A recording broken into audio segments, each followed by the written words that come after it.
Spiritual Science by Eric Dubay. For centuries, the prevailing Western worldview has been built upon the materialistic mechanical model of Isaac Newton, a clockwork universe composed of separate particles of matter interacting according to precise physical laws and existing within objective dimensions of space and time. This model has long succeeded in describing many facets of our multifaceted reality, but increasingly, since the revelations of Einstein and the paradigm-crushing implications of quantum physics, Newton's world is quietly fading from view and being replaced by a more spiritual science. Lynn McTaggart wrote, "Up until the present, biology and physics have been handmaidens of views espoused by Isaac Newton, the father of modern physics. These, at their essence, created a worldview of separateness. Newton described a material world in which individual particles of matter followed certain laws of motion through space and time. The universe as a machine. The Newtonian world might have been law-abiding, but ultimately it was a lonely, desolate place. The world carried on, one vast gearbox, whether we were present or not. Our self-image grew even bleaker with the work of Charles Darwin. His theory of evolution is a life that is random, predatory, purposeless, and solitary. Be the best, or don't survive. You are no more than an evolutionary accident. These paradigms, the world as a machine, man as survival machine, have led to a technological mastery of the universe, but little real knowledge of any central importance to us. On a spiritual and metaphysical level, they have led to the most desperate and brutal sense of isolation. They also have got us no closer to understanding the most fundamental mysteries of our own being: how we think, how life begins, why we get ill, how a single cell turns into a fully formed person, and even what happens to human consciousness when we die. Newton's mechanistic, mathematical model is attractive with its law-abiding, predictable structure, but it repeatedly falls short in describing a wide array of phenomena which classical physics is thus forced to deny or ignore. These include things such as consciousness, the observer effect, the measurement problem, Heisenberg's uncertainty principle, non-locality and quantum entanglement, particle-wave duality, bilocation, telepathy, psychokinesis, clairvoyance, precognition, out-of-body experiences, near-death experiences, ghosts, shamanic spiritual healing, acupuncture, prayer, the placebo effect, psychoneuroimmunology, and many more anomalies, all of which are at odds with classical physics and will be examined in the coming chapters. Fritjof Capra wrote, "The worldview which was changed by the discoveries of modern physics had been based on Newton's mechanical model of the universe. This model constituted the solid framework of classical physics. It was indeed a most formidable foundation, supporting, like a mighty rock, all of science and providing a firm basis for natural philosophy for almost 3 centuries. The stage of the Newtonian universe, on which all physical phenomena took place, was the 3-dimensional space of classical Euclidean geometry. It was an absolute space, always at rest and unchangeable. In Newton's own words, absolute space, in its own nature, without regard to anything external, remains always similar and immovable. All changes in the physical world were described in terms of a separate dimension, called time, which again was absolute, having no connection with the material world and flowing smoothly from the past through the present to the future. Absolute, true, and mathematical time, said Newton, of itself and by its own nature, flows uniformly without regard to anything external." The first steps away from Newtonian physics came with Einstein's theory and subsequent experimental proofs of relativity showing Newton to be incorrect in his view of absolute space and absolute time. Instead, both space and time have proven to be relativistic, interrelated concepts, which are now more appropriately referred to as space-time. As written by physicist Mendel Sachs, the real revolution that came with Einstein's theory was the abandonment of the idea that the space-time coordinate system has objective significance as a separate physical entity. Instead of this idea, relativity theory implies that the space and time coordinates are only the elements of a language that is used by an observer to describe his environment. Einstein showed that space and time are not absolute structures with independent a priori existence as classical physics espouses. In fact, space and time are relativistic and subjective, a notion which metaphysically places them subordinate to the mind or consciousness perceiving them. The mystical implications of this discovery are vast and will be covered in detail later. But first, let's examine whether or not we even live in a material universe at all. What has modern physics discovered about atoms, the so-called building blocks of matter? Peter Russell wrote, "For 2,000 years it was believed that atoms were tiny solid balls, a model clearly drawn from everyday experience. Then, as physicists discovered that atoms were composed of more elementary subatomic particles, electrons, protons, neutrons, and such like, the model shifted to one of a central nucleus surrounded by orbiting electrons. Again, a model based on experience. An atom may be small, a mere billionth of an inch across, but these subatomic particles are 100,000 times smaller still. Imagine the nucleus of an atom magnified to the size of a grain of rice. The whole atom would then be the size of a football stadium, and the electrons would be other grains of rice flying round the stands. As the early 20th century British physicist Sir Arthur Eddington put it, matter is mostly ghostly empty space. 99.9999999% empty space, to be a little more precise. How can something which is 99.9999999% empty space be considered the building block of matter? And what is the fundamental stuff of the universe, if not matter? If there is almost no substance to our seemingly solid, tangible world, what causes the illusion? German physicist Hans-Peter Durr keenly noted, "Matter is not made of matter." So what is it made of? David Icke wrote, "For a start, what we perceive to be physical and solid is anything but. Science says that what we see as form, people, buildings, landscape, etc., are made of atoms. Okay, but the trouble with the solid world theory is that atoms are not solid. More than that, they are basically empty. How can something that is not solid create a solid environment? It can't. Atoms consist of electrons orbiting a nucleus, protons and neutrons, but it is the proportions that tell the story. Atoms are more than 99% empty space to our human reality, yet they are described as the fundamental building blocks of matter, yes, solid matter." Aaron Adani wrote, "Examine each part of the cabin. The walls are made of wood. What makes wood what it is? A configuration of wood cells exist as a log, and each of these cells cannot exist without a configuration of molecules. Likewise, each molecule is composed of atoms. Each atom contains electrons, protons, and neutrons. Each atomic particle is composed of quarks, etc., etc., etc. Everything can be broken down into parts. Even if somehow a thing was found that could not be broken down, it would still have parts, because if it did not, it could not be used to make more complex things. Anything that has spatial extent requires that it has a front, a back, a shape, different parts. At the level of atoms, the distance from one atom to another in relationship to the diameter of the nucleus of the atom is astronomical. There is more emptiness in the atoms composing the wall of a cabin than there is matter, and this goes for all matter. All matter is mostly emptiness.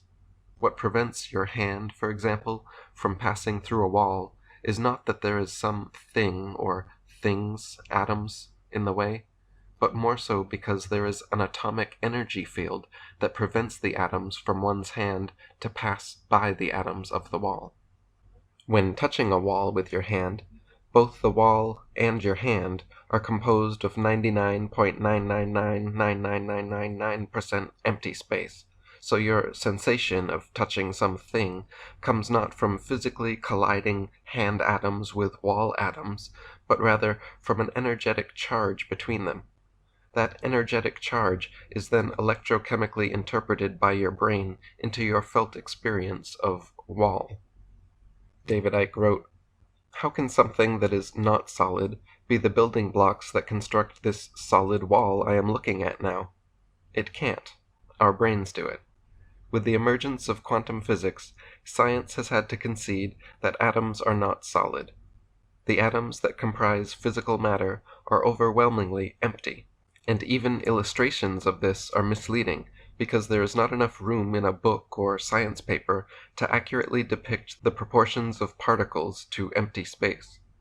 As one writer put it, if an atom was the size of a cathedral, the nucleus would be about the size of a 10-cent piece.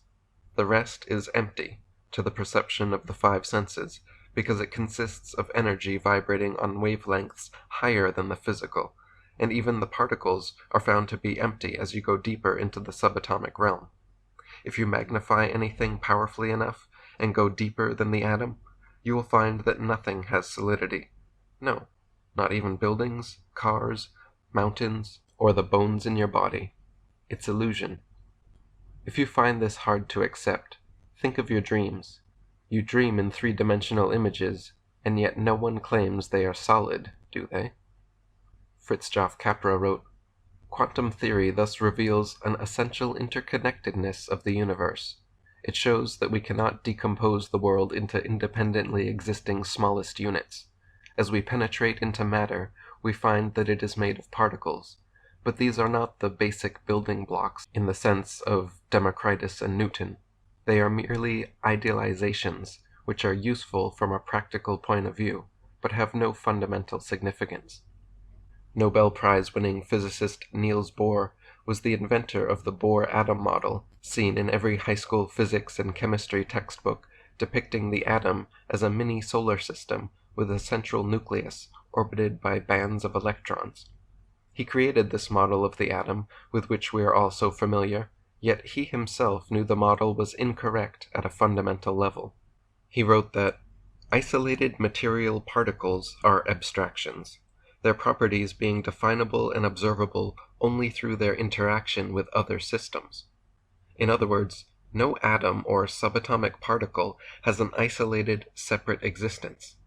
No material particle has independent properties or location as distinct from any other. At the atomic and subatomic levels, no thing is separate from everything else. There is just one field of pulsating energy that composes the entire physical universe.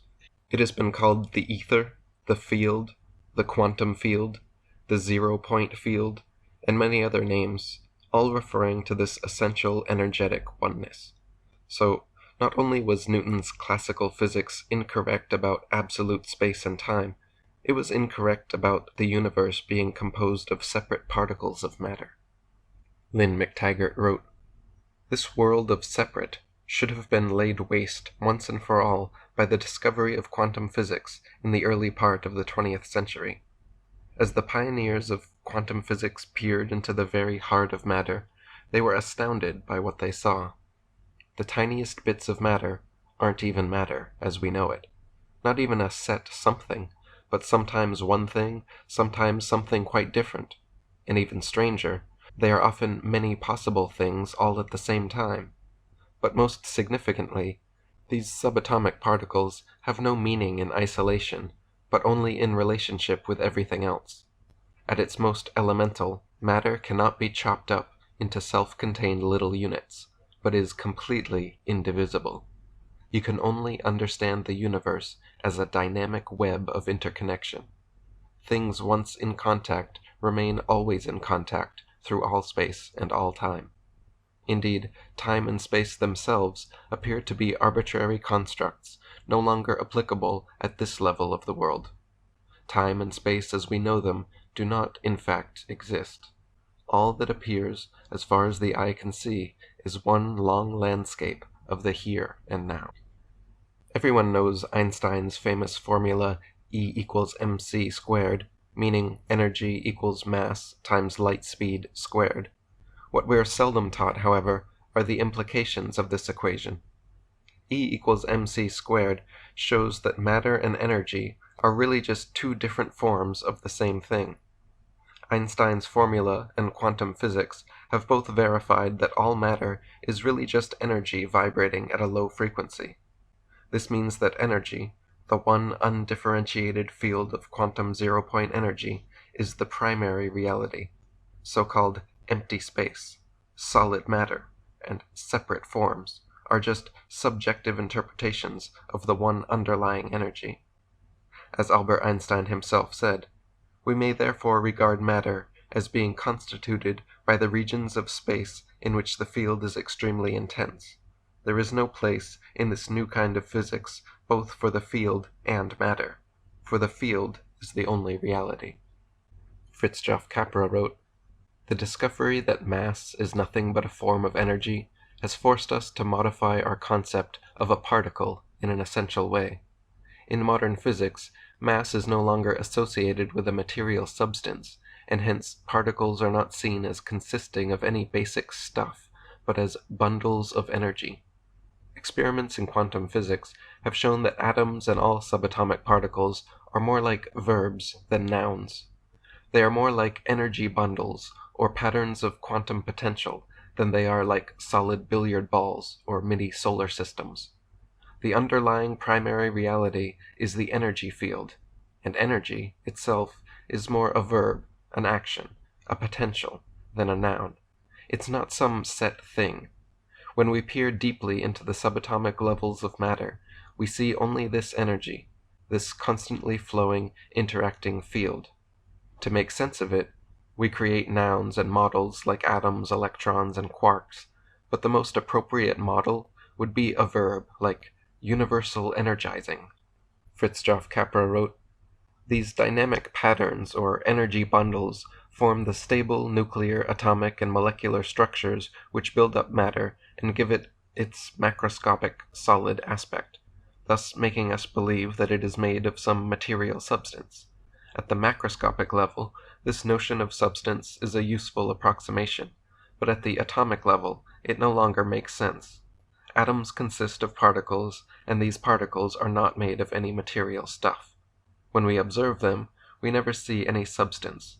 What we observe are dynamic patterns continually changing into one another, a continuous dance of energy."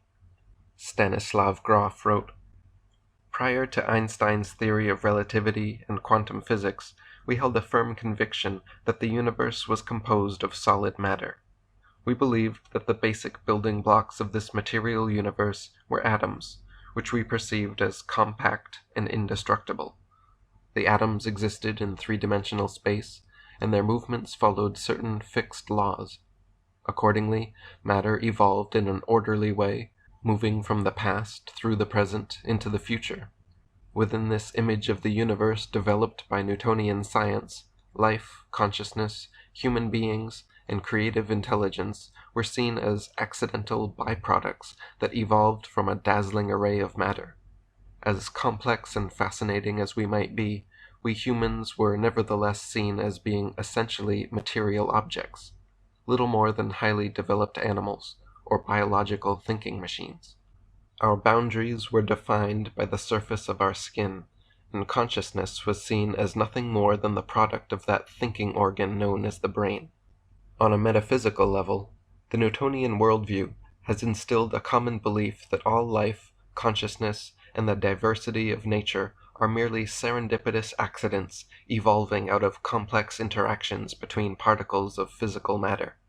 The idea that life, consciousness, and the complexity of nature arose by accident, for holistic thinkers, seems like a ludicrous improbability, but for so-called logical, scientific thinkers, this worldview has long-standing merit. Many are happy to accept that space, time, and matter all spontaneously came from nowhere, for no reason, that a sneezing singularity expanded and evolved through trial and error and survival of the fittest over billions of years. At some point, somehow, life and consciousness arose from non-living, unconscious matter, then continued gaining complexity through time until humanity, the pinnacle of billions of years of mechanical evolution, emerged, with all these perceptions, sensations, emotions, and internal experiences, just by accident. Stanislav Graf wrote, "Traditional science holds the belief that organic matter and life grew from the chemical ooze of the primeval ocean solely through the random interactions of atoms and molecules. Similarly, it is argued that matter was organized into living cells, and cells into complex multicellular organisms with central nervous systems solely by accident and natural selection. And somehow, along with these explanations, the assumption that consciousness is a byproduct of material processes occurring in the brain has become one of the most important metaphysical tenets of the Western worldview. As modern science discovered the profound interactions between creative intelligence and all levels of reality, this simplistic image of the universe becomes increasingly untenable. The probability that human consciousness and our infinitely complex universe could have come into existence through the random interactions of inert matter has aptly been compared to that of a tornado blowing through a junkyard and accidentally assembling a 747 jumbo jet." Dean Radin wrote, "Many processes certainly appear to be explainable in approximately mechanistic reductionistic terms. But as physicists have delved progressively deeper into the nature of reality, they find that it cannot be understood in mechanistic terms. Mechanism assumes that there are separate objects that interact in determined causal ways, but that's not the reality we live in. Quantum reality is holistic, and as such, any attempt to study its individual pieces will give an incomplete picture. It's like studying atoms inside an acorn in an attempt to understand the emergence of leaves on an oak tree, a futile exercise." One of the most important and mind-bending findings in quantum physics, which has helped us to better understand the nature of matter, was first demonstrated in what is known as the double-slit experiment. This experiment involves projecting photons, electrons, or other quanta through a barrier with two small holes and measuring the way they are detected before, during, and after their travels. Common sense suggests that if they begin as particles, they will travel as particles and end up as particles, but the evidence shows something quite different. Greg Braden wrote, "Scientists have found that when an electron, for example, passes through the barrier with only one opening available, it behaves in just the way we'd expect it to. It begins and ends its journey as a particle. In doing so, there are no surprises. In contrast, when two slits are used, the same electron does something that sounds impossible. Although it definitely begins its journey as a particle, a mysterious event happens along the way. The electron passes through both slits at the same time, as only a wave of energy can do, forming the kind of pattern on the target that only an energy wave can make." Dean Radin wrote, "In the classical double-slit experiment, a stream of photons, or electrons, or any atomic-sized object, are shot at a screen with two tiny slits in it. On the other side of the screen, a photographic plate or sensitive video camera records where each photon lands. If one of the slits is closed, then the camera will see a smooth distribution of photons with the peak intensity directly opposite the open slit. This is what common sense would predict if the photons were individual particles. But if you open both slits, the camera sees a different pattern, an interference pattern with varying bands of high and low intensity, that is consistent with the photons being a wave. Furthermore, when physicists lower the light intensity to shoot only one photon at a time, somehow they get the same results. With one slit open, each photon shoots through and lands on the screen evenly distributed, peak intensity perfectly aligned. So with two slits open, firing one photon at a time, you might likewise assume to see two even distributions perfectly aligned behind each slit. However, just like when firing a flood of photons through, somehow the photons know the second slit is open, pass through both slits simultaneously, and end up on the screen as a wave-like interference pattern. This experiment and many similar replications have produced the same results every single time. The quanta begin as single particles, shoot through the apparatus, register going through both slits simultaneously, and then show up interfered with themselves on a screen. Each individual particle is somehow interfering or entangling with itself as a wave. This phenomenon has come to be known as particle-wave duality. Michael Talbot wrote, "The electron, like some shapeshifter out of folklore, can manifest as either a particle or a wave. This chameleon-like ability is common to all subatomic particles. It is also common to all things once thought to manifest exclusively as waves. Light, gamma rays, radio waves, X-rays, all can change from waves to particles and back again. Today, physicists believe that subatomic phenomena should not be classified solely as either waves or particles, but as a single category of somethings that are always somehow both. These somethings are called quanta, and physicists believe that they are the basic stuff from which the entire universe is made." This particle-wave duality is a significant discovery because it shows that the basic building blocks of our physical reality, not only are they 99% empty space, but they constantly fluctuate between being precise, definable particles and unlimited probability waves. Thus, the philosophical questions arise: what determines whether they are particles or waves? How can something be in two states at one time? How can the building blocks of matter be so immaterial? Peter Russell wrote, "With the development of quantum theory, physicists have found that even subatomic particles are far from solid. In fact, they are not much like matter at all. At least nothing like matter as we know it. They can't be pinned down and measured precisely. Much of the time they seem more like waves than particles. They are like fuzzy clouds of potential existence with no definite location. Whatever matter is, it has little, if any, substance."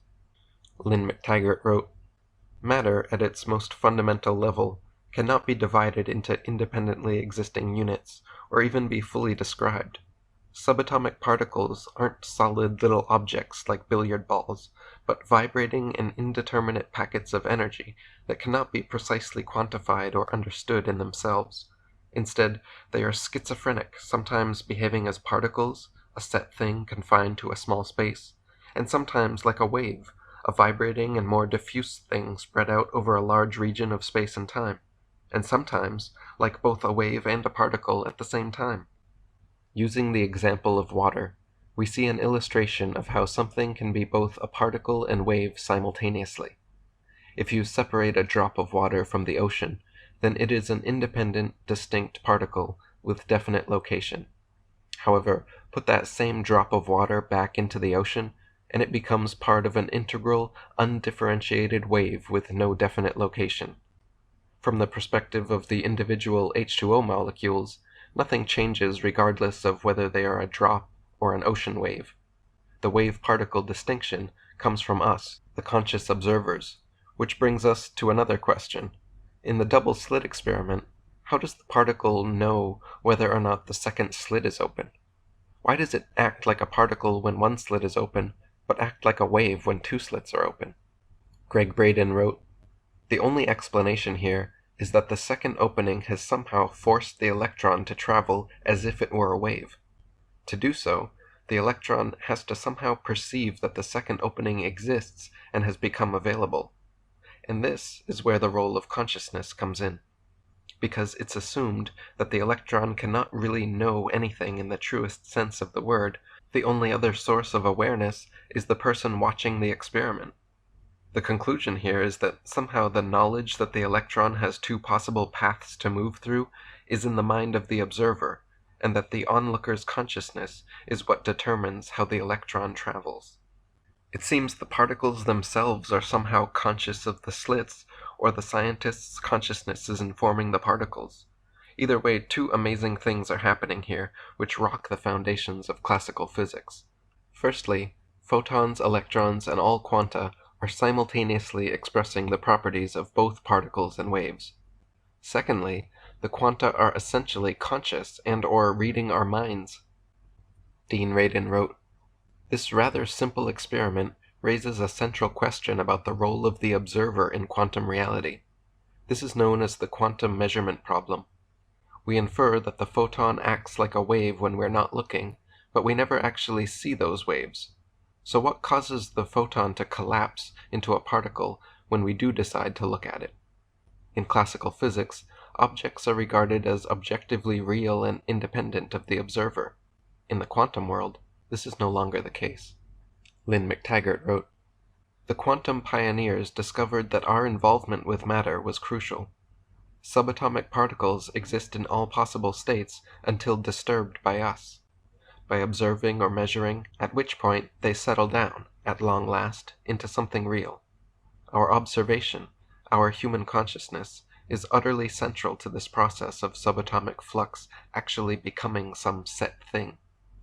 The peculiar discovery known as the quantum measurement problem ultimately shows the inseparability of the observer from the observed. All quantum experiments have confirmed that there is no measurable solid reality out there independent of the measurer. What is out there, when we're not looking, is an infinite wavy cloud of crisscrossing possibilities. Then, when we focus our attention on something, the wave function collapses into a defined particle in a definite location for us to observe." Jim Al-Khalili wrote, "If you want to see fear in a quantum physicist's eyes, just mention the words, 'the measurement problem.' The measurement problem is this: an atom only appears in a particular place if you measure it. In other words, an atom is spread out all over the place until a conscious observer decides to look at it. So the act of measurement, or observation, creates the entire universe." Lynn McTaggart wrote, "An electron is not a precise entity, but exists as a potential, a superposition or sum of all probabilities until we observe or measure it, at which point the electron freezes into a particular state. Once we are through looking or measuring, the electron dissolves back into the ether of all possibilities." Physicist Fred Alan Wolf uses the term popping the quiff, QWF for quantum wave function, to describe the role of the observer in creating reality. Before being consciously observed, quanta, the building blocks of all matter, exist only as a boundaryless wave of undifferentiated quantum energy. In this state, there is no matter as such, no particles or things with attributes and definite locations, just an infinite expanse of energy, 0 point, the field. However, when a conscious observer focuses attention, they pop the quiff, collapse the quantum wave function into a solid particle of experience with definable attributes and location. Lynn McTaggart wrote, "One of the fundamental laws of quantum physics says that an event in the subatomic world exists in all possible states until the act of observing or measuring it freezes it or pins it down to a single state. This process is technically known as the collapse of the wave function, where wave function means the state of all possibilities. Although nothing exists in a single state independently of an observer, you can describe what the observer sees, but not the observer himself. You include the moment of observation in the mathematics, but not the consciousness doing the observing. There is no equation for an observer. According to the mathematics, the quantum world is a perfect hermetic world of pure potential, only made real when interrupted by an intruder." These findings are so significant because they prove that the classical Newtonian model of physics, now being termed the old physics, is fundamentally flawed. The old physics described a mechanistic, material universe out there, existing regardless of whether or not there was a conscious being alive to perceive it. The new physics shows that matter doesn't even exist without consciousness. Without a conscious observer to pop the quiff, there is no substance, no materiality to that which is just an unlimited, undifferentiated field of energy. As stated in the excellent quantum physics documentary, What the Bleep Do We Know? When you are not looking, there are waves of possibility. When you are looking, there are particles of experience. Anton Zellinger wrote, "What is real depends on whether I look, and the way I look. This is not just a philosophical question. We can see this in experiments." Lynn McTaggart wrote, "Cause and effect relationships no longer hold at the subatomic level. Stable-looking atoms might suddenly, without apparent cause, experience some internal disruption. Electrons, for no reason, elect to transit from one energy state to another. Once you peer closer and closer at matter, it isn't even matter, not a single solid thing you can touch or describe, but a host of tentative selves, all being paraded around at the same time. Rather than a universe of static certainty, at the most fundamental level of matter, the world and its relationships are uncertain and unpredictable, a state of pure potential, of infinite possibility. Another interesting anomaly of the quantum world is known as the uncertainty principle. Discovered by German physicist Werner Heisenberg, Heisenberg's uncertainty principle states that a particle's position and its momentum can never be precisely measured simultaneously. We can obtain precise information about a particle's position as long as we ignore its momentum, or we can obtain precise information about its momentum as long as we ignore its exact position. But in no way can we obtain precise knowledge about both quantities, and this limitation has nothing to do with our measuring techniques. It is a fundamental limitation inherent in atomic reality. Fritjof Capra wrote, "The crucial feature of atomic physics is that the human observer is not only necessary to observe the properties of an object, but is necessary even to define these properties. In atomic physics, we cannot talk about the properties of an object as such. They are only meaningful in the context of the object's interaction with the observer. In the words of Heisenberg, what we observe is not nature itself, but nature exposed to our method of questioning. The observer decides how he is going to set up the experiment, and this arrangement will determine to some extent the properties of the observed object. If the experimental arrangement is modified, the properties of the observed object will change in turn." Again, the uncertainty principle, as in the double-slit studies, shows the importance of the observer in determining the outcome of quantum experiments. Another such example of this is often termed the watched quantum pot experiment. Just as the old proverb states, "A watched pot never boils." Likewise, in the quantum world, this strangely proves true, as verified by physicists Wayne Itano, Yakir Aharonov, and M. Vardy. They state that if one checks by continuous observations if a given quantum system evolves from some initial state to some other final state along a specific trajectory, the result is always positive, whether or not the system would have done so on its own accord. Fred Alan Wolf wrote, "If a quantum system is monitored continuously, we could say vigilantly, it will do practically anything. For example, suppose you are watching a quantum system in an attempt to determine just when it undergoes a transition from one state to another. To make this concrete, think of an imaginary subatomic quantum pot of water being heated on a similarly sized stove. The transition occurs when the water goes from the calm state to the boiling state. We all know pots of water boil, given a few minutes or so. You would certainly think the watched quantum pot would also boil. It turns out, because of the vigilant observations, the transition never occurs. The watched quantum pot never boils. Another example is the decay of an unstable system. On its own, the system would decay in a few microseconds, but if it is watched continuously, it will never decay. All vigilantly watched quantum pots never boil, even if they are heated forever. So a watched quantum pot, or particle, will boil, transition states, if you intently observe it to do so, and a watched quantum pot will never boil if you intently observe it not to do so. Even the radioactive decay of subatomic particles, which normally have the lifespan of microseconds, can be prolonged indefinitely as long as we are watching. Fred Alan Wolf wrote, "This implies that there is a deep connection between the observer and the observed. So deep, in fact, that we really cannot separate them. All we can do is alter the way we experience reality. This is where intent comes in. If the system were unobserved, it would certainly undergo the physical transition. The pot would boil. The observer effect causes the anomaly to occur. Let me explain. When the system is first observed, it is seen to be in its initial state. When it is observed just a smidgen of time later, well before the time in which it should change, the system is observed with more than 99.99% chance to be in its initial state. In other words, The system is found to be exactly where it was initially. Now repeat this measurement again and again, each time just a tiny bit of time later, and with a very high probability the same observation occurs. The system is found in its initial state.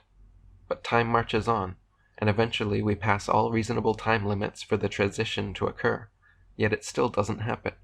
The system freezes in its initial state. The only requirement to freeze the motion is that the observer must have the intent to see the object in its initial state when he looks. This intent is determined by the frequency of his observations. We, the observers, cannot be ignored. Our consciousness and our bodies are integral parts of the universe, and thus exhibit measurable effects on whatever aspects of the universe we turn our attention to. Scientists try to observe the world objectively, but they, subjectively performing the experiment, are already an integral part of any objective measurement being taken. Specifically, it is their consciousness, their attention and intention which affect the results. Greg Braden wrote, "It's important to remember that the equations of quantum physics don't describe the actual existence of particles. In other words, the laws can't tell us where the particles are and how they act once they get there. They describe only the potential for the particles' existence, that is, where they may be, how they might behave, and what their properties could be like. And all of these characteristics evolve and change over time. These things are significant because we're made of the same particles that the rules are describing. If we can gain insight into the way they function, then maybe we can become aware of greater possibilities for how we work. Herein lies the key to understanding what quantum physics is really saying to us about our power in the universe. Our world, our lives, and our bodies exist as they do because they were chosen, imagined, from the world of quantum possibilities. Which of the many possibilities becomes real appears to be determined by consciousness and the act of observation. In other words, the object of our attention becomes the reality of our world." Amit Goswami wrote, "Quantum physics calculates only possibilities, but if we accept this, then the question immediately comes, who or what chooses among these possibilities to bring the actual event of experience? So we directly, immediately, see that consciousness must be involved. If the underlying unity of energy in the universe exists as an infinite anything of possibilities, and it is consciousness which chooses and experiences all manifestations of the infinite anything, then it would seem that consciousness is much more fundamental and primary than classical physics espouses. If consciousness is what changes waves of possibility into particles of experience, then how could consciousness be some emergent property of the material universe? The material universe doesn't even exist yet without immaterial consciousness existing to have that experience." Bernard d'Espagnat wrote, "The doctrine that the world is made up of objects whose existence is independent of human consciousness turns out to be in conflict with quantum mechanics and with facts established by experiment." Ervin Laszlo wrote, "Leading physicist Lee Smolin has estimated that from its inception, had the primary forces and physical attributes of our universe varied by more than an unimaginably precise 1 part in 10 to the 27th power, that's 1 part in 1,000 trillion trillion, our complex universe of chemistry, galaxies, and biological life could not have evolved. The odds of our universe containing these precise forces and physical attributes are 1 in 1 octillion, without which matter and life could not have emerged. If that's not a strong case for intelligent design, I don't know what is. The old physics claims that life, consciousness, the incredible beauty and diversity of nature, is all the result of chance, even though the odds against chance are 1,000 trillion trillion to 1. Personally, for me, the idea that our universe exists due to non-intelligent, random, mechanical forces is utterly laughable. Just by sitting in meditation, smelling a flower, watching an eclipse, hearing children's laughter, tasting ice cream, or feeling an orgasm, it is quite clear to me that the universe was intelligently and purposefully designed." In his 2005 Nature magazine article, The Mental Universe, Johns Hopkins physics professor Dr. R.C. Henry bluntly recommends we get over it and accept the logical conclusion that the universe is immaterial, mental, and spiritual. In the same article, Cambridge physicist Sir James Jeans is quoted as saying, "The stream of knowledge is heading toward a non-mechanical reality. The universe begins to look more like a great thought than like a great machine. Mind no longer appears to be an accidental intruder into the realm of matter. We ought rather hail it as the creator and governor of the realm of matter." Dr. Jeffrey Satinover wrote, "Matter is not what we have long thought it to be.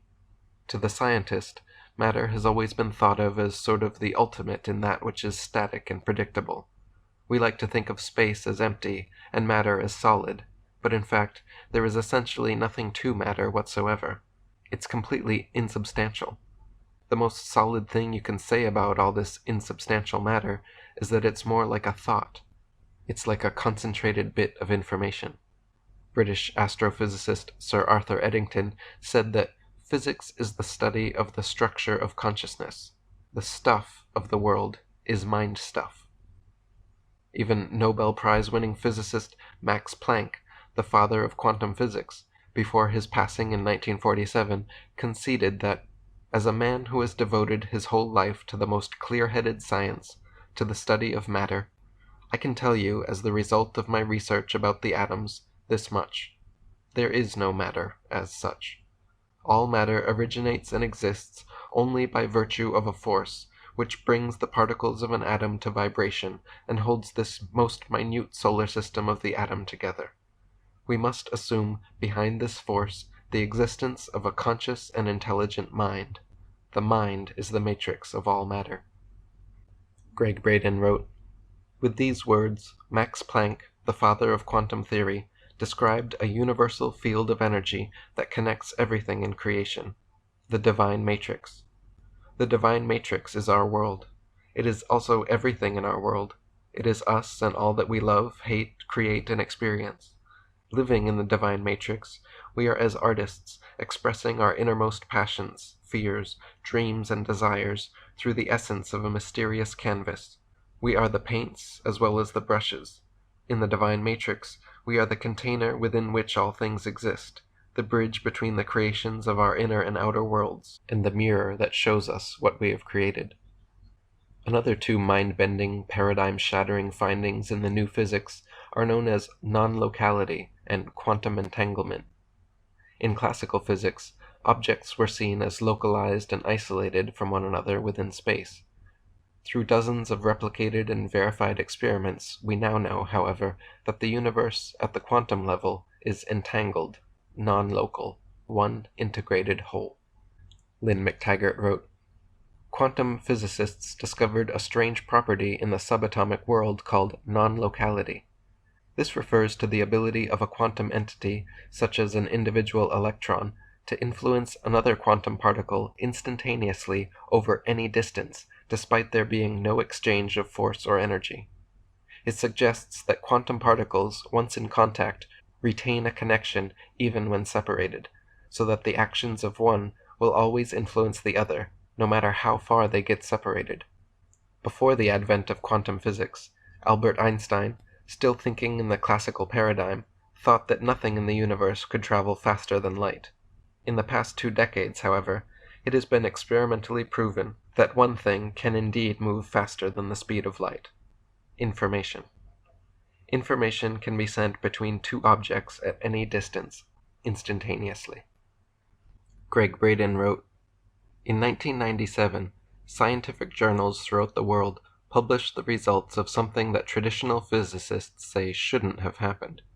Reported to over 3,400 journalists, educators, scientists, and engineers in more than 40 countries, an experiment had been performed by the University of Geneva in Switzerland on the stuff that our world is made of, particles of light called photons, with results that continue to shake the foundation of conventional wisdom. This groundbreaking experiment conclusively proved the existence of quantum entanglement, which is basically a fancy name for instantaneous information travel. First, scientists took single photons and split them into separate twin particles with identical properties. Then they fired both particles away from each other in opposite directions through specially designed fiber optic chambers. At the end of these long pathways, the twin particles were forced to choose between two random but exactly identical routes. Curiously, without fail, in every trial, the particles made precisely the same choices and traveled the same paths. Classical physics has always assumed that separate particles have no communication with one another, but quantum physics has now proven that assumption erroneous. The first entanglement experiments were designed and tested in 1982 by French physicist Alain Aspect at Orsay's Institut d'Optique. These crude but conclusive studies later inspired Nicolas Gislin's University of Geneva group of physicists to replicate them at greater distances. In 1997, Gislin built a 14-mile fiber optic chamber and repeated Aspect's experiments with exactly the same results. Later, in 2004, Gislin extended the chamber to 25 miles, and once again, as usual, no matter how far apart, the particles always chose and traveled the same random pathways. Jake Horsley wrote, "Quantum mechanics has shown through experimentation that particles, being after all but moving points on some infinite wave, are in communication with one another at all times. That is to say, if our quantum mechanic does something to particle A over in Cincinnati, Ohio, planet Earth, the experience of this event will be instantly communicated to particle Z at speeds faster than light over in Zeta Reticuli. What this suggests is that anything one given particle experiences can be experienced by another particle simultaneously, and perhaps even by all particles everywhere. The reason for this is that they are all part of the same wave, the same energy flow." Greg Braden wrote, "For a message to travel between them, it would have to be moving faster than the speed of light, but according to Einstein's theory of relativity, nothing can travel that quickly. So is it possible that these particles are violating the laws of physics, or are they demonstrating something else to us? Could they be showing us something so foreign to the way we think about our world that we're still trying to force the mystery of what we see into the comfortable familiarity of how we believe energy gets from one place to another? What if the signal from one photon never traveled to reach the other? Is it possible that we live in a universe where the information between photons, the prayer for our loved ones, or the desire for peace in a place halfway around the world, never needs to be transported anywhere to be received? The answer is yes. This appears to be precisely the kind of universe we live in." Robert Nadeau, historian of science, and Menes Kafatos, a physicist from George Mason University, wrote an entire book together on the results and implications of quantum entanglement and non-locality, entitled The Non-Local Universe. In it, they state, "All particles in the history of the cosmos have interacted with other particles in the manner revealed by the Aspect experiments. Also consider that quantum entanglement grows exponentially with the number of particles involved in the original quantum state, and that there is no theoretical limit on the number of these entangled particles. If this is the case, the universe on a very basic level could be a vast web of particles which remain in contact with one another over any distance in no time, in the absence of the transfer of energy or information. This suggests, however strange or bizarre it might seem, that all of physical reality is a single quantum system that responds together to further interactions." Nadeau and Kafatos argue that we live in a non-local universe, which is the obvious conclusion from the quantum entanglement experiments. The fact is, quanta can exchange information over any distance in the universe instantaneously. These entanglement experiments prove that Einstein was incorrect in stating that nothing travels faster than light, 186,000 miles per second. Quantum information travels at infinite speed, arriving at its destination without any time elapsing. Here we see how the Newtonian Einsteinian language of local universe fails to describe our actual reality. It's not that information is traveling at infinite speed to arrive at another location, but rather that the universe with all its so-called parts and particles is actually one non-local quantum system. Information from one particle to another doesn't need to travel there, because the space between them is illusory, as is the language of calling them separate particles.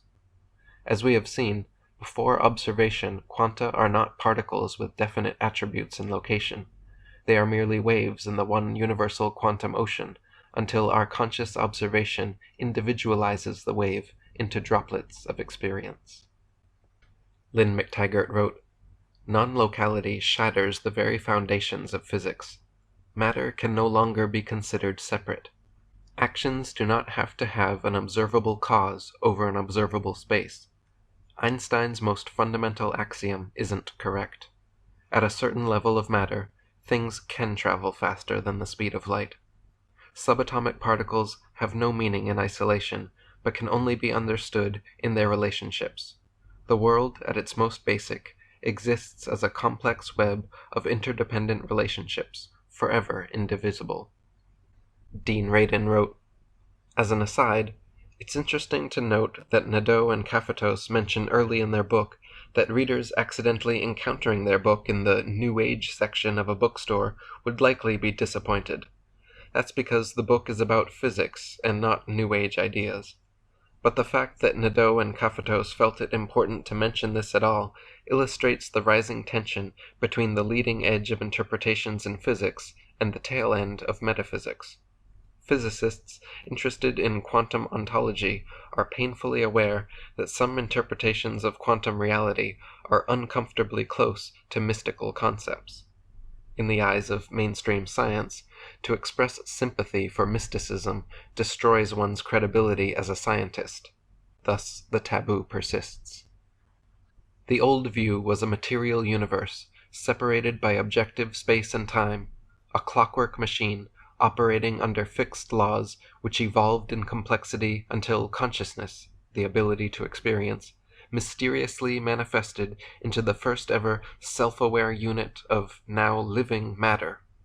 No scientist, however, could explain how something as complex as life and consciousness, our complex immaterial internal worlds of thought, emotion, sensation, and perception, could ever arise from something as simple as random interactions of physical matter. No biological, chemical, electrical, magnetic, or other quantitative, qualitative such formula can ever explain how consciousness could emerge from mere physical interactions of non-experiencing, non-living, unconscious particles of matter." Amit Goswami wrote, "In the old thinking, I cannot change anything because I don't have any role at all in reality. Reality is already there. It is material objects moving in their own way, from deterministic laws and mathematics. I, the experiencer, have no role at all. In the new view, yes, mathematics can give us something. It gives us the possibilities that all these movements can assume, but it cannot give us the actual experience that I'll be having in my consciousness. I choose that experience, and therefore, literally, I create my own reality. It may sound like a tremendous, bombastic claim by some new agey without any understanding of physics whatsoever, but really quantum physics is telling us that."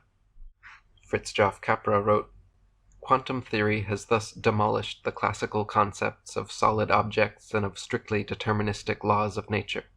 At the subatomic level, the solid material objects of classical physics dissolve into wave-like patterns of probabilities, and these patterns ultimately do not represent probabilities of things, but rather probabilities of interconnections.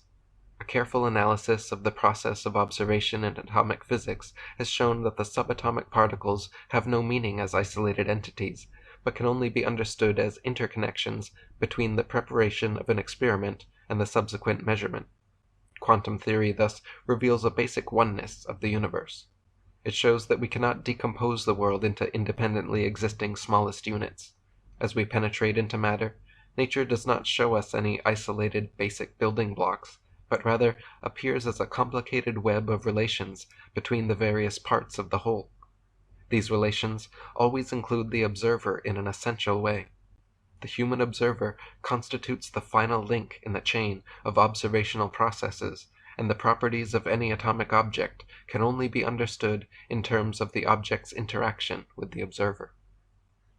Princeton physicist and colleague of Albert Einstein, Dr. John Wheeler, often remarked that nothing is more important in quantum physics than the observer effect and the measurement problem, because they destroy the materialist concept of the world sitting out there, with the observer safely separated from it by a 20-centimeter slab of plate glass.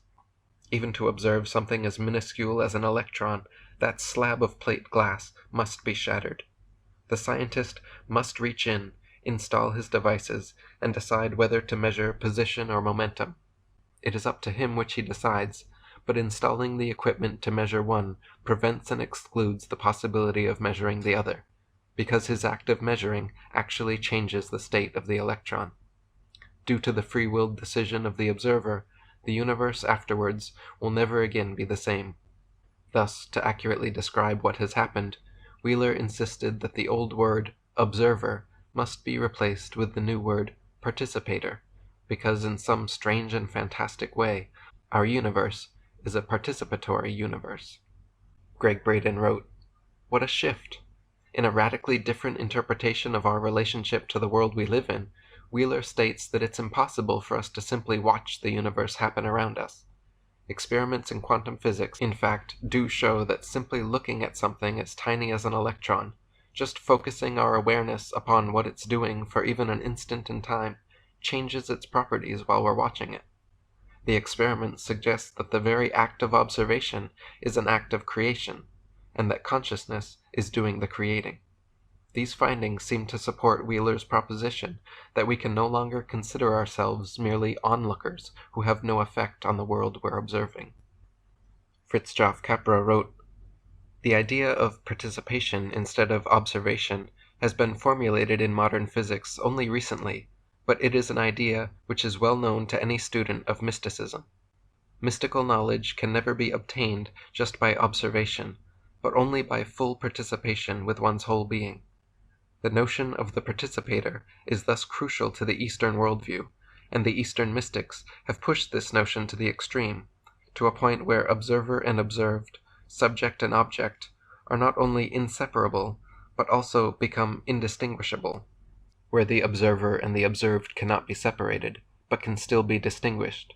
They go much further, and in deep meditation they arrive at a point where the distinction between observer and observed breaks down completely, where subject and object fuse together into a unified, undifferentiated whole.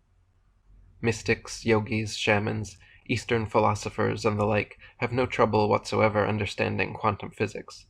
These amazing discoveries causing such a stir among the scientific community are really just experimental proofs of ancient wisdom long understood by such simple folk. The ideas of cosmic mind and the participatory universe are already fundamental tenets of their worldview. It is only modern Westerners raised on the materialist paradigm that find these facts puzzling." Fermi Award-winning American physicist, successor to Albert Einstein at Princeton's IAS, and director of the Manhattan Project, Dr. Robert Oppenheimer, was well aware of quantum physics' uncanny resemblance to Eastern philosophy. He once stated that the general notions about human understanding, which are illustrated by discoveries in atomic physics, are not in the nature of things wholly unfamiliar, wholly unheard of, or new. Even in our own culture they have a history, and in Buddhist and Hindu thought a more considerable and central place. What we shall find is an exemplification, an encouragement, and a refinement of old wisdom. Nobel Prize-winning German physicist, successor to Max Planck, and pioneer of the uncertainty principle, Dr. Werner Heisenberg, was also well aware of the parallels between quantum physics and Eastern thought. He stated that the great scientific contribution in theoretical physics that has come from Japan since the last war may be an indication of a certain relationship between philosophical ideas in the tradition of the Far East and the philosophical substance of quantum theory. Lynn McTaggart wrote, "We are poised on the brink of a revolution as daring and profound as Einstein's discovery of relativity. At the very frontier of science, new ideas are emerging that challenge everything we believe. Discoveries are being made that prove what religion has always espoused, that human beings are far more extraordinary than an assemblage of flesh and bones.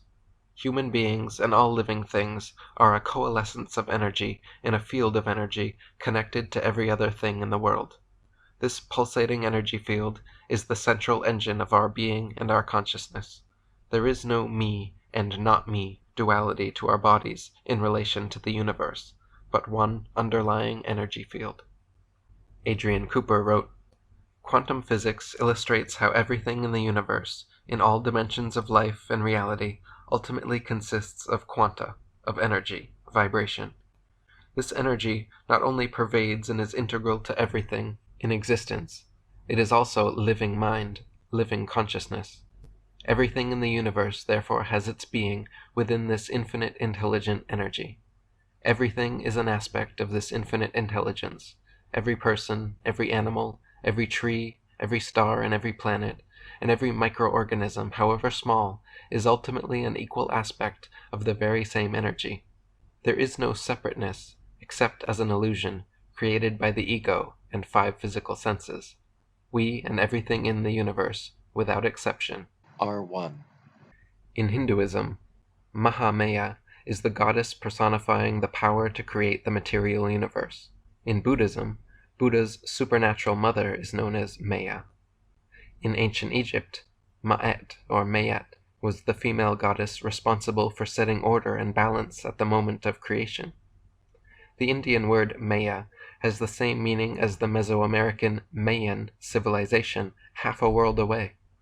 In both cultures, Maya loosely translates to illusion or delusion, as both peoples believed the entire physical universe to be an illusion, a delusion of our consciousness, separating our fundamental oneness, the Father, into individualized subjective perspectives throughout time and space, the Mother, matter, mat, Mayan illusion. Fred Allen Wolf wrote, "So it is conceivable that all of this really is just a great illusion, that we have no way of really getting outside of to see what is really out there. Your brain doesn't know the difference between what's taking place out there and what's taking place in here. There is no out there, independent of what's going on in here." Adrian Cooper wrote, "One of the discoveries that proved to be most astonishing to physicists was the observation that the only time quanta ever manifest as particles is when people are actually looking at them.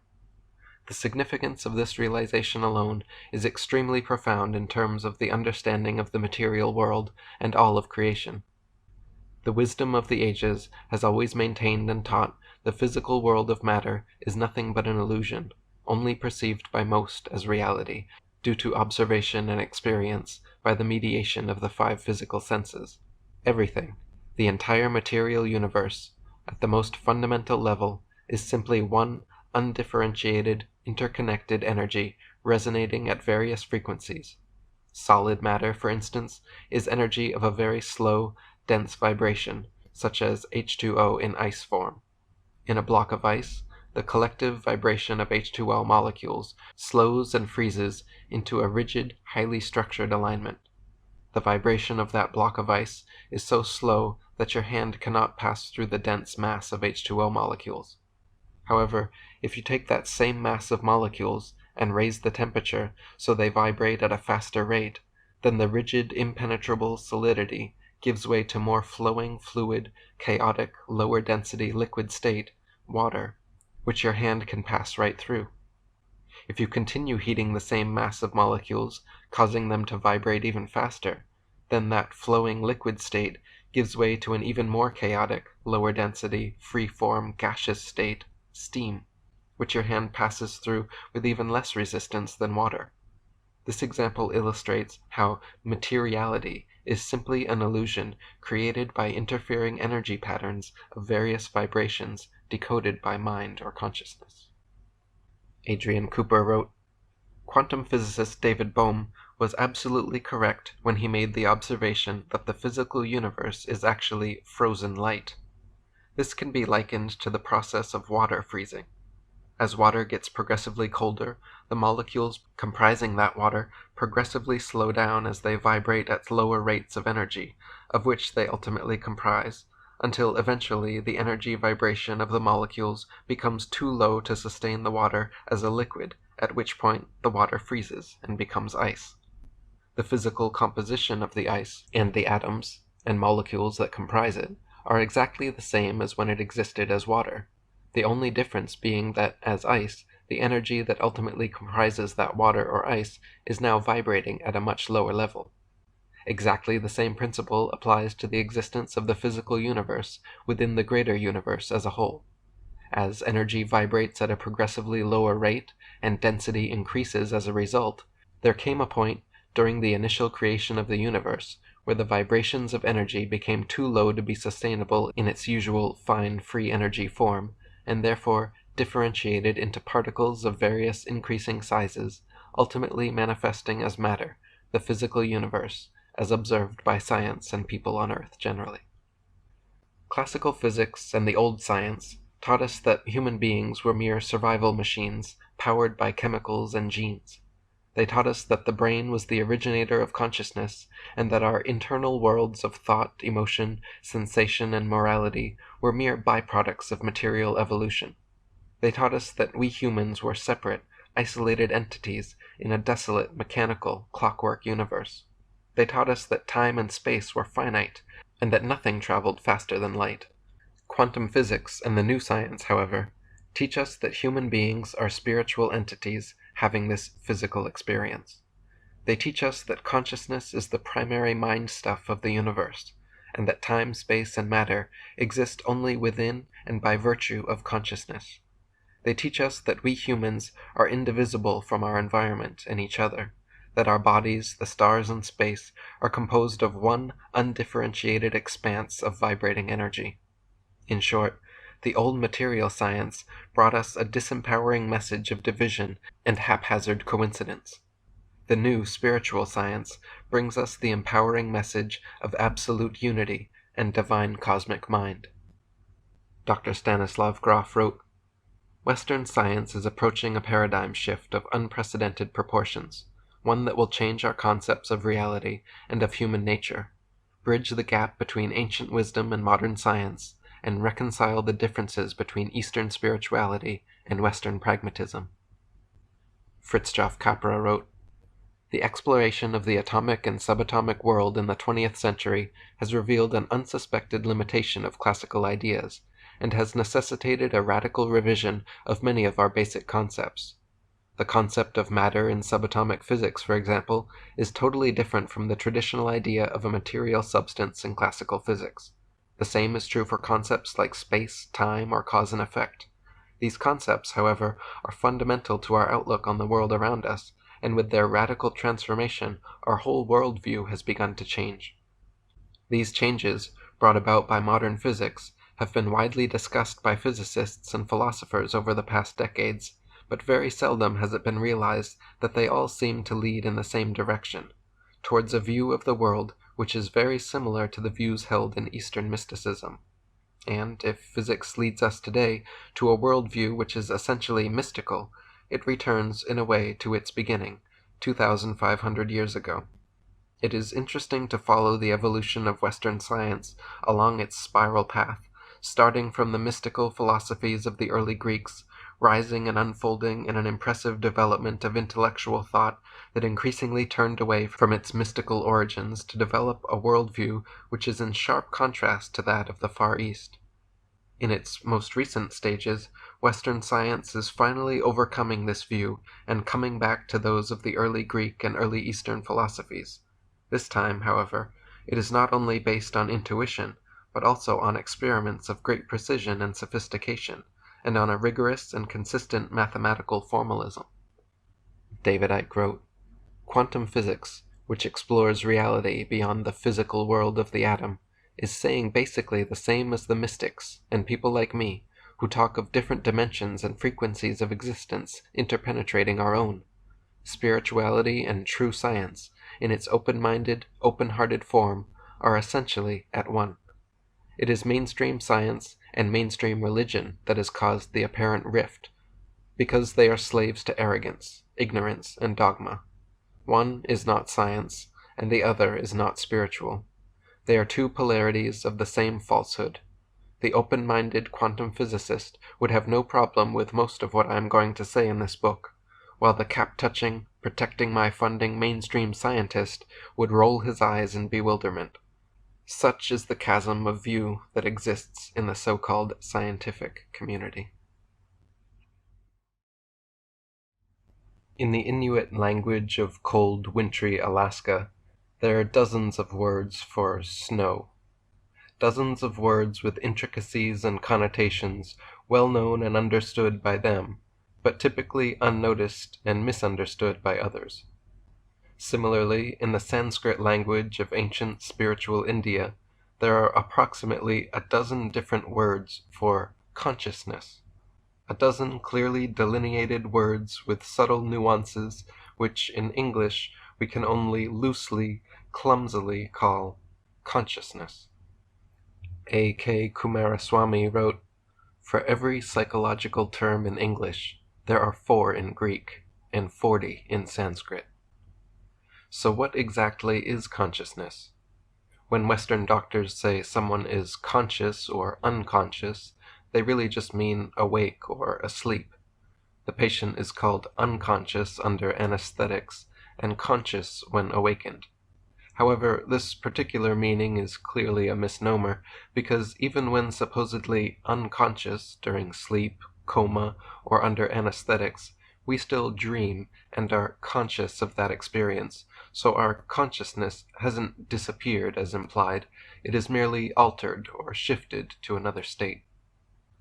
Dr. David Hawkins wrote, "In medicine, the presumption that consciousness is nothing more than a function of the brain is reflected in such statements as, 'The patient regained consciousness.' This routine, narrow depiction has assumed that consciousness is a mundane physical phenomenon, a self-evident priority for experience about which nothing more needs to be said." Other common misuses of the word consciousness are awareness, as in being conscious of something, and spirituality, as in attaining higher consciousness. But again, these are not the denotations understood by modern scientists or ancient mystics.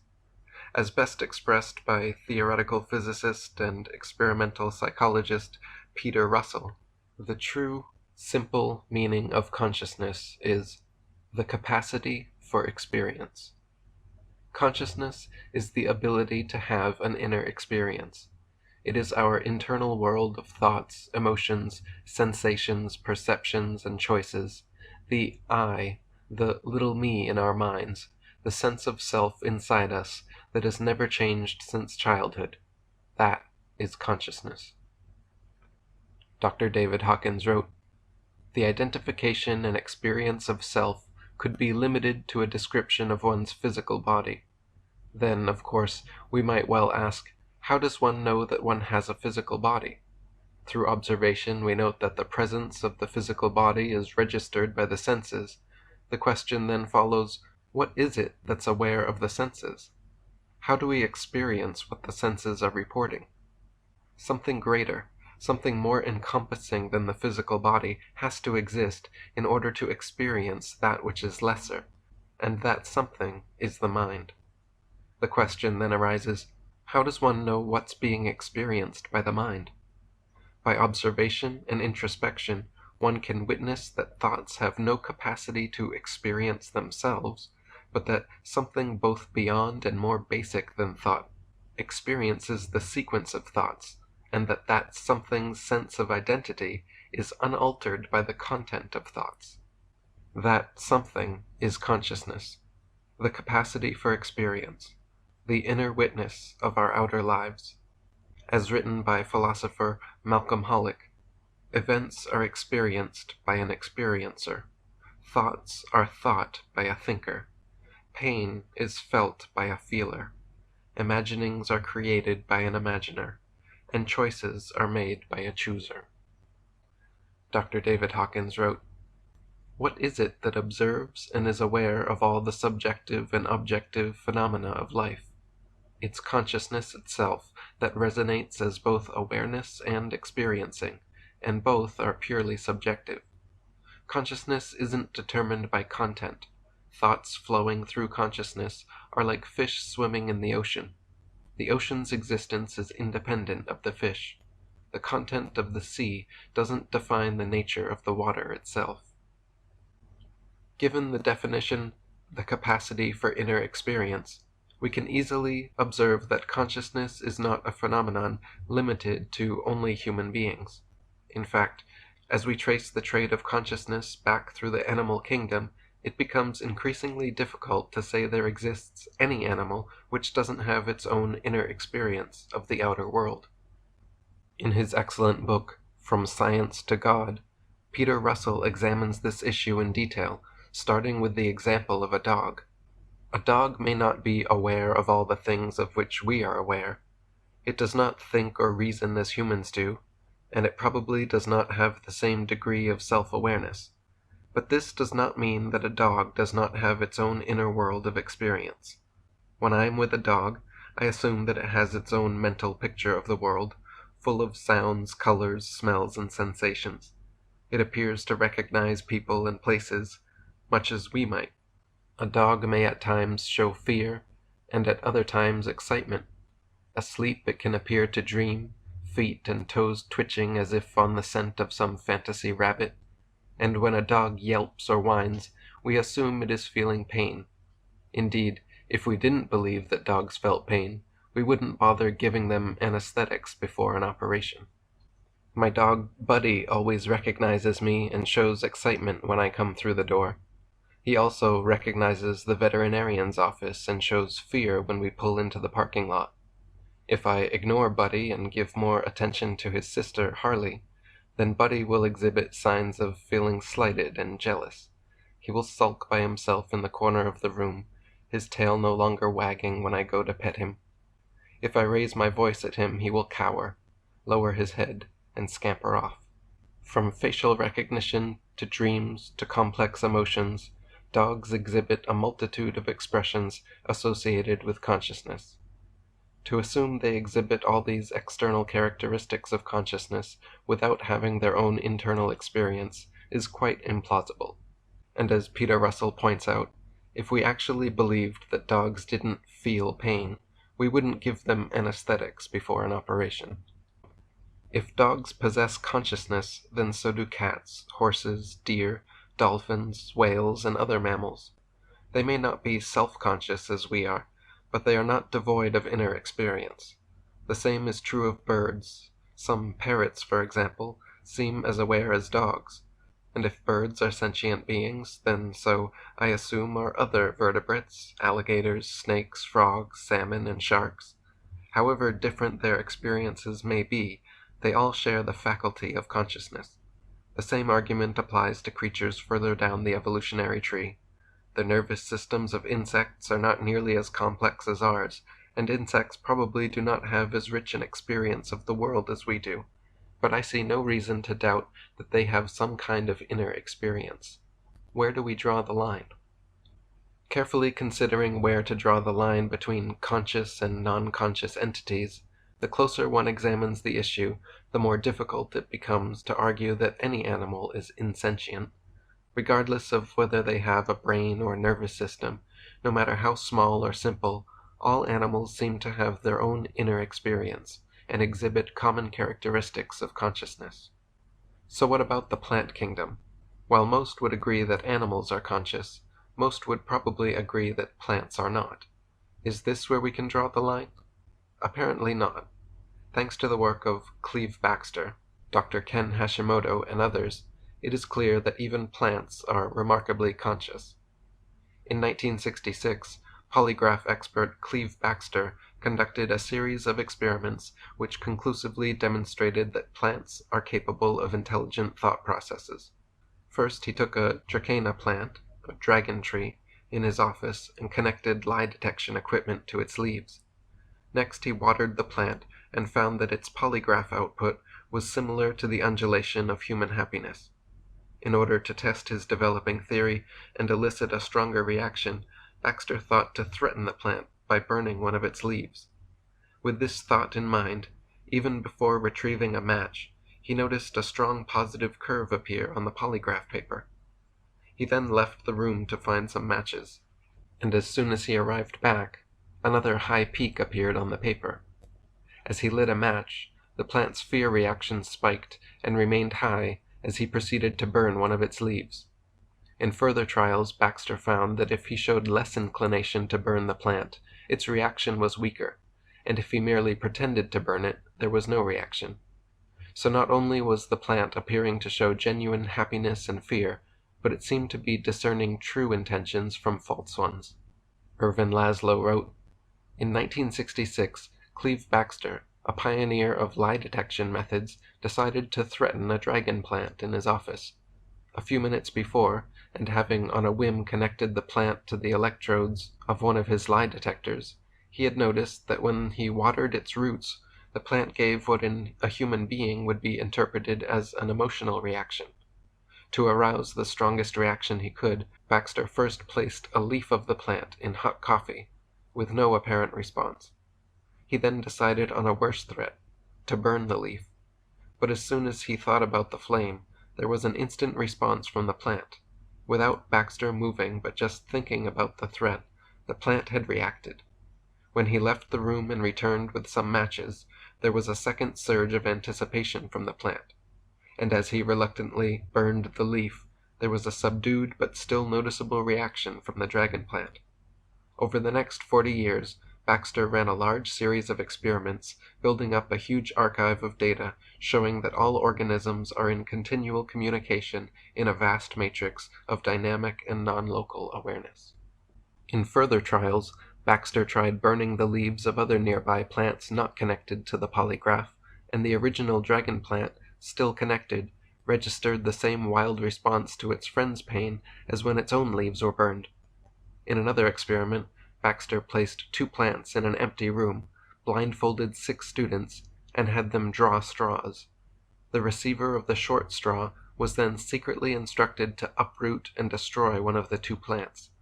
Since they were all blindfolded, only the short straw student and the remaining plant knew the identity of the murderer.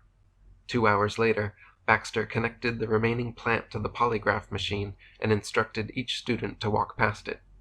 The murder witness plant registered absolutely no reaction as the 5 innocent students walked by, but then went crazy almost off the charts as the murderer came close.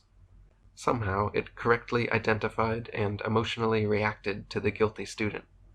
Baxter's experiments suggest that plants are not only conscious, intelligent, and emotional, but also telepathic. Plants will indeed register a typical human fear reaction on the polygraph precisely when someone directs a malevolent thought towards them. These experiments have been replicated many times with the same results. Somehow, plants are able to intuit and react to certain human thought patterns. Lynn McTaggart wrote, "The Baxter effect had also been seen between plants and animals. When brine shrimp in one location died suddenly, this fact seemed to instantly register with plants in another location, as recorded on a standard psychogalvanic response (PGR) instrument. Baxter had carried out this type of experiment over several hundred miles, and among paramecium, mold cultures, and blood samples, and in each instance some mysterious communication occurred between living things and plants. As in Star Wars, each death was registered as a disturbance in the field." Other experiments have been performed testing the effect of prayer, positive and negative directed intention and emotion on plants. Dr. Bernard Grad of McGill University had a team of psychic healers habitually direct positive or negative feelings onto a variety of plants. The positively infused plants survived and thrived, while negatively infused plants withered and many of them died.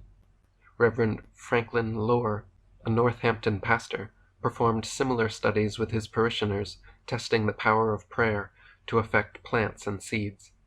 In one experiment, he planted 46 corn kernels evenly spaced in a round pan with 23 on each side. He then gave daily positive growth prayer to half of the kernels and anti-growth prayer to the other half. 8 days later, the positive side had 16 sturdy budding seedlings growing, and the negative side had only 1 barely left alive.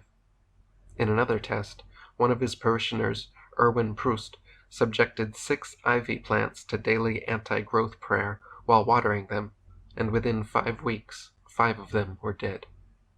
In the incredible documentary The Secret Life of Plants, Fuji Electronics Managing Director and Chief of Research Dr. Ken Hashimoto created special instruments which translate the electrical output of plants into modulated sounds, effectively giving them a voice.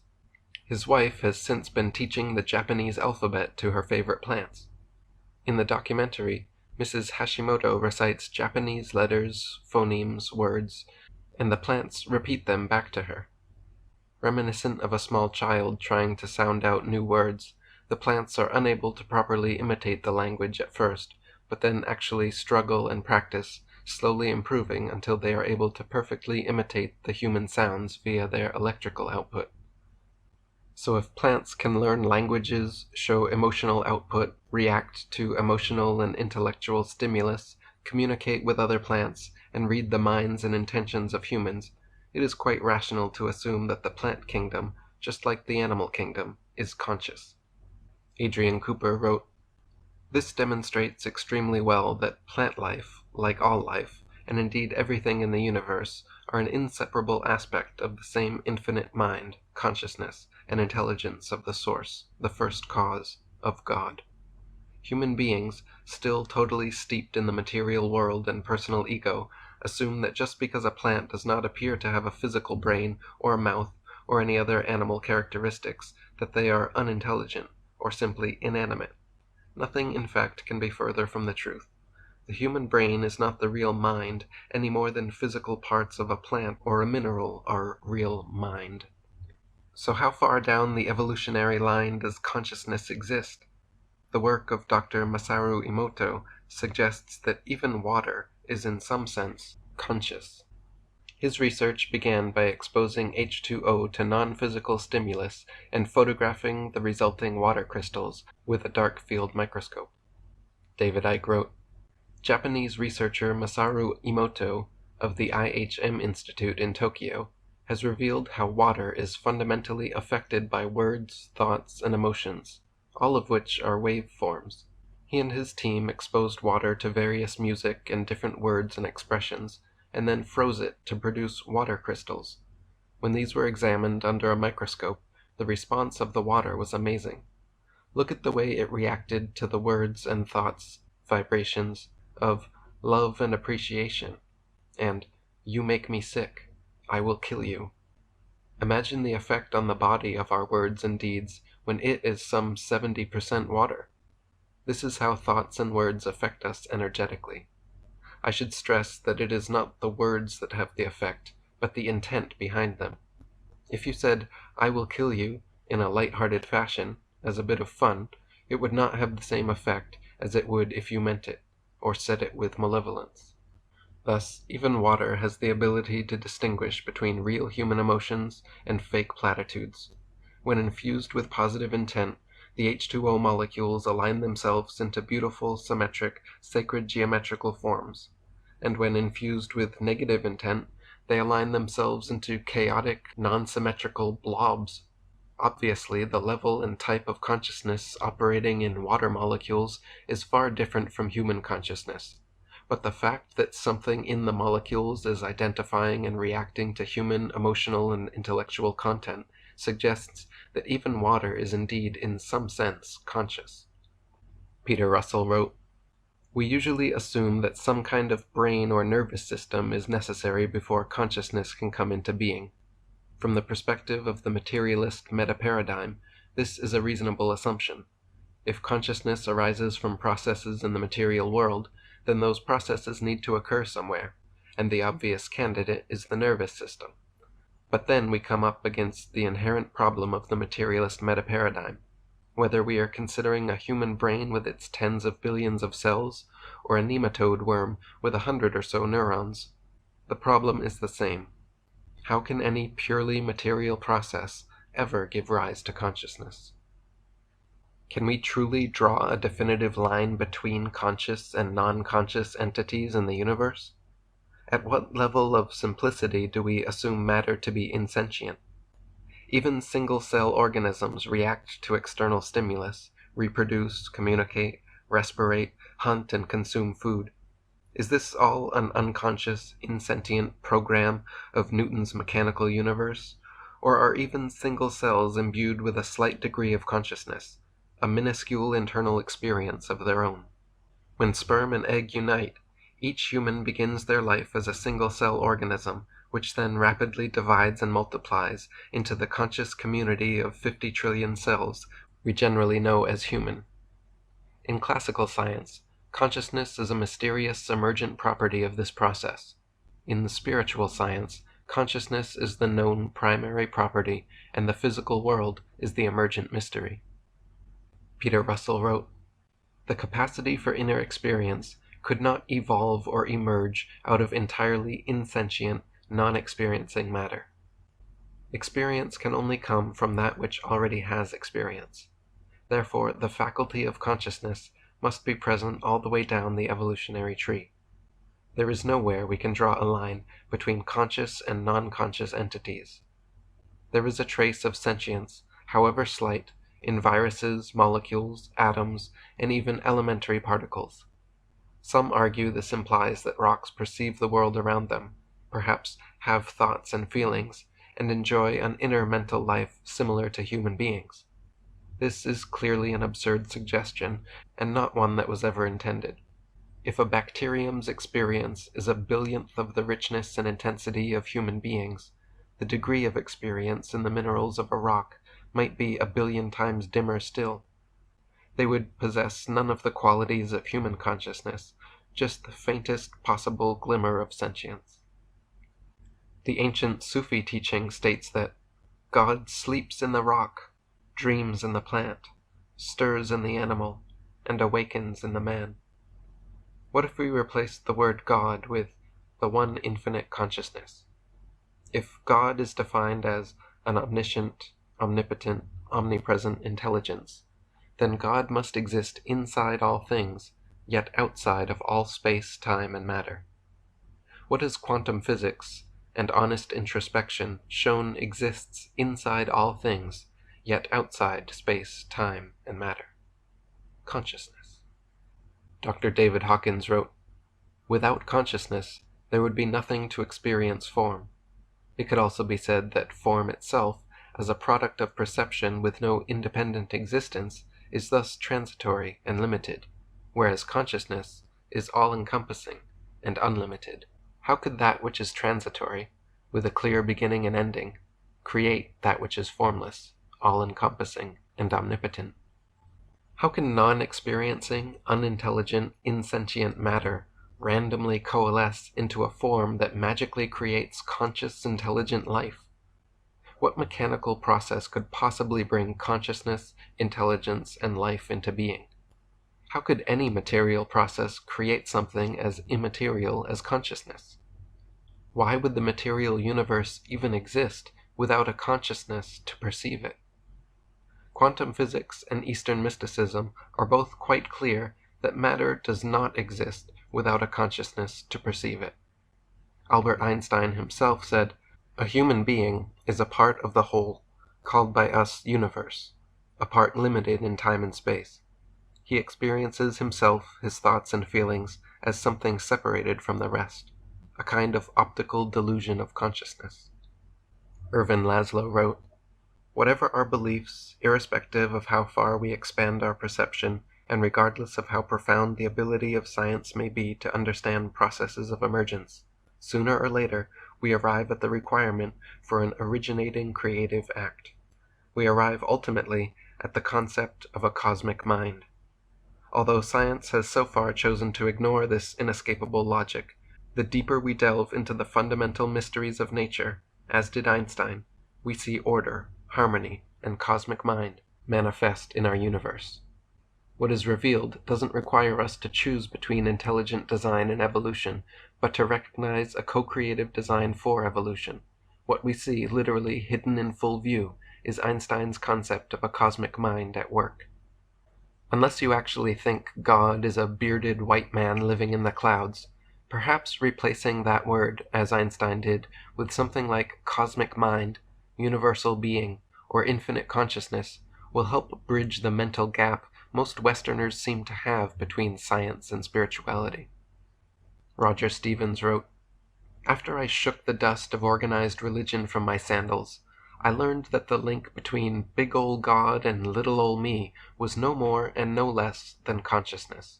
And each of us, at and as the very center of us, has this same feeling of I am, for the not so obvious reason that each one of us is really God pretending to be each one of us.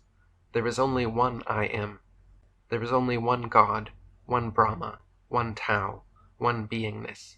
We both see the same world, because we both are the same world.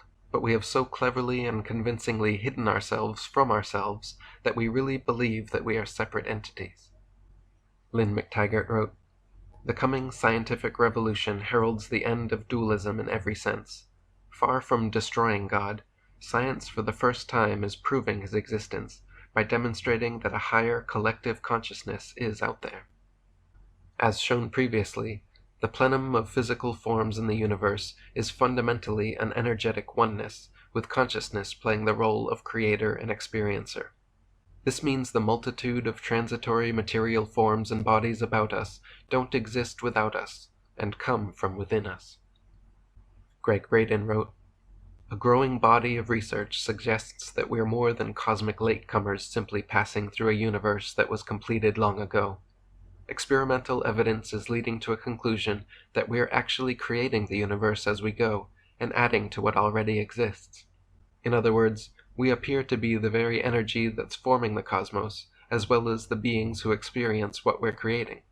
That's because we are consciousness, and consciousness appears to be the same stuff from which the universe is made."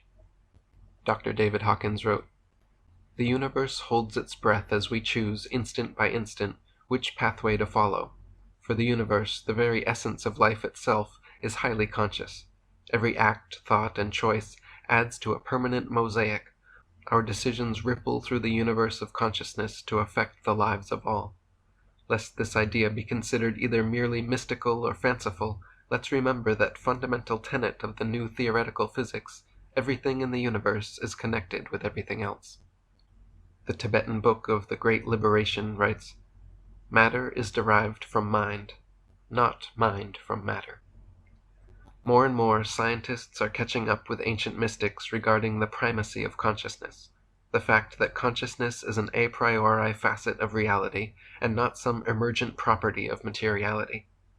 One of the fathers of modern brain research, Wilder Penfield, wrote The Mystery of Mind, in which he argues his opinion, as a neurosurgeon, that consciousness does not have its source in the brain. The prestigious Vision 97 award-winning psychiatrist Dr. Stanislav Grof also agrees that consciousness is a primary, non-local phenomenon that precedes and transcends time and space. He wrote, "Over 3 decades of systematic studies of the human consciousness have led me to conclusions that many traditional psychiatrists and psychologists might find implausible, if not downright incredible. I now firmly believe that consciousness is more than an accidental byproduct of the neurophysiological and biochemical processes taking place in the human brain. I see consciousness and the human psyche as expressions and reflections of a cosmic intelligence that permeates the entire universe and all of existence. We are not just highly evolved animals with biological computers embedded inside our skulls. We are also fields of consciousness without limits, transcending time, space, matter, and linear causality. The idea that consciousness mysteriously arises from the nervous system or brain functioning is proven erroneous by the plethora of organisms which exhibit clear signs of consciousness without having a brain or nervous system. Plants, bacteria, single-cell, and many multicellular organisms all seem quite conscious without these. Are we to believe these life forms are insentient just because they don't have a brain or nerves?"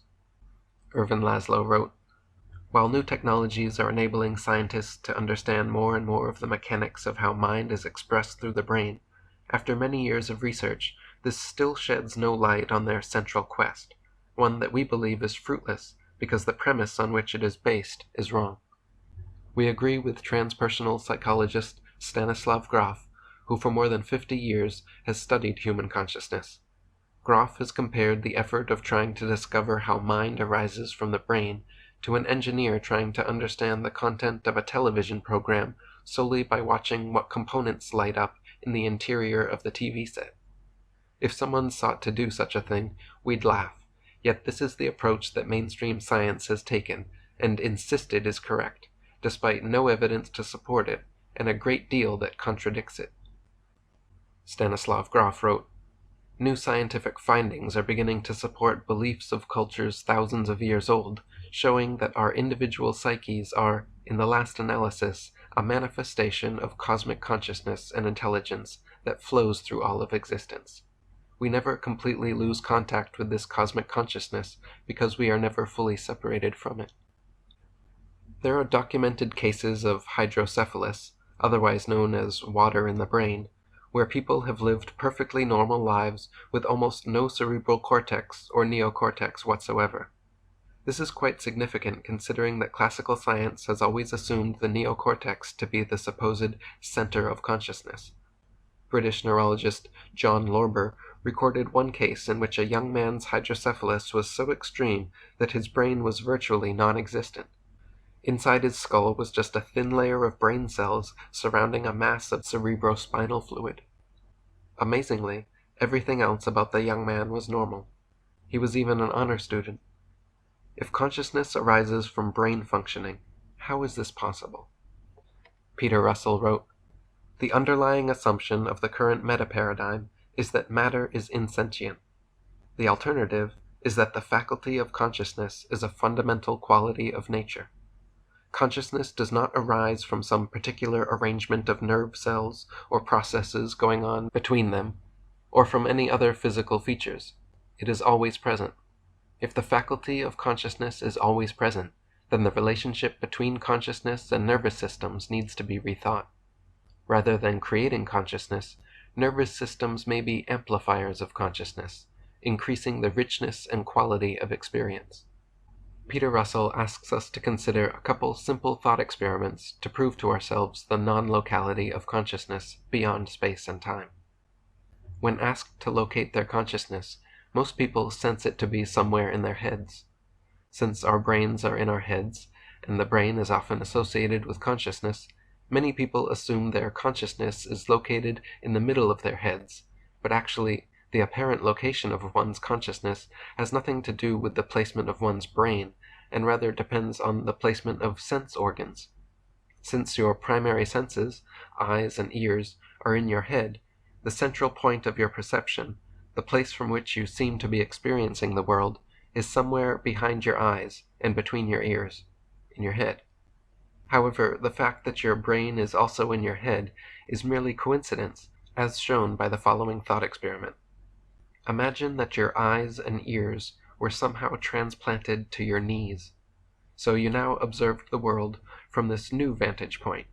Now, if asked to locate your consciousness, where would you point?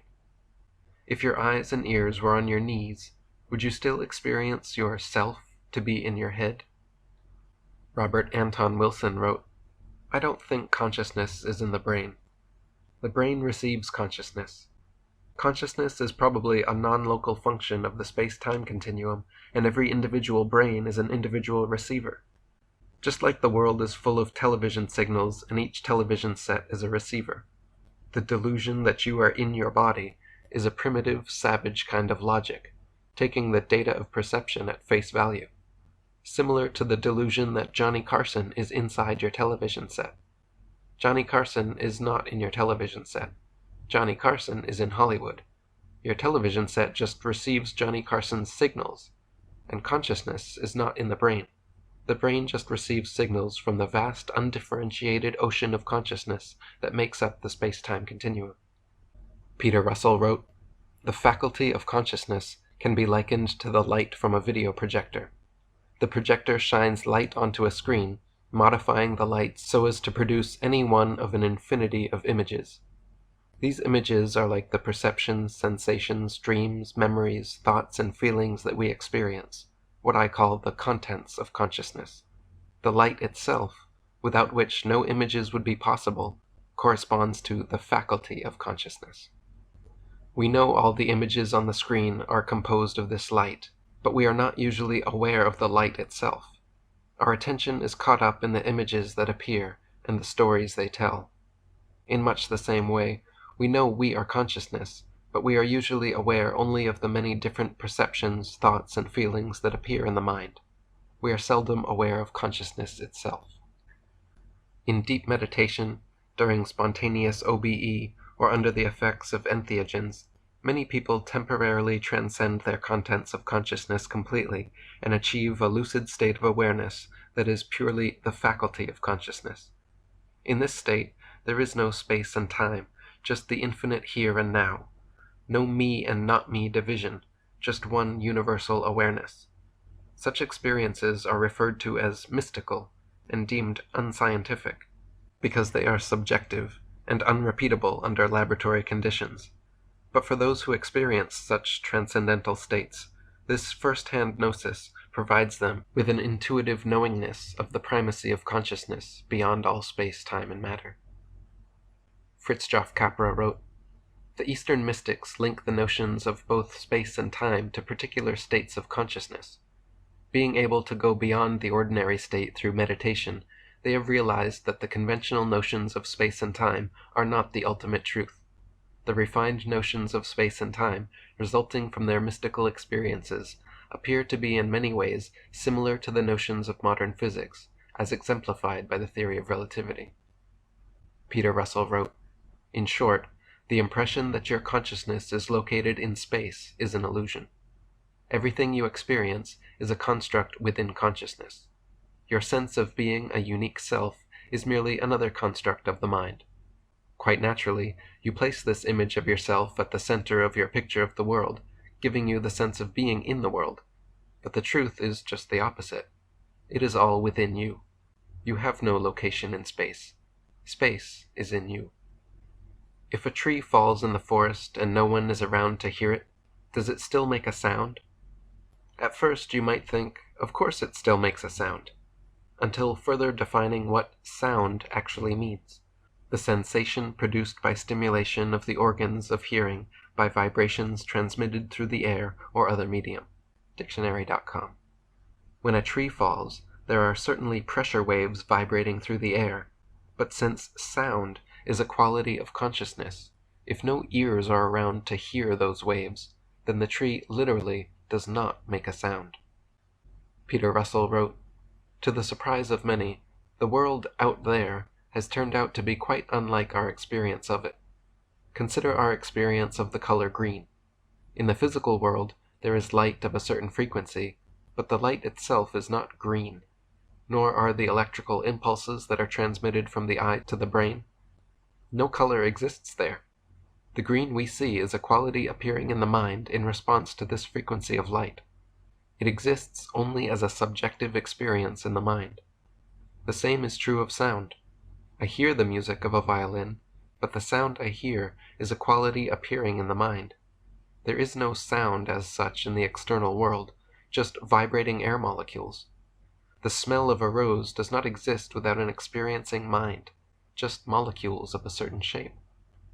What we call colors or sounds or smells are all qualities created in consciousness, which have no independent existence without a sentient observer. Colors are just electromagnetic energy of a specific frequency, sounds are just vibrations of specific patterns, and smells are just various combinations of air molecules, all of which require the key element of consciousness to mystically transform these energetic emanations into our intricate and amazing everyday sensations. All our perceptions, sensations, dreams, thoughts, and feelings are forms appearing in consciousness. It doesn't always seem that way. When I see a tree, it seems as if I'm seeing the tree directly, but science tells us something completely different is happening. Light entering the eye triggers chemical reactions in the retina. These produce electrochemical impulses which travel along nerve fibers to the brain. The brain analyzes the data it receives, then creates its own picture of what is out there. I then have the experience of seeing a tree. But what I am actually experiencing is not the tree itself, only the image that appears in the mind. This is true of everything I experience. Everything we know, perceive, and imagine, every color, sound, sensation, every thought, and every feeling is a form appearing in the mind. It is all an informing of consciousness. Electromagnetic radiation with a wavelength between 380 and 760 nanometers, frequency of 790 to 400 terahertz, is detected by the human eye and perceived as visible light. Everything beyond that is invisible to us. All the colors of the rainbow and absolutely everything we see comes from just a narrow frequency on an infinite electromagnetic spectrum. Our highest perceivable frequency at 790 terahertz is the color violet. However, with the use of tools and technology, we know that above violet are ultraviolet light, X-rays, and gamma rays. Our lowest perceivable frequency at 400 terahertz is the color red. However, with the use of tools and technology, we know that below red are infrared, microwaves, and radio waves. The spectrum is infinite, yet we base our entire experience on the minute sliver perceivable to us and assume that is reality. Peter Russell wrote, "Our eyes detect none of these other frequencies, and our image of reality represents but a tiny fraction of what is there. The same holds true of the other senses. What we hear, smell, and taste is but a limited sample of the physical reality. Furthermore, there are aspects of the physical world, such as magnetic fields and electric charge, that have very little, if any, impact on our experience." David Icke wrote, "In the space that you are occupying now are all the radio and television frequencies broadcasting to your area. You can't see them, and they are not aware of each other because you and they are on different frequencies, or wavelengths. Only when the frequencies are really close do they experience interference. It is the same with our reality.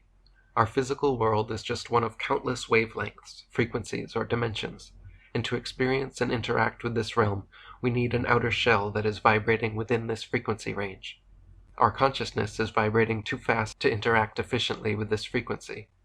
The body is the means through which our infinite awareness can directly experience this range of frequencies that I will call, to keep it simple, the five-sense realm, world, or dimension. This is why the five senses of sight, touch, smell, hearing, and taste are so limited. They are confined to perceiving only this range of frequencies, this dimension. So in the universe there exists an infinite array of electromagnetic radiation, but only the tiniest glimpse of that array is available for sensory experience. Our physical bodies act like electromagnetic transistors for our awareness by switching on or off, amplifying or muting the multitude of signals around us, and funneling what we focus on. All visual, auditory, kinesthetic, olfactory, and gustatory sensations are brought to our consciousness through this frequency decoding process, just like tuning a radio, and in the grand scheme of things, we are barely receiving a signal." David Icke wrote, "There is no solid world outside of you. All those people, streets, cars, and buildings only exist in that solid 3D state in your mind. Everywhere else they are frequency fields, thought fields, energy matrices, call them what you will. Television and the internet are perfect illustrations of what I'm talking about here. When we think of television, we think of pictures and programs, but the only place television exists in that form is on the TV screen. Everywhere else, television consists of frequency broadcasts and electrical circuitry. When we think of the internet, we think of websites, pictures, and graphics, but the only place the internet exists in that form is on your computer screen. Everywhere else, it consists of mathematical codes and electrical circuitry. To summarize, the physical world is a tiny frequency range or dimension within infinite awareness, the ocean. The body computer tunes us into this strictly limited sense of perception, this television channel, and acts as our vehicle to interact with this world. We have been manipulated into believing that we are the computer, and its mental, emotional, and physical software programs. This dimension, like all the others, is a mass of frequency fields that the body computer decodes into apparently 3D scenes, but in that form, they only exist in the brain, or, more accurately, the energy matrix we call the brain. There is no physical world unless it is observed into form, decoded into form. The outside world around us has a convincing appearance of being out there somewhere, when in actuality the 3D world is no more out there than a dream. In dreams we perceive sights, sounds, and sensations, we have all our emotional and rational faculties, we encounter people, places, and situations, all seeming to be happening in a world out there around us. Not until we awaken do we realize that all those sights, sounds, sensations, people, places, and situations were simply creations of our minds, appearing around us, but coming from within us. Ken Wilber wrote, "Since the Greeks, philosophers have been thinking about the ghost in the machine, the small man within the small man, etc. Where is I, the person who uses his brain? Who is it that realizes the act of knowing? As St. Francis of Assisi said, what we search for is the one that sees." Peter Russell wrote, "Today, after 30 years of investigation into the nature of consciousness, I have come to appreciate how big a problem consciousness is for contemporary science. Science has had remarkable success in explaining the structure and functioning of the material world, but when it comes to the inner world of the mind, to our thoughts, feelings, sensations, intuitions, and dreams, science has very little to say, and when it comes to consciousness itself, science falls curiously silent. There is nothing in physics, chemistry, biology, or any other science that can account for our having an interior world. How and why do we have an inner life at all? Professor of philosophy at University of Arizona, Dr. David Chalmers, has coined this issue the hard problem of consciousness. How could any complex material process in the brain create our rich immaterial internal worlds of thought, emotion, sensation, and perception? Why is there a subjective aspect to reality at all? Peter Russell wrote, "Nothing in Western science predicts that any living creature should be conscious. It is easier to explain how hydrogen evolved into other elements, how they combined to form molecules and then simple living cells, and how these evolved into complex beings such as ourselves, than it is to explain why we should ever have a single inner experience." Let's put the hard problem of consciousness through the process of elimination. We know from multiple experiments in quantum physics that quanta, the building blocks of matter, the fundamental units of stuff in the universe, do not become a set something with definite properties, location, and materiality without the key element of consciousness to collapse the wave function. In other words, no consciousness, no matter. So if consciousness is supposedly an emergent property of a Newtonian, Darwinian, mechanistic universe, what used to collapse the wave function in the days before the evolution of consciousness? Dean Radin wrote, "Since a key component in the quantum measurement process includes an observer and his or her knowledge, this means the mind is inextricably wound into quantum reality. Based on the classical assumptions of local realism and mechanism, the brain, like any other physical object, is a clockwork object. Since clockworks are not conscious, then what we call I can only be an emergent property of a complicated piece of machinery. And thus our sense of conscious awareness, or the feeling one has when smelling a rose, are illusions, though illusions to whom is not quite clear. From a classical physics point of view, the you that is currently reading this sentence is an illusion." This seems to be a rather important limitation, as most people reading these sentences probably believe that their conscious minds, do exist. We often falsely assume that we are our physical bodies because our consciousness seems trapped inside. We feel pain and pleasure, all emotions, perceptions, and sensations through the body, and so we identify with it. But is the body who and what we really are? If your leg gets cut off, is the leg still you? Or was the leg just a tool, a vehicle you used to experience the physical realm? Eric Pepin wrote, "We are energy beings residing in bodies so that we can experience this physical dimension. The relationship between our energy being and our physical body is kind of like a person driving a car. Except imagine that the person driving believes the car is their true being. It might strike you as funny to imagine a person who believes that they are the car, but that is the way most of us think of ourselves. We do not separate our physical bodies from the pure energy being that controls the body. When people drive cars, they do not become car beings.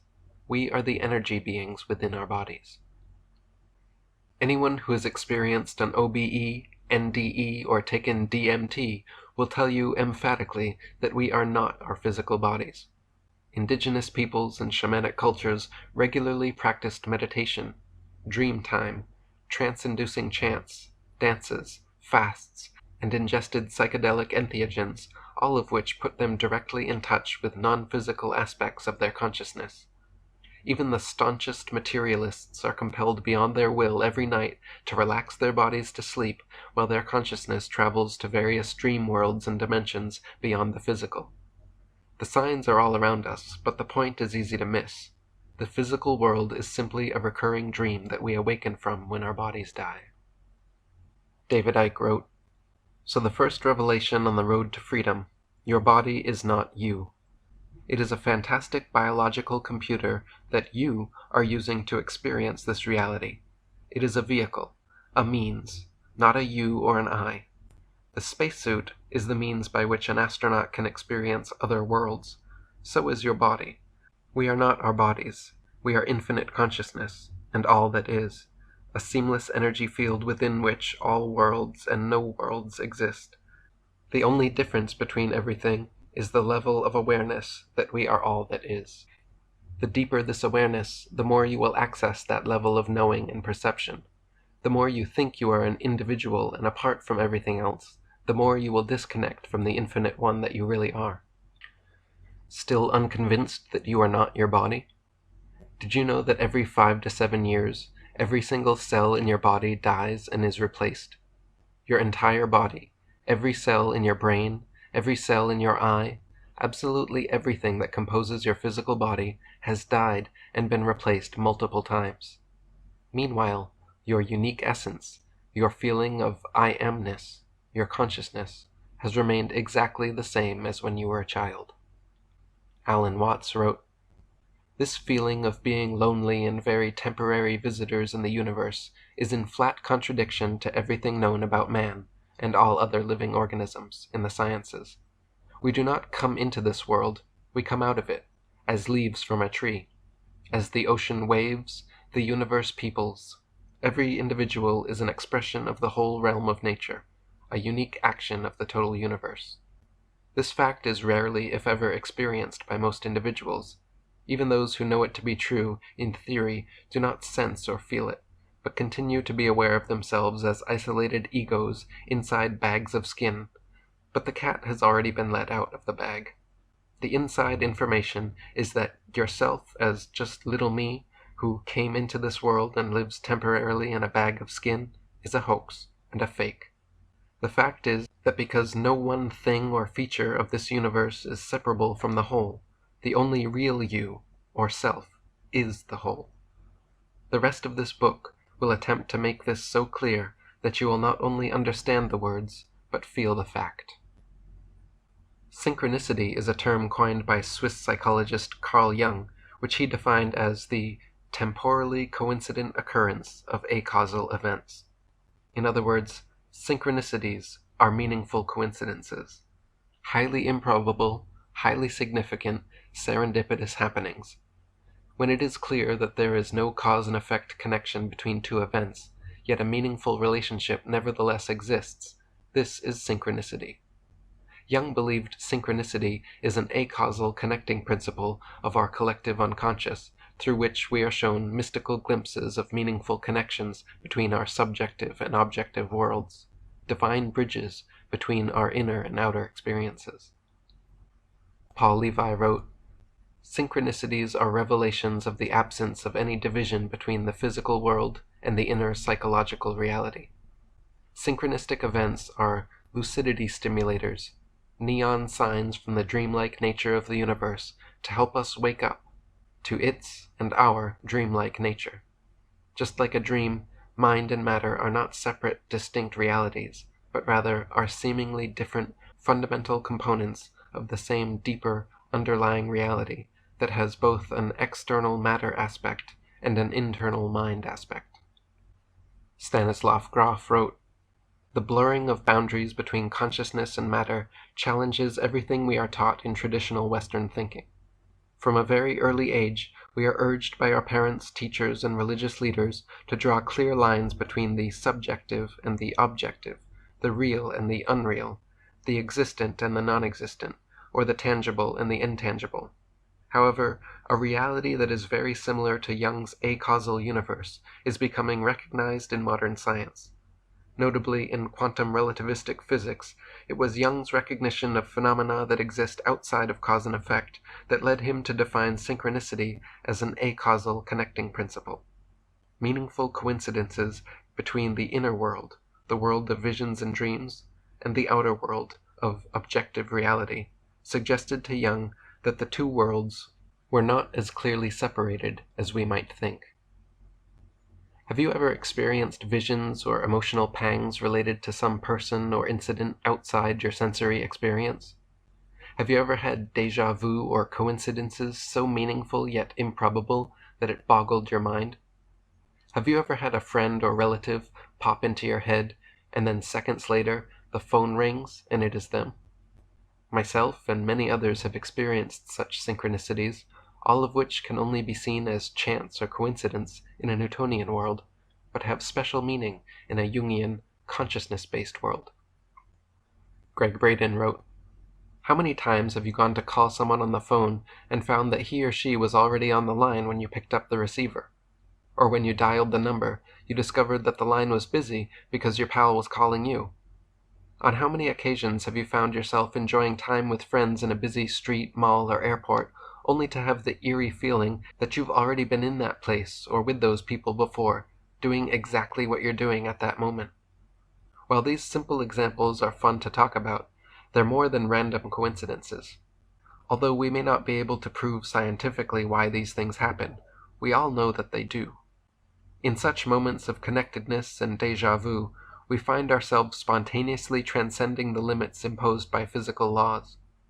In those brief instances, we're reminded that there's probably more to the universe and us than we may consciously acknowledge.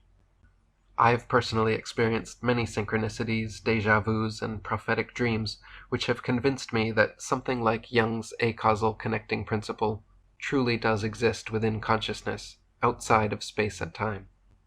For instance, one night in college, I actually dreamed of a conversation that I would be having the next day, and experienced paradigm-shattering déjà vu as I found myself enacting my dream in reality. Stunned in revelatory paralysis, the dream came flooding back to me, and I realized that I was standing in the exact place, wearing the exact clothes, and having the exact discussion that I had dreamt. Suddenly it occurred to me that I knew exactly the entire next sentence my friend was about to speak, so I quickly snapped out of the reverie and said the whole sentence along with her verbatim simultaneously. My friend then stared at me dumbfounded as I laughed and tried to explain. Another time, a few years ago, I was meditating and started to feel a tight clenching at my solar plexus, so I tried to relax, took a deep breath, and exhaled with an Om. The very second I finished my Om breath, the electricity in my third-floor apartment room, all the lights, and my digital clock went dark for 2 seconds, then came back on. Shocked, I phoned my friends on the second and fifth floors to see if their power had gone out, and it hadn't. This meant at most the power went out only on my floor, and perhaps only in my room. Perplexed and curious, I then said a little prayer to God, my higher self, or whatever aspect of the one consciousness was listening, and said it seems like that was more than just a coincidence, and if that was some kind of sign, could I please have another one? And so the next day, I was downstairs in my girlfriend's room watching the cartoon South Park on DVD, the episode where Caesar Milan comes to deal with Cartman. Just as Caesar finished saying the words, "You must express the dominant energy," the lights, the television, and everything went dark once again, then came back on 2 seconds later, and the DVD somehow skipped back and said once again, "Express the dominant energy." Express the dominant energy, coinciding with 2 power outages, my meditation and my asking for a sign, was quite an odd, memorable, and mysterious synchronicity for me. Stanislav Grof wrote, "Most of us have encountered strange coincidences that defy ordinary explanation. The Austrian biologist Paul Kammerer, one of the first to be interested in the scientific implications of this phenomenon, reported a situation where his train ticket bore the same number as the theater ticket that he had bought immediately afterward. Later that evening, the same sequence of digits was given to him as a telephone number. the astronomer Flammarion cited an amusing story of a triple coincidence involving a certain Mr. Deschamps and a special kind of plum pudding. As a boy, Deschamps was given a piece of this pudding by a Mr. de Fortescue. 10 years later, he saw the same pudding on the menu of a Paris restaurant and asked the waiter for a serving. However, it turned out that the last piece of the pudding was already ordered by Mr. de Fortescue, who just happened to be in the restaurant at that moment. Many years later, Mr. Deschamps was invited to a party where this pudding was to be served as a special rarity. While he was eating it, he remarked that the only thing lacking was Mr. Fortescue. At that moment, the door opened and an old man walked in. It was Mr. Fortescue, who burst in on the party by mistake because he had been given a wrong address for the place he was supposed to go. Michael Talbot wrote, Jung was treating a woman whose staunchly rational approach to life made it difficult for her to benefit from therapy. After a number of frustrating sessions, the woman told Jung about a dream involving a scarab beetle.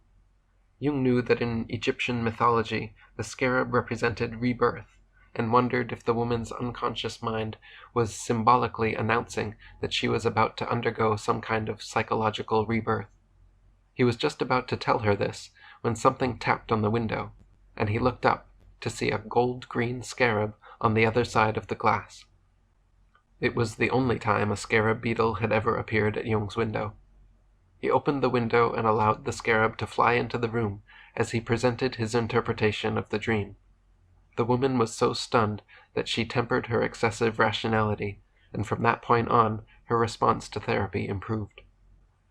These kinds of anecdotes are not exactly scientific, but due to the very nature of synchronicities, science and the scientific method are unfortunately ill-equipped to offer any insight into such intangible, immeasurable, and subjective phenomena. However, for many people who have personally experienced such highly improbable, unbelievable synchronicities, confirmation from science is unnecessary, because like a glimpse behind the veil, they are given a kind of gnosis, an intuitive recognition of the subtle interplays between consciousness, space, time, and matter. Stanislav Grof wrote, In a mechanical universe where everything is linked by cause and effect, there is no place for meaningful coincidences in the Jungian sense. In the practice of traditional psychiatry, when a person perceives meaningful coincidences, he or she is, at best, diagnosed as projecting special meaning into purely accidental events. At worst, he or she is diagnosed as suffering from hallucinations or delusions. Traditional psychiatrists either do not know about the existence of true synchronicities, or they prefer to ignore the concept. As a result, they may wrongly diagnose meaningful coincidences as the result of serious pathology, delusions of reference. In many cases of spiritual emergencies, where valid synchronicities were reported, people have all too often been hospitalized unnecessarily.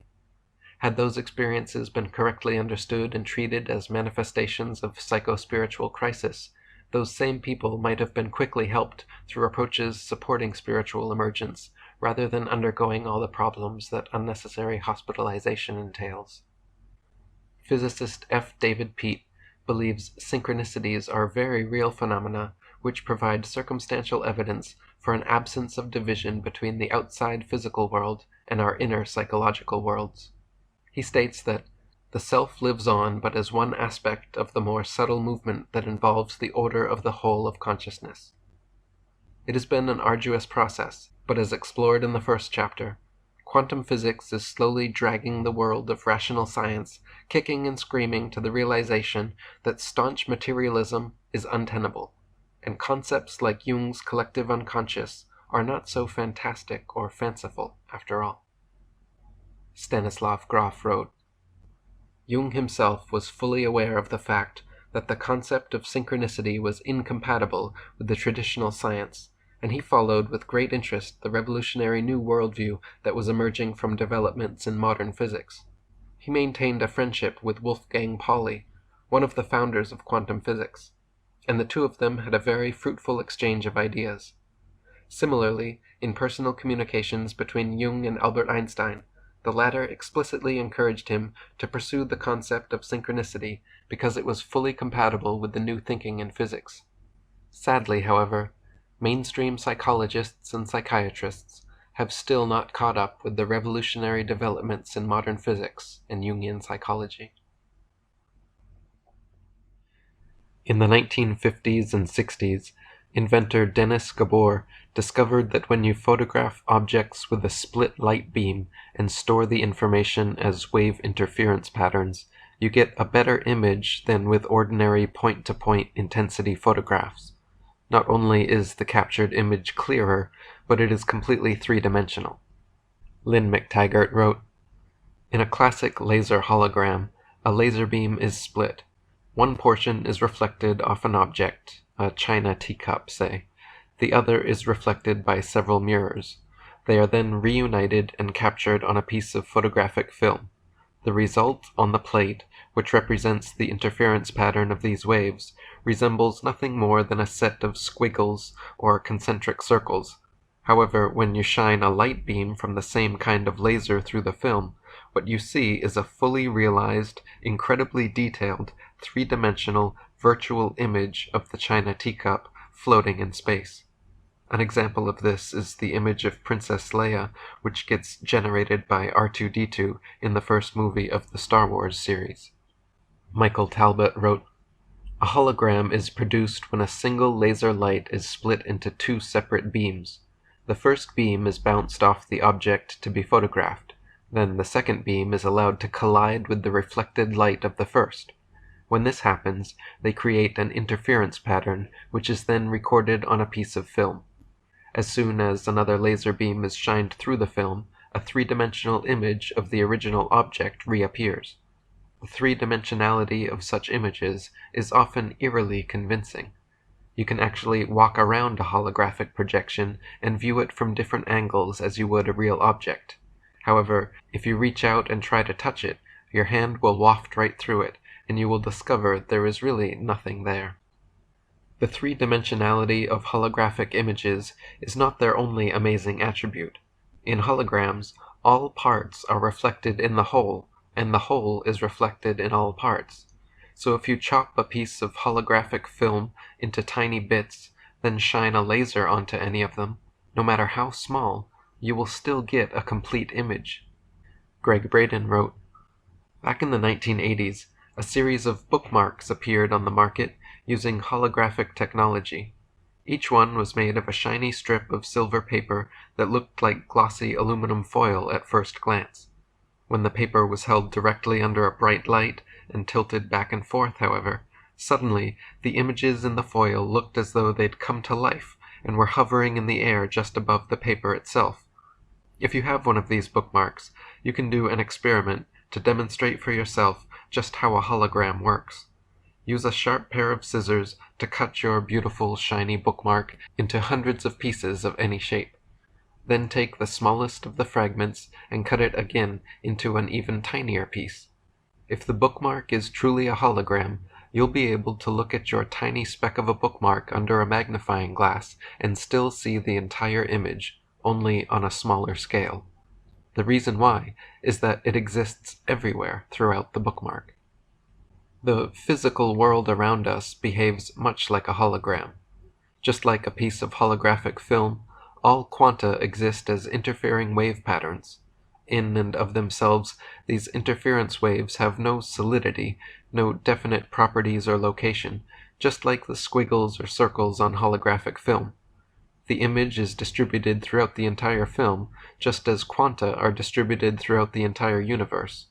Then, when a laser beam, the light of consciousness, is directed at those interference waves, seemingly solid particles, three-dimensional images, appear before our eyes. One of the first physicists to consider this cosmic hologram metaphor was David Bohm, who defined the universe as an undivided wholeness in flowing motion, which he termed the hollow movement. Dean Radin wrote, "Einstein's protege, American physicist David Bohm, felt that quantum theory suggested the existence of a deeper reality than the one presented by our senses. He dubbed the implicate order an undivided holistic realm that is beyond concepts like space-time, matter, or energy. In the implicate order, everything is fully unfolded or entangled with everything else. By contrast, the explicate order, world of ordinary observations and common sense emerge, or unfold, out of the implicate order. Bohm used a hologram as a metaphor to illustrate how information about a whole system can be enfolded into an implicit structure, any part of which reflects the whole. Bohm's implicate order is analogous to the two-dimensional piece of holographic film, and the explicate order is analogous to the three-dimensional holographic image. The implicate order is the underlying undivided wholeness of the universe, and the explicate order is the multitude of seemingly separate forms. To illustrate this duality, consider the following passages from my book Asbestos Head. If you blur your vision enough, forms disappear and you are left with nothing but a mass of color in motion. There is no word that describes the blur, but perhaps you make one up. Then you make a habit of making up words for blurs and start recognizing similarities. You label tree blurs, rock blurs, other animal blurs, and maybe even atom blurs. This allows you to compare and categorize, make judgments and express artistic concerns about the blurs, but the fact remains that the boundaries between blurs are perceptual, not actual. We know no two trees, rocks, animals, or atoms are exactly alike, but if no two things are exactly alike, we have no way to measure what constitutes one thing or its other. If no two things are exactly alike, then there must be only one true form that is everything, i.e., the universal hologram. We know that subatomic particles are constantly in motion, but on a smaller scale than we can perceive. We know the universe is perpetually changing and in motion, but we perceive most things as unchanging and still. Then we use language to label this fallacious stillness. We recognize similarities in the stillness and create categories and definitions. We forget all about our faulty premise and attribute a priori importance to these forms we perceive, though in fact knowing no two things are truly separate and everything is constantly moving, aka the hollow movement. Michael Talbot wrote, Bohm cautions that this does not mean the universe is a giant undifferentiated mass. Things can be part of an undivided whole and still possess their own unique qualities. To illustrate what he means, he points to the little eddies and whirlpools that often form in a river. At a glance, such eddies appear to be separate things and possess many individual characteristics such as size, rate, and direction of rotation, etc.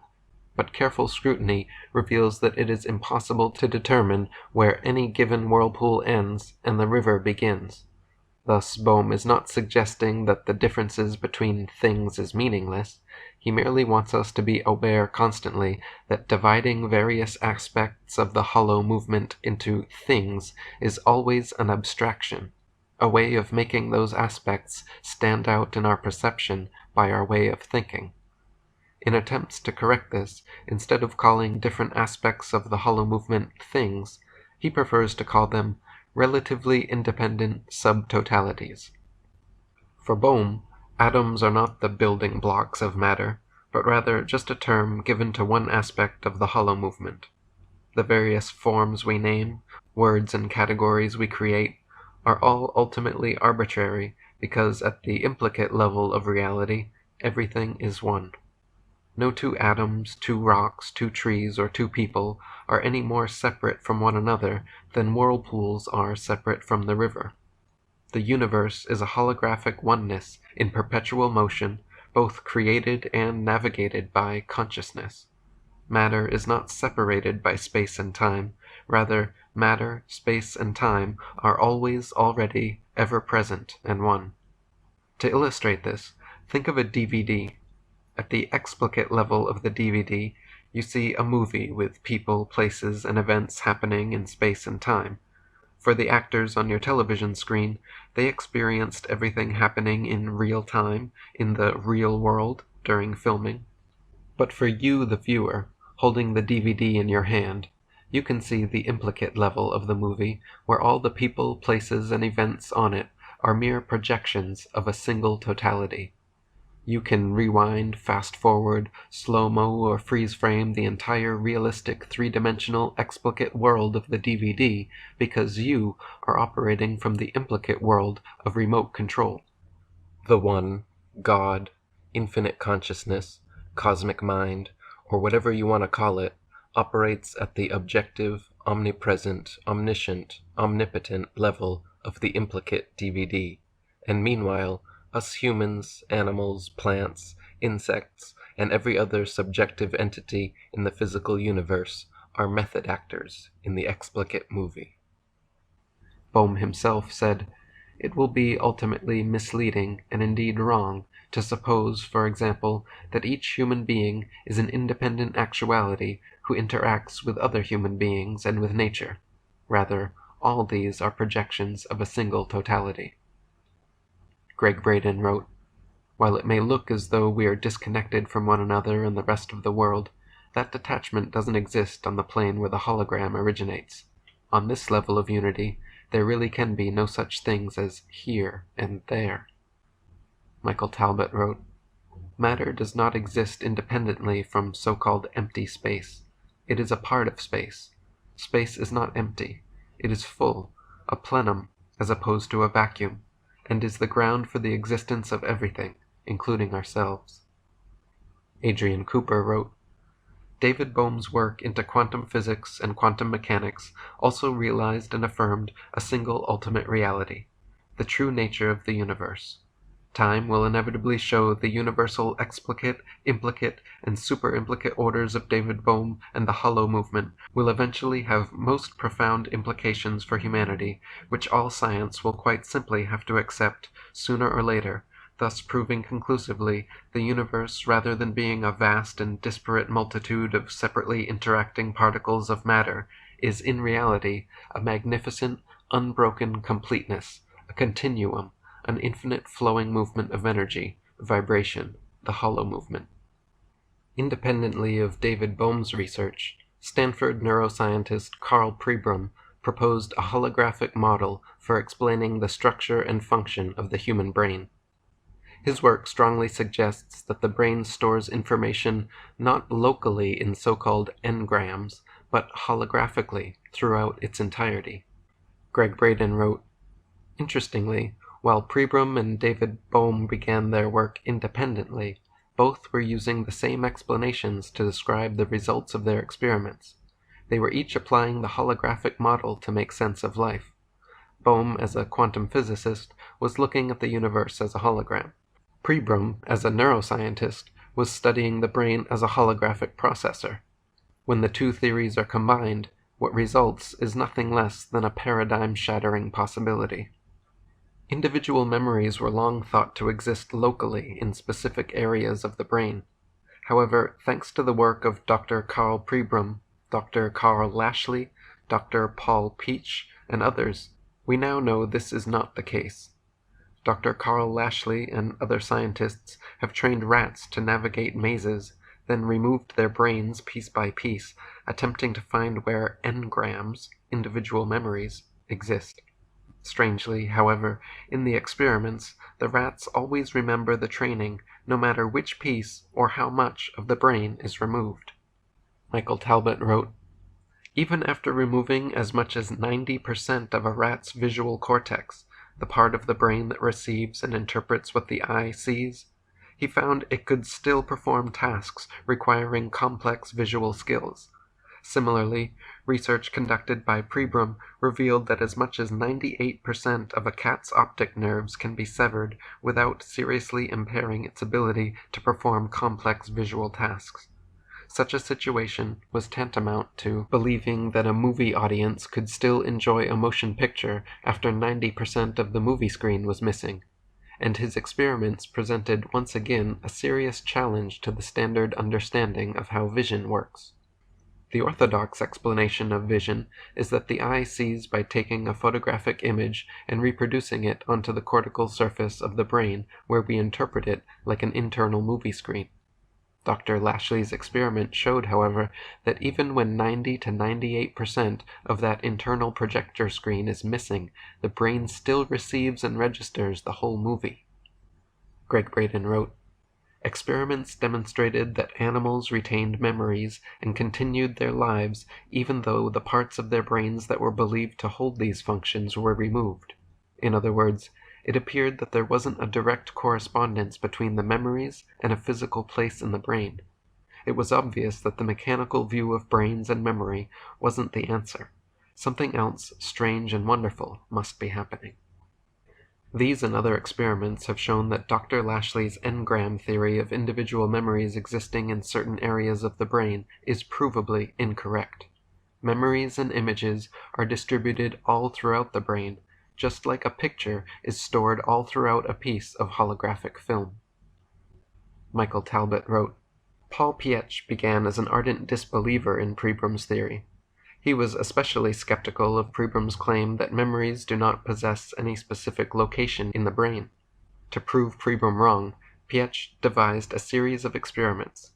Pietsch reasoned that if a salamander's feeding behavior is not confined to any specific location in the brain, then it should not matter how its brain is positioned in its head. If it did matter, Pribram's theory would be disproven. He then flip-flopped the left and right hemispheres of a salamander's brain, but to his dismay, as soon as it recovered, the salamander quickly resumed normal feeding. He took another salamander and turned its brain upside down. When it recovered, it too fed normally. Growing increasingly frustrated, he decided to resort to more drastic measures. In a series of over 700 operations, he sliced, flipped, shuffled, subtracted, and even minced the brains of his hapless subjects, but always when he replaced what was left of their brains, their behavior returned to normal. These findings and others turned Pietsch into a believer. Salamanders were good subjects for this experiment because they simply go comatose when their brains are removed and then quickly regain normal functioning once it's replaced. In Dr. Pietsch's 700 trials, he subtracted sliced, diced, mashed, and even sausage-ground salamander brains, but no matter what, after putting back whatever was left of their brains, they always regained normal functioning. David Icke wrote, Mainstream science has been unable to locate the area of the brain that contains all the memory, because what we call memory exists throughout the brain and body.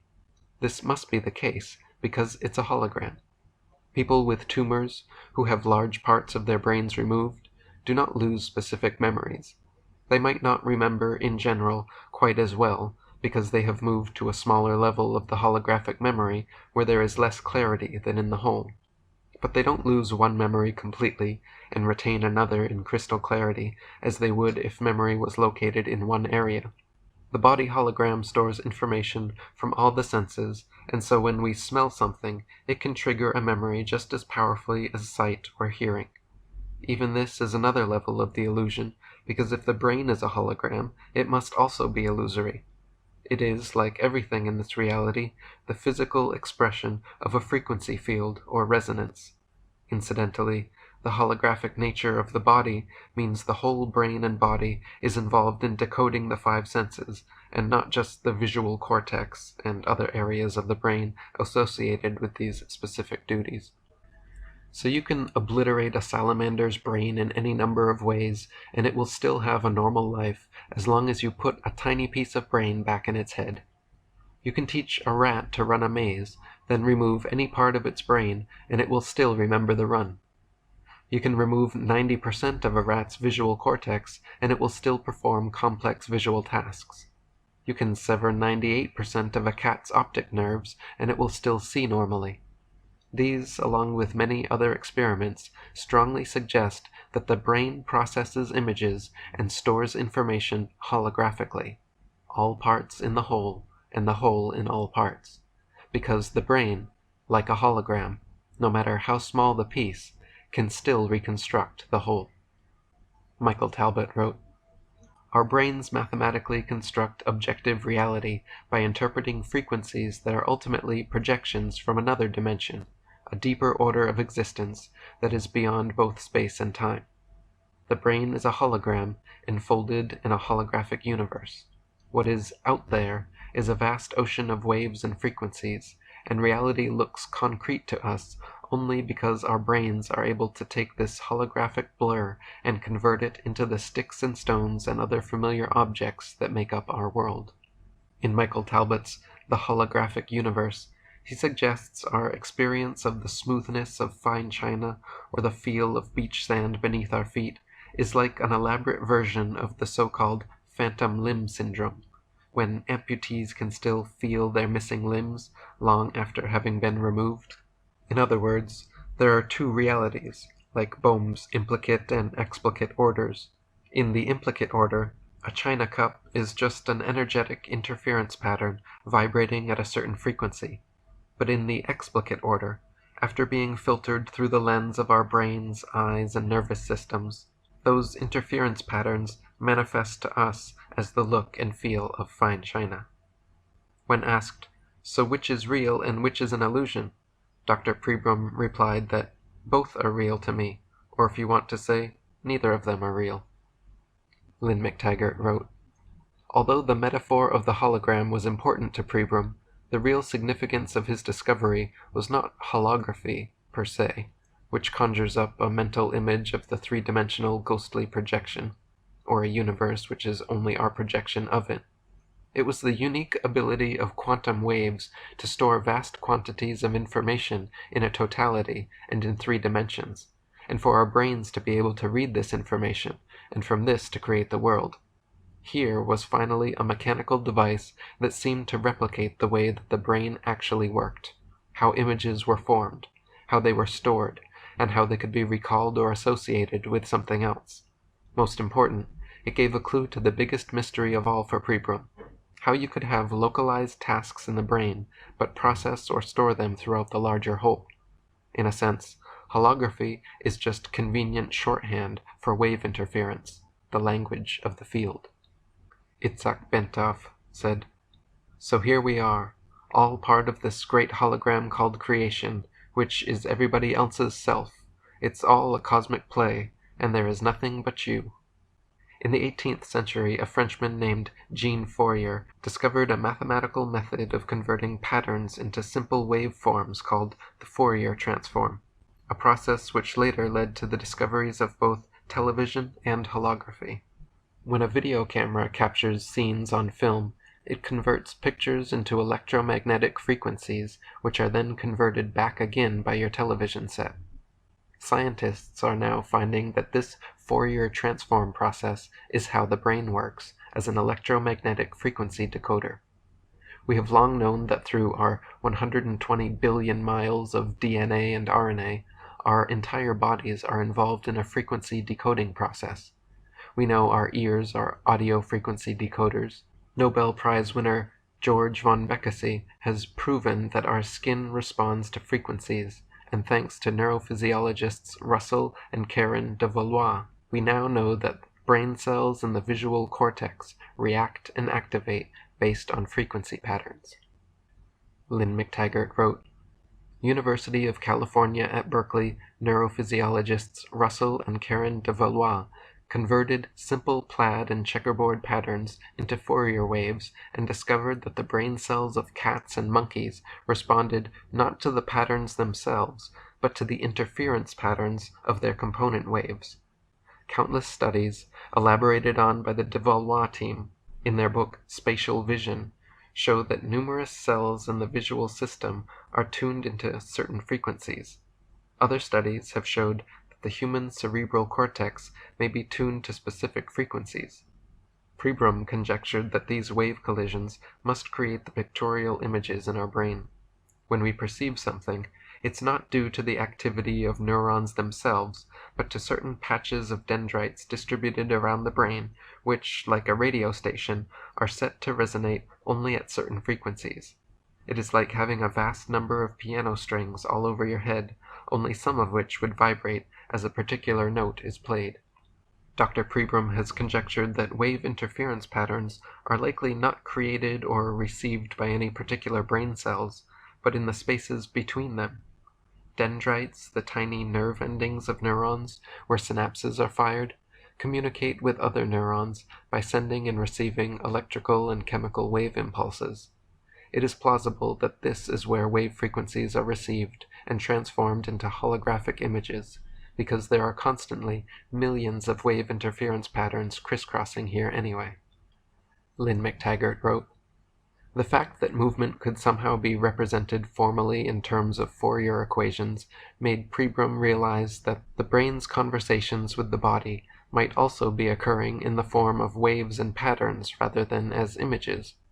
The brain somehow had the capacity to analyze movement, break it down into wave frequencies, and transmit this wave pattern shorthand to the rest of the body.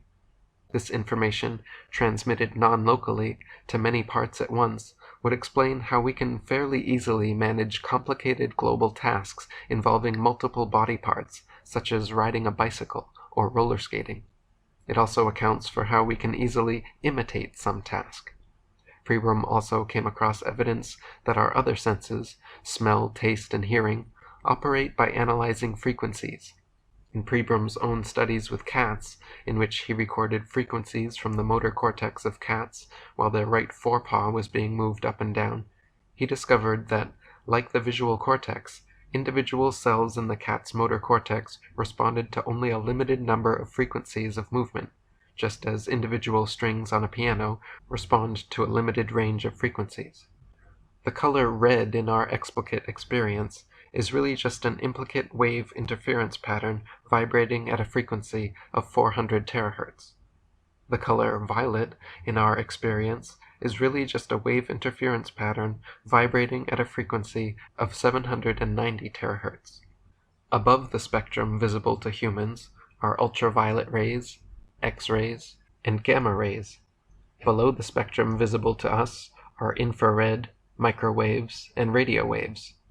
Our brains decode this small sliver of electromagnetic frequencies and create the perceptions and sensations we experience in our consciousness. Using the piano analogy, think of the color red as a low note and the color violet as a high note. A rainbow is a major chord, and a lakeside sunset is a concerto." Lynn McTaggart wrote, "Our brain is not a storage medium, but a receiving mechanism in every sense, and memory is simply a distant cousin of ordinary perception. The brain retrieves old information the same way it processes new information, through holographic transformation of wave interference patterns. Lashley's rats with the fried brains were able to conjure up their run in its entirety because the memory of it was never burned away in the first place. Whatever reception mechanism was left in the brain, and as Pribram had demonstrated, it was distributed all over the brain, was tuning back into the memory through the field.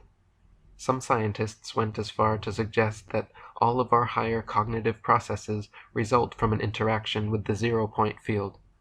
This kind of constant interaction might account for intuition or creativity, and how ideas come to us in bursts of insight, sometimes in fragments, but often as a miraculous whole. An intuitive leap might simply be a sudden coalescence of coherence in the field. If you take a piece of regular film and cut it up, your image is destroyed forever. However, when you cut up a piece of holographic film, the image is never destroyed. A smaller scale version of the image always exists. If memories were stored locally like regular film, and you cut out that part of the brain, the memory would be lost. But in reality, like holographic film, when you cut out parts of the brain, a smaller scale version of the memory always exists. So just as a piece of holographic film stores complete images as interference patterns throughout its entirety, the human brain stores complete memories as interference patterns throughout its entirety.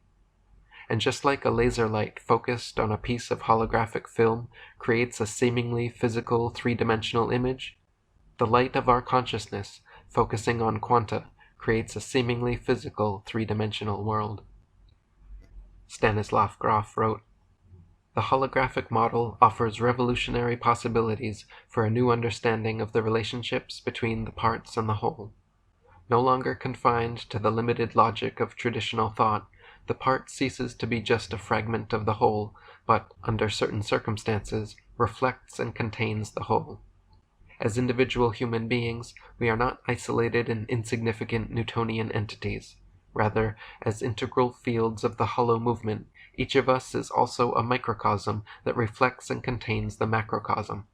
If this is true, then we each hold the potential for having direct and immediate experiential access to virtually every aspect of the universe, extending our capacities well beyond the reach of our senses.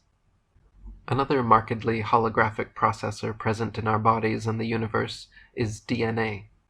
Watch any movie or TV series about crime scene investigation and notice that the identity of the culprit can be determined from tiny traces of their DNA.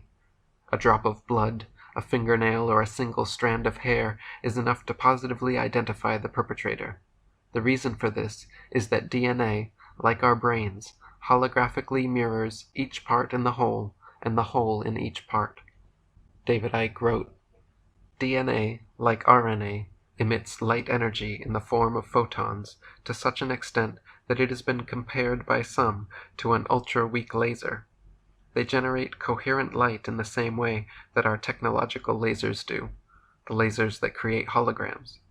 The universe broadcasts its signals in wave or interference patterns, and it may be that the laser light emitted by the DNA and RNA is part of the process of turning them into holographic representations of that waveform. One mystery of quantum physics is how particles can either express themselves as a waveform, non-physical, or as a particle, apparently physical, and the waveforms only become particles when they are being observed, when we are looking at them. What is actually happening is that the DNA, RNA, and brain is causing the waveform or interference pattern to project an illusory hologram. The act of observation, focus, projects the hologram from the waveform, and when this happens, the quantum physicists see the waveform becoming a particle. Both the waveform and the particle exist at the same time, and they don't move from one state to the other. When a laser is shown onto a photographic interference pattern to manifest a hologram, one does not replace the other. Both waveform and hologram coexist. It is just that the observer sees the hologram as the prime reality. The waveform is possibility. The particle is physical experience. Ever-increasing evidence overwhelmingly suggests that our brains, bodies, DNA, and the entire universe are non-local, holographic transducers incessantly interacting with a deeper quantum reality. This hollow movement is an undivided wholeness in flowing motion, where all perceived separation is ultimately illusory, like whirlpools in a river. Even the seeming separation of forms and consciousness into relatively independent subtotalities only exists at the explicate level. As David Bohm put it simply, deep down, the consciousness of mankind is one. David Icke wrote, Scientists can't understand why subatomic particles can communicate instantly with each other over staggering distances, because they are thinking in terms of space. But there is no space involved. It is like the droplet of water in the ocean. There are no particles, plural, except in the way we perceive them in the illusion. All particles are the same one. They don't have to communicate between each other, because there is no each other, and they don't move from one place to another, because there is no space, and so can be no places. Appropriately, the word utopia means no place, beyond the illusion of time and space. The super-hologram appears to occupy space, and we talk of the vastness of space, but it's a hologram, and so that cannot be. If there is no space, how come we seem to travel through it? Once again, because that is the illusion our DNA and RNA decodes for us, and we travel through space only as electrical signals interpreted by the brain. Jake Horsley wrote, Every particle in the universe is a carrier of knowledge. In other words, in some form or another, every particle can be said to be conscious. As humatons, we tend to assume that only we are conscious, because only we seem to be self-conscious. Not only that, we have attributed our consciousness to a single organ only, the brain, and it is possible we only use 10% of that organ with which to deduce all of this.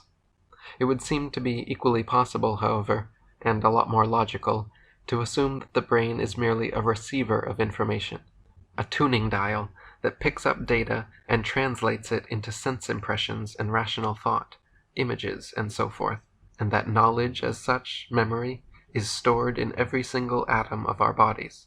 For organic beings, the filing system provided for every living molecule is DNA.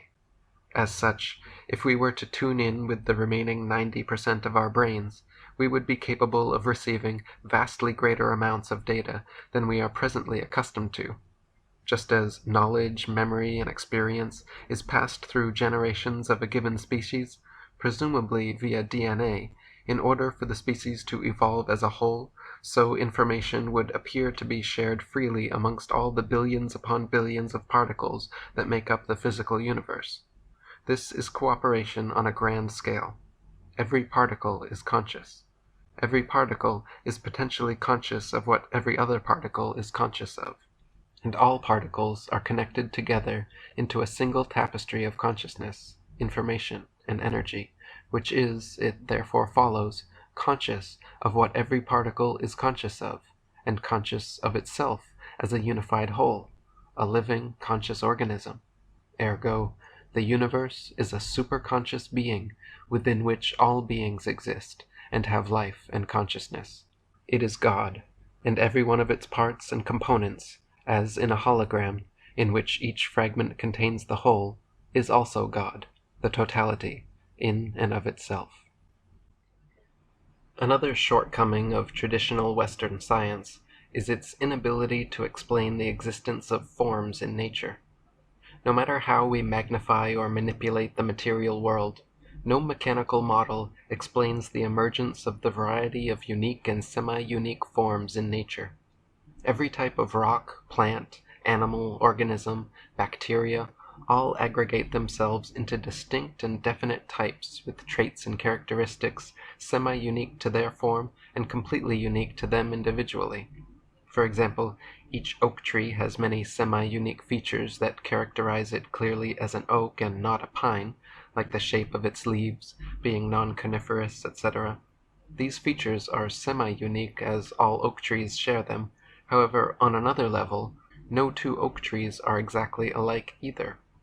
Exact size, shape, dimensions, growth patterns, ring patterns, etc. are completely unique to each tree. So what is the mechanism in nature which constantly creates these unique and semi-unique forms? Newton's model, nor the 300-plus subsequent years of material science since, have been able to explain this. British biologist Rupert Sheldrake's concept of morphogenic resonance, however, seems to be our best current theory. Stanislav Grof wrote, "British biologist Rupert Sheldrake has offered an incisive critique of traditional science. He pointed out that in its single-minded pursuit of energetic causation, Western science neglected the problem of form in nature. He pointed out that our study of substance alone cannot explain why there is order, pattern, and meaning in nature any more than the examination of the building materials in a cathedral, castle, or tenement house can explain the particular forms those architectural structures have taken. No matter how sophisticated our study of the materials, we will not be able to explain the creative forces that guided the designs of these structures." Sheldrake suggests that forms in nature are governed by what he calls morphogenic fields, which cannot be detected or measured by contemporary science. This would mean that all scientific efforts of the past have totally neglected a dimension that is absolutely critical for understanding the nature of reality. As an example, Sheldrake asks us to consider the complexity of the human body. For instance, take notice of your arms, how they twist, bend, and rotate. Notice how your fingers separate and clasp with opposable thumbs, giving your upper limbs unique function and purpose. Now take notice of your legs, how they are designed, how they bend and move. Notice your feet and toes, and how your lower limbs perfectly serve their unique function and purpose. Arms and legs look different, have different functions and locations, but the DNA, chemicals, nerves, cells, and molecules composing them are exactly the same. So how did they become different, and why? What property within leg cells determined them to become a leg, and what property within arm cells determined them to become an arm? Eric Pepin wrote, Sheldrake proposes a theory he calls morphic resonance. This theory basically states that there is a field of energy surrounding and permeating an organism, which contains, among other things, the form of the organism. He writes that each species has its own field, that there are fields within fields, and that these fields have built-in memory, based upon what has happened in the past, derived from previous organisms or forms of a similar kind. In other words, each organism on the planet shares fields of similar energy, or we could say a specific frequency. What biological mechanism recognizes, stores, and develops the evolution and various adaptations of a species? If a species of insect develops camouflage coloration like nearby foliage to hide from predators, where is that information stored? If a species of bird develops curvature in its beak to assist in gathering low-laying food and materials, what mechanism informs new beak cells to curve? The typical answer is that this information is stored and transmitted by genes and DNA. However, no biologist can explain how this occurs. Sheldrake compares it to studying building materials at a construction site and attempting to determine the structure of the house to be built. Lynn McTaggart wrote, British biologist Rupert Sheldrake has mounted one of the most constant and vociferous challenges to this approach. Current genetic theory also doesn't explain, he says, how a developing system can self-regulate or grow normally in the course of development if a part of the system is added or removed, and doesn't explain how an organism regenerates, replacing missing or damaged structures. In a rush of fevered inspiration while at an ashram in India, Sheldrake worked out his hypothesis of formative causation, which states that the forms of self-organizing living things, everything from molecules and organisms to societies, are shaped by morphic fields. These fields have a morphic resonance, a cumulative memory of similar systems throughout cultures and time, so that species of animals and plants remember not only how to look but also how to act. Morphic resonance is, in his view, the influence of like upon like through space and time. He believes these fields are different from electromagnetic fields because they reverberate across generations with an inherent memory of the correct shape and form. The question of form and process in nature is still a complete mystery, no matter how many fancy explanations or Latin terms scientists create. How do embryos develop from fertilized eggs? How does a tiny seed grow into a huge tree? Inside every apple seed there is the potential to grow an entire apple tree with deep roots, winding branches, colorful leaves, and hundreds of apples with thousands more seeds inside. Where is this amazing blueprint in those tiny seeds? How does part of the seed become a root, another part become a branch, another part become a leaf, and another part become an apple? Eric Pepin wrote, Imagine a little acorn planted in the ground. The form and shape of that little acorn, hidden in the earth, is vastly different from the giant tree it will become, with branches sticking out in every direction, leaves and bark, roots reaching far into the earth. We could say that the acorn contains some kind of genetic program that tells it how to grow and how to form, but where is this program? If we said this genetic program was within the DNA, science and biologists such as Rupert Sheldrake tell us we would be wrong. DNA codes for proteins and the microcomponents which make up proteins. Coding the structure of single solitary parts that make up organisms, such as proteins, is very different than coding the shape and structure of an entire organism. In 1921, an interesting phenomenon relative to morphic fields was first observed in Southampton, England. In the morning, when people came out to get the milk from their doorsteps, they found the cardboard lids torn to shreds and the cream disappeared from their bottles. It turns out, blue-tit birds in the area had learned to perch atop the bottles, pull off the cardboard lids with their beaks, and drink the cream. Several months later, this phenomenon began occurring elsewhere in Britain, about 50 miles away, then later about 100 miles away, then again and again in many diverse locations throughout Europe. Eric Pepin wrote, Whenever the blue tit phenomenon turned up, it started spreading locally, presumably by imitation. However, blue tits are very home-loving creatures, and they don't normally travel more than 4 or 5 miles. Therefore, the dissemination of the behavior over large distances could only be accounted for in terms of an independent discovery of the habit. The people who did the study came to the conclusion that it must have been invented independently at least 50 times. Moreover, the rate of spread of the habit accelerated as time went on. Here is an example of a pattern of behavior which was spread in a way which seemed to speed up with time, and which might provide an example of morphic resonance. Decades later, further evidence for morphic resonance was provided by Dutch Bluetits.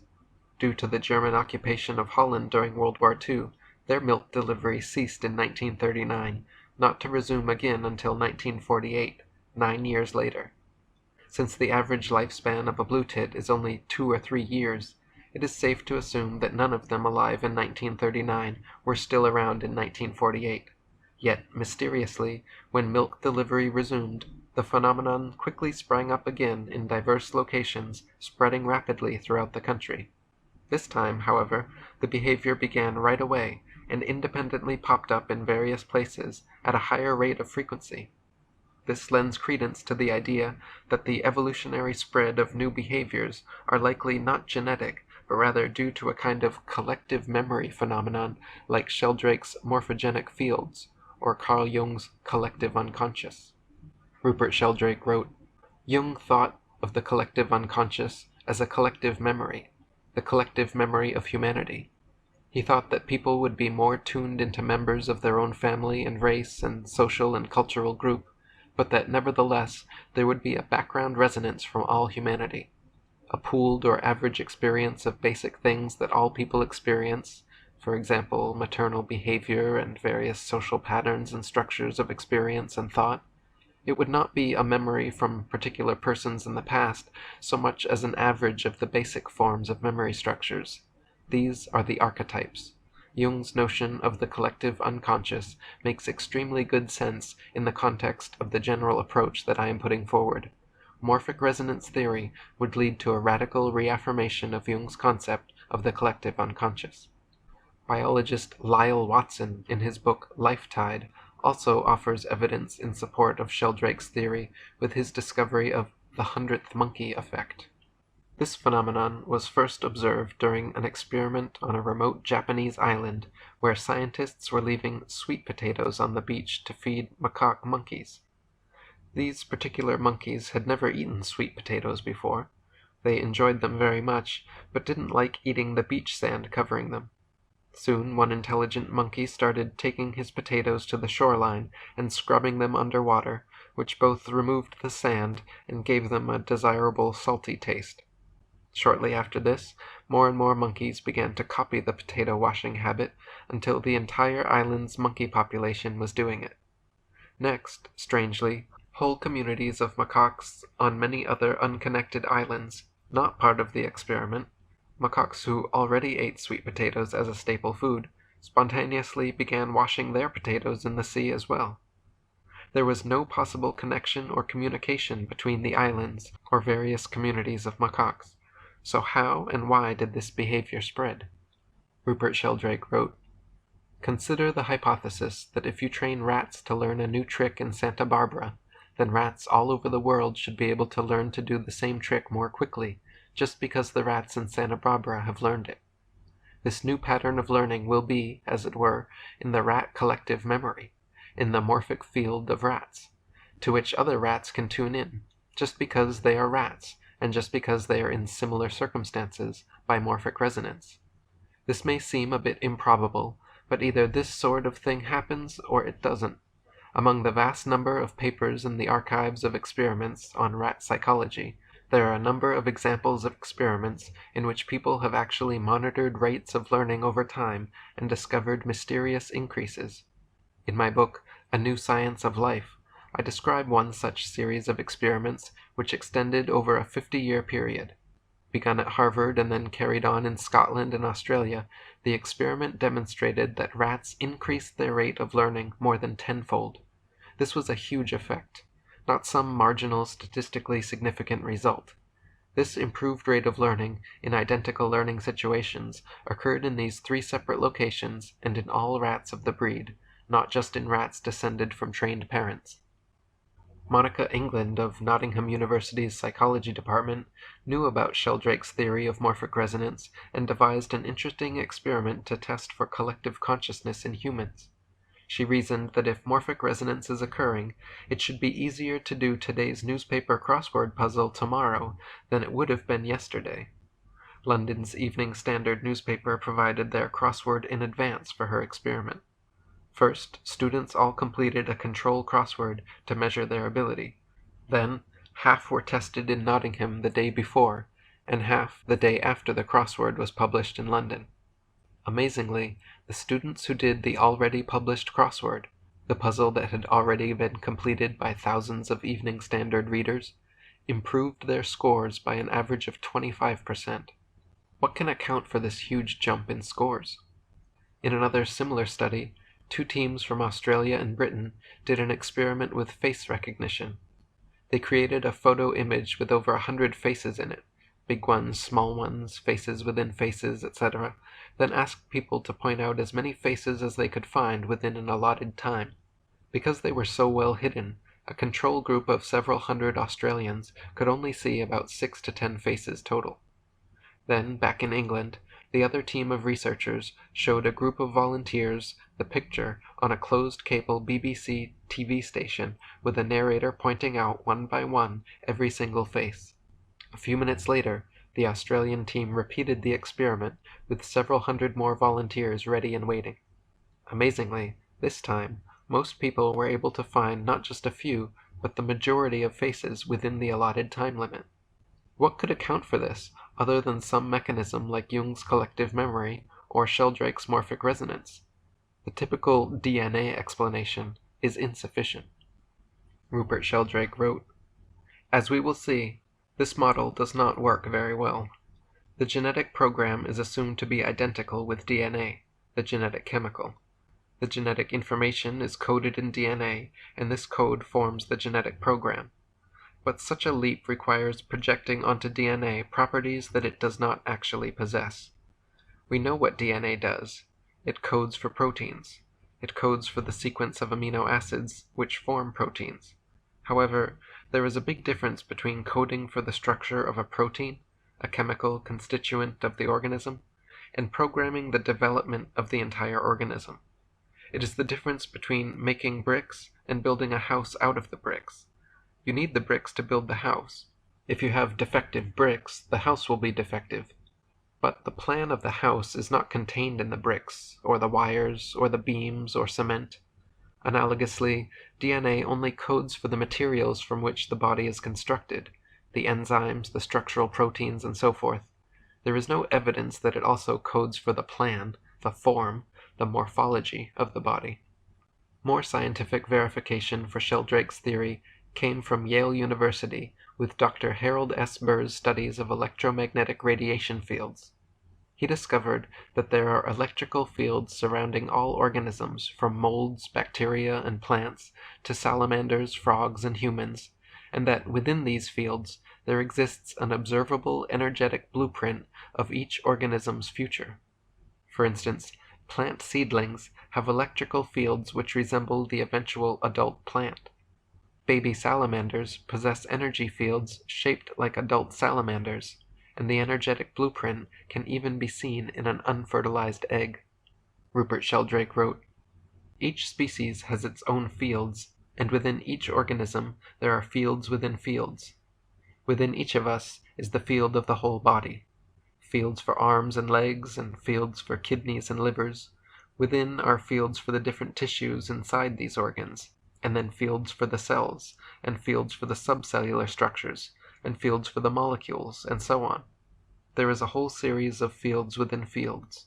The essence of the hypothesis I am proposing is that these fields, which are already accepted quite widely within biology, have a kind of inbuilt memory derived from previous forms of a similar kind. The liver field is shaped by the forms of previous livers, and the oak tree field by the forms and organization of previous oak trees. Through the fields, by a process called morphic resonance, the influence of like upon like, there is a connection among similar fields.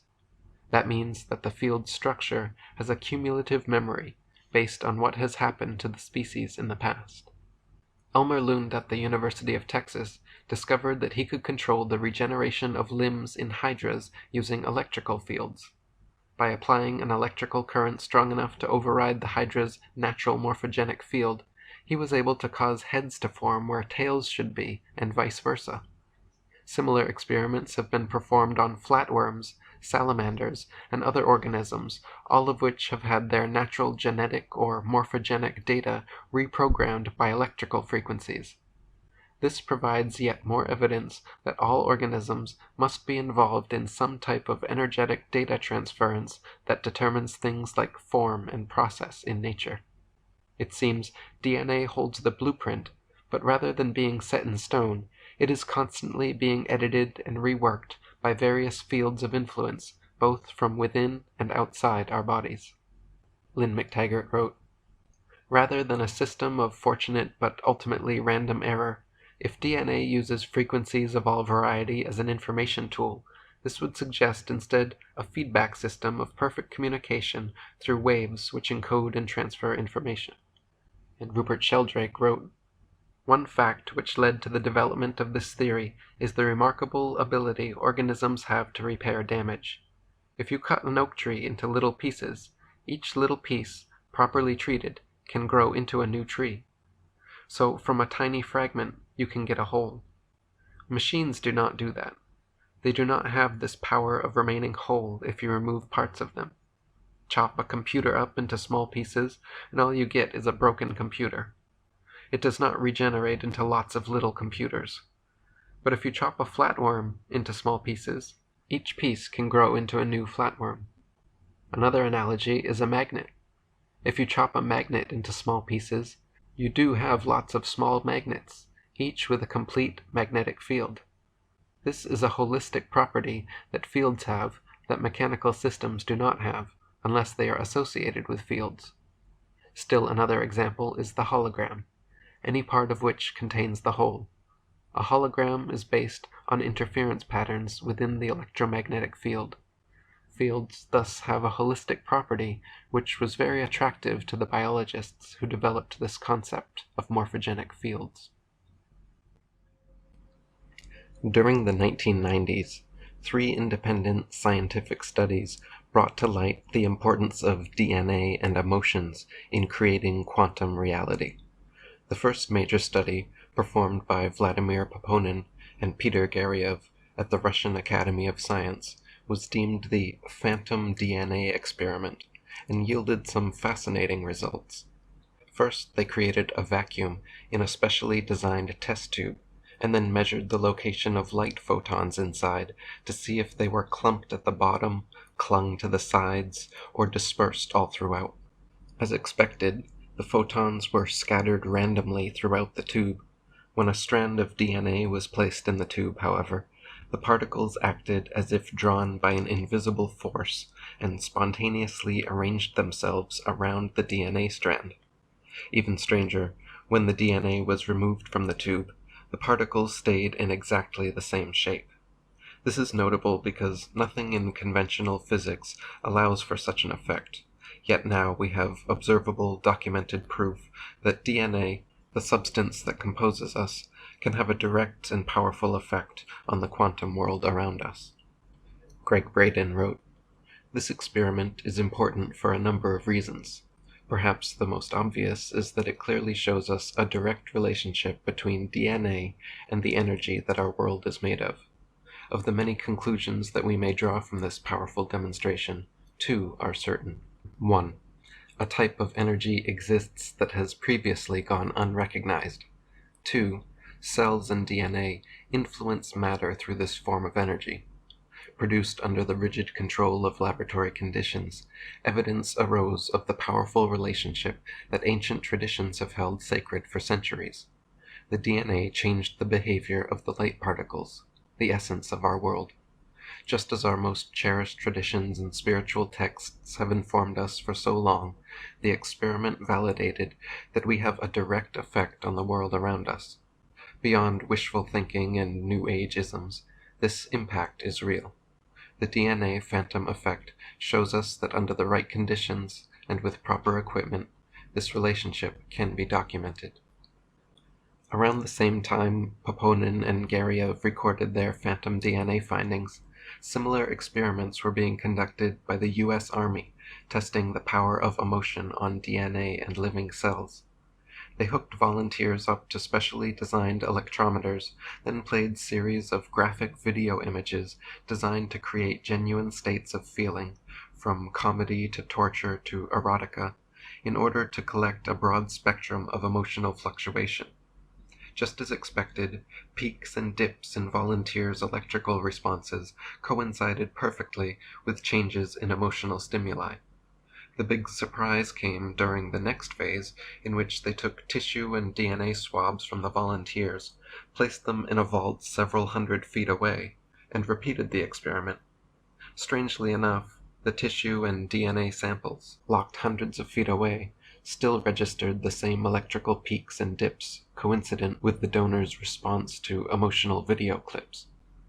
Greg Braden wrote, "For the DNA and the donor to have any connection whatsoever, there must be something that links them together. The experiment suggests 4 things. A previously unrecognized form of energy exists between living tissues. Cells and DNA communicate through this field of energy. Human emotion has a direct influence on living DNA. Distance appears to be of no consequence with regard to the effect." Dr. Cleve Baxter more recently performed this experiment with a distance of 350 miles between the donor and his cells. Even at this extreme distance, in experiments gauged by an atomic clock, the donor and his cells still responded absolutely identically, simultaneously. The fact that a donor and his DNA 350 miles away have such coincident responses suggests that the energy of the donor's emotion doesn't travel anywhere, but is already everywhere, as demonstrated by Bohm's holographic universe metaphor. This experiment also grants credence to such practices as prayer and energy healing, showing that emotion and intention can produce measurable physiological results at any distance. Greg Braden wrote, "We've been conditioned to believe that the state of the DNA in our body is a given. Contemporary thinking suggests that it's a fixed quantity. We get what we get when we're born, and with the exception of drugs, chemicals, and electrical fields, our DNA doesn't change in response to anything that we can do in our lives. But this experiment shows us that nothing could be further from the truth. There's absolutely nothing in conventional wisdom that allows for the material of life in our bodies to have any effect whatsoever on our outer world. And there's also nothing to suggest that human emotion can in any way affect DNA when it's inside the body of its owner, let alone when it's hundreds of miles away. Yet this is precisely what the results are showing us." The third relevant study conducted around this time was performed at the Institute of Heart Math in Northern California. Scientists began by isolating human DNA in glass beakers, then exposed them to coherent emotion, which is an intentionally created physiological state achieved by practicing specially designed mental and emotional self-management techniques, such as meditation and deep breathing. Volunteers trained in applying coherent emotion directed it towards the glass beakers and actually succeeded in changing both the physical and chemical structures of the DNA. Different directed intentions produced varying effects on the DNA molecules, causing them to wind or unwind, change shape, or even separate atomic and chemical components. Greg Braden wrote, "In the first experiment, Paponin showed us that human DNA has a direct effect on the vibration of light. In the second, the military experiment, we learned that whether we are in the same room with our DNA, or separated by distances of hundreds of miles, we're still connected to its molecules, and the effect is the same. In the third experiment, the HeartMath researchers showed us that human emotion has a direct effect on DNA, which, in turn, directly impacts the stuff our world is made of. This is the beginning of a technology, an inner technology, that does more than simply tell us we can have an effect on our bodies and our world. It shows us that this effect exists and how it works." In further studies, the HeartMath Institute found that our hearts actually have the strongest magnetic field in the body, and that field has an effect well beyond our own bodies. When we feel love or joy, the heart's magnetic field relaxes and unwinds DNA, but when we feel anger or frustration, it tightens and winds up. Furthermore, when tested for immune response, researchers found the relaxed DNA performed far more proficiently than the control group, while the tightened DNA performed far worse. This proves scientifically that positive and negative emotions alter both our DNA and our immune systems, which means our emotional states are significant contributing factors in our physical health and wellness. Dr. Kathy Chapman wrote, "If you are someone who thinks sad, angry, or negative thoughts most of the day, you are weakening your immune system. The chemicals in your body which fight off infection can be clinically shown to decrease." Greg Braden wrote, "All these experiments suggest two similar conclusions, which are the crux of this book. 1. There is something out there, the matrix of an energy that connects any one thing with everything else in the universe. This connective field accounts for the unexpected results of the experiments. 2. The DNA in our bodies gives us access to the energy that connects our universe, and emotion is the key to tapping into the field." Dr. Bruce Lipton wrote, "When quantum physics was first becoming accepted as the mechanisms by which the universe operates, the physicists had trouble with this themselves. They could say, 'Well, I can see these ideas working at the level of atoms and molecules, but I can't bring that kind of weirdness into my life.' So there was an arbitrary decision back in the 1920s to say, 'Let's restrict quantum mechanics to the world of atoms and molecules and use Newtonian physics to describe the rest of the world.' That is why biology went on its merry way using Newtonian physics. Yet we are today beginning to see work by very reputable scientists that says the universe is created by our observations. We create the field, and the field shapes the particle. The big lesson is that what you think or ask for is what you are going to get. It is not a coincidence. We are actively involved in physically shaping the world that we experience." There is an entire, legitimate, and well-researched branch of medicine called psychoneuroimmunology, which studies the effect of thoughts and emotions on human biochemistry. Biologist Dr. Bruce Lipton actually left his tenured university position to pursue his research in this fascinating field. Dr. Bruce Lipton wrote, "Until recently, conventional medicine dismissed the role of the mind in the functioning of the body, except for one pesky exception, the placebo effect, which demonstrates that the mind has the power to heal the body when people hold a belief that a particular drug or procedure will effect a cure, even if the remedy is actually a sugar pill with no known pharmaceutical value. Medical students learn that 1/3 of all illnesses heal via the magic of the placebo effect. With further education, these same students will come to dismiss the value of the mind in healing because it doesn't fit into the flow charts of the Newtonian paradigm. Unfortunately, as doctors, they will unwittingly disempower their patients by not encouraging the healing power inherent in the mind.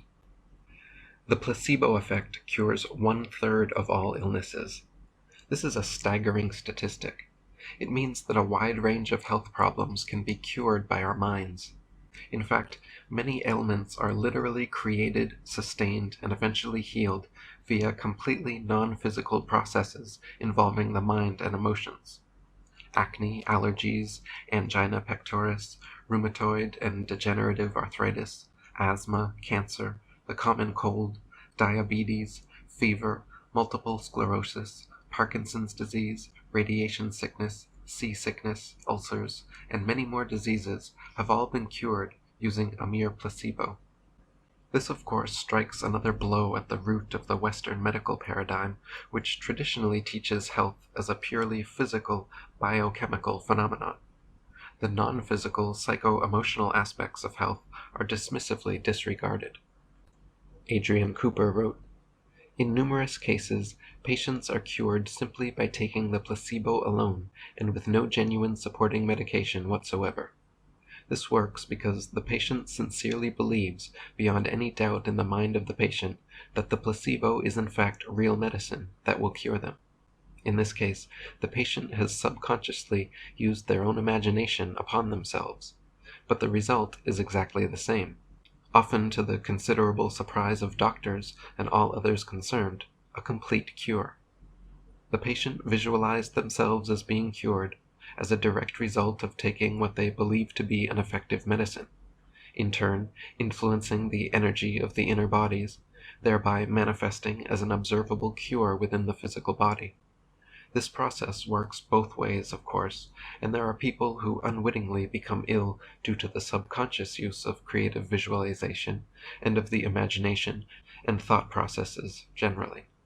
This occurs when a normally healthy person strongly believes they are or should become ill for some reason, perhaps out of guilt, or, for example, as happens in the case of someone considered to be a hypochondriac. This belief, coupled with the person subconsciously and very often intensively imagining and believing themselves to be ill, will in turn attract that illness. Experiments have shown that even an injection of caffeine will put caffeine-sensitive patients to sleep if they believe that they are receiving a sedative. People with multiple personalities can change eye color, turn off or on allergies, and even have multiple menstruation cycles for each personality. Under hypnosis, people can control heart rate, body temperature, visual acuity, and will away scars and birthmarks. If humans are simply biochemical machines, as the Western medical paradigm professes, and our beliefs and subconscious plays no role in bodily health, how can such physical effects possibly come about from non-physical causes? Dr. Bruce Lipton wrote, "We may not think that a thought could be enough to undermine an entire system, but in fact, misperceptions can be lethal. Consider the situation of a person with anorexia. While relatives and friends clearly perceive that this skin-and-bones individual is near death, the anorexic looks in a mirror and sees a fat person. Using this distorted view that resembles an image in a funhouse mirror, the anorexic's brain attempts to control a misperceived runaway weight gain by, inhibiting the system's metabolic functions." Michael Talbot wrote, "Even surgery has been used as a placebo. In the 1950s, angina pectoris, recurrent pain in the chest and left arm due to decreased blood flow to the heart, was commonly treated with surgery. Then, some resourceful doctors decided to conduct an experiment. Rather than perform the customary surgery, which involved tying off the mammary artery, they cut patients open and then simply sewed them back up again. The patients who received the sham surgery reported just as much relief as the patients who had the full surgery." Psychologist Shlomo Breznitz at Hebrew University in Jerusalem performed a telling experiment with several troops of Israeli soldiers. Each troop had to march 40 kilometers, but different groups were given different information. Some groups were told they would march 30 kilometers, and later informed they had another 10 to go. Other groups were told they would march 60 kilometers, but were then stopped after 40. Some groups were allowed to see distance markers along the way to keep track of how far they had marched. Other groups were not shown distance markers. Once the 40 kilometers were complete, Breznitz performed blood tests and found that the stress hormone levels in the soldiers' blood always reflected their projections and not the actual distance they marched. This experiment shows another example of our bodies physically responding not to reality, but to our perception of reality. Dr. Bruce Lipton wrote, "Just as surely as positive thoughts can heal, negative ones, including the belief we are susceptible to an illness or have been exposed to a toxic condition, can actually manifest the undesired realities of those thoughts. Japanese children allergic to a poison ivy-like plant took part in an experiment where a leaf of the poisonous plant was rubbed onto one forearm. As a control, a non-poisonous leaf resembling the toxic plant was rubbed on the other forearm. As expected, almost all of the children broke out in a rash on the arm rubbed with the toxic leaf and had no response to the imposter leaf. What the children did not know was that the leaves were purposefully mislabeled. The negative thought of being touched by the poisonous plant led to the rash produced by the non-toxic leaf. In the majority of cases, no rash resulted from contact with the toxic leaf that was thought to be the harmless control. The conclusion is simple. Positive perceptions enhance health, and negative perceptions precipitate disease. This mind-bending example of the power of belief was one of the founding experiments that led to the science of psychoneuroimmunology. Michael Talbot wrote, "Our ability to control the body holographic is molded by our beliefs. Our minds have the power to get rid of warts, to clear our bronchial tubes, and to mimic the pain-killing ability of morphine. But because we are unaware that we possess the power, we must be fooled into using it. No incident better illustrates this than the now famous case reported by psychologist Bruno Klopfner. Dr. Bruno Klopfner had exhausted all standard treatments trying to cure a man named Wright of his advanced cancer of the lymph nodes. Wright's entire torso from groin to neck was covered in tomato-sized tumors. His spleen and liver were so enlarged and toxic that he had 2 quarts of milky fluid drained out of him every day. At his wit's end, Wright heard about an exciting new experimental drug called crybiozin and begged Dr. Klopfner to let him try it. At first, Klopfner refused because crybiozin was in the testing phase and only being tried on people with very short life expectancies. Regardless, Wright was persistent and insisted that they try this remedy. Eventually, Klopfner agreed, and within a week, Wright's tumors, quote, melted like snowballs on a hot stove, to half their original size, a result far surpassing even the strongest radiation therapy.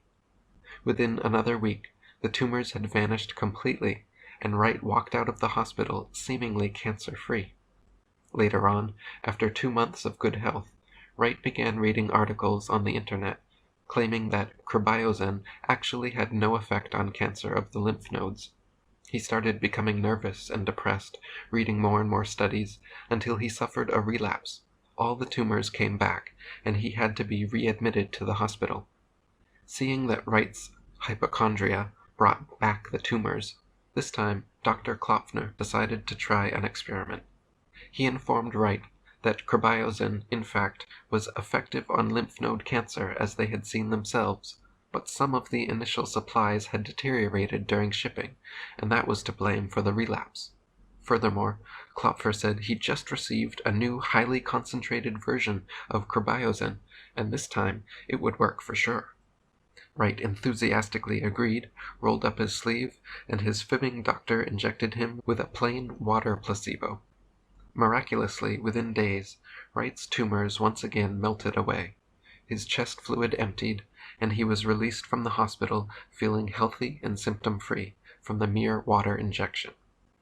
About 2 months after this, the American Medical Association published their nationwide study of crybiozin, which flatly stated that the drug had no effect whatsoever on treating cancer. Wright read the study and was devastated.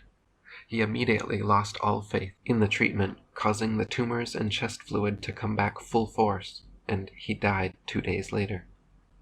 Adrian Cooper wrote, "One reason why people who are not aware of true healing cannot be cured is because they believe in their own mind that only doctors, surgeons, and other members of the medical profession can cure an illness. Unfortunately, that very belief will ensure that true healing will not be effective, due to the fact that true channels of healing will be blocked by the conscious and subconscious mind, an energy influenced in the same direction. It is sensible to visit a doctor with any ailment, and to respect their words and actions, but it is extremely important to know beyond any doubt the true origin of healing, and to focus accordingly. Even if you are given a course of medicine, exercises, or even a surgical procedure, view these as secondary influences, while always knowing that the primary and true healing influence is by virtue of the energy from which we are all made." Our brains are made up of tiny nerve cells called neurons, which branch out and connect to each other, forming a neural network. At each connection point, thoughts and emotions are incubated and holographically stored by associative memory. This means that all ideas, thoughts, feelings, and memories are interconnected and have possible relationships with one another. For instance, the concept of motherhood is stored in all our neural networks, but each person's concept is built from their own unique amalgamation of ideas, emotions, and past experiences. Some people may have motherhood connected to unconditional love and forgiveness, so when they think about motherhood, they experience memories and feelings of happiness and acceptance. Other people may have motherhood connected to disappointment and ridicule, so when they think about motherhood, they experience memories or feelings of rejection and depression. We all build our own neural networks based on our own subjective experiences, how we perceive and what we believe. Dr. Joe Dispenza wrote, "What we ultimately do is tell ourselves a story about what the outside world is. Any information that we process, any information that we take in from the environment, is always colored by the experiences that we've had and an emotional response that we're having to what we're bringing in. Who is in the driver's seat when we control our emotions or we respond to our emotions? We know physiologically that nerve cells that fire together wire together. If you practice something over and over, those nerve cells have a long-term relationship. If you get angry on a daily basis, if you get frustrated on a daily basis, if you suffer on a daily basis, if you give reason for the victimization in your life, you're rewiring and reintegrating that neural net on a daily basis, and that neural net now has a long-term relationship with all those other nerve cells called an identity. We also know that nerve cells that don't fire together no longer wire together. They lose their long-term relationship because every time we interpret the thought process that produces a chemical response in the body, every time we interrupt it, those nerve cells that are connected to each other start breaking the long-term relationship. Inside our brains, the hypothalamus acts like a tiny factory assembling various chemicals called peptides, small chain amino acid sequences that match the different emotions we experience. There are quite literally chemical combinations for sadness, chemical combinations for anger, chemical combinations for fear, and chemical combinations for love. There are chemical combinations to match every emotional state we experience. So the moment we feel anger, the hypothalamus immediately assembles a complementary neuropeptide or neurohormone and releases it through the pituitary gland into the bloodstream. Once in the bloodstream, the peptides and hormones work their way through the body, and we begin developing long-term relationships between thoughts and emotions and our physical biochemistry. Candace Pert, former chief of brain biochemistry at the National Institute of Mental Health, believes the separation of mind and body is also an illusion. She and her co-workers have discovered that neuropeptides previously thought to exist only in the brain are found throughout the body. Neuropeptides are known to be important in the flow of electrical activity, resulting in transmission of electrical signals from one neuron to another when emotional activity is going on. Thus, they are believed to be messenger molecules, literally carrying information around the brain.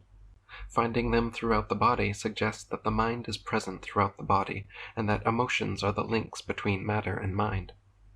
Dr. Joseph Carver wrote, "Thoughts change brain chemistry. That sounds so simple, but that's the way it is, with our thoughts changing neurotransmitters on a daily basis. If a man walks into a room with a gun, we think, threat, and the brain releases norepinephrine. We become tense, alert, develop sweaty palms, and our heart beats faster.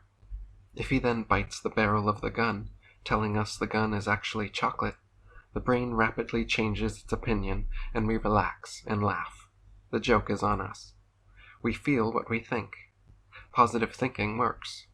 As the above example suggests, what we think about a situation actually creates our mood. Passed over for a promotion, we can either think we'll never get ahead in this job, lowering serotonin and making us depressed, or assume that we are being held back for another promotion or job transfer, makes a better mood. Every single cell in the body has thousands of peptide receptors scattered around its surface. When a peptide enters a receptor, it sends a signal to the cell which actually alters its physical and chemical makeup. If we are constantly bombarding ourselves with the same negative attitudes, emotions, and beliefs, our biochemistry adapts by creating more receptor sites for those particular peptides. This leaves less receptors for essentials like nutrients, vitamins, minerals, fluid exchange, detoxing, and as a result, we start becoming physically and chemically addicted to the peptides produced by our negative emotions. Dr. Joe Dispenza said, "We bring to ourselves situations that will fulfill the biochemical craving of the cells in our body by creating situations that meet our chemical needs. And the addict will always need a little bit more in order to get a rush or a high of what they're looking for chemically. So my definition really means that if you can't control your emotional state, you must be addicted to it. It's biochemical. Think about this. Heroin uses the same receptor mechanisms on the cells that our emotional chemicals use. It's easy to see, then, that if we can be addicted to heroin, then we can be addicted to any neural peptide, any emotion. Much like drug addicts, people often become physically and chemically addicted and dependent on various negative states of being, such as depression, victimization, frustration, or jealousy. Over time, we crave more of the peptides we are addicted to and create repetitive dramas in our lives in order to receive our next dose. As this behavior continues and our unhealthy cells divide, they create sickly offspring with more receptors for neuropeptides, less receptors for essential nutrients, and become unable to carry on proper protein production." J.Z. Knight said, "Now, all aging is the result of improper protein production. What happens when we age? Our skin loses elasticity. Well, elastin is a protein. What happens to our enzymes? We don't digest as well. What happens to our synovial fluid? Those are proteins that become brittle and stiff. What happens to our bones? They become thin. So all aging is a result of improper protein production. So then the question arises, does nutrition really have an effect if the cell doesn't even have the receptor sites after years of emotional abuse to even receive or let in the nutrients that are necessary for its health? Here we see once again how negative thoughts, emotions, and beliefs, especially habitual patterns, lead to physical disease and degeneration. On the flip side, however, living with positive, life-affirming, non-limiting thoughts, emotions, and beliefs leads to physical health, wellness, and even miraculous supernormal abilities. One such ability of mind over matter is known as anedia, or breatharianism. While normal people die after a couple months without food, or a few days without water, breatharians have lived for years without either. For example, a devout Christian named Therese Newman did not eat or drink for 35 years. In 1923, she began to drink only liquids, and by 1927 she stopped even that. Under the close eye of a medical doctor and 4 Franciscan nurses, she was watched 24 hours a day and confirmed not to have eaten or drank anything for 2 weeks with no ill effects, dehydration, or weight loss. Michael Talbot wrote, "When the local bishop in Regensburg first learned of Newman's fast, he sent a commission into her home to investigate. From July 14, 1927 to July 29, 1927, and under the supervision of a medical doctor named Settle, 4 Franciscan nursing sisters scrutinized her every move. They watched her day and night, and the water she used for washing and rinsing her mouth was carefully measured and weighed. The sisters discovered several unusual things about Newman. She never went to the bathroom. Even after a period of 6 weeks, she only had 1 bowel movement, and the excrement examined by a Dr. Reismans contained only a small amount of mucus and bile, but no traces of food.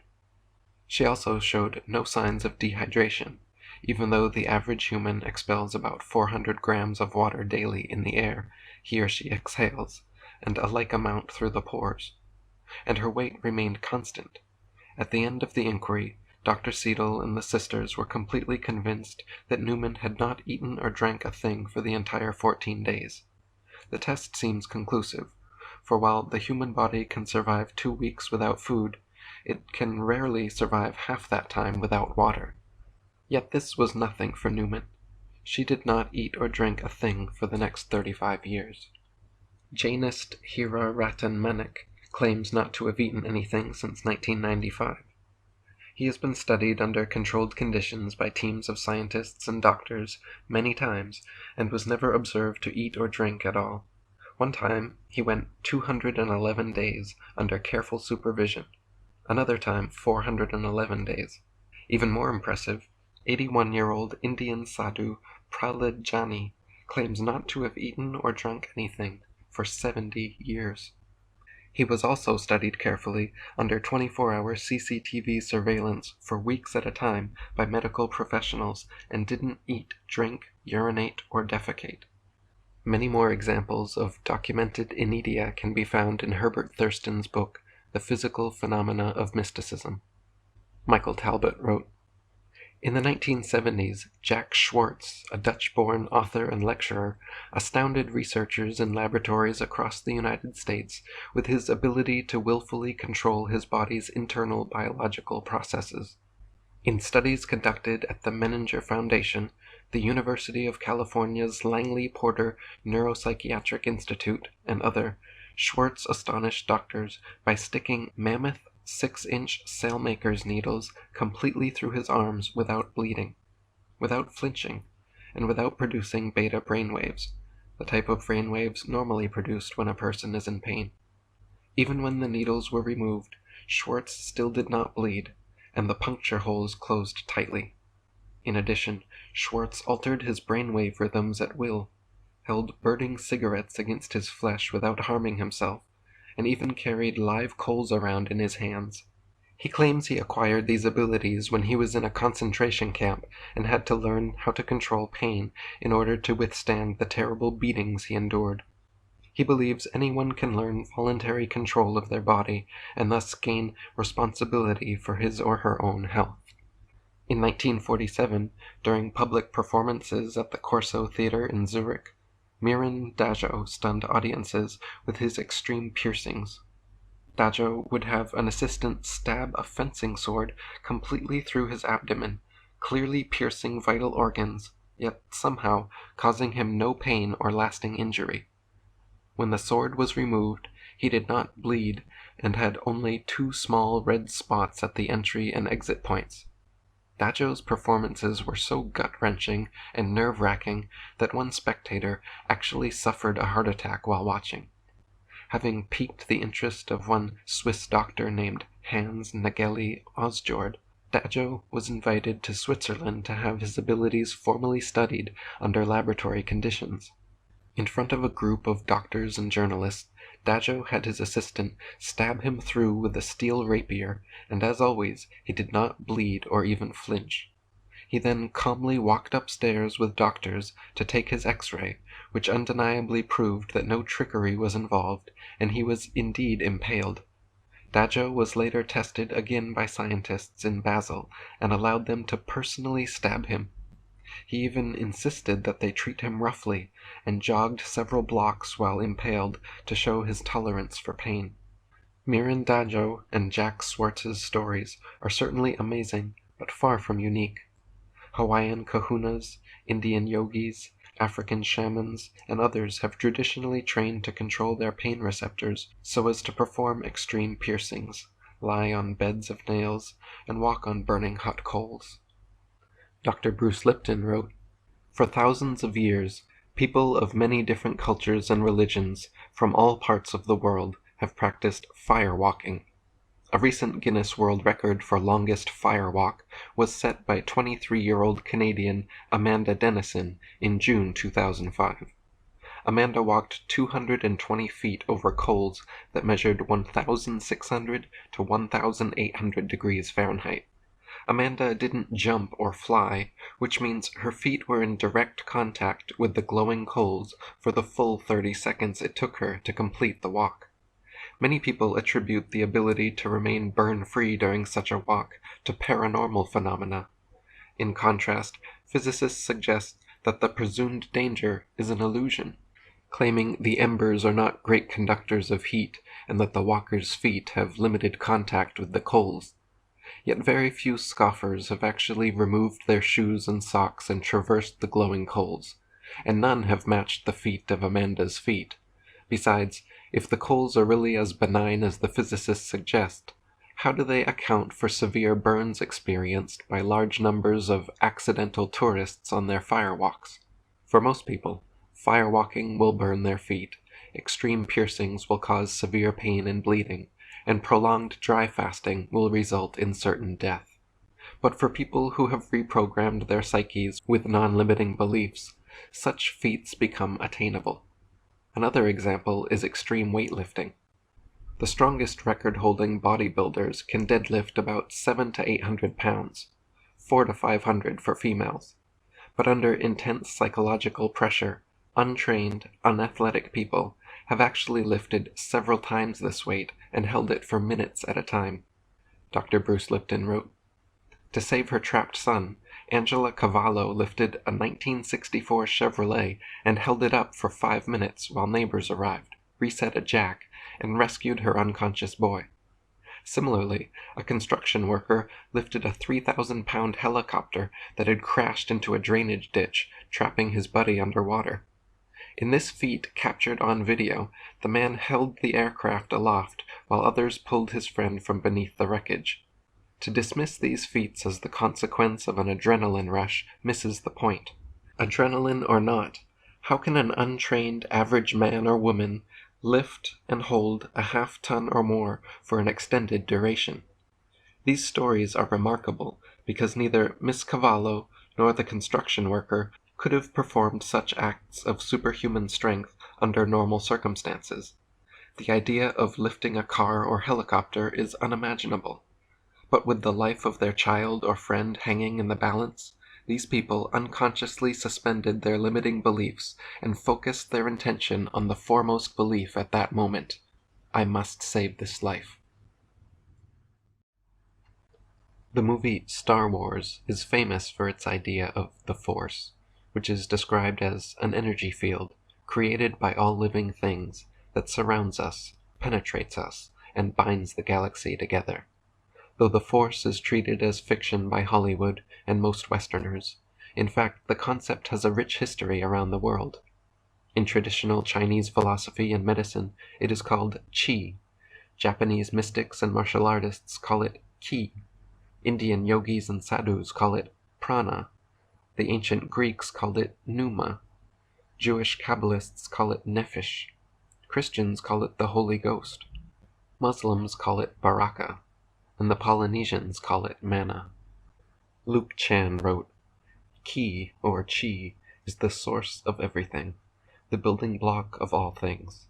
Human beings are made of living cells, and when we look into each cell, we see a membrane, the nucleus, and so on.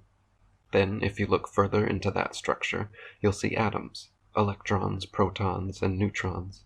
And if you look even further, scientists now tell us that they can see energy there. However, according to the 5,000-year-old Chinese Qigong theory, if you go beyond scientific measurement, this is called the Qi level. We can communicate with the Qi level using our minds to do different things, such as healing." Qi has been studied and written about for over 10,000 years in diverse places such as China, Japan, India, Tibet, Nepal, Hawaii, and South America.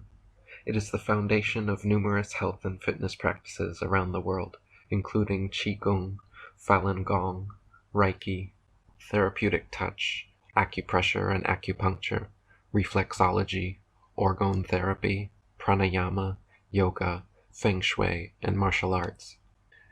Lynn McTaggart wrote, "Through scientific experiment, they have demonstrated that there may be such a thing as a life force flowing through the universe, what has variously been called collective consciousness, or as theologians have termed it, the Holy Spirit. They have provided a plausible explanation of all those areas over the centuries mankind has had faith in, but no solid evidence of or adequate accounting for, from the effectiveness of alternative medicine and even prayer to life after death. They have offered us, in a sense, a science of religion." Fritjof Capra wrote, "In Chinese philosophy, the field idea is not only implicit in the notion of the Tao as being empty and formless, and yet producing all forms, but is also expressed explicitly in the concept of Qi. This term played an important role in almost every Chinese school of natural philosophy. The word qi literally means gas or ether, and was used in ancient China to denote the vital breath or energy animating the cosmos. In the human body, the pathways of qi are the basis of traditional Chinese medicine. The aim of acupuncture is to stimulate the flow of qi through these channels. The flow of qi is also the basis of the flowing movements of Tai Chi Chuan, the Taoist dance of the warrior. Thus, qi condenses and disperses rhythmically, bringing forth all forms, which eventually dissolve into the void. As Chang Sai says again, the great void cannot but consist of qi. This qi cannot but condense to form all things, and these things cannot but become dispersed so as to form, once more, the great void. As in quantum field theory, the field, or the qi, is not only the underlying essence of all material objects, but also carries their mutual interactions in the form of waves. Qigong is the Chinese name for the practice of cultivating life force energy. Throughout its over 5,000-year history, Qigong has been found to have countless health benefits, such as increasing core strength, blood flow, bone density, enzyme activity, serum lipid levels, cardiovascular, endocrine, and immune functions. It reduces stress, hypertension, and risk of stroke, cures asthma, and has anti-cancer and anti-aging effects. When emitted from a Qigong master, Qi has been scientifically verified to aid in seed germination, increase the growth of plants and various cell cultures, and reduce the size of malignant tumors. When measurements are taken between a skilled Qigong master and receiver, amazingly, both show identical blood pressure, respiration, skin conductivity, EEG, and heart rate variability. See Kenneth M. Sancier, Ph.D., Multi-Faceted Health Benefits of Medical Qigong. Doctors at the Philadelphia Biomedical Research Institute have performed a number of experiments testing life force energy with fascinating results. Working in conjunction with Japanese ki master Kozo Nishino, the Philadelphia Biomed doctors created several experiments to test the efficacy of ki healing. In their first experiment, doctors took control blood samples of 21 volunteers, assayed the activity of their NK natural killer cells, and tested stress levels. Next, the volunteers attended a 90-minute ki breathing session led by Master Nishino. Afterwards, the volunteers were tested again, and the results were significant. The NK cell activity of 17 volunteers increased, and stress hormone levels of all 21 decreased. PBRI doctors concluded that ki breathing, quote, can effectively enhance the immunoregulatory system and reduce stress even after one class, which indicates that the method would help improve the health of its practitioners if they continue to practice it. Long-term students of pranayama or ki breathing have been found to consistently have higher bone density rates than the average population. This fact spurred a second experiment to test the effect of ki energy on osteoblastic bone-forming and osteoclastic bone-dissoluting cells. First, they had Master Nishino send ki from his hands into 2 petri dishes of osteoblastic bone marrow cells for 5 and 10 minutes respectively. Next, the cells were seeded in fetal bovine serum, cultured for 72 hours, then counted. The dish given 5 minutes of ki increased cell production by 6%, and the dish given 10 minutes of ki increased cell production by 12%, both of which are quite significant. For the osteoclastic cells, they had Master Nishino send ki from his hands into 2 petri dishes of bone marrow for 5 and 10 minutes, then added a parathyroid hormone to stimulate resorption and counted the cells 1 week later. This time, the difference between the 5 and 10-minute samples was insignificant, but the difference between the control dishes and ki-infused dishes was radical. After 7 days, the ki-infused dishes contained approximately 38% less osteoclastic cells. Doctors at Philadelphia Biomed concluded that such results suggest that pranayama key therapy can indeed help heal and prevent degenerative bone diseases like osteoporosis. In a third experiment, PBRI doctors tested the effects of Qigong on cancer. This time they used human liver carcinoma cells, subjected them to 5 and 10-minute key sessions, cultured them overnight, then measured cell numbers, protein concentration per cell, mRNA expressions, and regu-calcin synthesis. Compared with the control, non-treated cells, they found the key-exposed cultures contained 30.3% and 40.6% less cancer cells, and the protein count per cell in the key-exposed cultures were 38.8% and 62.9% higher, respectively. They found that the mRNA expression for CMYC, a tumor stimulator gene, was decreased, and regu-calcin, which suppresses DNA synthesis, was increased. The doctors wrote in their paper, "Growth Inhibition of Cultured Human Liver Carcinoma Cells by Key Energy." We undertook this study to obtain objective and scientific evidence as to whether or not a key effect could inhibit the growth of cultured cancer cells. Our molecular biological studies and mathematical model analysis demonstrated that key energy inhibited cancer cell division. The data also indicate that the key effects involve some form of infrared radiation from the human body. This study suggests the possibility that key energy may be beneficial for cancer patients because it suppresses cancer cell growth, and at the same time it stimulates immune functions of the patients. Kevin Chan wrote, "Cancer is one of the leading causes of death among human beings. Most current treatments for cancer come with significant drawbacks, including toxicity, costs, and potential harm to both mood and immune function. Therefore, an effective non-pharmacological therapy for cancer with less cost and no side effects could have a major impact on cancer treatment.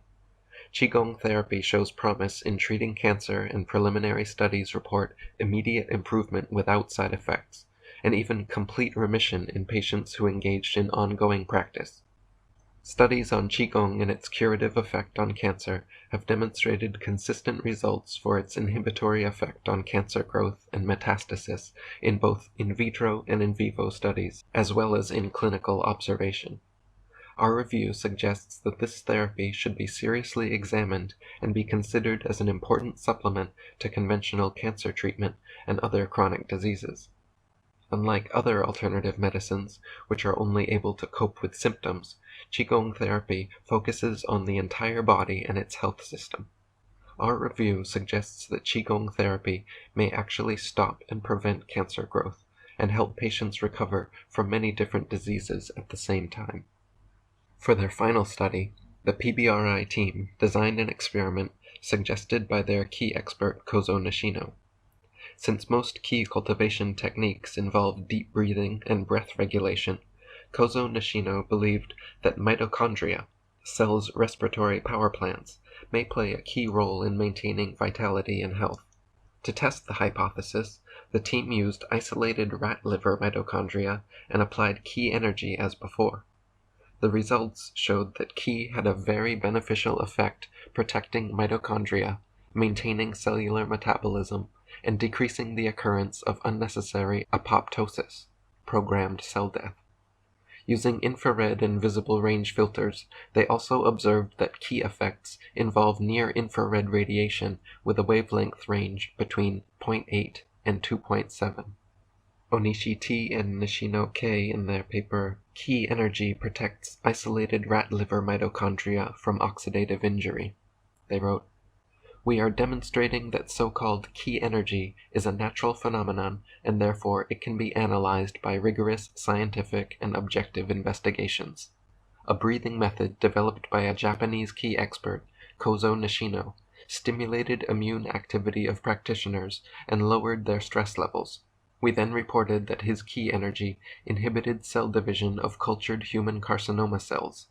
Since breathing is directly related to oxygen respiration, he has long proposed that mitochondria may play a key role in maintaining vitality and health. This led us to undertake the project to explore a possible relationship between key energy and mitochondrial function. More verification for Qi's medical efficacy has come with Harvard professor Dr. Herbert Benson's recent studies involving the relaxation response and gene expression. The relaxation response is the physiological counterpoint to the fight or flight stress response. The relaxation response is characterized by decreased oxygen consumption and increased nitric oxide and carbon dioxide elimination, reduced blood pressure, heart and respiration rate, alterations in cortical and subcortical brain regions, and low psychological distress. Fight or flight is characterized by the exact opposite. Various forms of meditation, yoga, deep breathing, tai chi, qigong, repetitive prayer, progressive muscle relaxation, and other techniques all elicit this relaxation response. Acting through the same underlying mechanism, practitioners of these various disciplines all share what would otherwise be very unique physiological profiles and gene expression changes. Dr. Herbert Benson wrote, "Changes in the activation of these same genes have previously been seen in conditions such as post-traumatic stress disorder, but the relaxation response associated changes were the opposite of stress-associated changes and were much more pronounced in the long-term practitioners." Dr. Benson's team took blood samples and assessed transcriptional profiles from 3 groups: long-term practitioners of various relaxation response techniques, 5 to 10 years, short-term practitioners, 8 weeks, and a control group of healthy non-practitioners. They found that the expressions of 2,209 genes were significantly different between the long-term practitioners and the non-practitioners, and the expressions of 1,561 genes were similarly significantly different between the short-term practitioners and non-practitioners. More specifically, the results showed that long-term, and short-term to a lesser degree, cultivation of relaxation response changes the expression of genes involved with inflammation, programmed cell death, the treatment of free radicals, cellular metabolism, and response to oxidative stress. Dr. Herbert Benson wrote, "It is becoming increasingly clear that psychosocial stress can manifest as system-wide perturbations of cellular processes, generally increasing oxidative stress and promoting a pro-inflammatory milieu. Stress-associated changes in peripheral blood leukocyte expression of single genes have been identified. More recently, chronic psychosocial stress has been associated with accelerated aging at the cellular level. Specifically, shortened telomeres, low telomerase activity, decreased antioxidant capacity, and increased oxidative stress are correlated with increased psychosocial stress and with increased vulnerability to a variety of disease states." Peter Russell wrote, "My studies, along with those of several researchers in the USA, revealed that transcendental meditation elicited physiological changes that were the exact opposite to the stress response. Virtually every indicator of stress, from heart rate and blood pressure to body chemistry and brain activity, changed in the opposite direction during meditation." Herbert Benson of Harvard Medical School dubbed this the relaxation response, and almost overnight, meditation became respectable. Doctors began recommending it to patients, teachers encouraged students to take it up, even city business people took lessons on the quiet. Similar studies of Chinese Qigong, Indian pranayama, and Japanese Jo-Rei practitioners have also gleaned similar results. Published in the 2005 Journal of Alternative and Complement Medicine, doctors at the Texas Center for Immunology performed genomic profiling of neutrophil transcripts in Asian Qigong practitioners. They found that long-term Qigong practitioners had enhanced immunity, downregulated cellular metabolism, and apoptic gene alteration in favor of rapid resolution of inflammation. The lifespan of normal neutrophils, white blood cells, was prolonged, while the lifespan of inflammatory neutrophils was decreased. Doctors concluded that Qigong practice seems to regulate immunity, metabolic rate, and cell death rate at the transcriptional DNA-RNA level. India's Institute of Medical Sciences published their findings regarding gene expression profiling of pranayama practitioners in the 2008 Journal of Psychosomatic Research. Much like the Qigong study, doctors found that long-term pranayama practitioners showed effects on immunity, aging, cell death, and stress reduction through transcriptional regulation. Compared to a control group of 42 healthy non-practitioners, 42 pranayama masters showed better antioxidant status at the RNA level, higher enzyme activity, better stress regulation and immune function due to prolonged lifespan and lymphocytes by upregulation of anti-apoptotic pro-survival genes. Jo-rei is a Japanese spiritual practice much like Reiki, Qigong, or Pranayama, which utilizes life force energy as a healing modality. A group of scientists led by Dean Radin exposed cultured astrocyte brain cells to repeated Jo-rei sessions and found that they flourished and grew much faster than control astrocytes. By doing nothing but focusing a certain type of intention and concentration onto these cells, they flourished compared to the non-treated cells.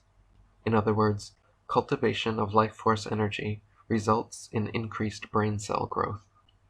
Dr. Roger Jenke wrote, "Research on mind-body approaches is accelerating. One of a number of characteristics of mind-body practice is the purposeful elicitation of the relaxation response. The various forms of practices which elicit the relaxation response include Tai Chi, Qigong, yoga, meditation, repetitive prayer, breathing exercises, progressive muscle relaxation, biofeedback, guided visualization, affirmations, etc. These methods tend to trigger physiological and perhaps energetic mechanisms that move the body into a state of deep rest. It appears that this can literally change how genes behave in response to stress. Mind-body practices that produce the relaxation response have been used by people across cultures for thousands of years to prevent and treat disease and generate states of mind that foster greater performance and intuitive insight. Recently, a number of studies have turned toward investigation of the effect that mind-body practice can have on genetic expression. In research on natural healing, functional maximization, and holistic, complementary, and integrative medicine, there has been a growing trend away from simply studying disease mechanisms and outcomes toward the study of the subtle factors that predispose individuals for sustainable well-being as well as for disease. Gene expression is an emerging arena wherein the total continuum, from well-being to disease, can be effectively investigated.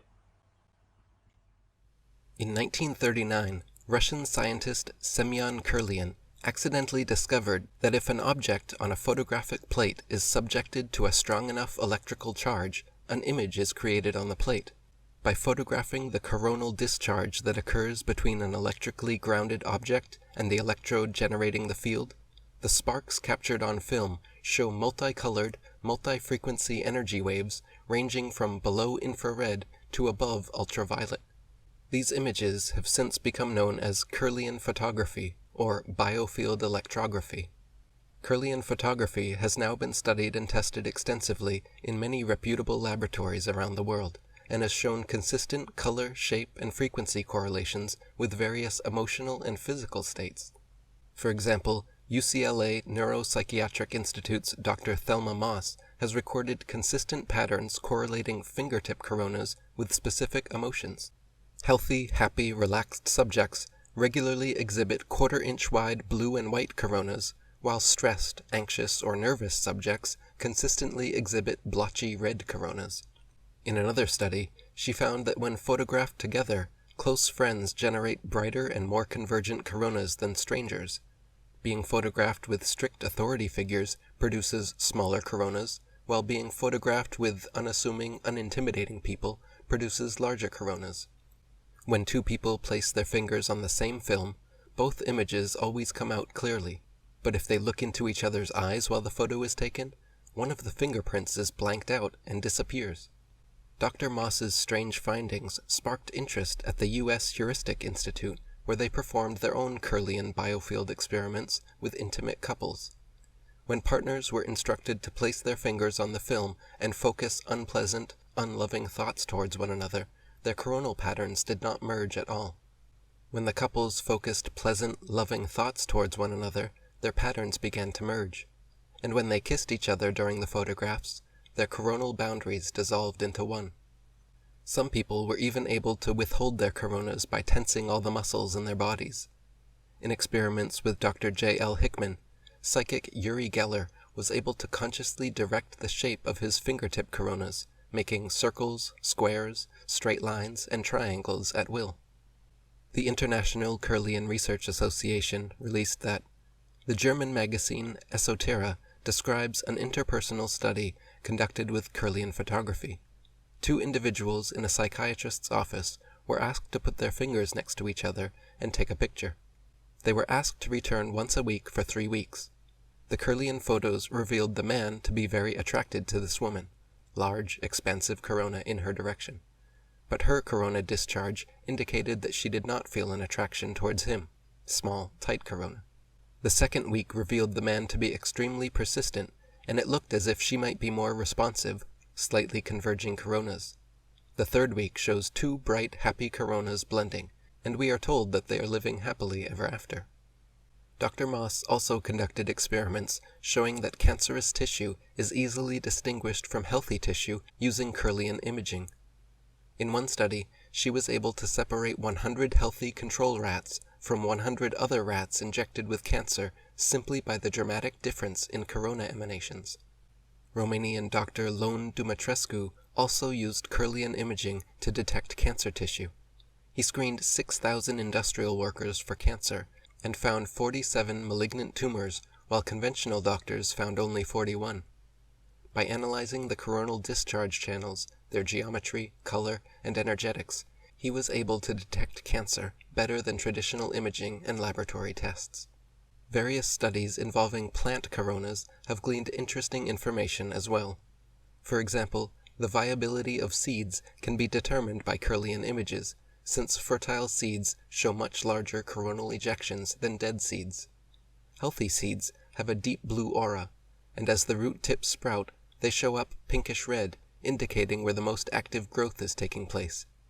Researchers also found that dew forms on plant leaves in exactly the same locations as maximum flare patterns. They found that male plant stamens always come out blue, while the female ovary photographs are always gold.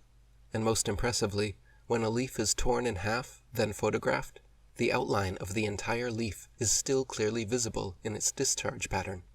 Eric Pepin wrote, "Physical evidence of the energy body exists, and a number of different sources document it. The first of these is Russian engineer Semya Kirlian, who discovered that living tissue emits electromagnetic force fields that show up on photosensitive paper. Using his photographic technique, a leaf with a portion of it cut out still shows the outline of its missing part. Even though it is not there physically, the photograph shows an outline as if it was. This prompts suggestions that Kirlian photography reveals the energy body. Kirlian photographs show energy emanating from the body. A picture of a hand, for example, depicts the fingers illuminated by energy. If 2 people touch fingertips, the energy appears to fight until both people accept the presence of the other. Another interesting case involves people who have amputated feet and legs. These people frequently report intense pain originating from phantom limbs. When a person places their hand on the area of pain, where the missing limb would be, and massages it as if there was a hand or limb there, the pain stops. At the point of death, the human body inexplicably loses several ounces of weight. Studies have also shown that when photographed with light-sensitive film, for an amount of nanoseconds, less than a second, a large illumination expands from the body and disappears upon death. These examples all point toward the conclusion that a separate body or being composed of energy inhabits the physical human body. The bioelectric fields captured by Kirlian photographs are postulated by many to be an expression of the aura, representing our chi life force energy. Psychics, mystics, and shamans the world over in traditions including Christian, Chinese, Japanese, Egyptian, and Tibetan have all talked about being able to see a faint multicolored corona or halo around people's physical bodies and heads. This aura emanates from the energy body, which exists within and permeates the physical body. Healthy, positive, and spiritual people are said to have glowing white gold auras, while unhealthy, negative, or immoral people have more subdued, darker color auras. Each person's aura is said to be unique, but constantly changing based on thoughts, mood, disease, environment, and other factors. Experiments with Kirlian photographs and bioelectrography have proved very consistent with ancient definitions of the aura. Michael Talbot wrote, "One mystical phenomenon that appears to involve the ability to see reality's frequency aspects is the aura, or human energy field. The notion that there is a subtle field of energy around the human body, a halo-like envelope of light that exists just beyond normal human perception, can be found in many ancient traditions. In India, sacred writings that date back over 5,000 years refer to this life energy as prana. In China, since the 3rd millennium BC, it has been called qi, and is believed to be the energy that flows through the acupuncture meridian system. Kabbalah, a Jewish mystical philosophy that arose in the 6th century BC, calls this vital principle nephesh, and teaches that an egg-shaped bubble of iridescence surrounds every human body. In their book Future Science, writer John White and parapsychologist Stanley Krippner list 97 different cultures that refer to the aura, with 97 different names. Adrian Cooper wrote, "The aura is also an extremely accurate indicator of spiritual attainment. Highly spiritual, evolved people will be instantly recognizable by a vivid, clean, dynamic aura, the most prominent feature of which is an intense, bright golden yellow area extending from and around the crown of the head. Sometimes the aura can be so intense it can even be viewed by people not usually possessing the ability of auric vision. It is also this intense golden aura around the head of highly spiritual people that gives rise to the so-called halo, as often, for example, depicted around the head of Jesus or a saint." Skeptics claim that Kirlian photography is merely capturing variances in pressure, humidity, temperature, voltage, etc., and not some mystical aura. It is true that New Age fairs and internet sites sell aura cameras, often marketing them as Kirlian cameras. These are indeed misleading and serve no practical purpose beyond that of a mood ring. However, electrophysiological studies have shown that corona emanation of true Kirlian photographs does not relate to temperature, perspiration, galvanic skin response, vasoconstrictions, or dilations. While it may be easy for some to discount 97 traditions around the world and their descriptions of the aura, it is much harder to discount Dr. Moss and Dr. Dumitrescu's amazing work with cancer detection, or the Heuristic Institute's results involving couples. Dr. Edward Condrit wrote, "The greatest advance in the utilization of Kirlian photography was made by the efforts of the German Dr. Peter Mandel, who was trained as an acupuncturist. He observed that by treating disease states with acupuncture points, the corresponding deficiencies in the Kirlian photograph would change. After years of research, Dr. Mandel has developed a diagnostic and treatment program based on Kirlian analysis. Disease states are caused by energy blockages. The Kirlian photograph helps to determine the overall energy flow of the body and locations of energy blockage, which are manifested in the disease state. Dr. Mandel has categorized types of energy patterns on the Kirlian into endocrine, toxic, and degenerative. Endocrine is the pre-disease state. The patient has symptoms, but there is no discernible pathology. The Kirlian can be extremely valuable in locating the area of blockage. The second type of disturbance in the energy pattern is the toxic state. This is when tissue changes develop, such as inflammation, congestion, and blockages of energy flow in the body. The third type is the degenerative type, where the body begins to show destructive tissue changes. Acupuncture is a 3,000-plus-year-old traditional Chinese therapy that involves inserting tiny needles into various vital energy points throughout the human body.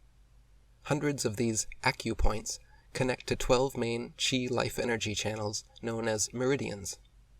Each meridian is related to and named after a specific organ or function, the main 12 being the lung, colon, stomach, spleen, heart, intestine, triple warmer, pericardium, bladder, gallbladder, kidney, and liver meridians. Through skillful application and combination of acupoint needles, blockages of qi flow are overcome and healthy energy balance is restored to the body. Dr. Irvin Laszlo wrote, "Many traditions worldwide have perceived the manifestation of consciousness through various levels of energetic frequencies. Eastern healing techniques continue this holistic tradition where disease is treated as a blockage or imbalance in the flow of a life force energy. Almost all non-Western approaches to medicine speak of a life force, such as the prana of the Indian tradition and the chi of the Chinese tradition. These forces are said to vivify a biological entity at birth and to withdraw on its death. The importance of very low-energy electromagnetic fields associated with the body's energy flows is being recognized and progressively measured. These energy flows take particular pathways that Eastern medicine has long identified as the meridians. Just as the arterial system carries blood around our bodies, such meridians are deemed to carry both the subtle and the electromagnetic component of these energies. Around our bodies and distributed along these meridians are approximately 1,000 points that are the nodes for such energies, where they may be accessed via the skin. The Chinese tradition of acupuncture uses extremely fine needles inserted painlessly into the skin at these points to free energy blockages, accelerate wound healing, control pain, and stimulate energy flow in the meridian system. Using Kirlian electrography, acupuncturist Dr. Peter Mandel showed that he could stimulate various acupoints to cause bigger, brighter coronas to appear at other nodes along the same meridian. By needling tonification points on one foot and sedation points on the other, he could increase the luminescence of one foot while nearly extinguishing the other. One of his patients with a sprained ring finger displayed a huge reddish corona emanating from the sprain, but after just a few minutes of acupuncture treatment, it shrunk back to normal size and color and healed completely within the day. Lynn McTaggart wrote, "Research has also shown that pain-killing endorphins and the steroid cortisol are released through the body when the acupuncture points are stimulated at low frequency, and important mood-regulating neurotransmitters like serotonin and norepinephrine at high frequency. Yet other research has proved that acupuncture can cause blood vessels to dilate and increase blood flow to distant organs in the body. Other research demonstrates the existence of meridians as well as the effectiveness of acupuncture for a variety of conditions. Orthopedic surgeon Dr. Robert Becker, who performed a great deal of research on electromagnetic fields in the body, designed a special electrode recording device which would roll along the body like a pizza cutter. After many studies, it showed up electrical charges on the same places on every one of the people tested, all corresponding to Chinese meridian points. Modern medicine has long been aware of an electrical phenomenon present in the body known as the current of injury. When skin tissue undergoes trauma or microscopic damage, such as when skin cells are pierced by acupuncture needles, they begin leaking electrically charged ions into the surrounding tissue. This creates a weak electrical battery-like charge which stimulates a healing response from the nearby cells.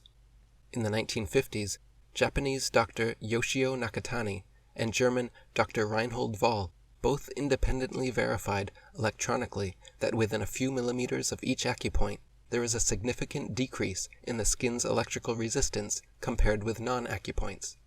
They also proved that there are measurable differences between healthy and unhealthy patients' overall resistance levels.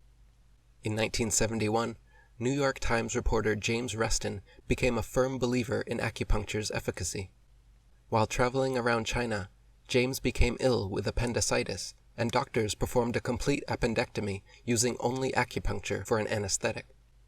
In the popular article he wrote afterwards, James mentioned interviewing one brain tumor patient who was eating oranges and conversing with him while his skull was wide open. Some people have claimed acupuncture's analgesic properties are merely an expression of the placebo effect, but this has been proven erroneous due to the fact that many animals have also responded to the analgesic properties of acupuncture, not to mention that it works 70% of the time, compared to the placebo effect's 30%. Dr. Irvin Laszlo wrote, "The effectiveness of acupuncture for pain relief is now supported by a growing number of studies. Neuroscientist Bruce Pomeranz was the first to show that acupuncture triggers the production of endorphins, our body's natural feel-good hormones. The use of functional MRI technology to scan brain patterns by a number of researchers, including Zhang He Cho at the University of California, Irvine, has shown in recent years that acupuncture desensitizes pain controls in our brain. Indeed, so powerful is its ability to reduce pain that it has been used to enable open-heart surgery to be performed without anesthetic. University of Toronto Dr. Bruce Pomeranz discovered by activating small myelinated nerve fibers, acupuncture sends impulses to the spinal cord, midbrain, pituitary, and hypothalamus, resulting in endorphin release. When Pomeranz pre-treated rats with naloxone, an endorphin blocker, acupuncture's pain-relieving properties disappeared, suggesting that endorphin release caused by acupuncture stimulus is the key mechanism behind its pain-relieving effects.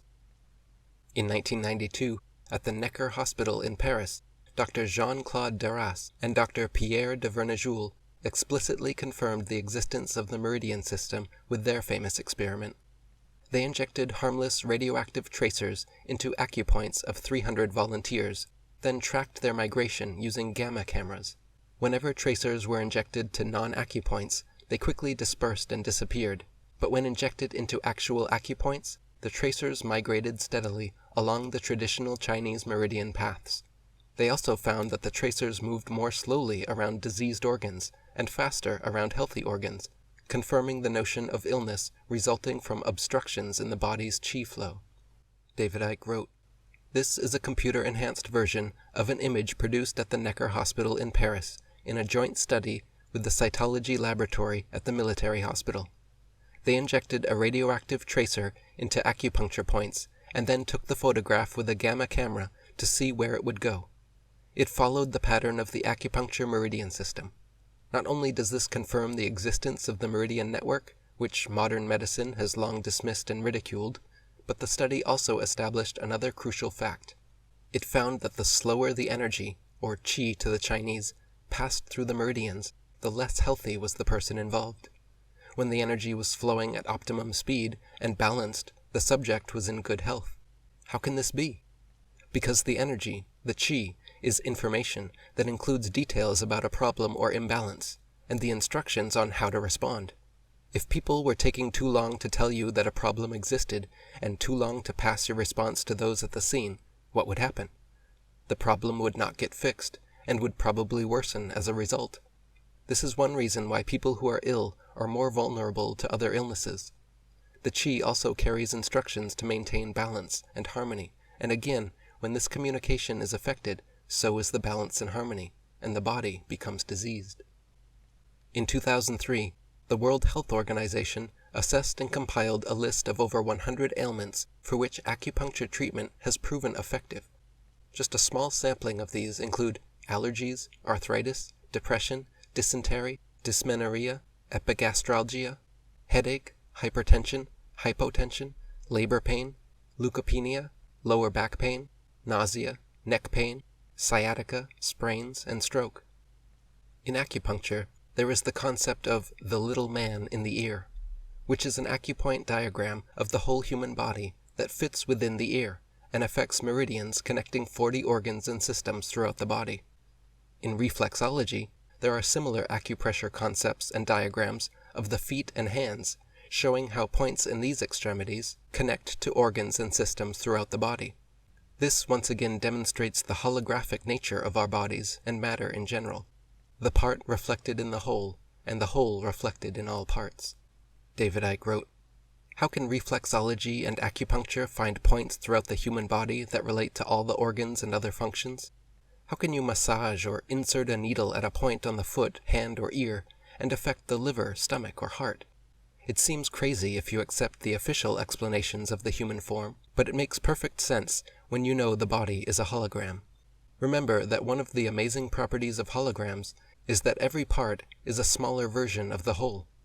Far from being a mystery that the whole body can be found in the foot, hand, or ear, it is the way it must be if the body is a hologram. An entire body can be grown from a single cell, because every cell is a smaller version of the whole, and contains all the information contained in the whole." Ishtak Bentov wrote, "We human beings consider ourselves to be made up of solid matter. Actually, the physical body is the end product, so to speak, of the subtle information fields, which mold our physical body, as well as all physical matter. These fields are holograms, which change in time, and are outside the reach of our normal senses.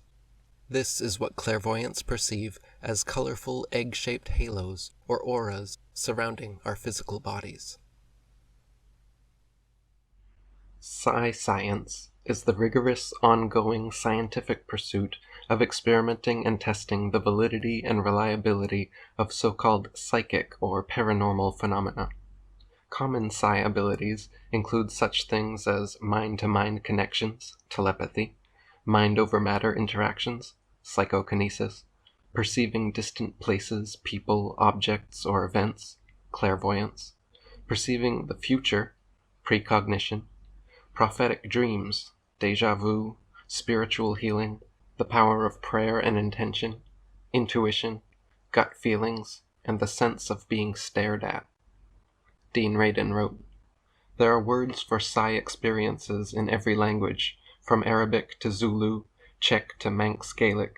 The universality of the words reflects the fact that these phenomena are basic to human experience, and indeed psi experiences have been reported by people in all cultures, throughout history, and at all ages and education levels."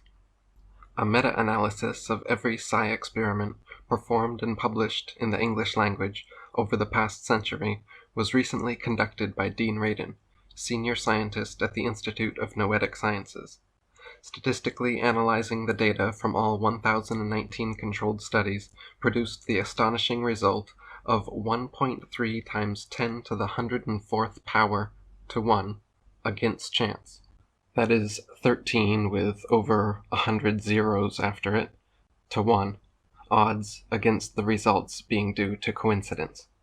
Dean Radin wrote, "After a century of increasingly sophisticated investigations and more than 1,000 controlled studies with combined odds against chance of 10 to the 104th power to 1, there is now strong evidence that some psi phenomena exist.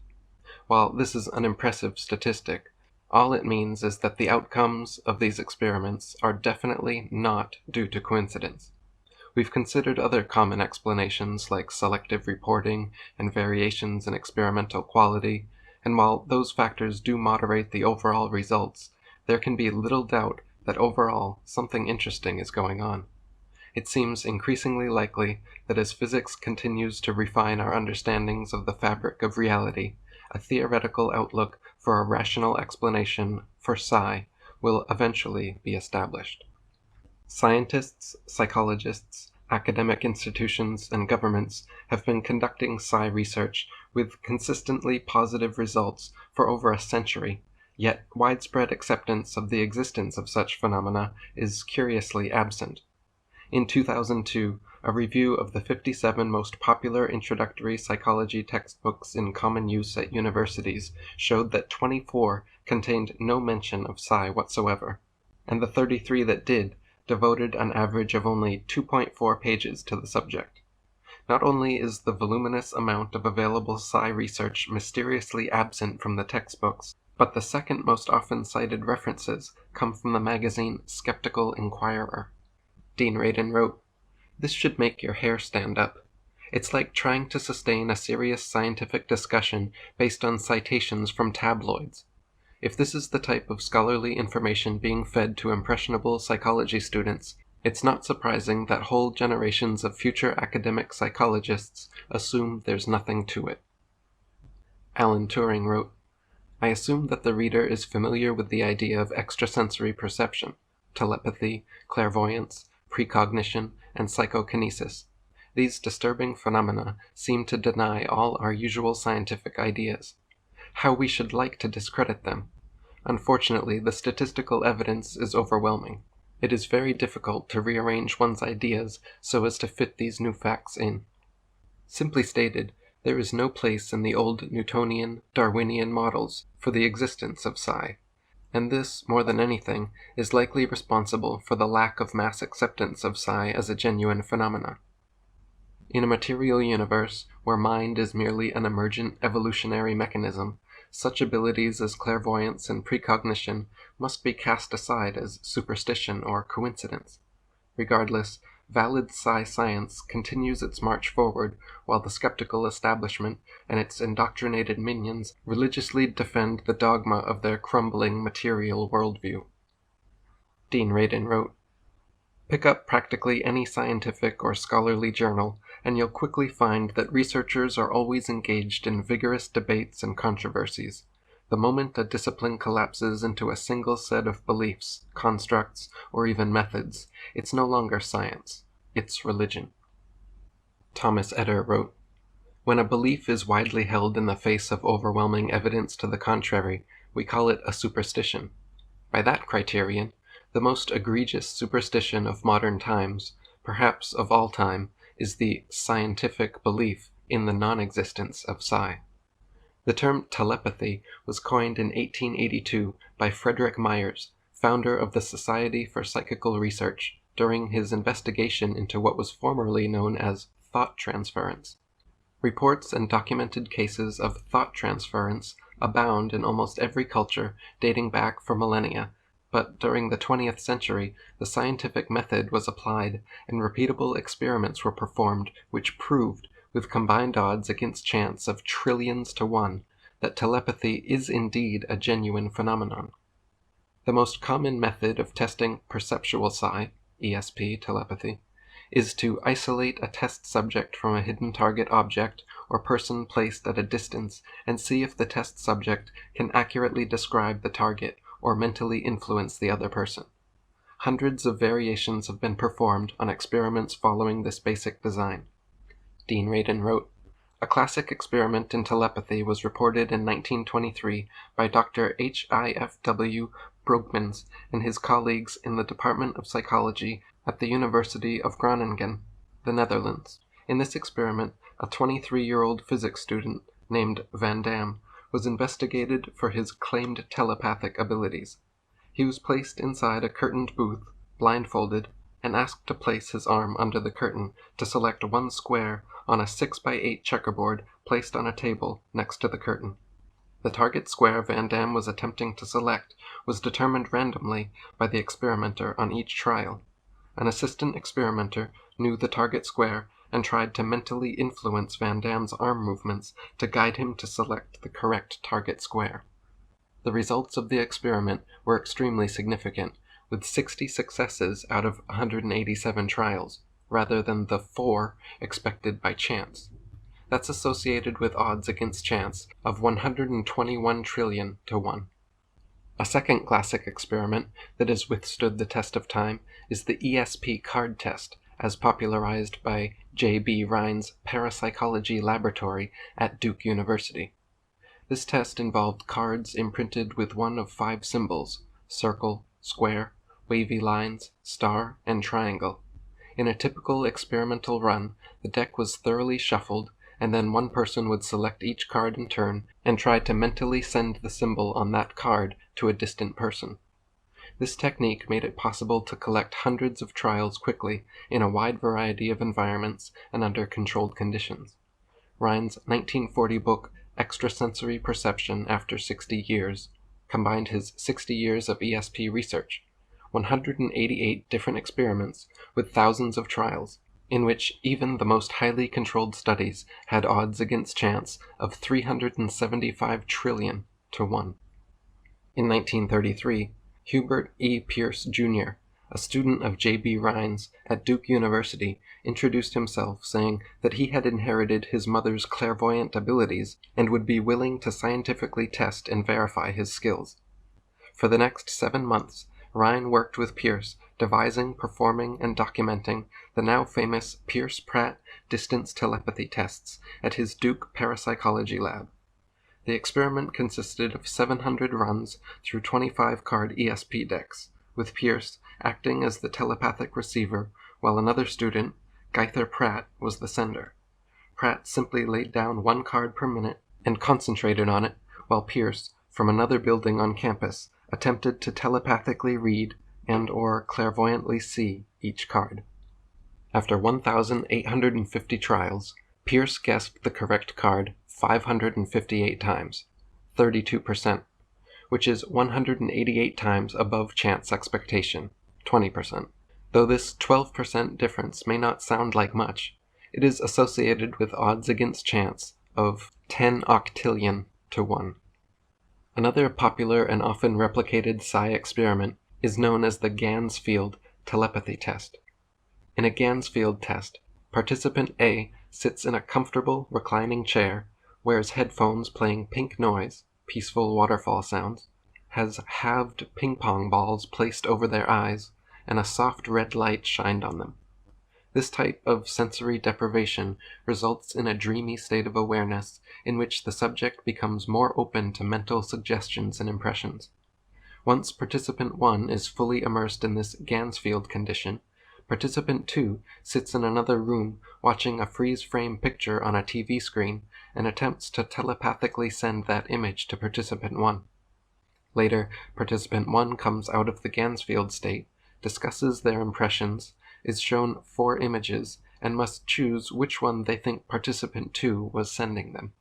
Dean Radin wrote, from 1974 through 2004, a total of 88 Ganzfield experiments reporting 1,008 hits in 3,145 trials were conducted.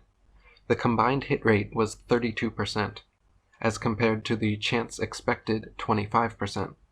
This 7% above chance effect is associated with odds against chance of 29 quintillion to 1. The modern Ganzfield experiment is as close to the perfect Psi experiment as anyone knows how to conduct. Until recently, the Ganzfield experiments were largely unknown outside of the discipline of parapsychology.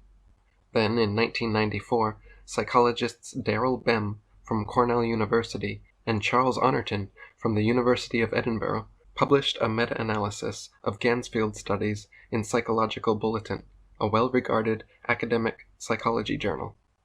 That paper provided strong evidence for a genuine Psi effect. Bem and Honorton's review of earlier Ganzfield studies estimated an effect with overall odds against chance of 48 billion to 1.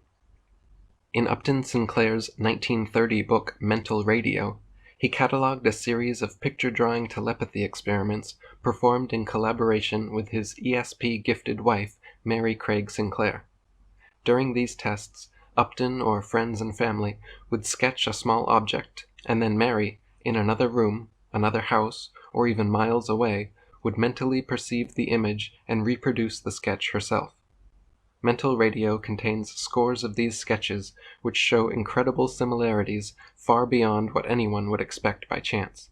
In conclusion to these experiments, Upton Sinclair wrote, "There isn't a thing in the world that leads me to write this book except the conviction which has been forced upon me that telepathy is real, and that loyalty to the nature of the universe makes it necessary for me to say so.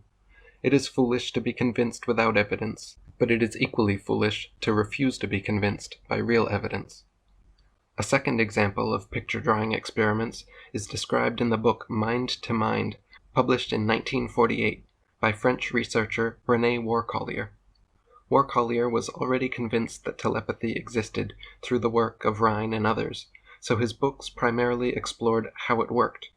He noted that images were not transmitted like photographs, but were scrambled, broken up into component elements, which are often transmuted into a new pattern. What Warcollier demonstrated is compatible with what modern cognitive neuroscience has learned about how visual images are constructed by the brain. It implies that telepathic perceptions bubble up into awareness from the unconscious and are probably processed in the brain in the same way that we generate images in dreams. And thus telepathic images are far less certain than sensory-driven images and subject to distortion. A third picture-drawing experiment was conducted in 1941 at Cambridge University by psychologist Watley Carrington. He recruited 250 students to attempt to replicate sketches in a series of 5 experiments, with 10 drawings each for a total of 50 targets. By the end of the study, Carrington had collected 2,200 student sketches, which he then cross-matched with the original 50 possible targets.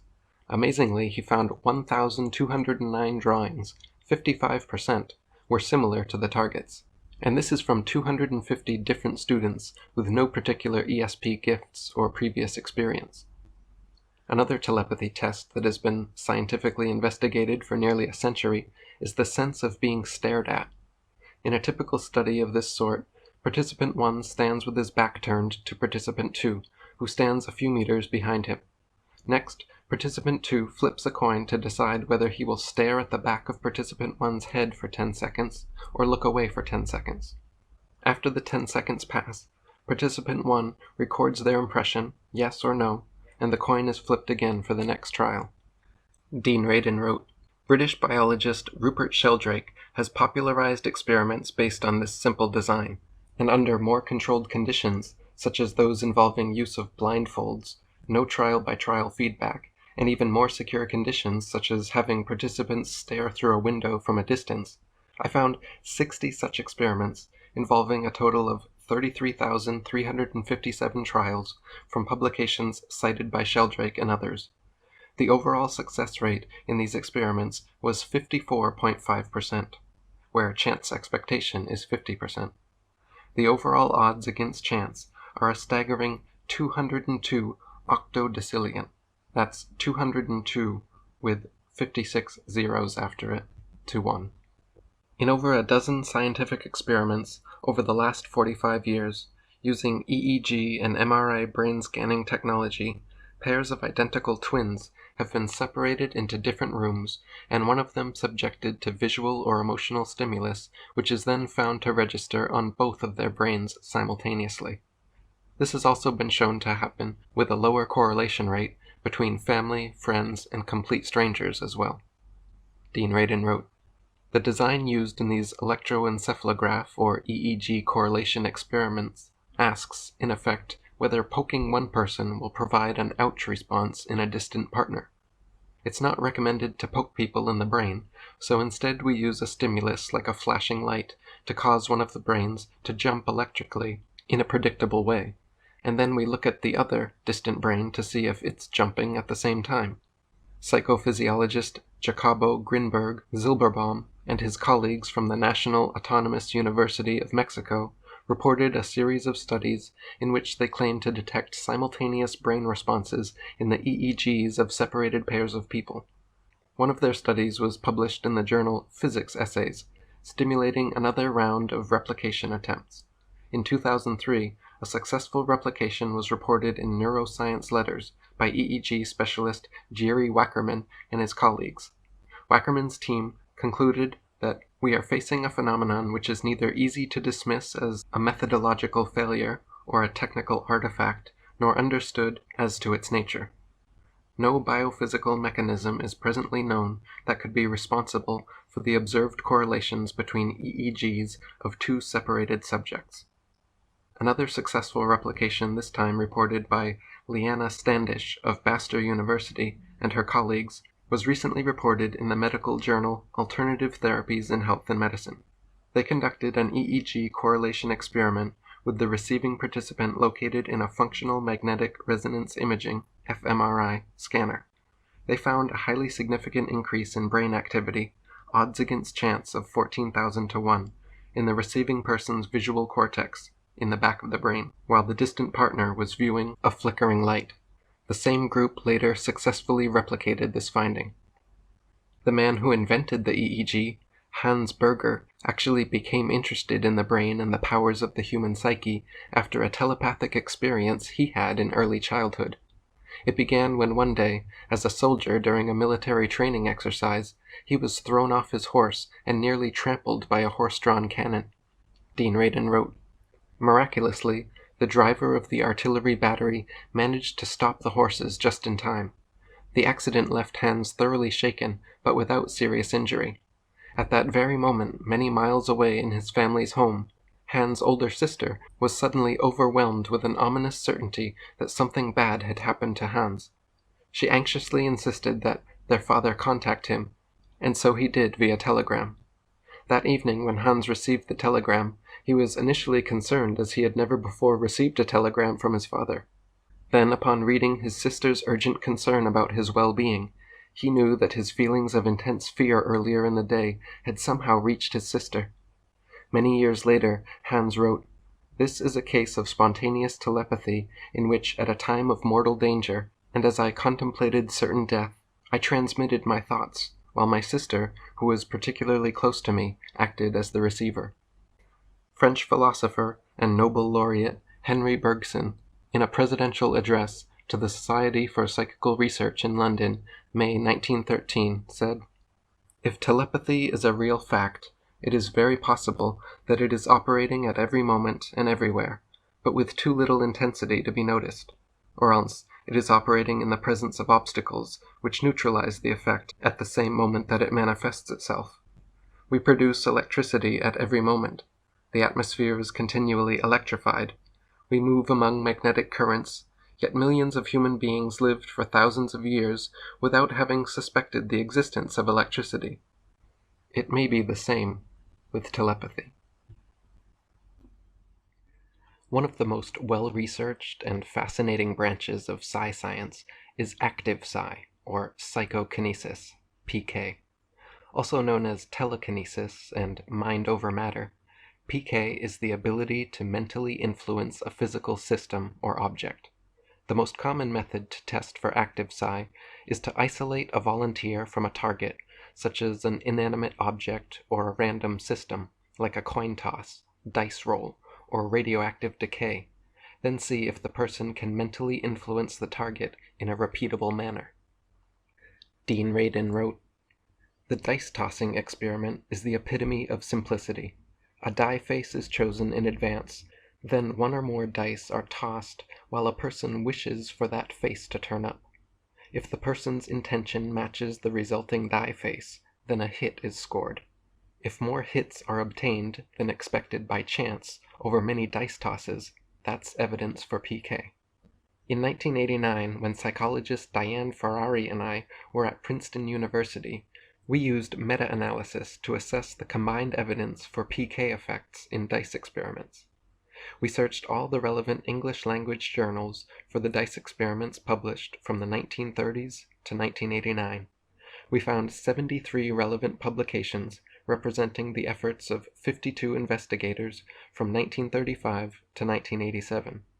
Over that half-century, some 2,500 people attempted to mentally influence 2,600,000 dice throws in 148 different experiments, and just over 150,000 dice throws in 31 control studies where no mental influence was applied to the dice. The odds that the dice studies were due to chance alone were 10 to the 96th power to 1. That's 10 with 96 zeros after it. By contrast, the results of control experiments were well within chance expectation, so something else was clearly going on. When self-professed, so-called rational, logically minded skeptics hum and haw about the amazing findings in Psi Science, I like to visually show them the odds against chance of various controlled and peer-reviewed studies. Dean Radin and Diane Ferrari's meta-analysis of psychokinetic dice experiments yielded a ratio of 10 to the 96th power to 1 odds against chance. On what grounds can such rational skeptics claim these odds to be mere coincidence? Dean Radin wrote, "If all this is true, then why aren't the casinos going out of business? And why don't prayers work more reliably? The truth is that no one knows, yet. These experiments suggest that mind and matter are indeed related to a small degree that is statistically repeatable under controlled conditions, but we've barely scratched the surface of a phenomenon that's still profoundly mysterious. So offering answers to all the 'but why' questions evoked by these data, given our present state of knowledge, is terribly premature. I think a more reasonable question to ask at this point is, if the results of the dice experiments suggest a genuine mind-matter interaction, then there ought to be corroborating evidence from similar experiments using other types of physical targets. And there is. Another popular type of PK experiment involves using random number generators, RNGs, which are simple machines that electronically generate up to thousands of random zeros or ones, heads or tails, every second, moving an indicator light either one step clockwise or one step counterclockwise. A volunteer then attempts to mentally influence the RNG outputs by willing more clockwise results, like heads, known as the high aim condition, or more counterclockwise results, like tails, called the low aim condition. In 1997, after 12 years of RNG experiments at their Princeton Engineering Anomalies Research Laboratory, PAIR Lab, lead engineer Robert Jahn and his team formally published their findings. It seems when volunteers mentally intended for high-aim conditions, the RNG outputs invariably drifted more clockwise above chance expectation. When volunteers intended for low-aim conditions, the outputs drifted more counterclockwise above chance expectation. And when withdrawing all mental influence, the RNGs maintained an average baseline control condition well within chance expectation. They found that couples working in tandem affected the output more substantially than individuals alone, and intimate couples affected the output six-fold. In their final meta-analysis, the pair team's RNG experiments yielded 35 trillion to 1 odds against chance that their volunteers can and did indeed intentionally influence the machines. Ervin Laszlo wrote, "For nearly 30 years at the Princeton Engineering Anomalies Research Laboratory, engineer Robert Jahn, his colleague Brenda Dunn, and their team have investigated whether volunteers could affect the random sequences of zeros and ones produced by electronic RNGs. The results showed conclusively that such influence is real. What's important to note is that they demonstrated that couples working together are able to affect the RNG outcomes substantially more than either can do as individuals. And for a couple who are emotionally bonded, the effects are 6 times those measured for each of them." In summarizing their vast archive of experimental results demonstrating non-local human awareness, John has said, "If people do not believe us after all the results we have produced, then they never will." Since 1997, the Global Consciousness Project has taken collective PK testing to a whole new level by placing RNGs all over the world, which run automatically and incessantly in the background as indicators of collective mind-matter occurrences. The idea is that since RNGs are designed to generate pure randomness, any fluctuations in that randomness, i.e., sudden coalescent movement, can be observed and correlated with various worldwide phenomena. The Global Consciousness Project began rather by accident when a dozen consciousness researchers with RNGs set up throughout the USA and Europe noticed a sudden coalescence in combined outputs during Princess Diana's worldwide live televised funeral. Dean Radin wrote, "These studies rely on the fact that RNGs are designed to generate pure randomness, technically known as entropy, and that fluctuations in entropy can be detected using simple statistical procedures. If it turns out that the recorded entropy decreases when one of these random generators is placed near groups engaged in high-focused attention, like a group meditation or a deeply engaging spiritual ritual, then we can infer something about the presence of coherent minds possibly infusing the environment with an ordering field that reduces entropy." As of 2008, the Global Consciousness Project had over 65 active RNGs all over the world, covering 6 continents, and collected data from 185 events of world interest. These events, tested and verified by independent analysts, included natural disasters, celebrity deaths, mass meditations, outbreaks of war and peace, New Year's celebrations, sporting events, and many other occurrences with worldwide influence. The level of coalescent RNG output during these 185 events showed a clear deviation from control baseline outputs with odds against chance of 36,400 to 1. Dean Radin wrote, "Perhaps the most dramatic event examined by the project so far occurred on September 11, 2001. On that day of infamy, known as 9/11, we found numerous striking changes in the randomness network. In examining the results of this analysis, we noticed that something unusual happened one day. On September 11, 2001, the curve deviated wildly as compared to all other days we examined. As it happened, this curve peaked nearly 2 hours before a hijacked jet crashed into World Trade Tower 1 in New York City at 8:46 a.m., and it dropped to its lowest point around 2 p.m., roughly 8 hours later. There's no easy answer for why the peak in this curve occurred before the terrorist attacks unfolded, although it is reminiscent of the data obtained in the presentiment experiments. The huge drop in this curve within an 8-hour period was the single largest drop for any day in the year 2001. What caused this large change? Did the massive coherence of mind on that day induce a massive coherence that was reflected in the RNGs? It appears so.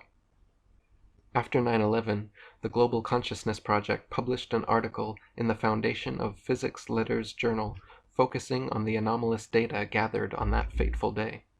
They proved with odds against chance of 1,000,000 to 1 that an autocorrelation, such as mass change in attention or emotion, caused the normally random output to behave in a dramatically non-random way.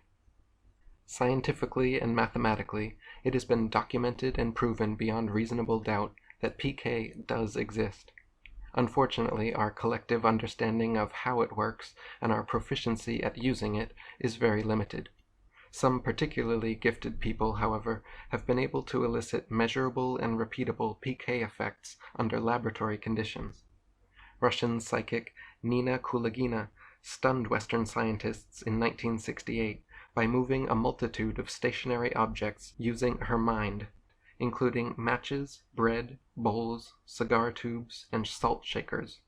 She was also able to stop or alter the course of objects already in motion, make mental impressions on film, and speed up or stop a frog's heart.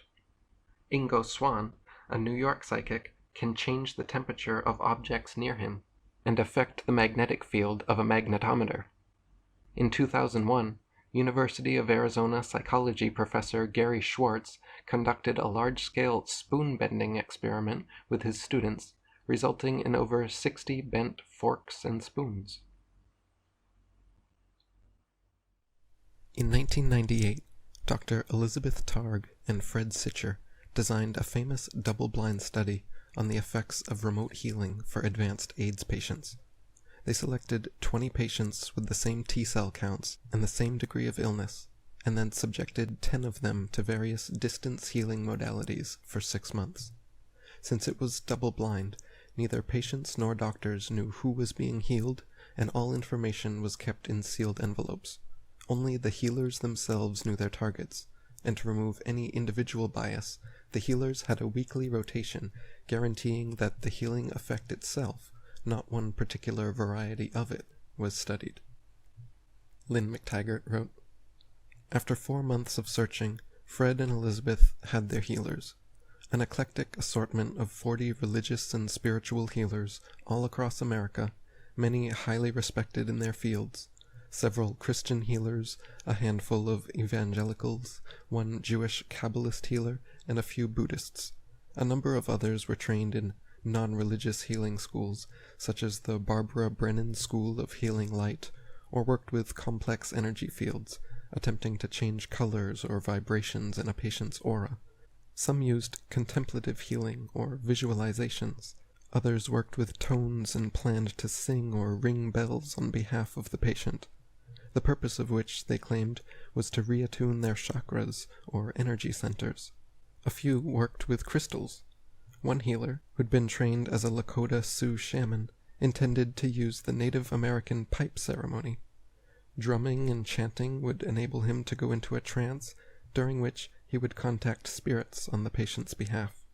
They also enlisted a Qigong master from China, who said that he would be sending harmonizing Qi energy to the patients. Collectively, the healers had an average of 17 years of experience in healing and reported an average of 117 distant healings apiece. After 6 months, 4 of the original 20 patients had died, and several were becoming more ill, but several more were regaining health. When the files were opened, it turned out that the 4 patients who died and the patients with declining health were all in the control group. The 10 patients who received a weekly rotation of various remote healings all had improved overall health and T-cell counts. Lynn McTaggart wrote, Elizabeth was open-minded about it, but the conservative in her kept surfacing. She remained fairly convinced that Native American pipe smoking and chakra chanting had nothing to do with curing a group of men with an illness so serious and so advanced that they were virtually certain to die. And then she saw her patients with end-stage AIDS getting better. During the 6 months of the trial period, 40% of the control population died, but all 10 of the patients in the healing group were not only still alive, but had become healthier on the basis of their own reports and medical evaluations. At the end of the study, the patients had been examined by a team of scientists, and their condition had yielded one inescapable conclusion: the treatment was working. Dr. Targ and Sitcher decided to repeat the experiment, this time with double the participants and control groups perfectly matched for age, degree of illness, personal habits, and beliefs. Once again, after 6 months, the treated group was overall healthier in all areas than the control group. The treated group had significantly fewer doctor visits, fewer hospitalizations, fewer AIDS-defining illnesses, lower severity of disease, and higher T-cell counts. Only 3 people in the treatment group had been hospitalized, compared with 12 in the control group, and only 2 people in the treatment group developed new AIDS-defining illnesses, compared with 12 in the control group. Lynn McTaggart wrote, "The results were inescapable. No matter which type of healing they used, no matter what their view of a higher being, the healers were dramatically contributing to the physical and psychological well-being of their patients. In Elizabeth's study, it didn't seem to matter what method you used, so long as you held an intention for a patient to heal. Calling on Spider-Woman, a healing grandmother star figure common in Native American culture, was every bit as successful as calling on Jesus." Dr. Elizabeth Targ wrote, "My goal is simply to pave the way for free and fair scientific discourse on subjects that have previously been considered non-rational.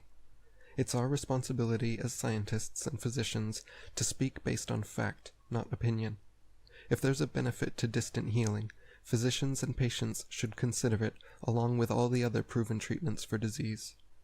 As highlighted in the Targ-Sitcher studies, regardless of the patient's or healer's beliefs or which modality is used, a significant, repeatable, distance healing effect has been measured in peer-reviewed, double-blind studies.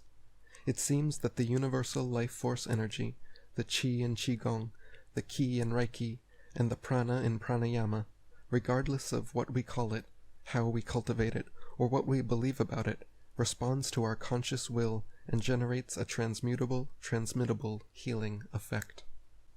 Lynn McTaggart wrote, "In the Copper Wall Project in Topeka, Kansas, a researcher named Elmer Green has shown that experienced healers have abnormally high electric field patterns during healing sessions.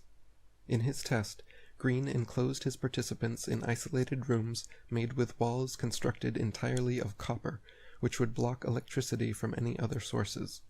Although ordinary participants had expected electrical readings related to breathing or heartbeat, the healers were generating electrical surges higher than 60 volts during healing sessions, as measured by electrometers placed on the healers themselves and on all 4 walls. Video recordings of the healers showed these voltage surges had nothing to do with physical movement. Studies of the nature of the healing energy of Chinese Qigong masters have provided evidence of the presence of photon emission and electromagnetic fields during healing sessions. These sudden surges of energy may be physical evidence of a healer's greater coherence, his ability to marshal his own quantum energy and transfer it to the less organized recipient."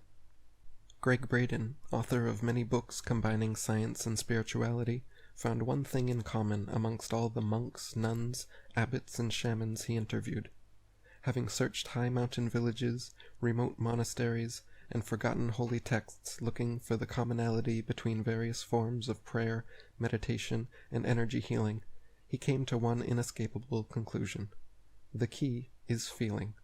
Much like the law of attraction, one must first feel the inner sensations of peace, love, health, and abundance in order to attract and transmit that energy. Greg Braden wrote, "In the spring of 1998, I had the opportunity to facilitate a combined research trip and pilgrimage into the highlands of central Tibet for 22 days. During that time, the group and I found ourselves immersed in some of the most magnificent, rugged, pristine, and remote land remaining on the planet today. Along the way, we visited 12 monasteries, 2 nunneries, and some of the most beautiful humans that you could ever imagine, including monks, nuns, nomads, and pilgrims. It was during that time that I found myself face to face with the abbot of one of the monasteries, and got the chance to ask the question that we'd traveled so far and long to ask. Through our translator, I asked him the same question that I'd asked every monk and nun we'd met throughout our pilgrimage. "When we see your prayers," I began, "what are you doing? When we watch you intone and chant for 14 and 16 hours a day, when we see the bells, bowls, gongs, chimes, mudras, and mantras on the outside, what's happening to you on the inside?" A powerful sensation rippled through my body as the translator shared the abbot's answer. "You've never seen our prayers," he said, "because a prayer cannot be seen. What you've seen is what we do to create the feeling in our bodies. Feeling is the prayer." How beautiful, I thought, and how simple. Just as the late 20th century experiments had shown, it's human feeling and emotion that affect the stuff our reality is made of. It's our inner language that changes the atoms, electrons, and photons of the outer world. Dean Radin wrote, "Perhaps mind and matter are like 2 sides of the same coin. To study such an effect, you could take a ribbon and write mind on the inside and matter on the outside. Now, as you wiggle the ribbon, you'll find very strong correlations between mind and matter. Yet, in a fundamental sense, never the twain shall meet. Then, one day, while you're distracted for a moment, a mischievous friend cuts your ribbon, creates a half-twist, and carefully tapes it back together. Later, you pick up the altered ribbon and proceed to ponder the abyss between mind and matter by absent-mindedly tracing a finger along the matter side of the ribbon. To your astonishment, you find that your finger ends up on the mind side. This is because the ribbon was transformed into a Mobius strip by your friend's half-twist, and this topological curiosity has only one side. The lesson is that sometimes simple twists in conventional concepts can unify things that appear to be quite different, like mind and matter. Some believe that consciousness may be the unifying substance from which mind and matter arise." Clairvoyance, or as the intelligence agencies have renamed it, remote viewing, is the psychic ability to internally see and obtain information on a given target object, person, location, or event across both space and time. Mystics, shamans, yogis, meditators, out-of-body experiencers, near-death experiencers, psychedelic users, people under hypnosis, and naturally gifted psychics have all reported the ability of clairvoyance for centuries. More recently, however, experiments performed by the CIA, U.S. Army, SRI, and Pear Laboratories suggest that given proper training, everyone is capable of cultivating this skill of inner vision. Adrian Cooper wrote, "Remote viewing is, broadly speaking, a controlled shifting of awareness performed from the normal waking state of consciousness. Humans are all part of a collective mind existing beyond the limitations of physical space and time. Anyone who is focused into this dimension, plane, or state, which is a level of energy or vibration, either permanently or temporarily, can potentially project their consciousness anywhere within time or space in an instant.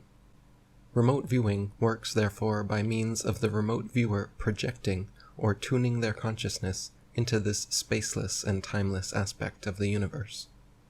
The term remote viewing was coined in the early 1970s by Stanford Research Institute's physicists Russell Targ and Harold Puthoff. In their experiments, one person, the agent, would travel to a distant location randomly selected by computer, while another person, the viewer, would attempt to clairvoyantly see and describe where the agent went. In Targ and Puthoff's initial experiments, one Soviet psychic was consistently able to accurately describe several locations, sometimes before the agent arrived, and sometimes before the computer had even made the selection.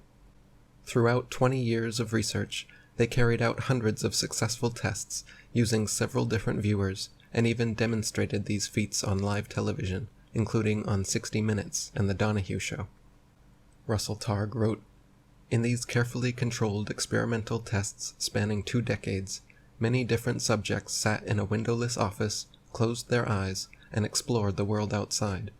These individuals were consistently able to experience and accurately describe distant scenes and events from coast to coast and even continent to continent in both present and future time. The SRI experiments demonstrated unequivocal evidence for extrasensory perception and the existence of the non-local mind outside the brain and body. The ability of human awareness to make remarkable connections apparently transcends the conventional limitations of time and space. One day in 1973, Targ and Puthoff were contacted by Burbank, California Police Commissioner Pat Price, who had been closely following their work and wanted to help. Price said that he had been practicing clairvoyance for years and successfully using it in his police work to catch criminals. Whenever dispatch reported a crime, he would sit in his office, close his eyes, and psychically scan the city looking for someone matching the description. Once he pinpointed their location in his mind's eye, he would send out a car to check, and actually succeeded in catching several criminals this way. For Price's first informal experiment at SRI, Targ had him remotely view Puthoff, who was on vacation. Sitting together in the Stanford lab each day, using Puthoff as the unwitting agent, Price described what he saw, recounting scenes of churches, market squares, and volcanic mountains, all very characteristic of Central America. When Puthoff returned, he confirmed that his holiday was in Costa Rica, and he had indeed visited churches, markets, and mountains on the very days that Price remotely viewed them. Lynn McTaggart wrote, Price took over as chief remote viewer. Hal and Russ underwent 9 trials with him, following their usual double-blind protocol of sealed target spots near Palo Alto, Hoover Tower, a nature preserve, a radio telescope, a marina, a toll plaza, a drive-in movie theater, an arts and crafts plaza, a Catholic church, and a swimming pool complex. Independent judges concluded that Price had scored 7 hits out of the 9. In some cases, like the Hoover Tower, Price even recognized it and correctly identified it by name. Price was noted for his incredible accuracy.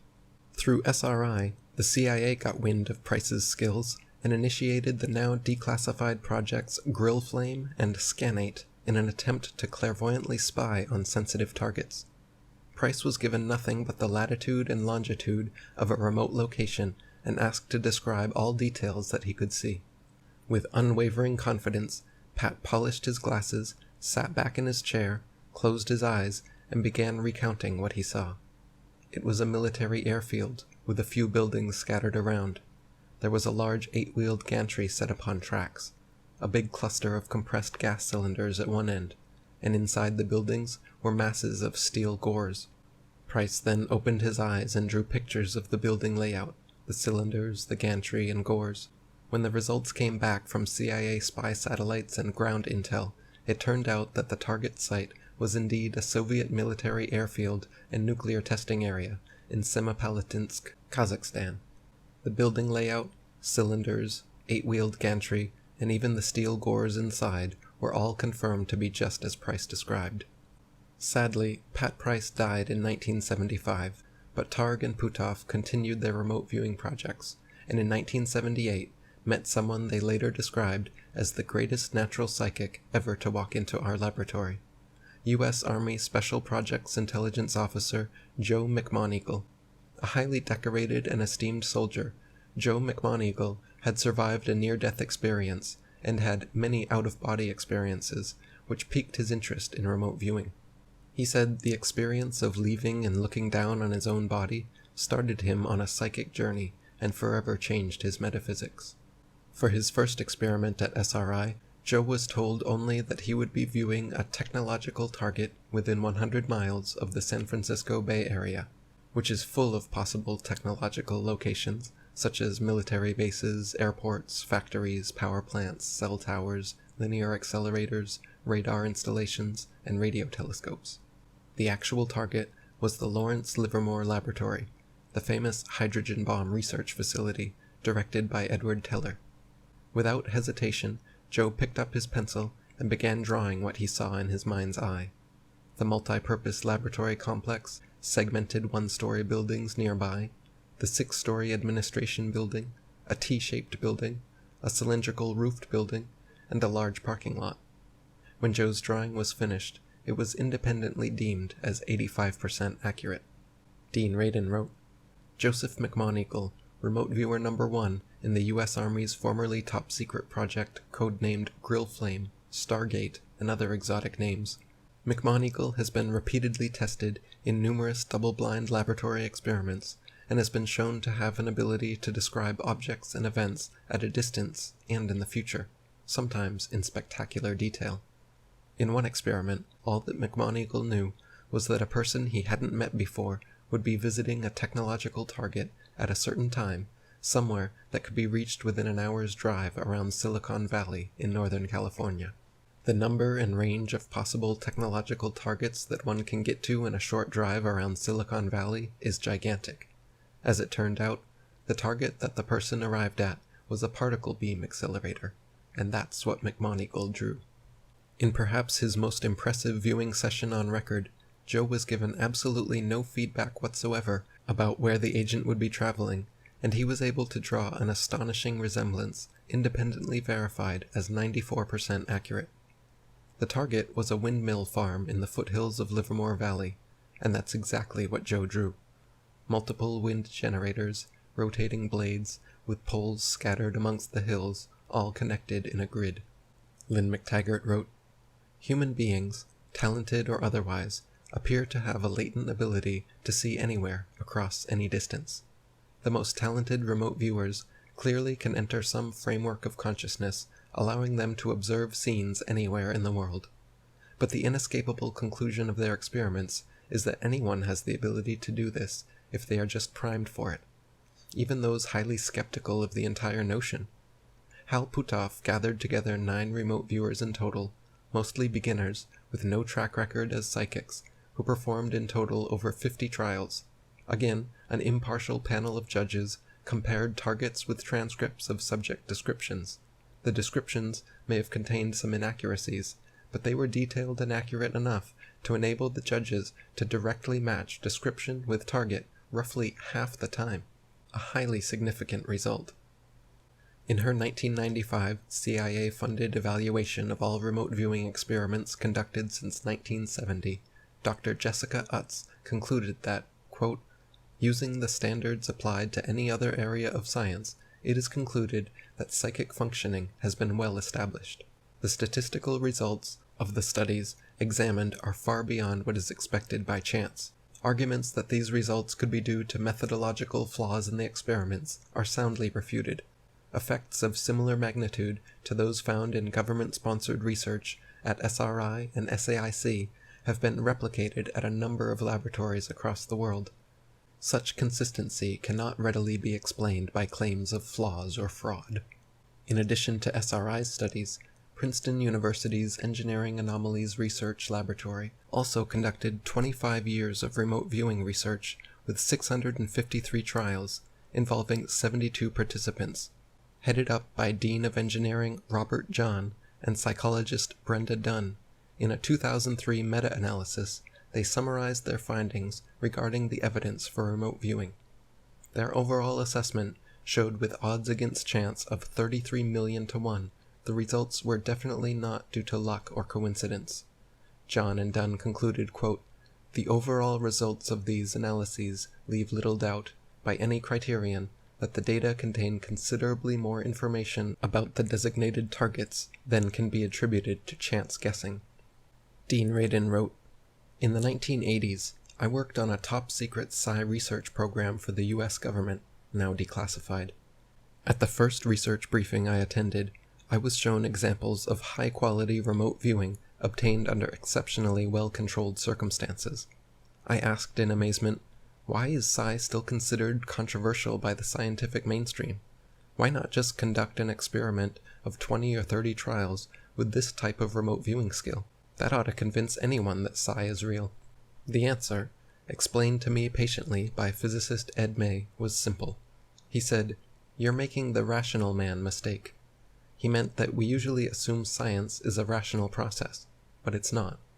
The technical term for one form of this irrational phenomenon is the confirmation bias. This psychological quirk causes evidence supporting your beliefs to be perceived as plausible, and evidence challenging your beliefs to be perceived as implausible. Studies in social psychology have repeatedly demonstrated that journal reviewers invariably judge articles being submitted for publication according to their prior beliefs. Those who agree with the hypothesis tend to judge a paper reporting positive results as an excellent piece of work, and those who disagree judge the very same paper as a flawed failure. The former referees recommend publication, and the latter don't. The final decision is left up to the editor. So if the editor doesn't happen to agree with the paper's hypothesis, then there's a good chance it won't appear in the journal. And then the evidence doesn't exist as far as the rest of the scientific community is concerned. The ability of remote viewing raises some interesting questions and serious objections regarding the scientific materialist paradigm. Traditionally, science has explained the miracle of sight as a purely material process taking place in the eyes and brain. However, this obviously conflicts with the research done at SRI and Pear. Anyone trained in remote viewing, or anyone who has experienced out-of-body travel and witnessed looking down upon their own sleeping body, would have to agree that there must be something much more mystical and immaterial responsible for vision. Life magazine once featured Rosa Kuleshova, a Russian girl who could read perfectly clearly using her fingertips. The Russian Academy of Science tested her repeatedly under controlled conditions and concluded that her abilities were genuine. Italian Dr. Cesare Lombroso wrote about a blind patient who could see using her earlobe. Harvard Dr. David Eisenberg even published an article about 2 Chinese girls who can read using their armpits. Michael Talbot wrote, "Despite our unwavering conviction that we see with our eyes, reports persist of individuals who possess eyeless sight, or the ability to see with other areas of their bodies." Recently, David Eisenberg, MD, a clinical research fellow at the Harvard Medical School, published an account of 2 school-age Chinese sisters in Beijing who can see well enough with the skin in their armpits to read notes and identify colors. In Italy, the neurologist Cesare Lombroso studied a blind girl who could see with the tip of her nose and the lobe of her left ear. In the 1960s, the prestigious Soviet Academy of Science investigated a Russian peasant woman named Rosa Kuleshova who could see photographs and read newspapers with the tips of her fingers, and pronounced her abilities genuine. Now, because every part of a hologram contains the whole, every part of the body, the hand, toe, knee, has the ability to pass frequency patterns to the brain, which it transforms into holograms that we can see. This means that people really do have eyes in their backsides. I have heard some people speak of being able to see 360 degrees when they have entered altered states of consciousness that make them more attuned to these senses by withdrawing their focus from the 5-sense consensus reality. All this is perfectly explainable from the holographic perspective. Receiving direct knowledge or perception of the future, precognition, is another common psi ability with a long-standing history. Precognition is usually achieved through prophetic dreams, during deep meditation, or spontaneously received as images in the mind's eye. The existence of this paranormal ability, however, once again goes against the Newtonian grain and strikes close to the heart of people's conceptions of time and free will, because if precognition is real, then the future must in some sense be pre-written and determined. Albert Einstein wrote, "Time is not at all what it seems. It does not flow in only one direction, and the future exists simultaneously with the past. The distinction between past, present, and future is only a stubborn, persistent illusion." David Bohm wrote, "Both in common experience and in physics, time has generally been considered to be a primary, independent, and universally applicable order, perhaps the most fundamental one known to us. Now we have been led to propose that it is secondary, and that, like space, it is to be derived from a higher dimensional ground, as a particular order."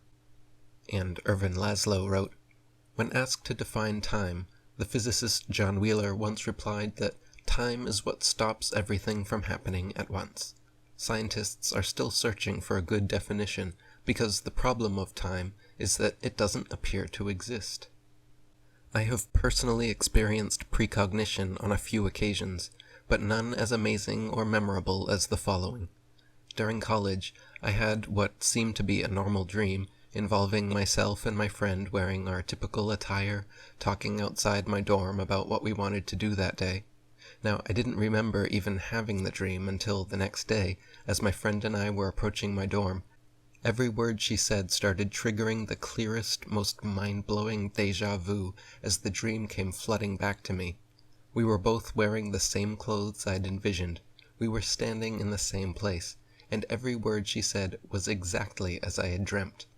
Seizing the opportunity to test and manifest this amazing clarity of déjà vu I was experiencing, I quickly blurted out the entire next sentence that I knew she would be saying, and matched her word for word in real time. Stunned at my simultaneous telepathic mocking, she abruptly stopped talking, and I laughed uncontrollably, trying to explain the whole thing. That and other precognitive experiences forever changed my perception of the arrow of time. If time is truly linear, then we can only remember the past, and cannot in any way remember the future. But if it is impossible to remember the future, then what was my dream? How was I able to vividly see and remember the entire scenario in precise detail the night before it happened? I guarantee anyone who felt my paradigm-crushing déjà vu would agree that this synchronicity was far beyond some quirky coincidence. Michael Talbot wrote, "Even our most ancient writings pay homage to the premonitory power of dreams, as is evidenced in the biblical account of Pharaoh's dream of 7 fat and 7 lean cows. The proximity the unconscious mind has to the atemporal realm of the implicate may also play a role. Because our dreaming self is deeper in the psyche than our conscious self, and thus closer to the primal ocean in which past, present, and future become one, it may be easier for it to access information about the future." David Icke wrote, "One near-death experiencer described what he saw once the filter of human perception was lifted. He talked of seeing the panoramic view of life, everything from the beginning, my birth, my ancestors, my children, my wife, everything comes together simultaneously. I saw everything about me, and about everyone who was around me. I saw everything they were thinking now, what they thought then, what was happening before, what was happening now. There is no time. There is no sequence of events, no such thing as limitation, of distance, of period, of time, of place. I could be anywhere I wanted to be, simultaneously." President Lincoln dreamt of his own assassination a week before he died.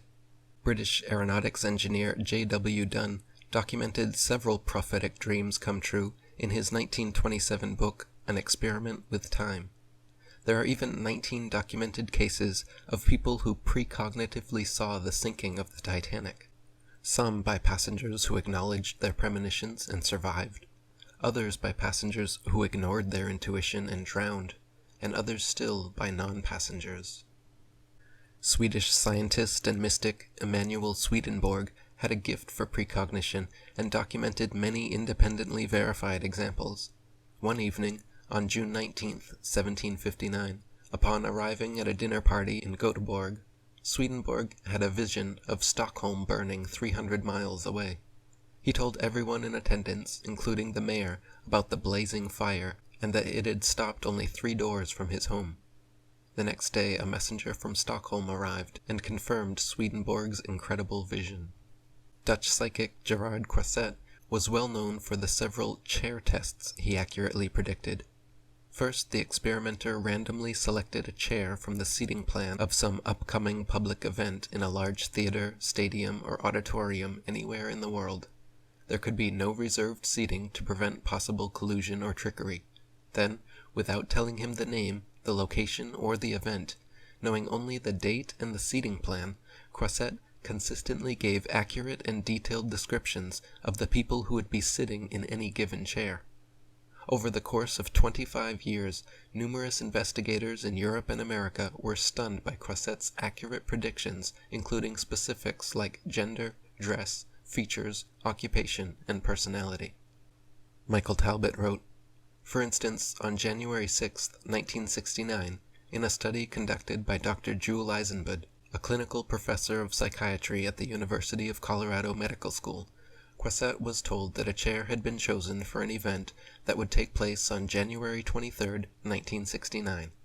Croisset, who was in Utrecht, Holland, at the time, told Eisenbud that the person who would sit in the chair would be a man 5 feet 9 inches in height, who brushed his black hair straight back, had a gold tooth in his lower jaw, a scar on his big toe, who worked in both science and industry, and sometimes got his lab coat stained by a greenish chemical. On January 23, 1969, the man who sat down in the chair, which was in an auditorium in Denver, Colorado, fit Croisset's description in every way but one. He was not 5 feet 9, but 5 feet 9 3/4.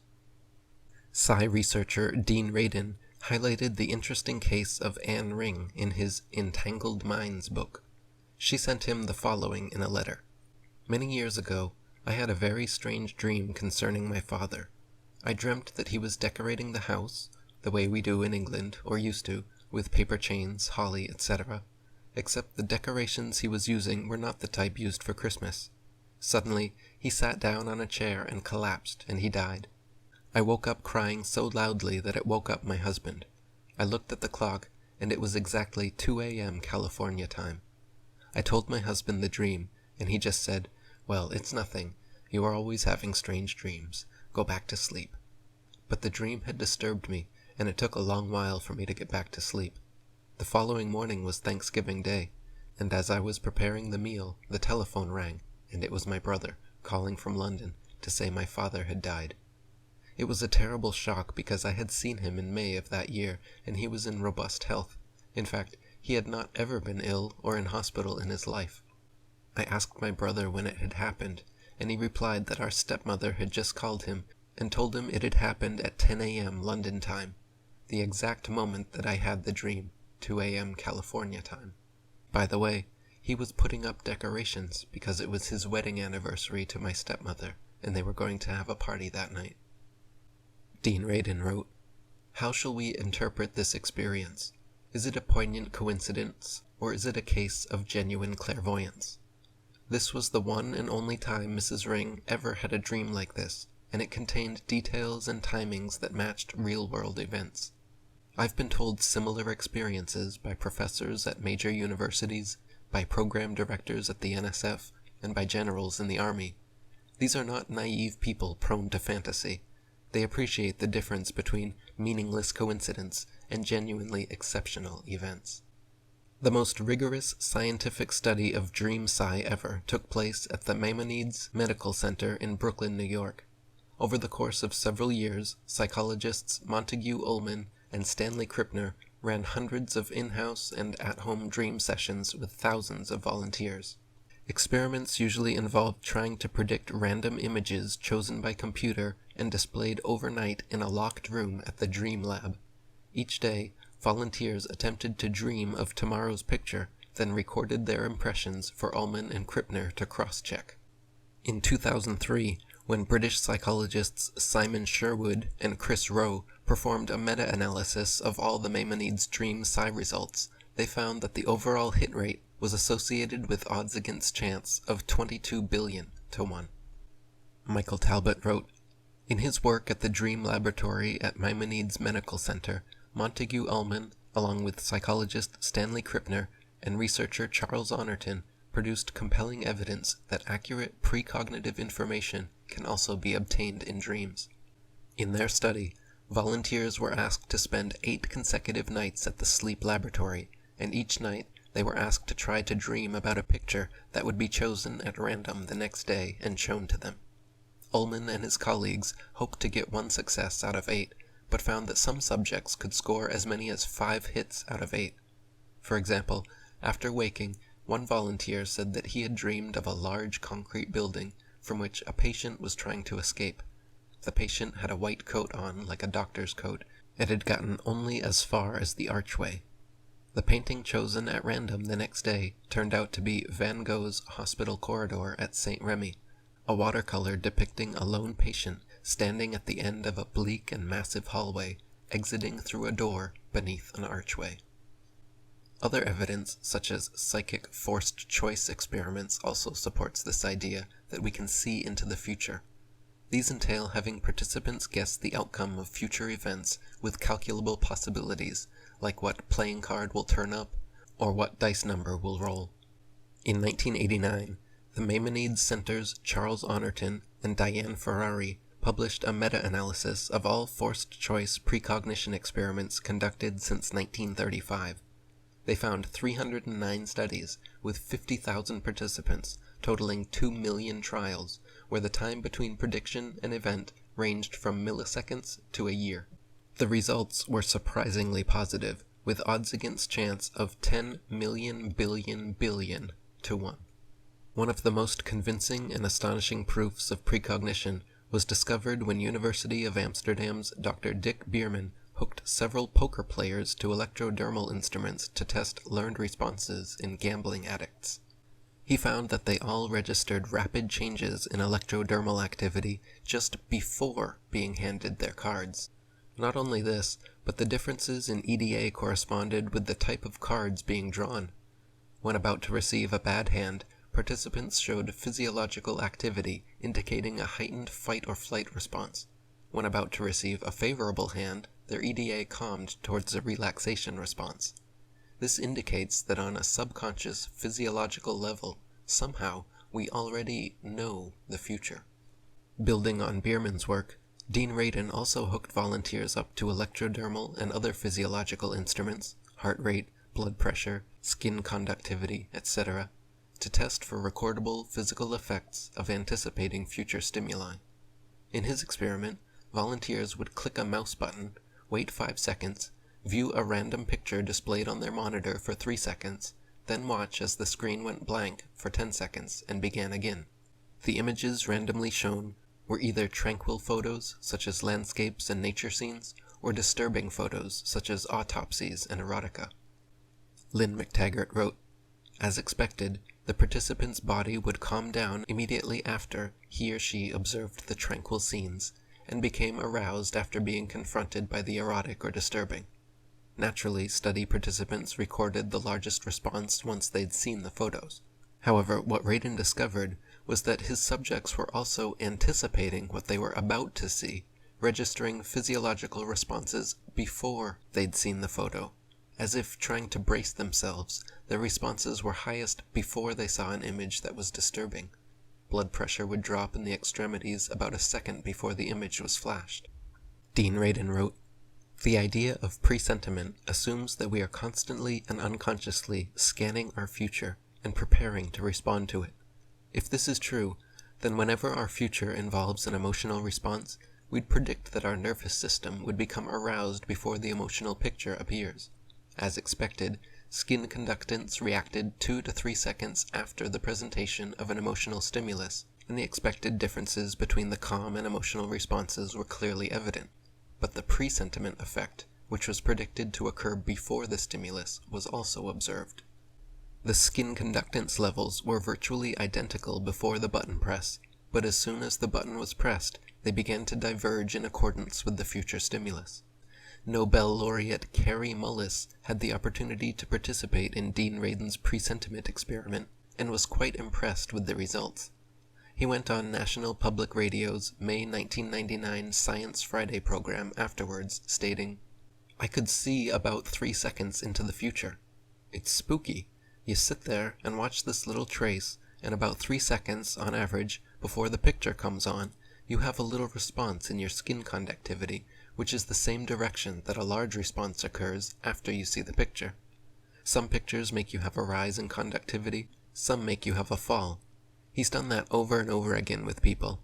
That, with me, is on the edge of physics itself, with time. There's something funny about time that we don't understand, because you shouldn't be able to do that." In 2004, psychophysiologist Roland McCready replicated Bierman and Radin's experiments and published his results in the Journal of Alternative and Complementary Medicine. With odds against chance of 1,000 to 1, he found that heart rate significantly slowed before future disturbing pictures, and that the brain responded differently before the 2 different types of stimuli. Dean Radin wrote, "Lest we forget what's going on in this experiment, It's useful to be reminded what these results mean. The brains of both men and women were activated in specific areas before erotic pictures appeared, even though no one knew in advance that those pictures were about to be selected. In other words, the brain is responding to future events. Given the controversial nature of this claim, Bierman discussed in detail alternative explanations for these results. He concluded that the fMRI results were valid and in agreement with the other studies based on skin conductance and heart and brain measures. When you step back from the details of these studies, what you find is a spectacular body of converging evidence indicating that our understanding of time is seriously incomplete. These studies mean that some aspect of our minds can perceive the future. Not infer the future, or anticipate the future, or figure out the future, but actually perceive it. In ordinary states of consciousness, and without the aid of technology, most people are able to remember the past, but not the future. This has led to the philosophical idea of an arrow of time, shooting from past to future, with us riding along the present. In altered states of consciousness, or with the aid of technology, however, many people, myself included, have been able to experience and remember future events in detail. Perhaps, then, it is more likely that time, as our ancient ancestors believed, is cyclic and infinite, not straight and finite. It seems that ultimately our consciousness exists outside of this time-space-matter explicate hologram, and therefore, under the right conditions, has the ability to access and experience anything in the implicate. Physicist David Bohm concurred and wrote that, when people dream of accidents correctly and do not take the plane or ship, it is not the actual future that they were seeing. It was merely something in the present which is implicate and moving toward making that future. In fact, the future they saw differed from the actual future because they altered it. Therefore, I think it's more plausible to say that if these phenomena exist, there's an anticipation of the future in the implicate order in the present. As they used to say, coming events cast their shadows in the present. Their shadows are being cast deep in the implicate order. Michael Talbot wrote, "Such incidents strongly suggest that the future is not set, but is plastic and can be changed. But this view also brings with it a problem. If the future is still in a state of flux, what is Croisset tapping into when he describes the individual who will sit down in a particular chair 17 days hence? How can the future both exist and not exist?" Loy provides a possible answer. He believes that reality is a giant hologram, and in it the past, present, and future are indeed fixed, at least up to a point. The rub is that it is not the only hologram. There are many such holographic entities floating in the timeless and spaceless waters of the implicate, jostling and swimming around one another like so many amoebas. Such holographic entities could also be visualized as parallel worlds or parallel universes, says Loy. Thus, the future of any given holographic universe is predetermined, and when a person has a precognitive glimpse of the future, they are tuning into the future of that particular hologram only. But like amoebas, these holograms also occasionally swallow and engulf each other, melding and bifurcating like the protoplasmic globs of energy that they really are. Bohm's and Loy's descriptions seem to be two different ways of trying to express the same thing, a view of the future as a hologram that is substantive enough for us to perceive it, but malleable enough to be susceptible to change. Others have used still different words to sum up what appears to be the same basic thought. Cordero describes the future as a hurricane that is beginning to form and gather momentum, becoming more concrete and unavoidable as it approaches.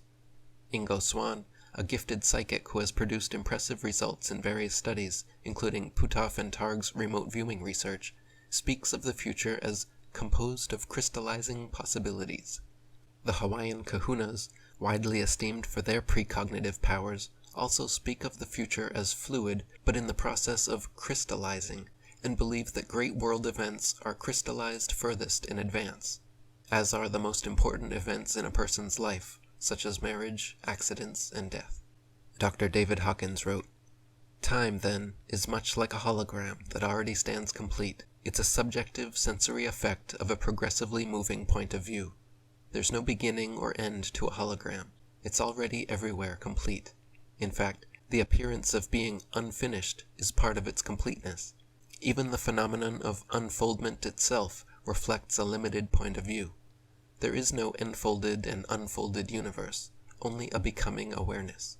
Our perception of events happening in time is analogous to a traveler watching the landscape unfold before him.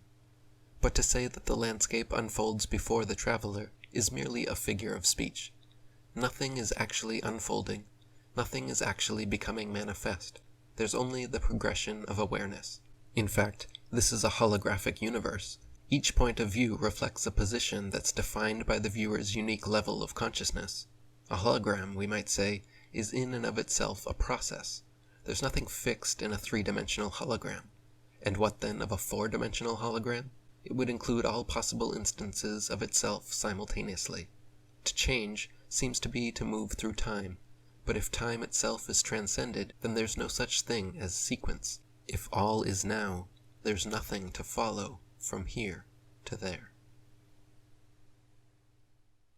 An out-of-body experience is a condition usually occurring spontaneously during meditation, deep sleep, hypnosis, shamanic trance, sensory deprivation, anesthesia, extreme illness or trauma, in which one finds themselves outside their physical body, yet remaining fully conscious and perceiving everything normally.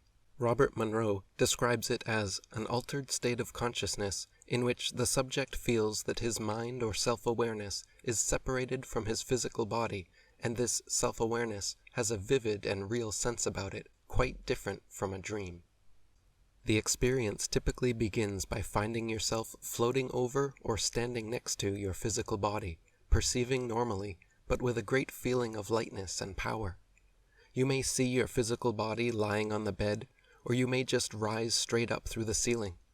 You may have a ghostly astral body which can fly around, or you may be a point of pure consciousness which can travel instantaneously to wherever you think about. Stanislav Grof wrote, "Some individuals describe themselves as amorphous clouds, energy patterns, or pure consciousness. Others experience distinct feelings of having a body, which is, however, permeable, invisible, and inaudible for those in the phenomenal world. Sometimes there is fear, confusion, and a tendency to return to the physical body. Sometimes there are ecstatic feelings of timelessness, weightlessness, peace, serenity, and tranquility. Some individuals in this state show concern about the fate of their physical bodies. Others feel totally indifferent." Robert Monroe wrote, "You can move through space and time slowly or apparently somewhere beyond the speed of light. You can observe, participate in events, make willful decisions based upon what you perceive and do. You can move through physical matter such as walls, steel plates, concrete, earth, oceans, air, even atomic radiation, without effort or effect.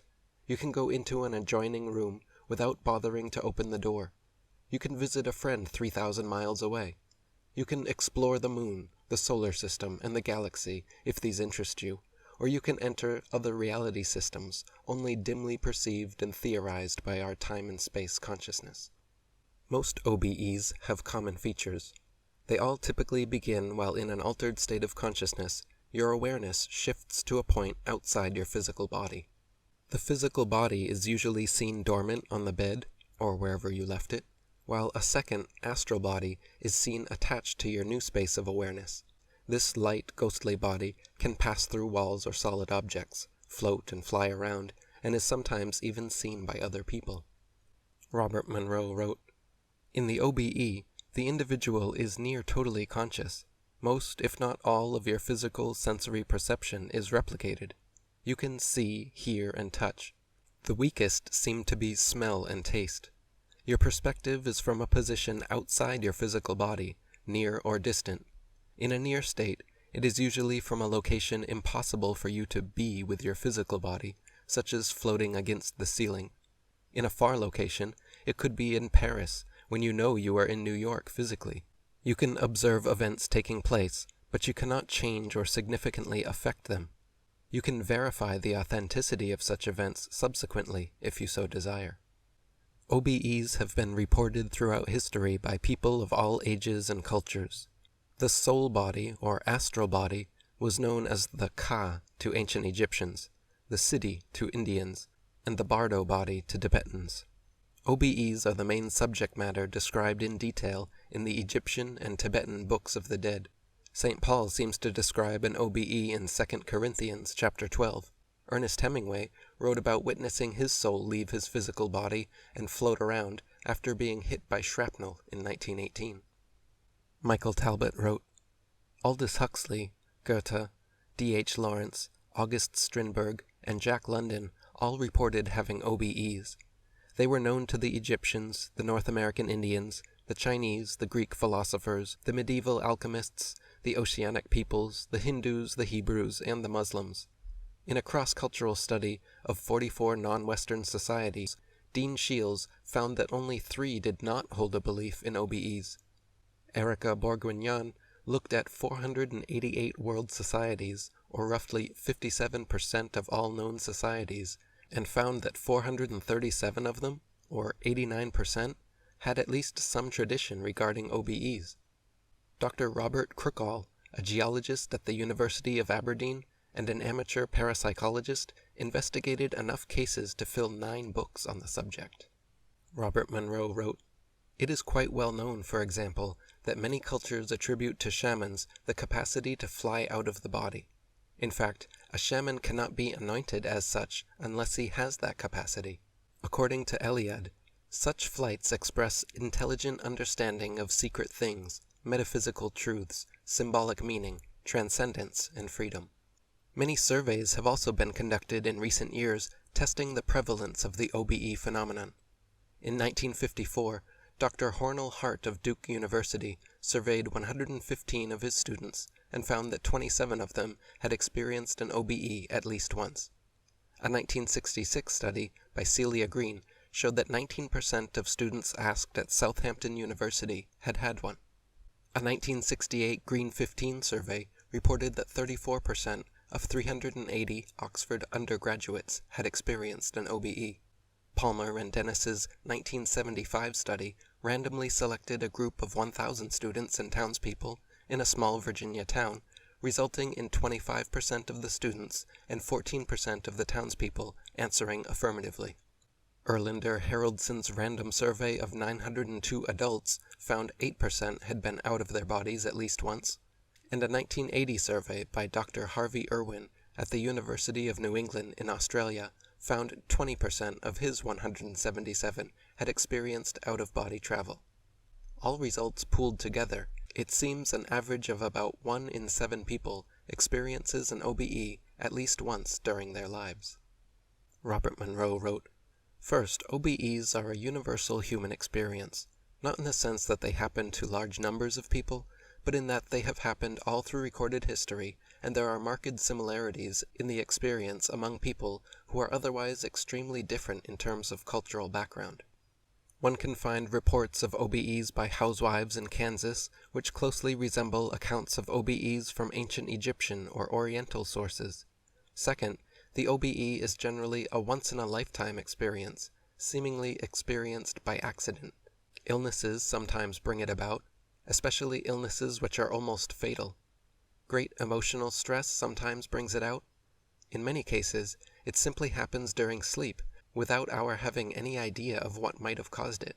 In very rare instances, it seems to have been brought about by deliberate attempt. Third, the experience of an OBE is usually one of the most profound experiences of a person's life, and radically alters his beliefs. This is usually expressed as, I no longer merely believe in survival of death or an immortal soul, I know that I will survive death. The person feels that he has directly experienced being alive and conscious without his physical body, and therefore knows that he possesses some kind of soul that will survive bodily death. In Robert Monroe's book, Far Journeys, he shares many recorded accounts of OBEs, including the following. When I was approximately 10 years old, I was living together with my older brother at my uncle's house, a major in the U.S. Army Medical Corps. One day, I was reclined on my bed, quite awake, and was looking at the ceiling beams of the old Spanish building where the living quarters were located. I was saying to myself many questions, such as what was I doing there and who was I? All of a sudden, I get up from the bed and start walking toward the next room. At that moment, I felt a strange sensation in me. It was a sensation of weightlessness, and a strange mix of a sense of a feeling of joy. I turned back in my steps in order to go back to bed, when to my big surprise, I saw myself reclined on the bed. This surprising experience at that very small age gave me the kind of a jerk which, so to say, shook me back to my body. When talking about these subjects at work, I found that one of my colleagues, while under anesthesia for an operation, found himself out of body, hovering against the ceiling in the corner of the operating room, where he watched his body and the surgeons perform the entire procedure. It turns out this is actually a fairly common occurrence. Dr. Michael Rawlings recorded the account of one patient who remembered what the doctor was wearing and what he did during an emergency procedure, which was seemingly impossible because the patient was in a coma at the time. Dr. David Hawkins wrote, "Out-of-body experience also eventually became a relatively common subject, as more and more surgical patients reported that they witnessed their entire operations and heard everything that was said in the operating room." Michael Talbot wrote, "Experiencing an OBE during cardiac arrest is relatively common, so common that Michael B. Sabom, a cardiologist and professor of medicine at Emory University and a staff physician at the Atlanta Veterans Administration Medical Center, got tired of hearing his patients recount such fantasies and decided to settle the matter once and for all." Dr. Sabom interviewed 32 chronic cardiac patients who reported having an OBE during their heart attack, and the results forever changed his mind about this phenomenon. He asked them to describe exactly what they remembered happening during the procedure while they were out of body. 26 gave correct but general descriptions, 6 gave highly detailed and accurate descriptions of their own resuscitation, and 1 gave a blow-by-blow accounting so accurate that Sabom was stunned. The results inspired him to delve even deeper into the phenomenon. He has now become an ardent believer and lectures widely on the subject. In conclusion to his research, Dr. Sabom stated, "There appears to be no plausible explanation for the accuracy of these observations involving the usual physical senses. The out-of-body hypothesis simply seems to fit best with the data at hand." Robert Peterson wrote, "There are many people who have reported OBEs in which they saw things that really did happen. The most common of these are the descriptions by patients undergoing surgery who claim to have witnessed the whole procedure from outside their body. Some have reported details of the procedure that they could not have possibly known, such as where the doctors put gallstones that were removed. Some patients have accurately repeated conversations that went on during the surgery. Skeptics may dismiss such cases by theorizing that some subconscious part of the patient still had cognitive abilities during the operation, and assuming that somehow the patient accessed this subconscious memory when they awoke. This theory cannot explain the less common cases where OBE subjects have reported what was happening in a different room. These seem to suggest that the subject could actually see some part of physical reality. My ex Petchara has also experienced OBEs many times periodically throughout her life. Always during sleep, having drifted off into the subconscious realms, there comes a self-reflexive moment where she finds herself floating in her room with a light body, while fully aware that her physical body is asleep on the bed. From there she usually leaves through the closed window by her bed and floats over the roofs, houses, and roads in her village. On many occasions she has astrally projected to the houses of classmates, houses she had never visited before, and remembered specific details which were later confirmed true by her shocked classmates. During one OBE, she found herself at her friend Tan's house and saw orange stairs, a street sign, a van parking lot on one side, and a small wooded area on the other, all subsequently confirmed true by Tan. Another time, she found herself apparently outside her friend Oil's new condo, face to face with a "Do Not Enter" sign on the door, and a large swimming pool on the left, both later confirmed to be true. Not long after meeting me, she astrally traveled to my old house in America, where my parents still live, and accurately reported the outline, white color, gray tin roof, garage, shelving, and flower beds. Michael Talbot wrote, "I had a spontaneous OBE as a teenager, and after recovering from the shock of finding myself floating over my body and staring down at myself in bed, I had an indescribably exhilarating time flying through walls and soaring over the treetops. During the course of my bodiless journey, I even stumbled across a library book a neighbor had lost and was able to tell her where the book was located the next day. In Dr. Stanislav Grof's book, The Holotropic Mind, he shares the account of one Cuban woman who, during cardiac arrest in a Miami hospital, found herself out of body back at her old home in Cuba. She recovered from the heart attack, but came back to her body very agitated about what she had seen while astrally in Cuba. The people now living in her old home had moved everything around, changed furniture, and painted the fence a shade of green which she hated, all of which were subsequently verified and documented by her curious attending physician. In Michael Talbot's book, The Holographic Universe, he shares the story of Kimberly Clark, a Seattle hospital worker who never took OBEs seriously until an incident with a coronary patient named Maria. One day, Maria went into cardiac arrest and found herself hovering against the ceiling, watching the doctors and nurses tending to her body. She watched for a while, and then found herself distracted by something over the emergency room driveway. As soon as she thought about this, she was instantly there, hovering outside the hospital. As soon as she thought herself there, she was there. Next, Maria thought her way up to a third floor of the building and found herself eyeball to shoelace with a tennis shoe. It was an old shoe, and she noticed that the little toe had worn a hole through the fabric. She also noticed several other details, such as the fact that the lace was stuck under the heel. After Maria finished her account, she begged Clark to please go to the ledge and see if there was a shoe there so that she could confirm whether her experience was real or not. Skeptical but intrigued, she went up to the third floor and found a room where she pressed her face against the glass and looked down and saw the tennis shoe. Still, from her vantage point, she could not tell if the little toe had worn a place in the shoe or if any of the other details Maria had described were correct. It wasn't until she retrieved the shoe that she confirmed Maria's various observations. The only way she would have had such a perspective was if she had been floating right outside and at very close range to the tennis shoe, states Clark, who has since become a believer in OBEs. It was very concrete evidence for me. Robert Monroe wrote, "In some instances of OBEs, the description of what was happening at a distant place is correct and more accurate than we would expect by coincidence. Not the majority by any means, but some.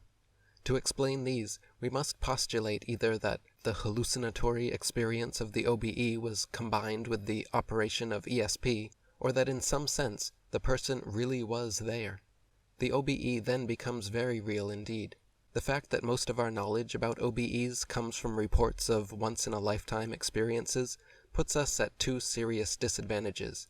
The first of these is that most people cannot produce an OBE at will, so this precludes the possibility of studying them under precise laboratory conditions.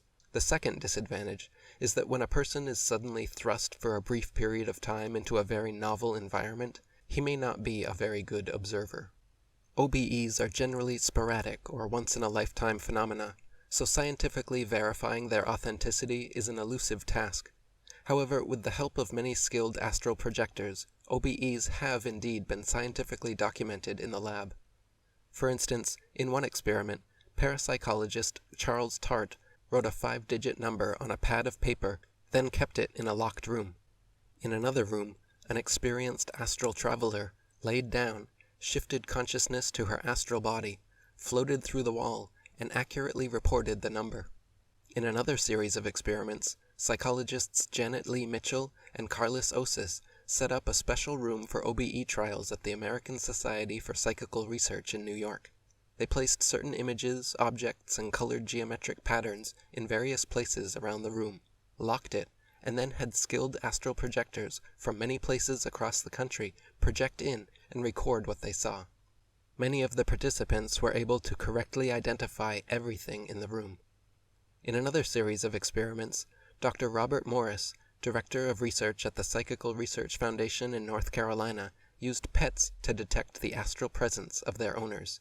For example, during one experiment, a kitten belonging to seasoned astral traveler Keith Harari would always stop meowing and start purring whenever Keith astrally projected into the room. Michael Talbot wrote, "Some people have mastered the ability well enough to leave their body at will. One of the most famous of these individuals is a former radio and television executive named Robert Monroe. Monroe began keeping a written journal of his experiences, carefully documenting everything he learned about the out-of-body state. he discovered he could pass through solid objects and travel great distances in the twinkling of an eye simply by thinking himself there. He found that other people were seldom aware of his presence, although the friends whom he traveled to see while in this second state quickly became believers when he accurately described their dress and activity at the time of his out-of-body visit. He also discovered that he was not alone in his pursuit and occasionally bumped into other disembodied travelers. Robert Bruce wrote, "As an example of a real-time projection experience, I think of my nephew Matt's 2-week visit back in 1991. During this time, apart from many other activities, I coached Matt on projection. A few days before he was due to leave, while meditating late at night, I clearly saw Matt's projected real-time double float through the wall and come into the room I was sitting in. He waved cheerfully at me, and I slowly waved back at him, without breaking my entranced state. No mean feat in itself. Immensely pleased that Matt had finally managed to get out of his body. Matt floated about the room, seemingly having some difficulty with movement and directional control, but apparently thoroughly enjoying himself. He soon floated out of my sight, and that was the last I saw of him that night." The next morning, Matt was very excited about his first conscious exit projection. He vividly remembered using my technique and feeling heavy vibrations, then leaving his body, moving through the wall and seeing me and us waving at each other. I have also personally experienced a mild OBE. Once while meditating during a magic mushroom trip, my center of awareness shot up to about 5 feet above my head. I could see and hear normally, but the vantage point was no longer from my physical eyes and ears. It was from a point well above them, making me feel like a sitting giant. It only lasted for a few moments, but that experience of clearly seeing and hearing from a point far above my physical ears and eyes was enough to shatter my already waning materialist worldview. Michael Talbot wrote, "Considered as a whole, the evidence seems unequivocal. Although we are taught that we think with our brains, this is not always true. Under the right circumstances, our consciousness, the thinking, perceiving part of us, can detach from the physical body and exist just about anywhere it wants to. Our current scientific understanding cannot account for this phenomenon, but it becomes much more tractable in terms of the holographic idea. Remember that in a holographic universe, location itself is an illusion. Just as an image of an apple has no specific location on a piece of holographic film, in a universe that is organized holographically, things and objects also possess no definite location. Everything is ultimately non-local, including consciousness. Thus, although our consciousness appears to be localized in our heads, under certain conditions it can just as easily appear to be localized in the upper corner of the room, hovering over a grassy lawn, or floating eyeball to shoelace with a tennis shoe on the third-floor ledge of a building. If the idea of a non-local consciousness seems difficult to grasp, a useful analogy can once again be found in dreaming. Imagine that you are dreaming you are attending a crowded art exhibit. As you wander among the people and gaze at the artworks, your consciousness appears to be localized in the head of the person you are in the dream. But where is your consciousness really? A quick analysis will reveal that it is actually in everything in the dream, in the other people attending the exhibit, in the artworks, even in the very space of the dream. In a dream, location is also an illusion, because everything, people, objects, space, consciousness, and so on, is unfolding out of the deeper and more fundamental reality of the dreamer. Another fascinating phenomenon closely related to the OBE, out-of-body experience, is the NDE, or near-death experience. The NDE is essentially the ultimate OBE, occurring at the moment of physical death. Throughout history, people who have died and later been resuscitated report the same story of consciousness leaving their physical body, entering a realm of love and light, meeting angelic beings, and watching their entire lives flash before their eyes. Slight differences exist in various accounts of NDEs, but these pale next to the incredible universal similarities. The typical NDE is as follows. Michael Talbot wrote, "A man is dying, and suddenly finds himself floating above his body and watching what is going on. Within moments, he travels at great speed through a darkness or a tunnel. He enters a realm of dazzling light and is warmly met by recently deceased friends and relatives. Frequently he hears indescribably beautiful music and sees sights, rolling meadows, flower-filled valleys, and sparkling streams, more lovely than anything he has seen on earth. In this light-filled world he feels no pain or fear, and is pervaded with an overwhelming feeling of joy, love, and peace. He meets a being, and/or beings, of light, who emanates a feeling of enormous compassion, and is prompted by the beings to experience a life review, a panoramic replay of his life. He becomes so enraptured by his experience of this greater reality that he desires nothing more than to stay. However, the being tells him that it is not his time yet, and persuades him to return to his earthly life and re-enter his physical body. Dr. Raymond Moody wrote, "A man is dying, and as he reaches the point of greatest physical distress, he hears himself pronounced dead by his doctor. He begins to hear an uncomfortable noise, a loud ringing or buzzing, and at the same time feels himself moving very rapidly through a long dark tunnel. After this, he suddenly finds himself outside of his own physical body, but still in the immediate physical environment, and he sees his own body from a distance, as though he is a spectator. He watches the resuscitation attempt from this unusual vantage point, and is in a state of emotional upheaval. After a while, he collects himself and becomes more accustomed to his odd condition. He notices that he still has a body, but one of a very different nature, and with very different powers from the physical body he has left behind. Soon, other things begin to happen. Others come to meet and to help him. He glimpses the spirits of relatives and friends who have already died, and a loving, warm spirit of a kind he has never encountered before, a being of light, appears before him. This being asks him a question, non-verbally, to make him evaluate his life, and helps him along by showing him a panoramic, instantaneous playback of the major events of his life. At some point, he finds himself approaching some sort of barrier or border, apparently representing the limit between earthly life and the next life. Yet he finds that he must go back to the earth, that the time for his death has not yet come. At this point, he resists, for by now he is taken up with his experiences in the afterlife and does not want to return. He is overwhelmed by intense feelings of joy, love, and peace. Despite his attitude, though, he somehow reunites with his physical body and lives.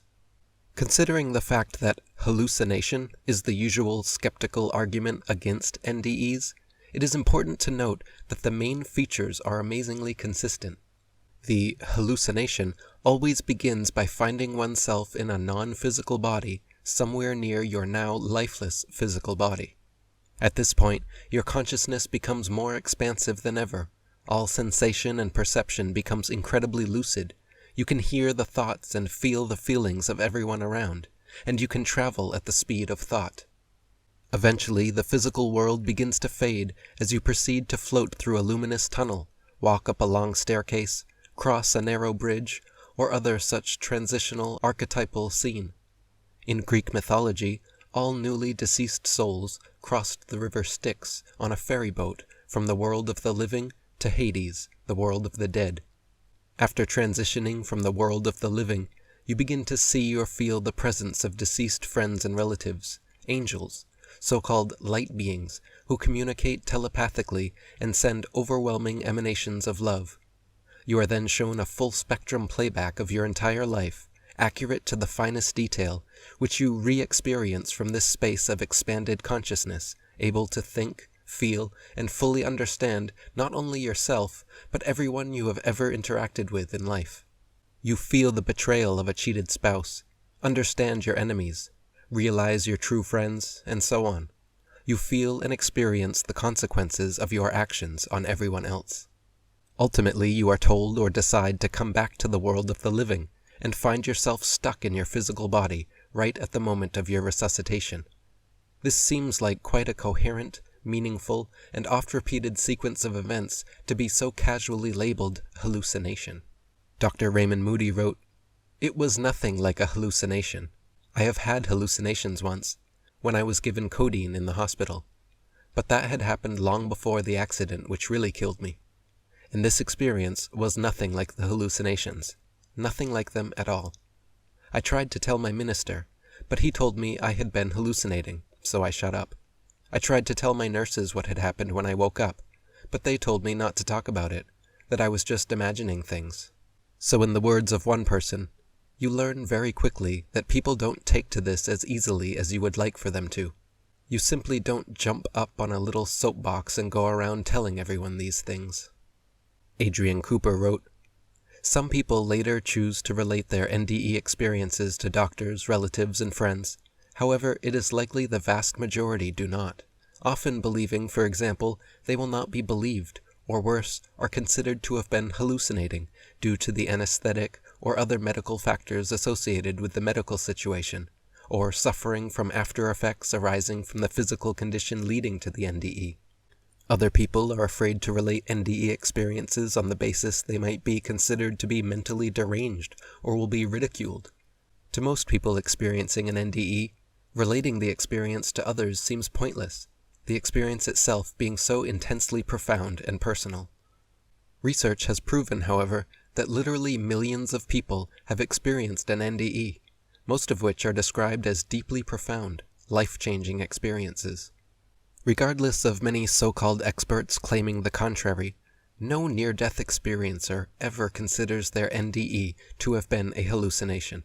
In fact, universally, near-death experiencers report the experience to be more real than this reality and like returning home.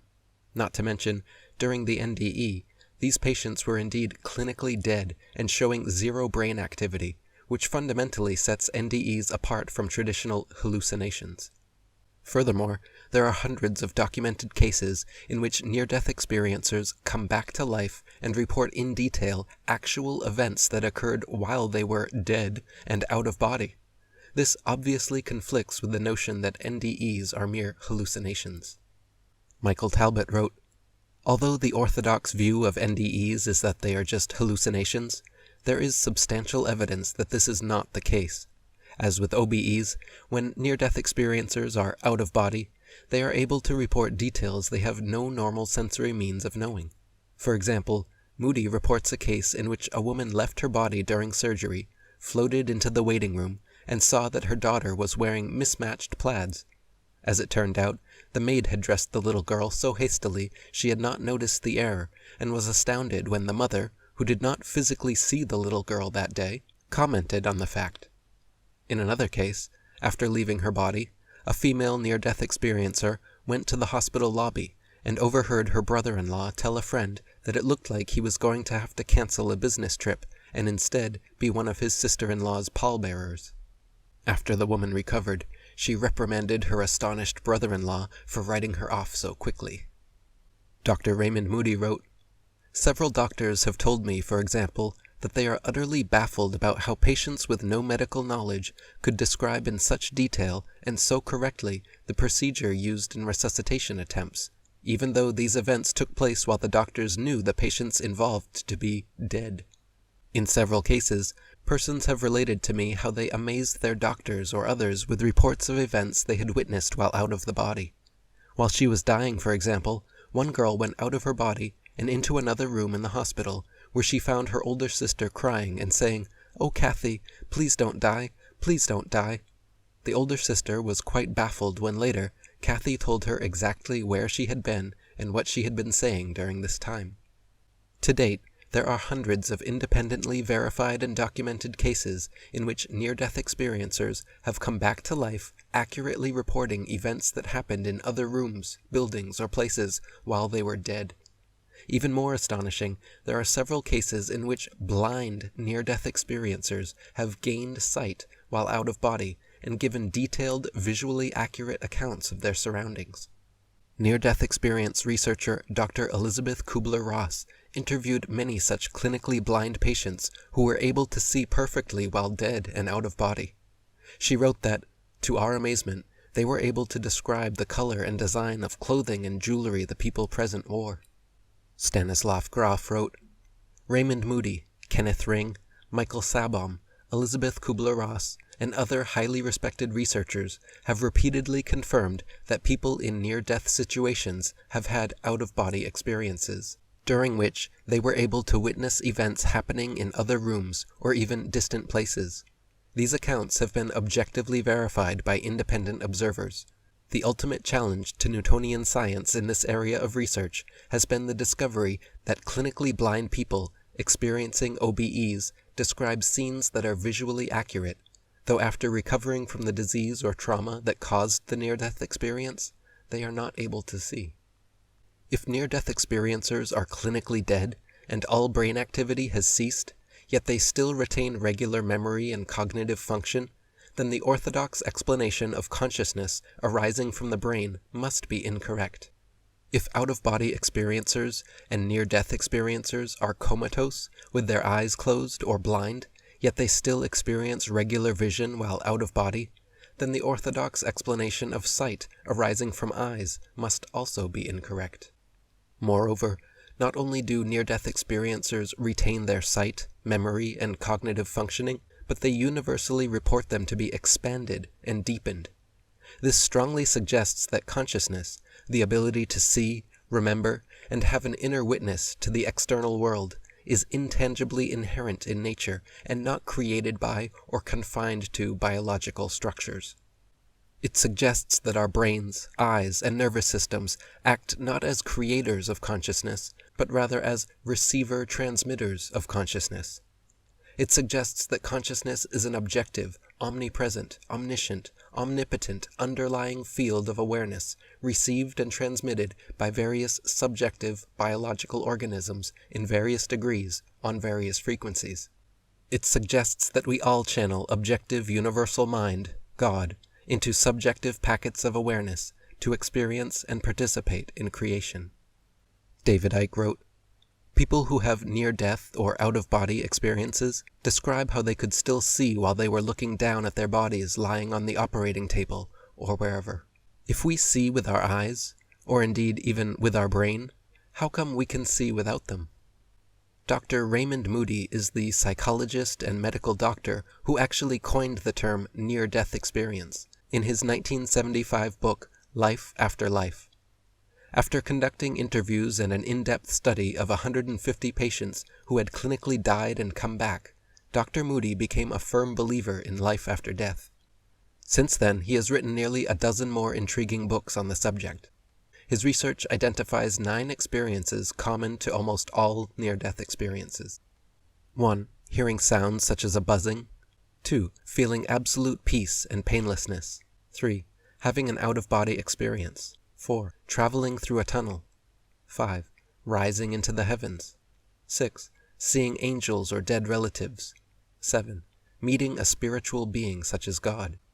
8. Seeing a review of one's life. 9. Feeling reluctant to return to life. Dr. Moody's research also focuses on the after effects near-death experiences have on people mentally, emotionally, and spiritually. His patients came back from their near-deaths with many epiphanies, new paradigms, and lifestyle changes, all of them positive. For instance, most near-death experiencers came back with a more jovial, relaxed demeanor, a more sincere, loving, forgiving, appreciative attitude, and became less worldly and more intuitive, less materialistic, and more spiritual. Stanislav Grof wrote, "One of the most important aspects of Moody's study is his discussion of the effects the near-death experiences had on the lives of these individuals. They felt that their lives had broadened and deepened. They developed serious interest in ultimate philosophical and spiritual issues, and started pursuing quite different values in life than before. Existence suddenly appeared much more precious, and much more emphasis was put on a full experience of the present moment, on the here and now.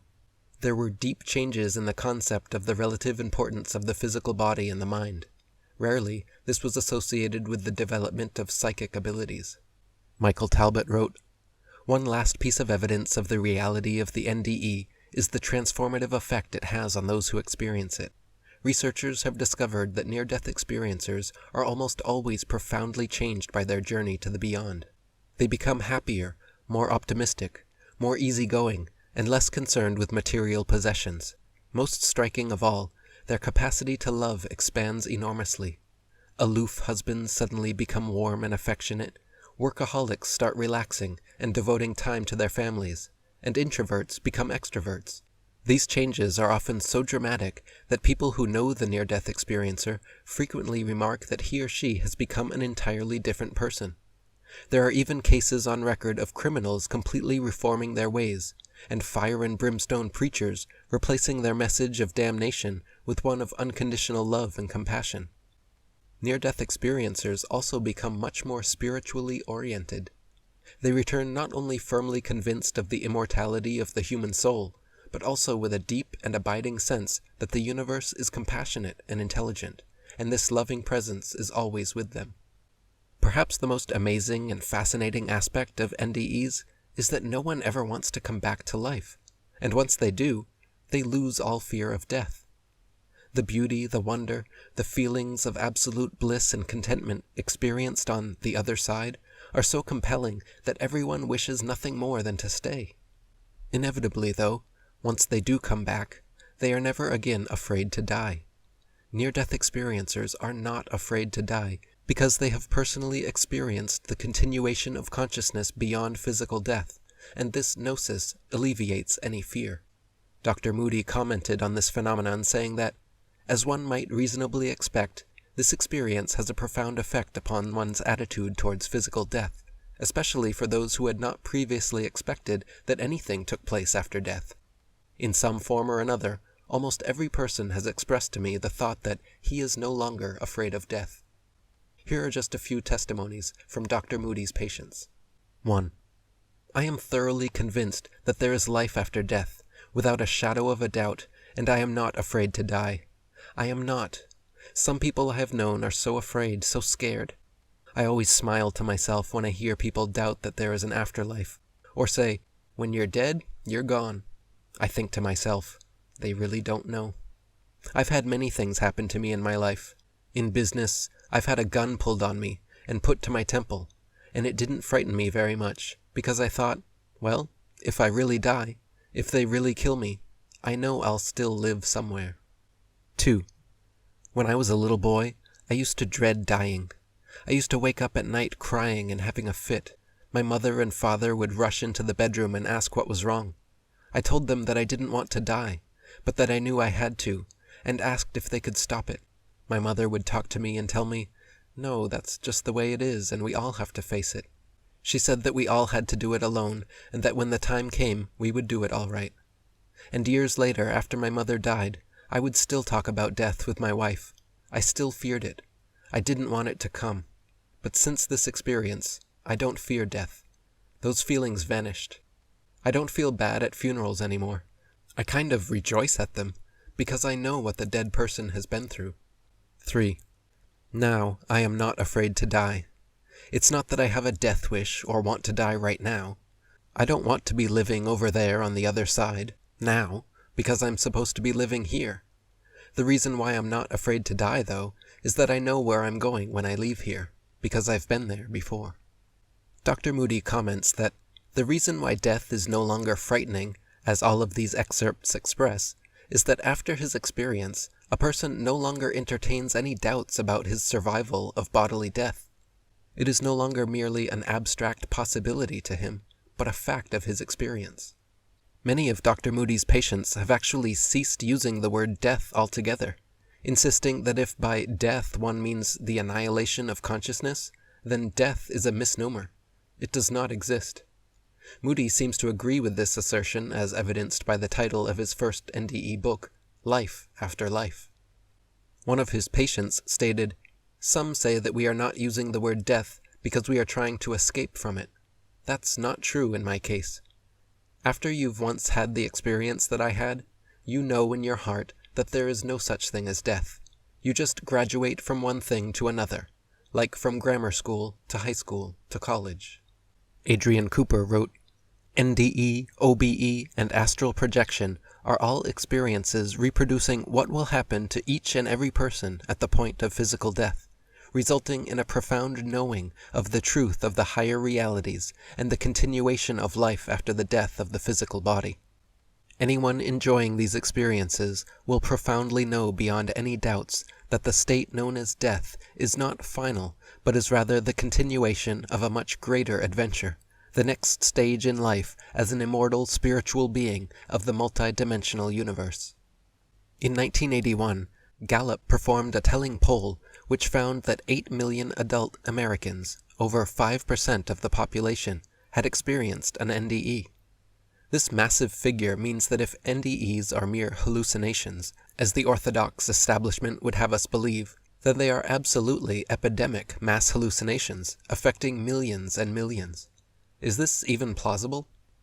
In 1982, Dr. Michael Sabom, the cardiologist OBE skeptic turned believer from last chapter, collated 5 years of interviews with patients brought back to life after clinical death. Out of these 78 patients, 40% of them, without being prompted, reported experiencing a typical NDE. Irvin Laszlo wrote, "What Sabom discovered, much to his surprise, was the level of commonality expressed by those who reported NDEs, one that has remained consistent throughout all such subsequent research. Often the experience involves the person traveling through a tunnel to an all-encompassing light that innately feels loving and blissful, to be met by departed loved ones, or archetypal or iconic figures. There's an expansion of awareness, regularly accompanied by a non-judgmental but frank life review, and sometimes, appearing to be by personal choice, and other times by a gentle but firm mandate, the person is made to return to his or her life, often with the profound sense of having to complete a mission." Dr. Sabom found there was no difference in religious convictions between near-death experiencers and non-near-death experiencers, nor was there any difference in being previously aware of the existence of such experiences. In fact, more patients who had NDEs were previously unaware of the existence of NDEs than those who were already aware of them. Dr. Sabom's research concluded that NDEs happen regardless of expectation, religion, culture, or creed. Michael Talbot wrote, "Near-death experiencers also have no unique demographic characteristics. Various studies have shown that there is no relationship between NDEs and a person's age, sex, marital status, race, religion, and/or spiritual beliefs, social class, educational level, income, frequency of church attendance, size of home community, or area of residence. NDEs, like lightning, can strike anyone at any time. The devoutly religious are no more likely to have an NDE than non-believers." In 1990, pediatrician Dr. Melvin Morse first became interested in the NDE phenomenon after interviewing 12 young children recently resuscitated from cardiac arrest, and 8 of them reporting NDEs. Over the next 10 years, Dr. Morse interviewed every cardiac arrest survivor at his hospital. Time and time again, he heard the same story recounted. The patients found themselves outside their physical bodies, watched the doctors scramble to resuscitate them, were drawn into a mystical tunnel, and greeted by angelic light beings. Michael Talbot wrote, "Dr. Melvin Morse, a pediatrician in Seattle, Washington, first became interested in NDEs after treating a 7-year-old drowning victim. By the time the little girl was resuscitated, she was profoundly comatose, had fixed and dilated pupils, no muscle reflexes, and no corneal response. Despite these odds, she made a full recovery, and when Morse looked in on her for the first time, after she regained consciousness, she recognized him, and said that she had watched him working on her comatose body. When Morse questioned her further, she explained that she had left her body and passed through a tunnel into heaven, where she had met the Heavenly Father. The Heavenly Father told her she was not really meant to be there yet, and asked if she wanted to stay or go back. At first, she said she wanted to stay, but when the Heavenly Father pointed out that that decision meant she would not be seeing her mother again, she changed her mind and returned to her body. Morse was skeptical, but fascinated, and from that point on, set out to learn everything he could about NDEs. Dr. Pim van Lommel is another leading cardiologist who became convinced there is life after death due to hearing the NDE accounts of so many patients. In 2001, he interviewed 344 heart patients at his Netherlands hospital who had been clinically dead for at least 5 minutes. 62 of them, or 18%, reported having lucid OBEs or NDEs and could recall in detail specifics of what happened during their time spent dead out of body. Since 2001, Van Lommel has resigned his post as practicing cardiologist to pursue his research into NDEs. David Icke wrote, Dutch cardiologist Pim van Lommel produced a massive study of near-death experiences that supported the whole concept of life after death, as well as raising questions about DNA, the collective unconscious, and the idea of karma. His findings were published in the British medical journal The Lancet. Van Lommel's interest was sparked 35 years ago when a patient told him about her near-death experience, but his serious study only began after he later read a book called Return from Tomorrow, in which the American doctor George Ritchie detailed his own experience of near-death. Van Lommel began to ask all his patients if they remembered anything during their cardiac arrests. In one popular case, a female near-death experiencer found herself moving towards the light at the end of the tunnel and saw a friend of hers coming back the other way. As they passed each other, the friend telepathically communicated that he had died but was being sent back. Confused, the woman continued down the tunnel, only to eventually be sent back herself. Upon resuscitation, she discovered that her friend had suffered cardiac arrest at approximately the same time, and vividly remembered seeing and communicating with her as well. Here are a few quotes from some of Van Lommel's other patients about their NDEs. 1. I became detached from the body and hovered within and around it. It was possible to see the surrounding bedroom and my body, even though my eyes were closed. I was suddenly able to think hundreds or thousands of times faster and with greater clarity than is humanly normal or possible. At this point, I realized and accepted that I had died. It was time to move on. It was a feeling of total peace, completely without fear or pain, and didn't involve any emotions at all. 2. I was looking down at my own body from up above and saw doctors and nurses fighting for my life. I could hear what they were saying. Then I got a warm feeling, and I was in a tunnel. At the end of that tunnel was a bright, warm, white, vibrating light. It was beautiful. It gave me a feeling of peace and confidence. I floated towards it. The warm feeling became stronger and stronger. I felt at home, loved, nearly ecstatic. I saw my life flash before me. Suddenly I felt the pain of the accident once again and shot back into my body. I was furious that the doctors had brought me back. This experience is a blessing for me, for now I know for sure that body and soul are separated, and that there is life after death. It has convinced me that consciousness lives on beyond the grave. Death is not death, but another form of life. 3. During my NDE, I saw a man who looked at me lovingly, but whom I did not know. Later, at my mother's deathbed, she confessed to me that I had been born out of an extramarital relationship, my father being a Jewish man who had been deported and killed during the Second World War, and my mother showed me his picture. The unknown man that I had seen years before during my near-death experience turned out to be my biological father. Dr. Van Lommel notes in his research that at the moment of their deaths, not only are near-death experiencers conscious, but their consciousness becomes more expansive than ever. They are able to think hundreds of times clearer and quicker than normal, and remember every detail of their lives since childhood, yet all the while they are clinically dead and showing zero brain activity. This raises the obvious philosophical question: if consciousness is merely a byproduct of brain activity, as the scientific materialist establishment would have us believe, then how is it possible for millions of people to experience these phenomena?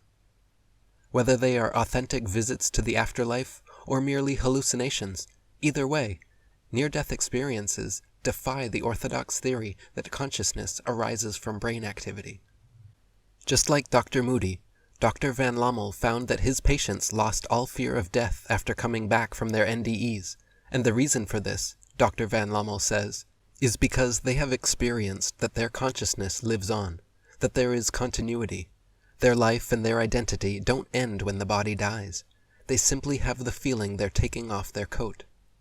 Dr. Rick Strassman wrote, "The NDE may climax with emerging into an indescribably loving and powerful white light that emanates from the divine, holy, and sacred. This leads to a mystical or spiritual experience in which time and space lose all meaning. Those who undergo an NDE feel embraced by something much greater than themselves or anything they previously could have imagined, the source of all existence. There's a certainty that consciousness exists after death. Those who reach the mystical level of the NDE emerge with a greater appreciation for life, less fear of death, and a reorientation of their priorities to less material and more spiritual pursuits. The sense of reality of what near-death experiencers see and feel is undeniably certain, and it's common to hear expressions like, "it was more real than real." It is difficult for those coming back from an NDE to describe it. They often say it is beyond language. My good friend Chris Wilshaw from the Tao Wow blog experienced an NDE while traveling abroad in India many years ago. Near the end of his visit, he became very ill, weak, and unable to keep food down for over a fortnight, after which he died. Chris wrote of that fateful evening, "At some point that night, I knew for sure I was dying. I knew when I was close to death. I knew the point I had accepted death. I knew for certain, as with all of these stages, each one, what they were and what they meant. And I knew when I was dead. The bliss and completeness were unput into wordable, and I have accepted that now, years on. The experience is with me now, but language does not exist to paint it." During his NDE, which he emphasizes was a death experience, not a near-death experience, Chris went through most of Dr. Moody's 9 stages. He did not hear any buzzing or beautiful music, but did feel absolute peace and completeness, lifted out of his physical body, traveled through a tunnel upwards to the heavens, and met some notable astral beings. He encountered a man painting statues of deities who claimed to be the inventor of Hinduism. He sat in silent meditation with the Buddha. He interacted with a female Gaia entity, and finally, quote, "reached a point of no beings, no separations, and pure completeness, no room for God, no duality." Amazingly, when Chris came back into his body the next morning, he was completely healthy, had a full appetite, and felt all his energy replenished. Now, looking back at his NDE, he recounts a few basic truths that were shown to him. "The basics of the truths that were clearly made to me that night are that all is this, one, perfect. Life and death are nothing but ideas. The idea of separate self is an idea. We are like nodes of a complete net, and each node is the whole net. But for this experience, only sees as far as the next few nodes. Beyond that is mystery. Yet beyond that is infinity. And if anything is infinite, it is also you. You're infinite. You are me as I am you, as we are one. The one. Life and death are not separate, but one action. The universe, the infinite, whatever you call it, is living. It has beings. These beings come and go, but their coming and going are not life or death. An infinite number of beings have been born and will be born. An infinite number of beings have died and will die. Yet in all of this living and dying, the infinite had no beginning and will have no end, and that infinite is you." As for overcoming the fear of death, I asked Chris, "Are you less afraid or unafraid of death now?" To which he replied, "What people fear is the thought of those left behind and the dissolution and end of their ego. Death is easy for the one who dies, and hard on the ones left behind. It would be a great gift to let every person on earth know that when someone dies, this is not sad, and not an end. That way both of these fears could be removed. No concern for those left behind, and no last wrestling with the ego. The NDE is a very powerful experience that does clear up these human concerns. It would indeed be a gift if it could be given. Death is not an end, and is no bad thing. If I died now, I would die peacefully and in bliss." Dr. Moody only recently coined the term near-death experience in the 1970s, but the NDE phenomenon has a long-standing history with documented examples going back thousands of years. Michael Talbot wrote, "Like OBEs, NDEs appear to be a universal phenomenon. They are described at length in both the 8th century Tibetan Book of the Dead and the 2,500-year-old Egyptian Book of the Dead. In Book 10 of the Republic, Plato gives a detailed account of a Greek soldier named who came alive just seconds before his funeral pyre was to be lit, and said that he had left his body and went through a passageway to the land of the dead.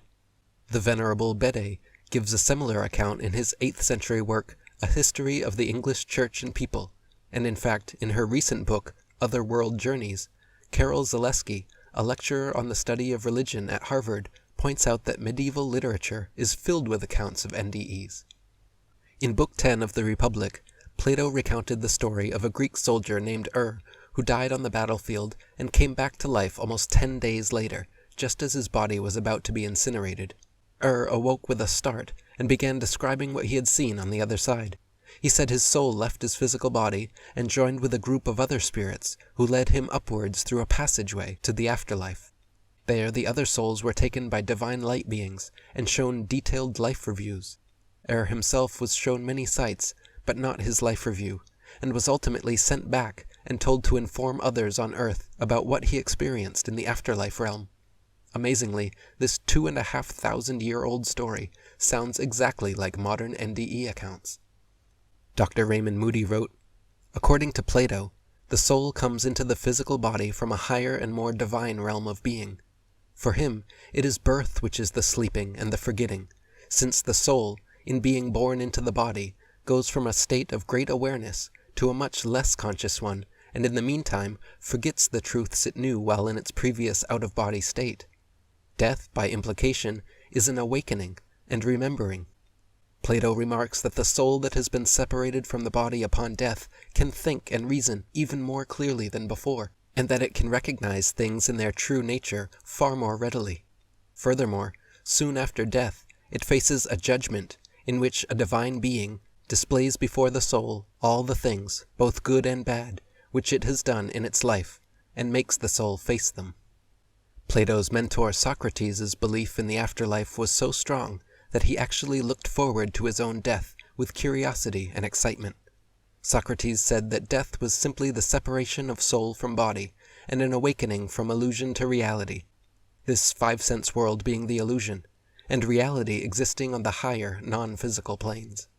This is consistent also with the Egyptian and Tibetan books of the dead, which suggest that immediately following death, we assume a Ka, or Bardo, spiritual body, which transcends the ordinary limitations of time, space, and matter. Dr. Raymond Moody wrote, "In the Tibetan account, the mind or soul of the dying person departs from the body.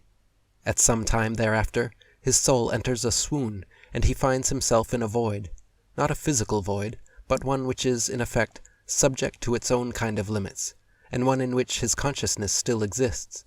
He may hear alarming and disturbing noises and sounds, described as roaring, thundering, and whistling noises, like the wind, and usually finds himself and his surroundings enveloped in a gray, misty illumination. He is surprised to find himself out of his physical body.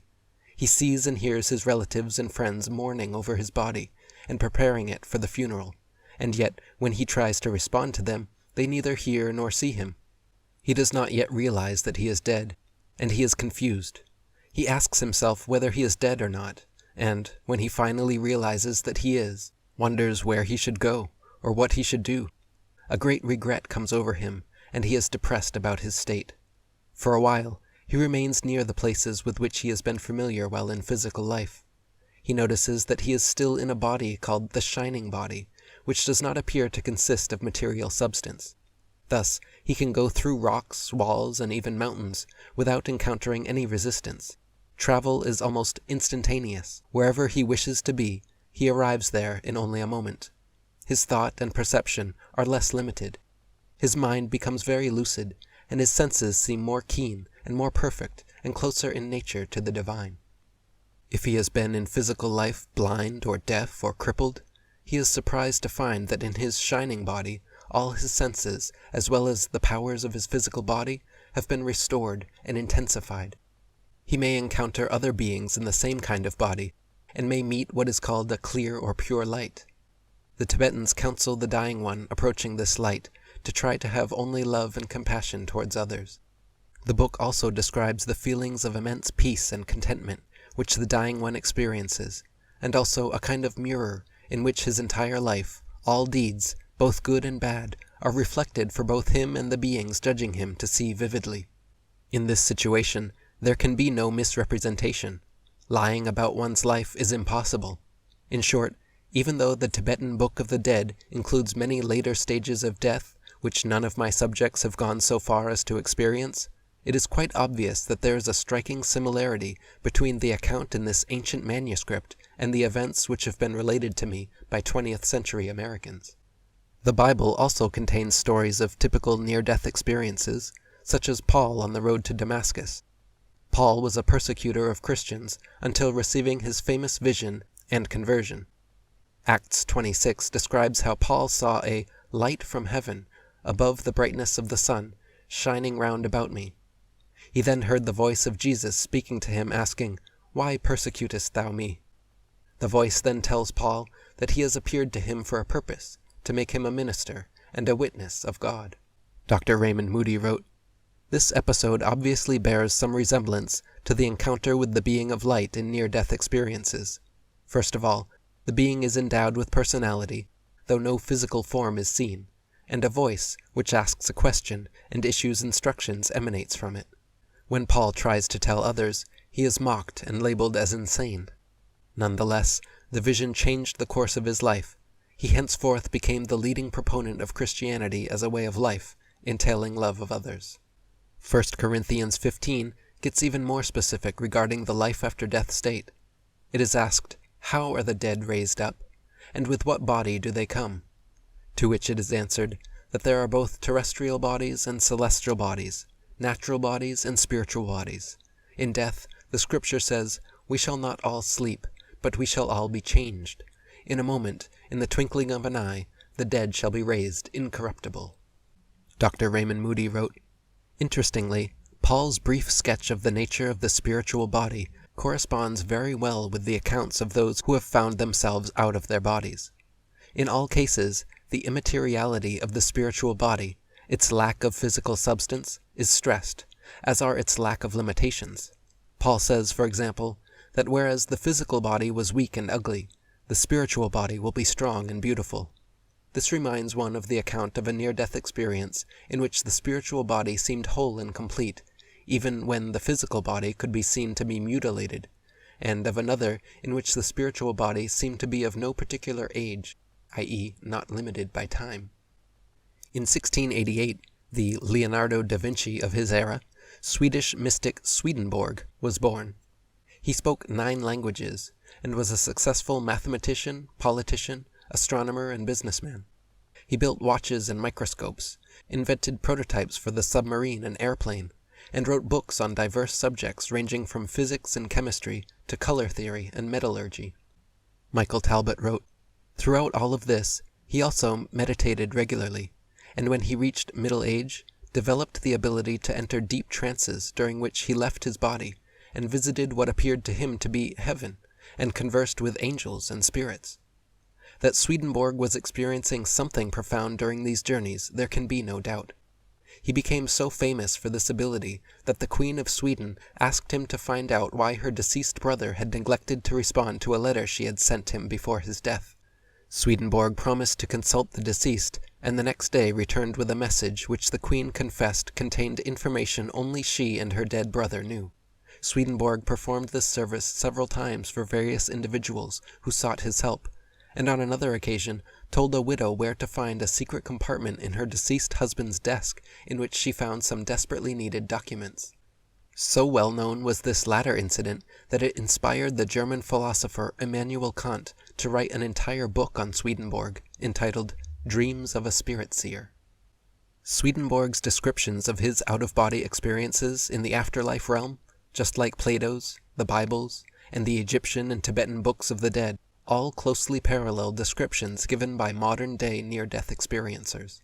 He mentions going through a tunnel, being greeted by telepathic, loving angels, seeing landscapes more beautiful than Earth, and being subjected to an extensive life review. All in all, Swedenborg wrote nearly 20 volumes about his out-of-body experiences. On his deathbed, Swedenborg was asked if there was anything he wanted to recant, to which he replied, "Everything that I have written is as true as you now behold me. I might have said much more had it been permitted to me. After death, you will see all, and then we shall have much to say to each other on the subject." Dr. Raymond Moody wrote, "How is it, we might well ask ourselves, that the wisdom of Tibetan sages, the theology and visions of Paul, the strange insights and myths of Plato, and the spiritual revelations of Swedenborg all agree so well, both among themselves and with the narratives of contemporary individuals who have come as close as anyone alive to the state of death? Shamans the world over, throughout history, have spoken of visiting the spirit world, or afterlife realm regularly, conversing with sentient entities and deceased souls, then bringing visions and messages back to the living tribesmen. They believe that in the other realm, one possesses a subtle body. It is populated by many spiritual teachers, and it is a world created by the thoughts and imaginations of many people. Amazonian shamans use the psychedelic brew ayahuasca to transport them into this realm. The Persian Sufis enter a deep trance-like meditation in order to visit this land where spirits dwell, and the Australian Aboriginals regularly enter this realm during group meditations called dream time. Michael Talbot wrote, "The picture of reality reported by near-death experiencers is remarkably self-consistent, and is corroborated by the testimony of many of the world's most talented mystics as well. Even more astonishing is that as breathtaking and foreign as these subtler levels of reality are to those of us who reside in the world's more advanced cultures, they are mundane and familiar territories to so-called primitive peoples. For example, Dr. E. Nandisvara Nayaki-Thero, an anthropologist who has lived with and studied a community of Aborigines in Australia, points out that the Aboriginal concept of the dream time, a realm that Australian shamans visit by entering a profound trance, is almost identical to the afterlife planes of existence described in Western sources. It is the realm where human spirits go after death, and once there, a shaman can converse with the dead and instantly access all knowledge. It is also a dimension in which time, space, and the other boundaries of earthly life cease to exist, and one must learn to deal with infinity. Because of this, Australian shamans often refer to the afterlife as survival in infinity. Virtually all of the world's shamanic traditions describe a spirit world or alternate dimension reached during states of altered consciousness, which they maintain is where souls travel after physical death. Shamans are experts at navigating these inner realms, and they regularly use deep meditation, ecstatic dance, ingestion of entheogens, and other methods of shifting consciousness in order to enter them. In many tribes, the prerequisite to becoming a shaman is having a near-death experience. The Seneca, the Sioux, the Yaku, the Zulu, the Kikuyu, the Guajiru, the Mudang, the Eskimos, and many other tribal societies all have traditions of shamans assuming the role after a life-threatening illness brings them face-to-face with the afterlife spirit world. Stanislav Grof wrote, "Most non-Western cultures have religious and philosophical systems, cosmologies, ritual practices, and certain elements of social organization that make it easier for their members to accept and experience death. These cultures generally do not see death as the absolute termination of existence. They believe that consciousness or life in some form continues beyond the point of physiological demise.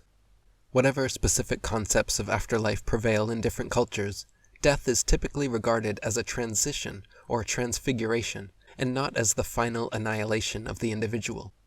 Mythological systems have not only detailed descriptions of various afterlife realms, but frequently also complex cartographies to guide souls on their difficult posthumous journeys.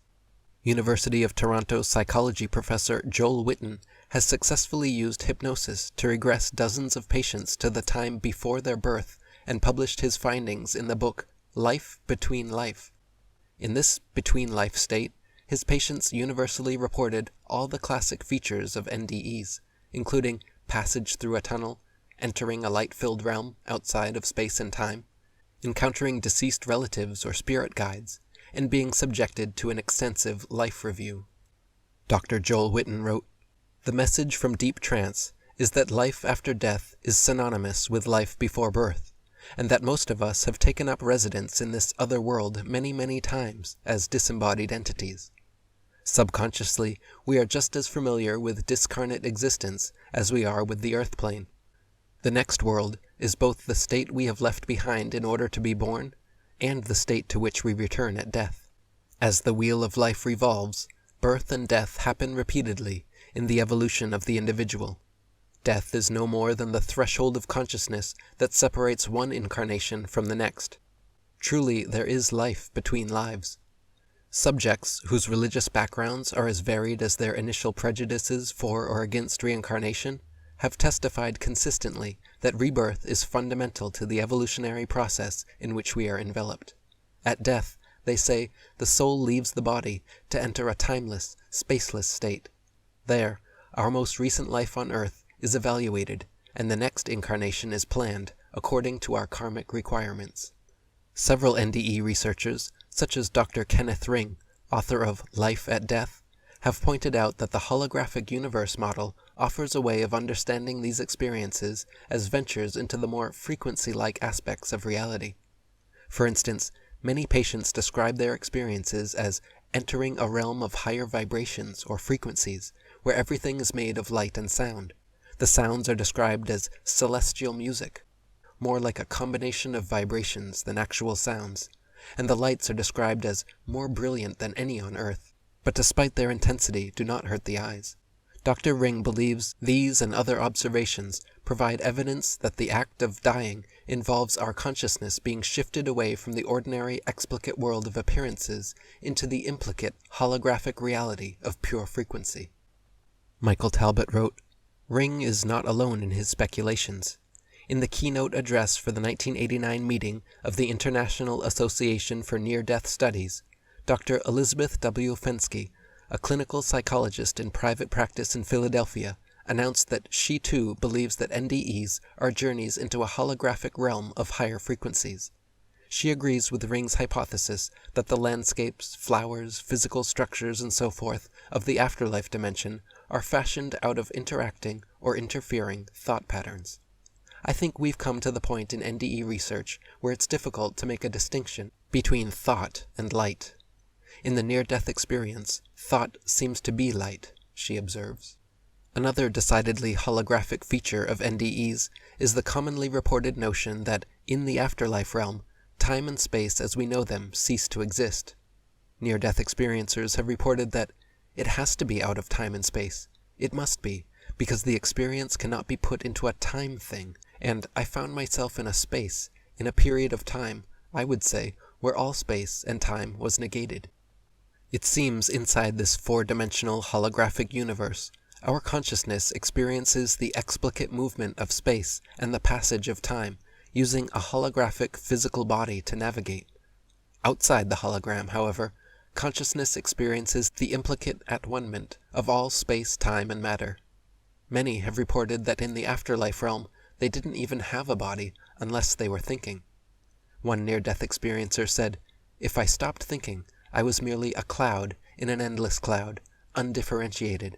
But as soon as I started to think, I became myself." Michael Talbot wrote, "In addition to those mentioned by Ring and Fensky, the NDE has numerous other features that are markedly holographic. Like out-of-body experiencers, after near-death experiencers have detached from the physical, they find themselves in one of two forms, either as a disembodied cloud of energy, or as a hologram-like body sculpted by thought. When the latter is the case, the mind-created nature of the body is often surprisingly obvious to the near-death experiencer. For example, one near-death survivor says that when he first emerged from his body, he looked something like a jellyfish, and fell lightly to the floor like a soap bubble. Then he quickly expanded into a ghostly three-dimensional image of a naked man.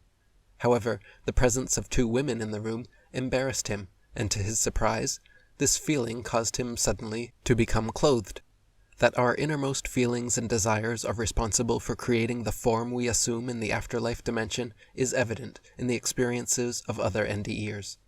People who are confined in wheelchairs in their physical existence find themselves in healthy bodies that can run and dance. Amputees invariably have their limbs back. The elderly often inhabit youthful bodies. And even stranger, children frequently see themselves as adults, a fact that may reflect every child's fantasy to be a grown-up, or, more profoundly, may be a symbolic indication that in our souls some of us are much older than we realize. Perhaps the most holographic aspect of NDEs is the life review. Dr. Ring calls it a holographic phenomenon par excellence. Many near-death experiencers themselves have used the term holographic to describe the experience. "It was an incredibly vivid, wrap-around, three-dimensional replay of my entire life," said one near-death experiencer. "It's like climbing right inside a movie of your life," said another. "Every moment from every year of your life is played back in complete sensory detail. Total recall.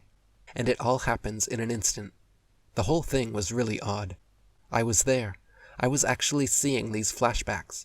I was actually walking through them, and it was so fast, yet it was slow enough that I could take it all in. Thus, the experience is holographic both in its panoramic three-dimensionality and also in its incredible capacity for information storage. Near-death experiencers lucidly re-experience every single thought and emotion of not only their lives, but the thoughts and emotions of everyone else they ever came in contact with. They feel the joy of people who they treated kindly, and the pain of people they treated poorly.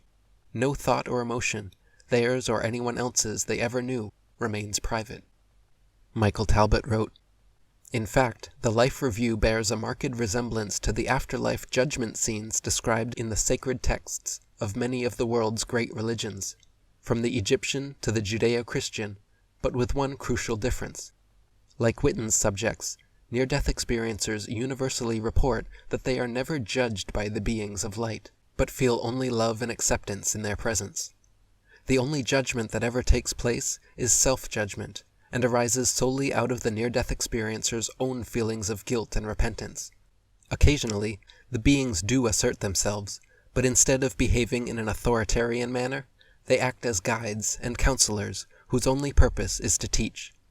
This total lack of cosmic judgment, and/or any divine system of punishment and reward, has been and continues to be one of the most controversial aspects of the NDE among religious groups, but it is one of the most oft-reported features of the experience.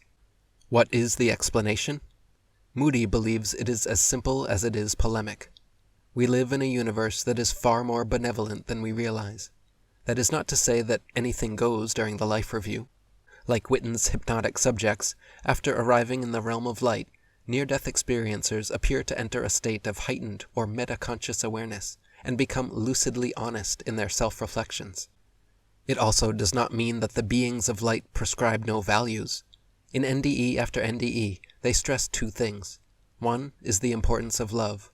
Over and over they repeat this message, that we must learn to replace anger with love, learn to love more, learn to forgive and love everyone unconditionally, and learn that we in turn are loved.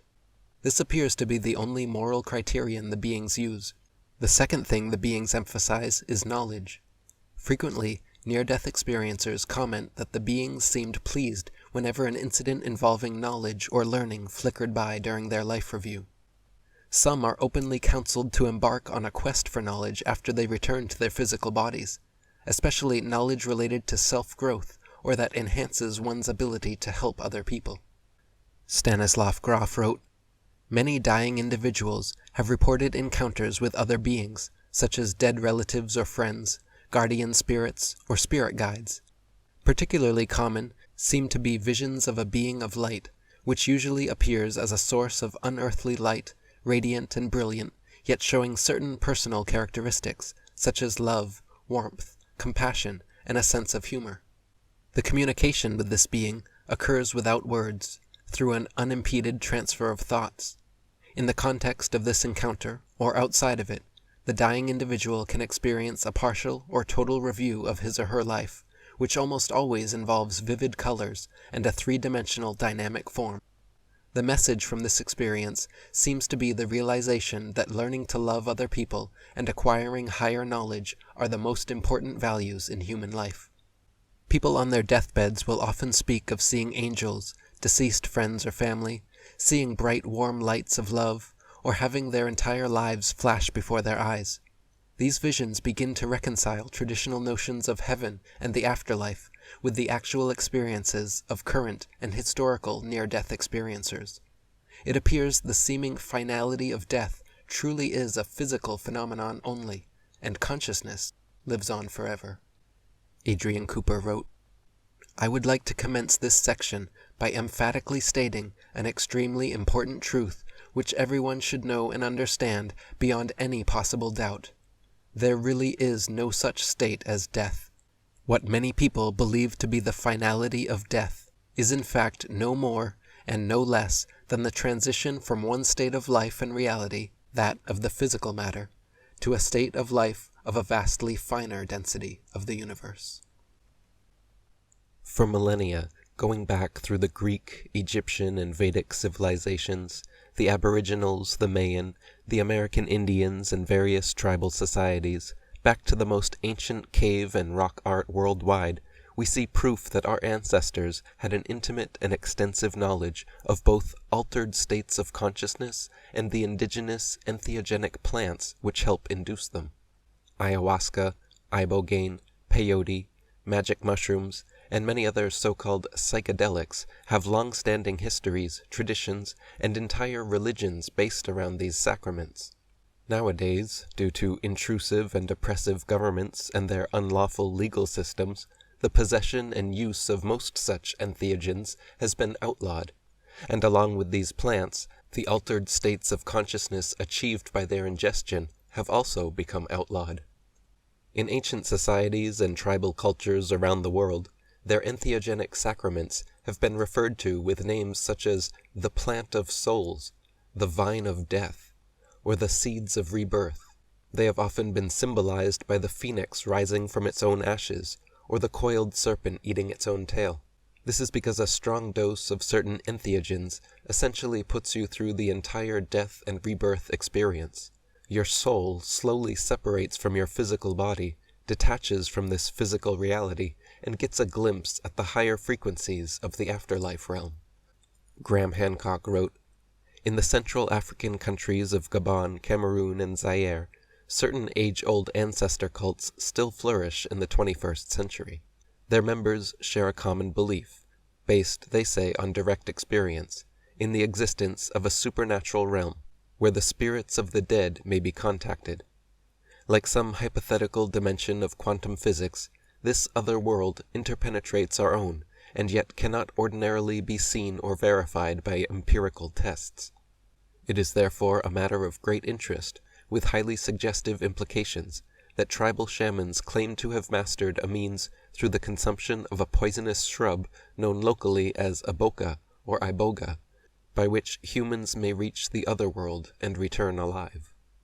Michael Talbot wrote, "That these inner regions have been well traveled by shamanic peoples is evidenced by an experience anthropologist Michael Harner had among the Canobo Indians of the Peruvian Amazon.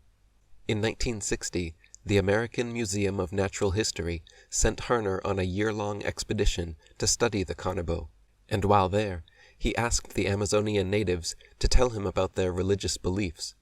They told him that if he really wished to learn, he had to take a shamanic sacred drink made from a hallucinogenic plant known as ayahuasca, the soul vine. He agreed, and after drinking the bitter concoction, had an out-of-body experience, in which he traveled to a level of reality populated by what appeared to be the gods and devils of the Canobo's mythology.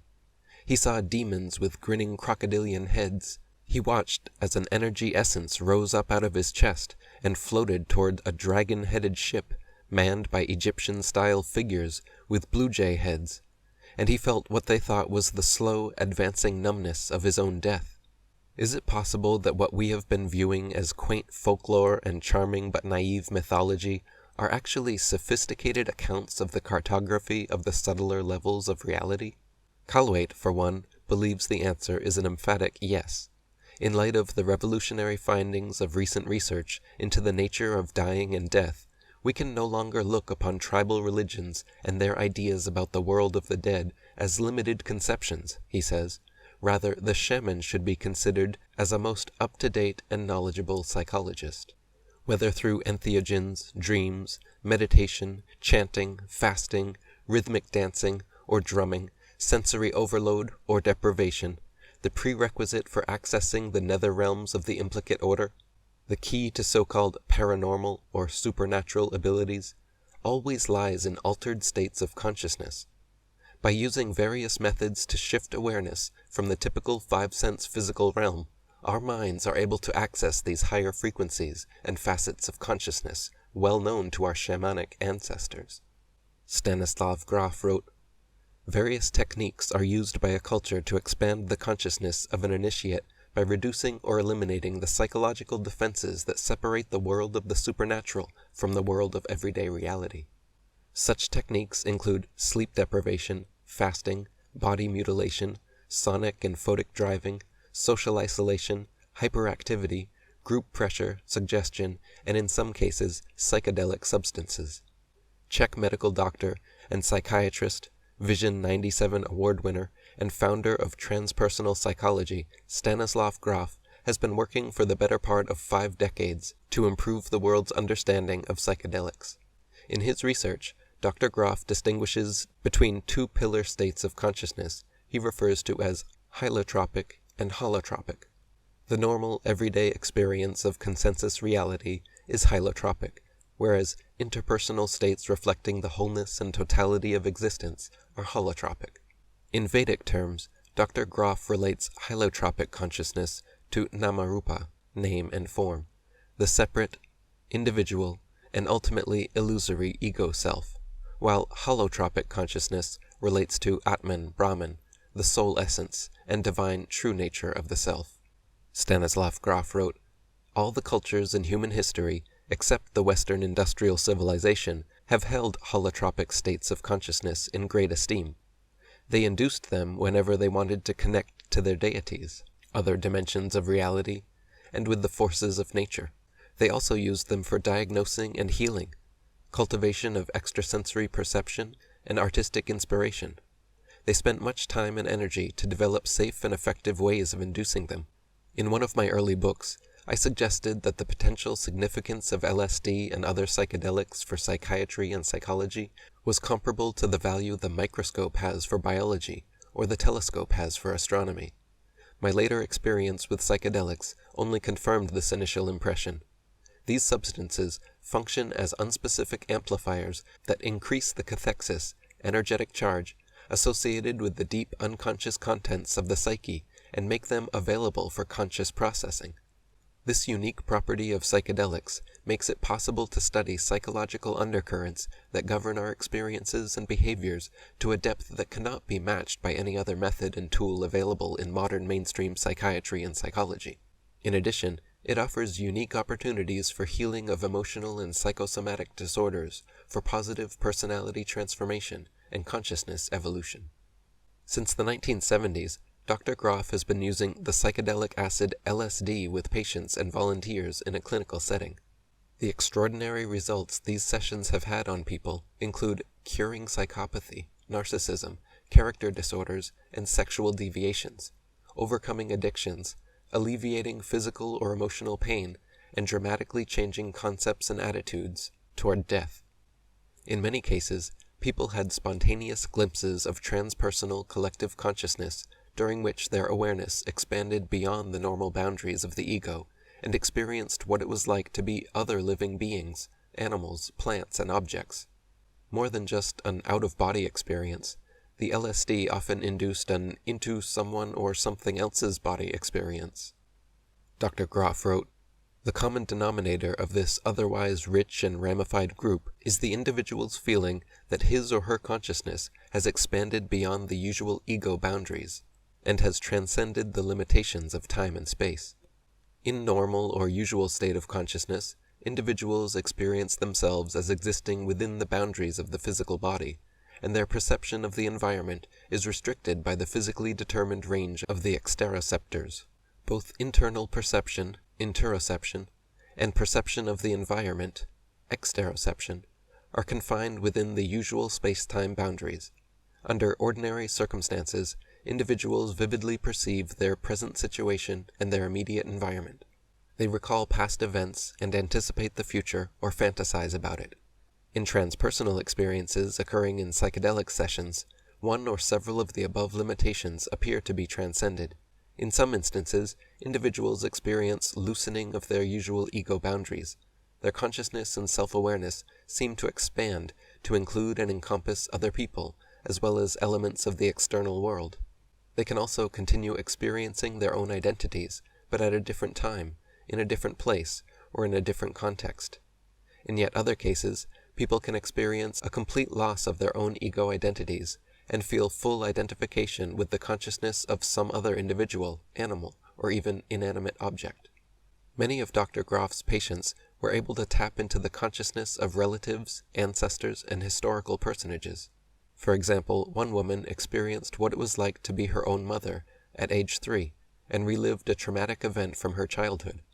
She even gave such a precise description of her surroundings, the people, and the event, that it shocked her mother into admitting and confirming the incident, which she had never shared with anyone. Another one of Dr. Groff's patients suddenly became convinced she was a prehistoric reptile and provided intricate details about how it felt to have her consciousness contained in such a form, like how she found the patch of colored scales on the side of the males' heads to be sexually arousing, a fact later confirmed by zoologists as being an important mating trigger in certain reptiles. Another patient suddenly found themselves in ancient Egypt and gave a complete account of their techniques of embalming and mummification, including specifics like the size and shape of mummy bandages, a list of all the materials used, and the form and meaning of the amulets and sepulchral boxes seen during Egyptian funeral services. Michael Talbot wrote, "Other patients gave equally accurate descriptions of events that had befallen ancestors who had lived decades and even centuries before. Other experiences included the accessing of racial and collective memories. Individuals of Slavic origin experienced what it was like to participate in the conquests of Genghis Khan's Mongolian hordes, to dance in trance with the Kalahari Bushmen, to undergo the initiation rites of the Australian Aborigines, and to die as sacrificial victims of the Aztecs." And again, the descriptions frequently contained obscure historical facts and a degree of knowledge that was often completely at odds with the patient's education, race, and previous exposure to the subject. There did not seem to be any limit to what Groff's LSD subjects could tap into. They seemed capable of knowing what it was like to be every animal and even plant on the tree of evolution. They could experience what it was like to be a blood cell, an atom, a thermonuclear process inside the sun, the consciousness of the entire planet, and even the consciousness of the entire cosmos. In one remarkable case, Dr. Groff's patient found himself in a dimension inhabited by thousands of luminescent discarnate beings.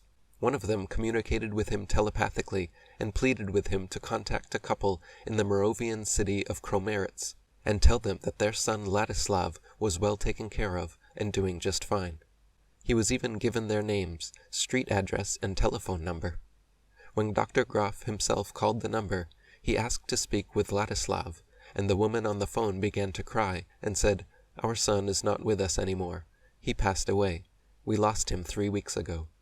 Stanislav Grof wrote, "We are now beginning to learn that Western science might have been a little premature in making its condemning and condescending judgments about the ancient systems of thought. Reports describing subjective experiences of clinical death, if studied carefully and with an open mind, contain ample evidence that various eschatological mythologies represent actual maps of unusual states of consciousness experienced by dying individuals. Psychedelic research conducted in the last 2 decades has resulted in important phenomenological and neurophysiological data indicating that experiences involving complex mythological, religious, and mystical sequences before, during, and after death might well represent clinical reality." Shortly after his 3rd LSD session, one of Dr. Groff's patients actually got into a bad accident during which he went through a typical near-death experience. Afterwards, he stated that he found the experience of actually dying to be extremely similar to his psychedelic experiences. He emphasized how glad he was to have had 3 LSD sessions before his accident because they were excellent training and preparation. Without the sessions, he said, I would have been scared by what was happening, but knowing these states, I was not afraid at all. Dr. Groff wrote, individuals who have suffered through the death-rebirth phenomenon in their psychedelic sessions usually become open to the possibility that consciousness might be independent of the physical body and continue beyond the moment of clinical death. This insight can be quite different from, or even contrary to, previous religious and philosophical beliefs. Those who were previously convinced that death was the ultimate defeat and meant the end of any form of existence discovered various alternatives to this materialistic and pragmatic point of view. They came to realize how little conclusive evidence there is for any authoritative opinion on this matter, and often began seeing death and dying as a cosmic voyage into the unknown. I have personally experimented with LSD and other entheogens periodically, and have always found the experiences to be very healing and transformative. They have shown me directly how consciousness can exist outside the physical body, how we can see and hear without using our eyes and ears. They have taken me deep into my subconscious, exposed the illusion of personal identity, and given me a momentary but timeless experience of perfect bliss, contentment, and complete at-one-ment with all that is. I remember telling my friend once during a mushroom trip, "I can't believe there aren't whole religions based around this experience." Little did I know there are indeed many religions throughout the world based around the ingestion of an entheogenic sacrament.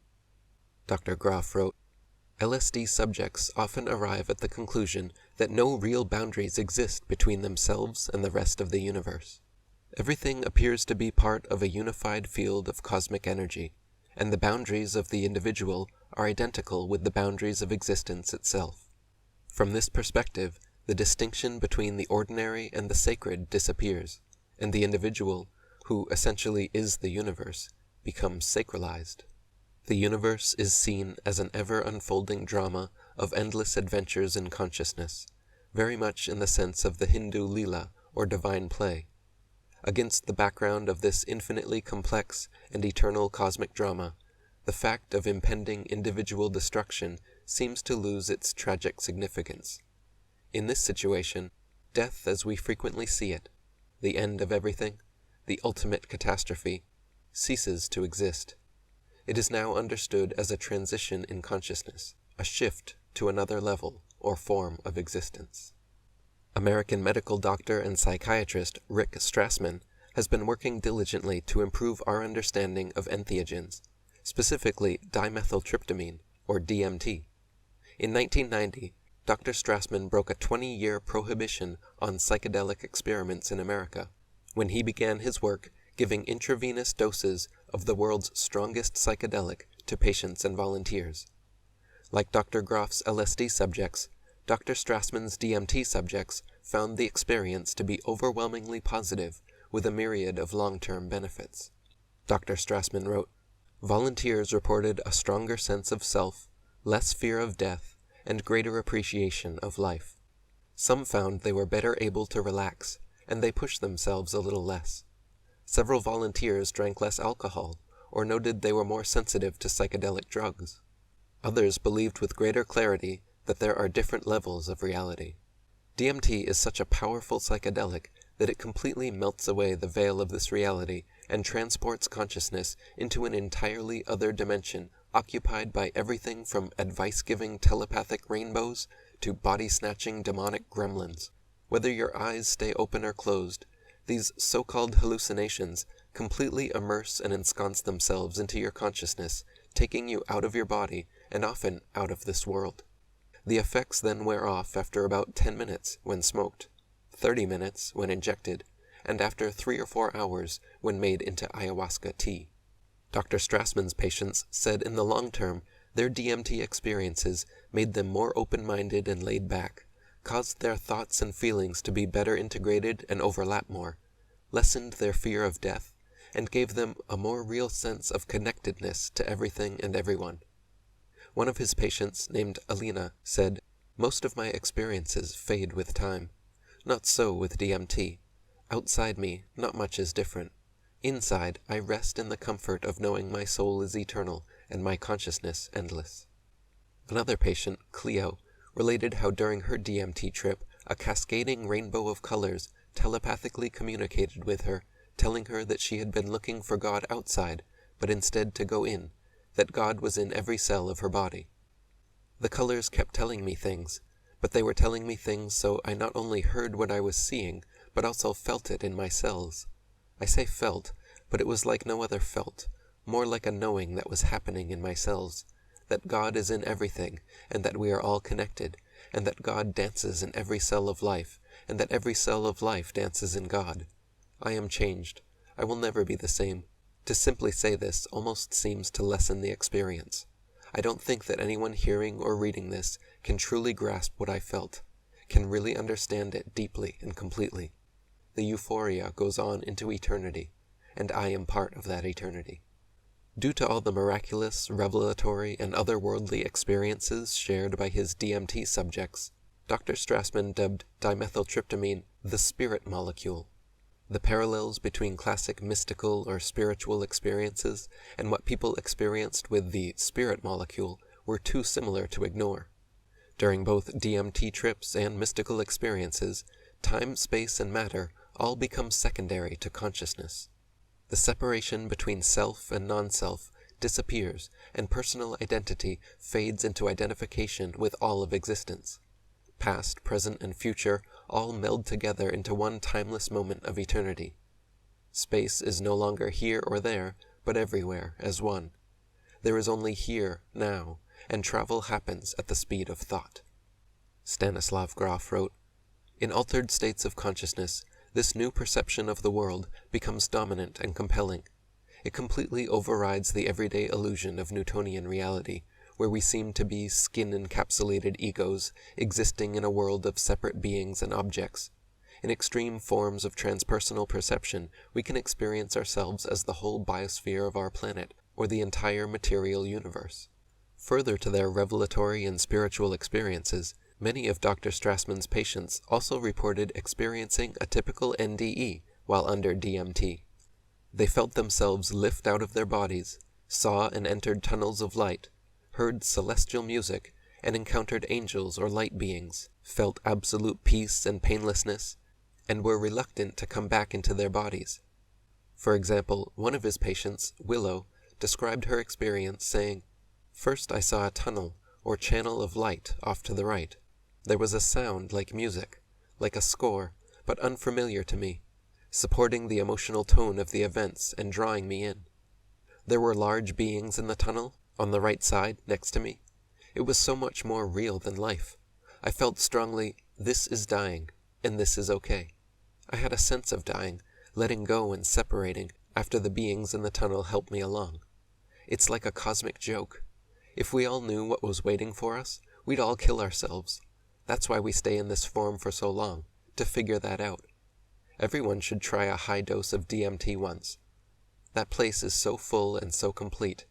When I came back into my body, it was so heavy and so confining." Dr. Rick Strassman wrote, "Her consciousness separated from her body. She moved rapidly through a tunnel or tunnels, toward a warm, loving, all-knowing white light. Beings helped her on the way, and some even threatened to drag her down. Beautiful music accompanied her on the early stages of the journey. Time and space lost all meaning. She was tempted not to return, but realized she needed to share the incredible information she received with this world. Her comment about everyone committing suicide if they knew how great the afterlife is points out another similarity between Willow's experiences and those of naturally occurring NDEs. That is, those who have had an NDE do not rush off to suicide. Rather, they reside in the knowledge that there is life after death, and that transition loses its sting. Thus they are able to live life more fully, because the fear of death that drives so many to distraction is now so much less. As mentioned earlier, many entheogens have long been known to induce the death-rebirth experience, and none are stronger than DMT. Several of Dr. Strassman's patients reported experiencing phenomena similar to what is outlined in the Egyptian and Tibetan Books of the Dead, ancient texts regarding the process of death and the various states of consciousness the soul passes through on its afterlife journey. Elena shared that, "More than once the DMT sessions gave me the gift of truly subjectively knowing the phenomenon described in Introductions to the Dead in the Tibetan Book of the Dead." Another of Dr. Strassman's patients, Eli, said, "I was relaxed and the environment began to change noticeably.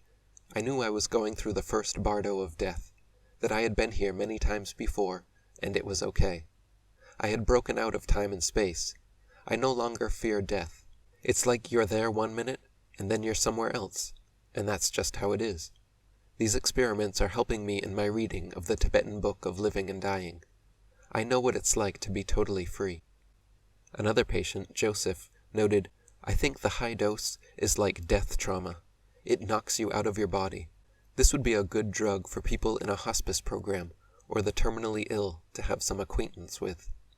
One of the most incredible facts about DMT is that it is endogenous to humans and produced by our pineal glands. The pineal gland, the only unpaired organ in the brain, is located at the geometric center of the head between the eyebrows. This mystical point, focused on during meditation, symbolized by the Hindu bindi, is what Descartes famously called the seat of the soul. It is also known as the third eye, because it can sense light, and in certain birds, amphibians, and reptiles, it even has a lens, cornea, and retina. So why is this death rebirth-inducing, strongest psychedelic in the world produced inside our pineal glands? What exactly is its function? Dr. Strassman wrote, DMT is closely related to serotonin, the neurotransmitter that psychedelics affect so widely. The pharmacology of DMT is similar to that of other well-known psychedelics. It affects receptor sites for serotonin in much the same way that LSD, psilocybin, and mescaline do. These serotonin receptors are widespread throughout the body and can be found in blood vessels, muscle, glands, and skin. However, the brain is where DMT exerts its most interesting effects. There, sites rich in these DMT-sensitive serotonin receptors are involved in mood, perception, and thought. Although the brain denies access to most drugs and chemicals, it takes a particular and remarkable fancy to DMT. It is not stretching the truth to suggest that the brain hungers for it. In human embryos, the pineal gland becomes visible and releases its first burst of DMT 49 days after conception. This is also the exact moment when an embryo becomes a fetus and the gender of the baby is determined. At birth, there is another burst of DMT. Then regularly every night for the rest of our lives during REM sleep, our pineal glands excrete DMT and trip us out into various dream states. Finally, the last and largest DMT burst of our lives happens at the moment of physical death. Dr. Strassman wrote, the human pineal gland becomes visible in the developing fetus at 7 weeks, or 49 days after conception. Of great interest to me was finding out that this is nearly exactly the moment in which one can clearly see the first indication of male or female gender. Before this time, the sex of the fetus is indeterminate, or unknown.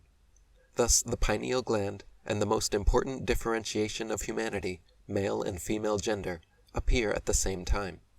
When our individual life force enters our fetal body, the moment in which we become truly human, it passes through the pineal and triggers the first primordial flood of DMT.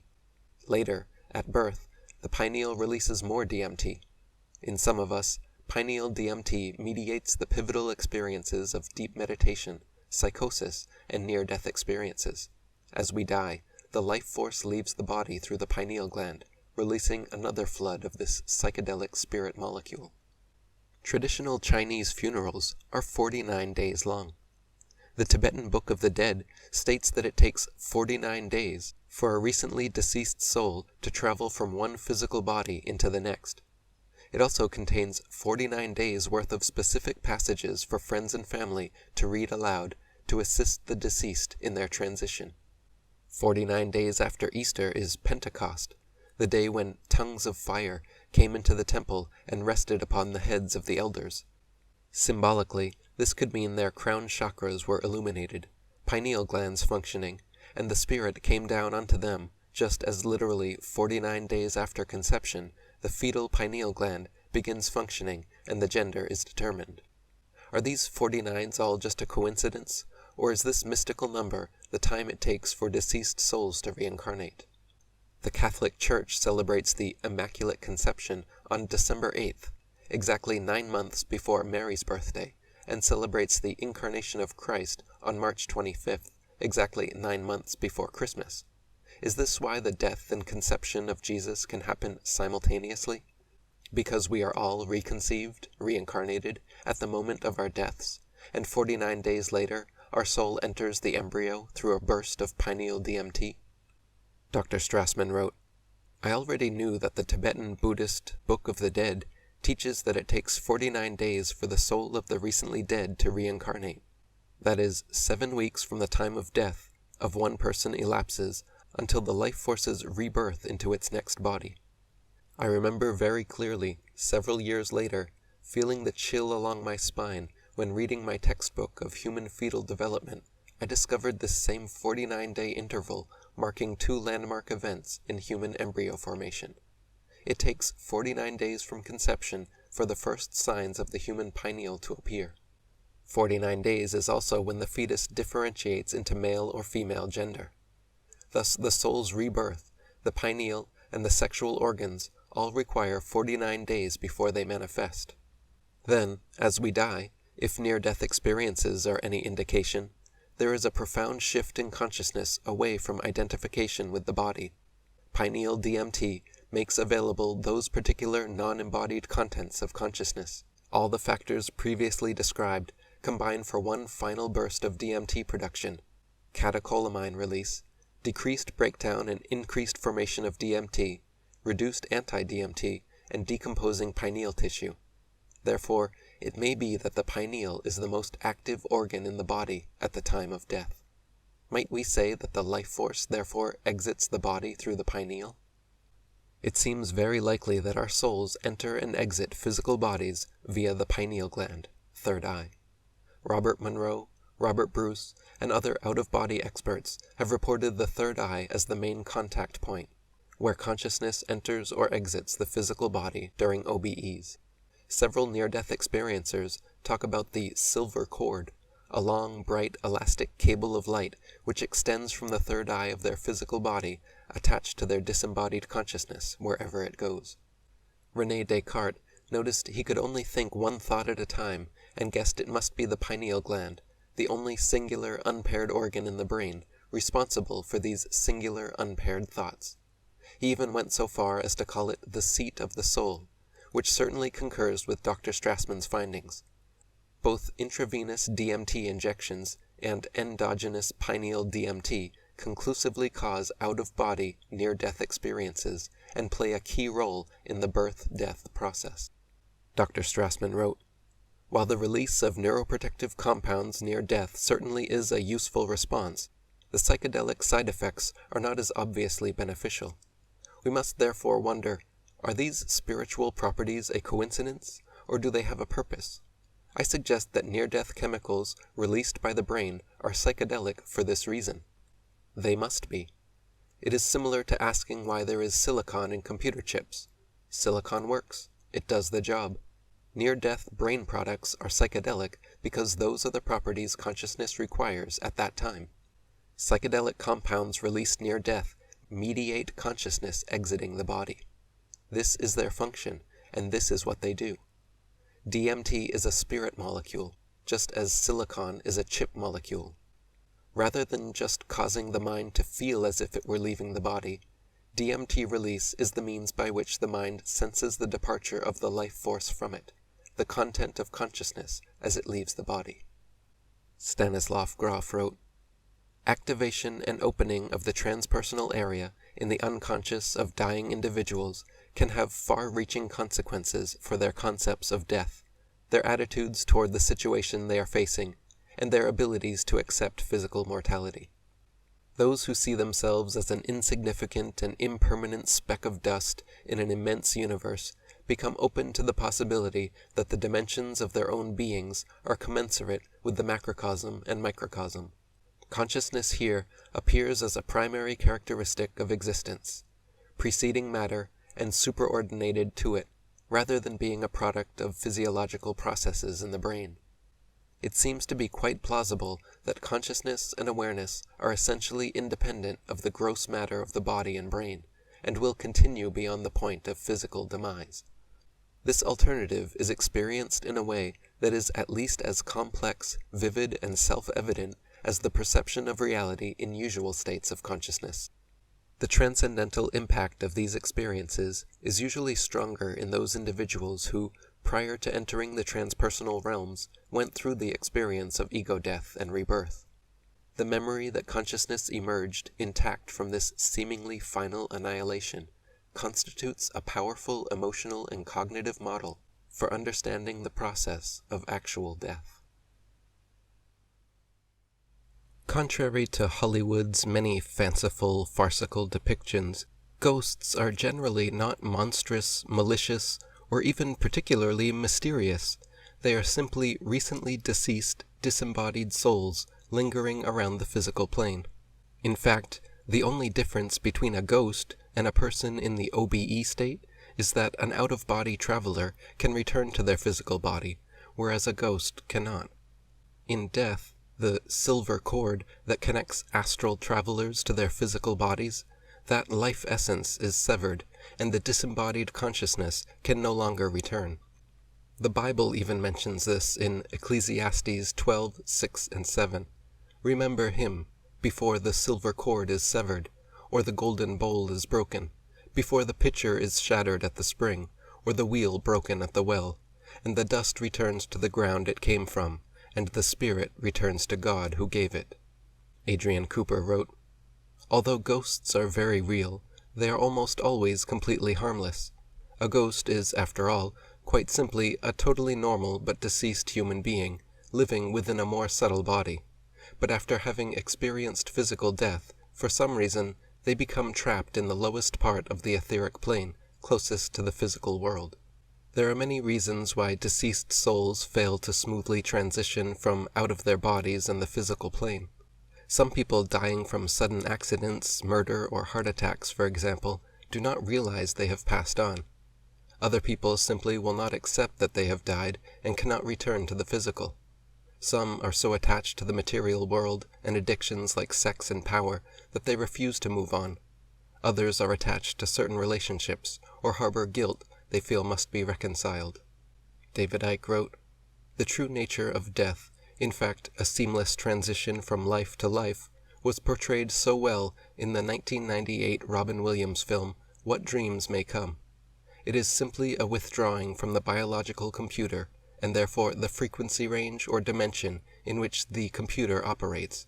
Our awareness then continues its eternal existence in other realms of reality." Several surveys have been taken during the past century in Great Britain and the United States, which have concluded that between 10% and 27% of the general population claim to have had, at least once in their life, a sensory perception, often visual, of another person who was not physically present, i.e. ghost, apparition. Many respondents gave startling accounts of recently or sometimes long deceased people appearing and even interacting with them. For example, one Charlottesville, Virginia woman had told her sick mother on her deathbed when she passed to try and give some signal that her soul lived on. 2 days after her mother's death, just after returning from the funeral, she laid down and saw an apparition of her mother's head and shoulders float into the bedroom. She asked her mother if she was in heaven, and her mother smiled and nodded. She asked if her father was there, and again she smiled and nodded, then dissipated and floated out the window. Another woman related a similar story of the day following her husband's death, seeing an apparition of him sitting in his favorite chair.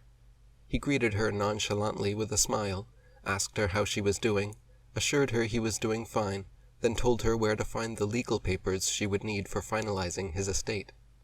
Adrian Cooper wrote, "When the soul of a deceased person remains in a particular locality, a house for example, the soul is known as a ghost, and the location inhabited by the ghost is considered to be haunted. To a physical person living in a haunted house, the ghost will often seem to carry out exactly the same series of actions every time it makes an appearance, often at the same physical time of day or night. For example, stepping on a creaky floorboard, walking up the stairs, rattling door handles, moving items around, and even switching lights and other electric appliances on and off. This is possible because the etheric body is already relatively dense by comparison to the inner astral and mental bodies, and a ghost can sometimes achieve the necessary density approaching that of the physical world by absorbing large amounts of etheric energy from their surroundings, sufficient to influence the density of physical objects. My ex, Petera, has seen ghosts as long as she can remember. As a child, she lived in a house long haunted by a female ghost. She and several family members had experiences while wide awake, feeling invisible footsteps on the bed nearly every night, hearing discarnate crying, screaming, or laughter, and often seeing clear apparitions of the same long-haired woman. Since then, ghosts have regularly visited Petera during her dream states. The most noteworthy of these visits was from a schoolmate who she saw soaking wet sitting at the end of her bed one night. Pale and shivering, she sat curled up asking over and over for a towel. Petera found out the next day that her schoolmate had just drowned to death last night, shortly before visiting her bedside. David Icke wrote, As I have already outlined, infinite awareness experiences this reality through the body computer, akin to wearing a genetic spacesuit. Our lower levels of awareness can, and mostly do, become confused and identify with the computer. When the computer, body, ceases to function, or dies, our awareness is released from the illusion and starts the process of remembering who it really is. This can be instant for those who were aware of their true identity before computer death, while for others it can take longer if their incarnate awareness has become utterly dominated by its computer identity. It is for this reason that there are so many stories of ghosts that haunt locations where they once lived. What we call ghosts are often discarnate entities, aspects of awareness, who are still identifying themselves with the computer they once occupied, and they live in a limbo land dimension very close to this one. Instead of understanding what is happening at death, when infinite awareness is released from the computer reality, ghosts go on believing that the earthly self is who they are. Some people call them earthbound souls, or lost souls. Such is the identification with the former computer self that they manifest as a mental projection of what they once looked like in physical form. It is what they called in the Matrix movies residual self-image. David Icke related an interesting story after the death of his mother. Her funeral was due to begin at 11:30 a.m. the next week, and every day before, during, and even after the funeral, several strange things happened. At precisely 11:30 a.m. each day, the electrical equipment, TV, watches, and mobile phones in his house would turn themselves on and off. One day, emergency services called him at 11:31 and asked why he had just rung them, when, of course, he had done no such thing. David Icke wrote, "Often, a departed loved one will try to manifest signs to show that they have not ceased to be. When we are operating on other dimensions, the easiest way to have an influence in this world is via electrical equipment, through a vibrational connection that affects electrical circuitry. People can stop watches by projecting their thoughts, because thoughts are electrical and vibrational phenomena, hence brain waves, and they can be used to block the watch's electrical circuits. Such thought waves can also be projected from other dimensions into this one and have a similar effect. When this happens, people will often say that a place is haunted." In November 1967, in a haunted Rosenheim, Bavaria law office, some of the best documented ghost and poltergeist activity was witnessed by over 40 scientists and professionals. Over several days, they recorded paranormal phenomena such as loud sounds from unknown sources, pictures on walls spinning around 360 degrees, light bulbs dimming then brightening and exploding, electrical equipment spontaneously starting up or breaking down, and objects moving or falling without anyone touching them.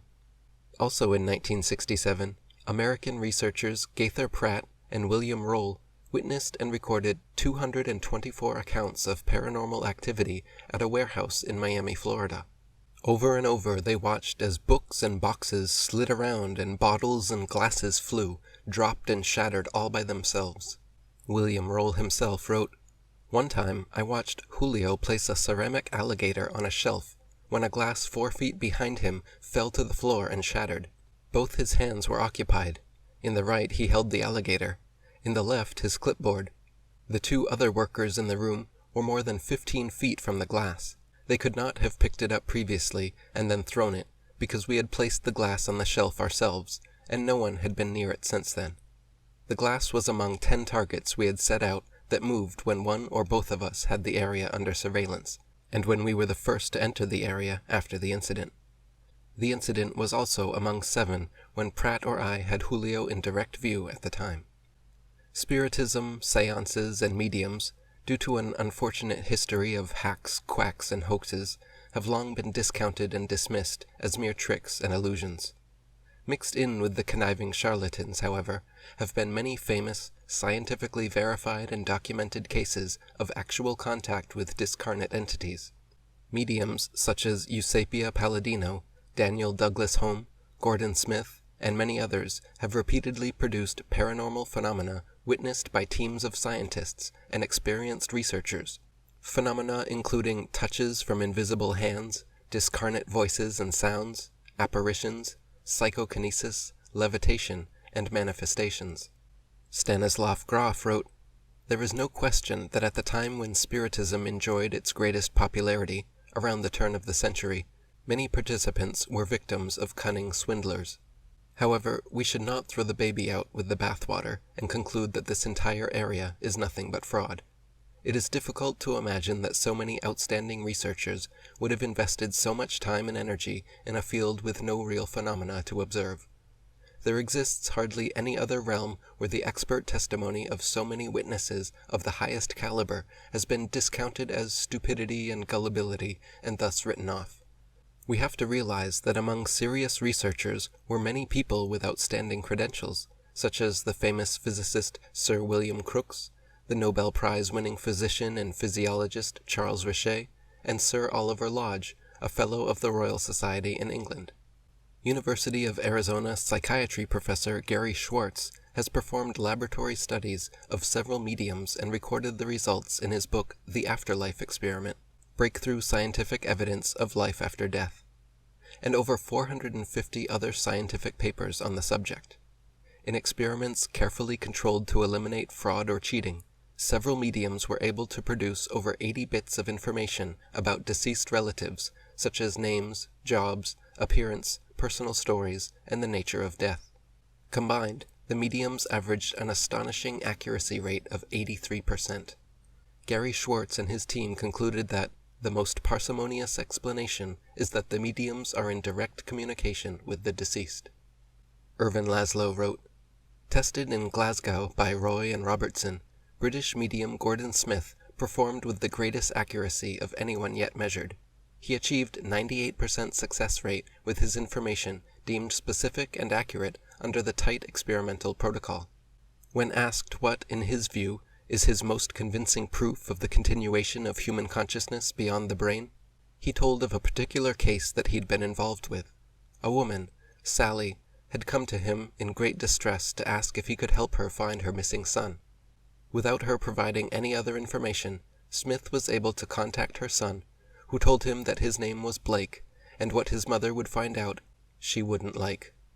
A message that was sadly true. He went on to say that he had been a soldier training in France, when, after a night out, he had been accidentally killed. He described to Smith the river where his body now lay. All the personal details were correct. A year later, a human thigh bone was found in the exact place where Blake had told Smith he would be. And when the DNA was tested, it proved to belong to Sally's dead son."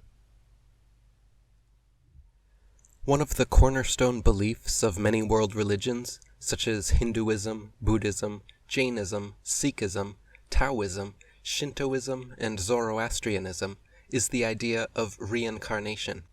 From the Orphics, Pythagoreans, and Platonists to the Essenes, Pharisees, and Karaites, from Polynesian Kahunas and Brazilian Umbandas to the Jamaican Rastafarians and American Indians, the Gauls, the Druids, the Celts, the Gnostics, and even early Christians all believed in reincarnation. Great minds like Plato, Socrates, Spinoza, Leibniz, Voltaire, Hume, Schopenhauer, Goethe, Emerson, Whitman, Napoleon, Franklin, Tagore, and Gandhi all believed that our consciousness, our souls, survive bodily death and continue on. George Footmore wrote, "A theory which has been embraced by so large a part of mankind, of many races and religions, and has commended itself to some of the most profound thinkers of all time, cannot be lightly dismissed."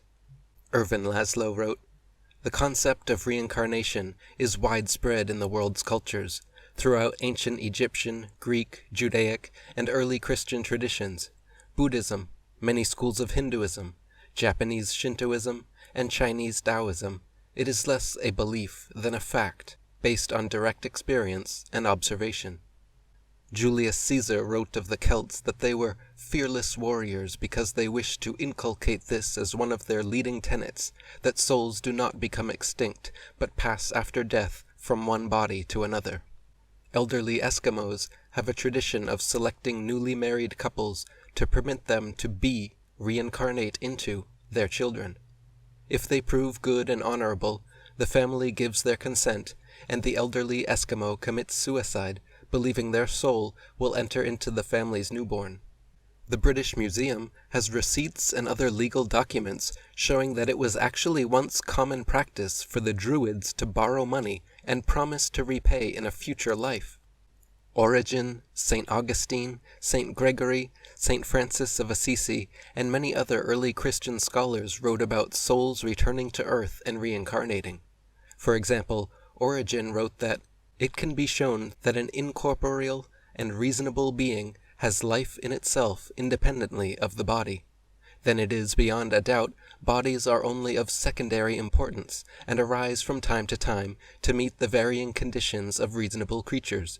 Those who require bodies are clothed with them, and contrariwise, when fallen souls have lifted themselves up to better things, their bodies are once more annihilated. They are ever vanishing and ever reappearing. Reincarnation was a widespread belief among early Christians, but at the Second Council of Constantinople in 553 AD, Emperor Justinian condemned and outlawed the belief or teaching of reincarnation, stating, "If anyone assert the fabulous pre-existence of souls, and shall submit to the monstrous doctrine that follows from it, let him be anathema." Since then, the non-belief in reincarnation has continued to dominate Western metaphysical thought, to the point that 19th century German philosopher Arthur Schopenhauer once quipped, "Were an Asiatic to ask me for a definition of Europe, I should be forced to answer him, it is that part of the world which is haunted by the incredible delusion that man was created out of nothing, and that his present birth is his first entrance into life." Michael Talbot wrote, "Reincarnation is a difficult subject, for so much silliness has been presented about it that many people dismiss it out of hand. Most do not realize that in addition to, and one might even say in spite of, the sensational claims of celebrities and the stories of reincarnated Cleopatras that garner most of the media attention, there is a good deal of serious research being done on reincarnation. In the last several decades, a small but growing number of highly credentialed researchers have compiled an impressive body of evidence on the subject. There are several doctors, scientists, and researchers who have dedicated their life's work to the mystery of reincarnation. One such person was Dr. Ian Stevenson, professor of psychiatry at the University of Virginia, who spent over 40 years investigating and compiling evidence for reincarnation.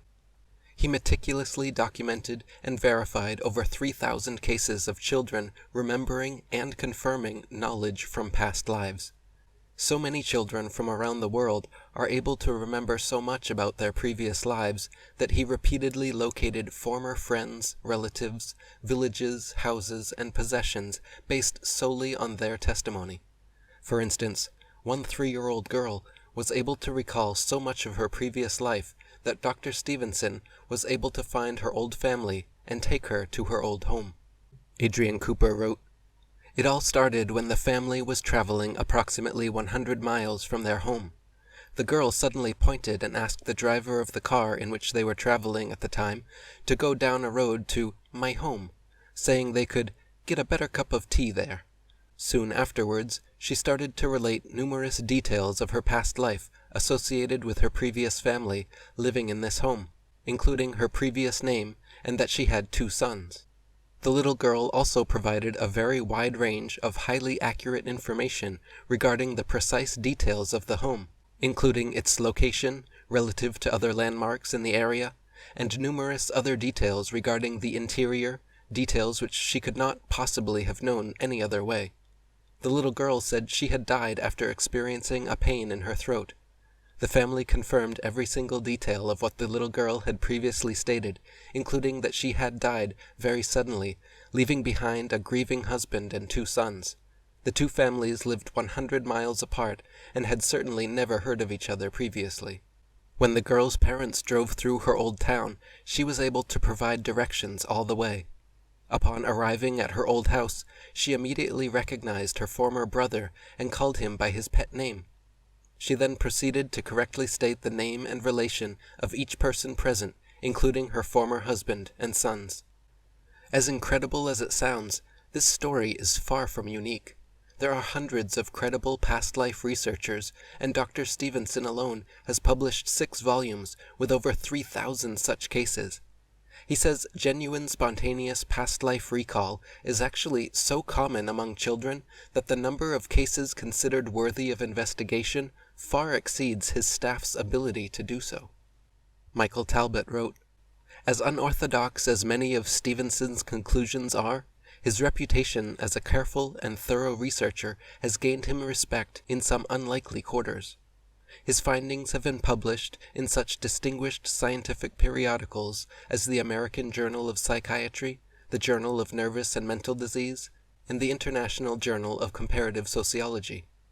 And in a review of one of his works, the prestigious Journal of the American Medical Association stated that he has painstakingly and unemotionally collected a detailed series of cases in which the evidence for reincarnation is difficult to understand on any other grounds. He has placed on record a large amount of data that cannot be ignored." Irvin Laszlo wrote, "Ian Stevenson investigated more than 3,000 cases of past life memories that arose spontaneously in young children. Taking this approach to minimize the influence of cultural conditioning, either to promote or suppress the memories, he worked meticulously to investigate, validate, and record the pertinent memories. These included precise knowledge of their previous homes, environments, and families, and even extended to birthmarks that corresponded to injuries or fatal wounding in the people whose lives they appear to experience. Memories like those of the children's reveal the details of specific remembered lives that can sometimes be correlated and whose accuracy has often been validated." In another Dr. Stevenson case, a 2.5-year-old boy was able to recall very specific memories and details about his other life. He started telling his parents regularly about how he had been shot and thrown into a river. He said in his other life he was the owner of an electrical appliance shop. He had a wife and 2 children, whom he called by their names, and said incessantly how he was homesick and wanted to see his family. The boy's parents didn't take him seriously for some time, until one day he packed his clothes and threatened to leave if they refused to take him to his family. Deciding it was time to appease their son's wishes, the parents followed his directions and took him to his old village from his previous life. Upon seeing his former wife, the boy shouted her name and ran to see her. They talked for hours as the boy recounted several specific memories and events known only by the dumbfounded widow and her deceased husband. He even accurately described the location of some gold he had buried behind their house and changes that had been made to the home since his death. He was also immediately able to pick his former sons out of a playground full of neighborhood children and call them by name. Adrian Cooper wrote, "Later, the boy recalled the full circumstances of his death, how he had been shot in the head while sitting in his car after arriving home from work. The autopsy report, which was filmed, confirmed he had indeed been shot in the head and had died as a result of a bullet wound to the temple. The autopsy showed the exact size and location of the entry wound and also of the exit wound on the opposite side of the man's head. It was later decided to shave off some of the boy's hair around the region of the fatal wound inflicted in his previous life. The boy had a birthmark at exactly the same location as the bullet entry point, of exactly the same size and shape as the bullet that killed him in his previous life. He also had a second birthmark on the opposite side of his head, corresponding with the exit point of the same bullet. The case later attracted so much interest that it was presented in court in order to conclusively prove the boy was indeed the reincarnated former husband of the widow. As a result of this case, a professor at a major university was quoted as saying that due to the police involvement, this is one of the best documented cases of reincarnation he had ever seen. It appears quite common for distinctive features or deformities to carry over from one life to the next. Physical injuries like the boy's bullet wounds tend to carry over as scars or birthmarks. In another case, a boy who remembered being murdered by having his throat slit retained a long red scar straight across his new neck. Another boy had a birthmark perfectly resembling a surgical scar with marks in the pattern of a stitch wound. The autopsy pictures of his previous body showed the birthmark in the exact same place and pattern as his previous personality's surgery. Michael Talbot wrote, "In fact, Stevenson has gathered hundreds of such cases and is currently compiling a 4-volume study of the phenomenon. In some of the cases, he has even been able to obtain hospital and/or autopsy reports of the deceased personality and show that such injuries not only occurred, but were in the exact location of the present birthmark or deformity. He feels that such marks not only provide some of the strongest evidence in favor of reincarnation, but also suggest the existence of some kind of intermediate non-physical body that functions as a carrier of these attributes between one life and the next. He states, "It seems to me that the imprint of wounds on the previous personality must be carried between lives on some kind of an extended body, which in turn acts as a template for the production on a new physical body of birthmarks and deformities that correspond to the wounds on the body of the previous personality." Adrian Cooper wrote, "A dramatic example of reincarnation involving a person who physically died and returned very soon afterwards was in the case of a Turkish bandit. This involves a boy who claimed he was formerly a Turkish bandit who, when cornered by the authorities, shot himself through the lower jaw in order to evade capture. Medical examination of this boy, the reincarnation of the bandit, highlighted a large mark in his jaw where the bullet would have entered in his previous life, and there was also hair missing from the top of his head where the bullet would have emerged. A witness to this incident is still alive today and was able to confirm the precise details, as given by the boy, as to how he took his own previous life. In 2005, Fox News reported on 11-year-old James Leninger's amazing reincarnation story. James was always fascinated by airplanes, drew intricate fighter pilot scenes, and increasingly was struck with nightmares of being stuck in a crashing plane. He told his parents of recurring visions involving his Corsair plane being shot down by the Japanese during World War II. He remembered taking off from a ship called the Natoma, and his old name was Jim Houston. The parents tracked down World War II veteran Leo Pint, who served on the Natoma, and remembered Jim Houston, who was indeed shot down by the Japanese in his Corsair plane. Later, the boy was taken to a reunion of U.S. Natoma vets and was able to correctly name several of them at first sight. Then he was taken to meet Jim Houston's sister, Ann Houston, whom James insisted he always called Annie, not Anne. And she wasn't his only sister. He had an older sister named Ruth as well. Upon meeting Annie, James talked about many childhood possessions and events that only she and her brother could have known. They have since put the whole story together in an excellent book titled Soul Survivor. Manly P. Hall wrote, "In Paris, at the beginning of the present century, lived a certain Madame Laura Reynaud. From childhood, this lady distinctly remembered that she had lived before and was able to give an accurate description of a previous home and the conditions surrounding her death. When Madame Reynaud was 45 years of age, she traveled for the first time to Italy, where she was able to recognize the scenes of her previous life. She was in Genoa when she described the type of house in which she had lived. With the aid of a friend, she located the house and made a statement subject to historical verification. She said that in her previous life she had not been buried in the cemetery, but in a particular church some distance away.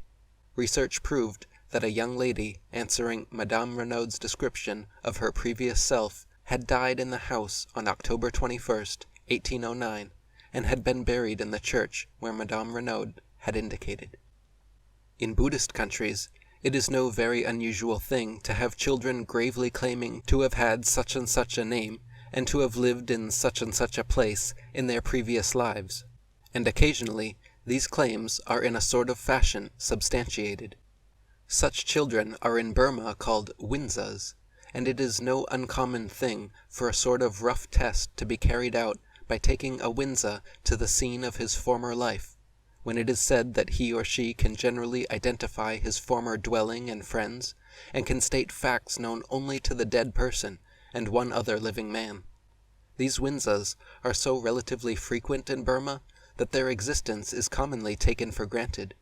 The power of remembering the past life is generally stated to disappear as the child grows up, though we have met adult winzas who still claimed to remember the past.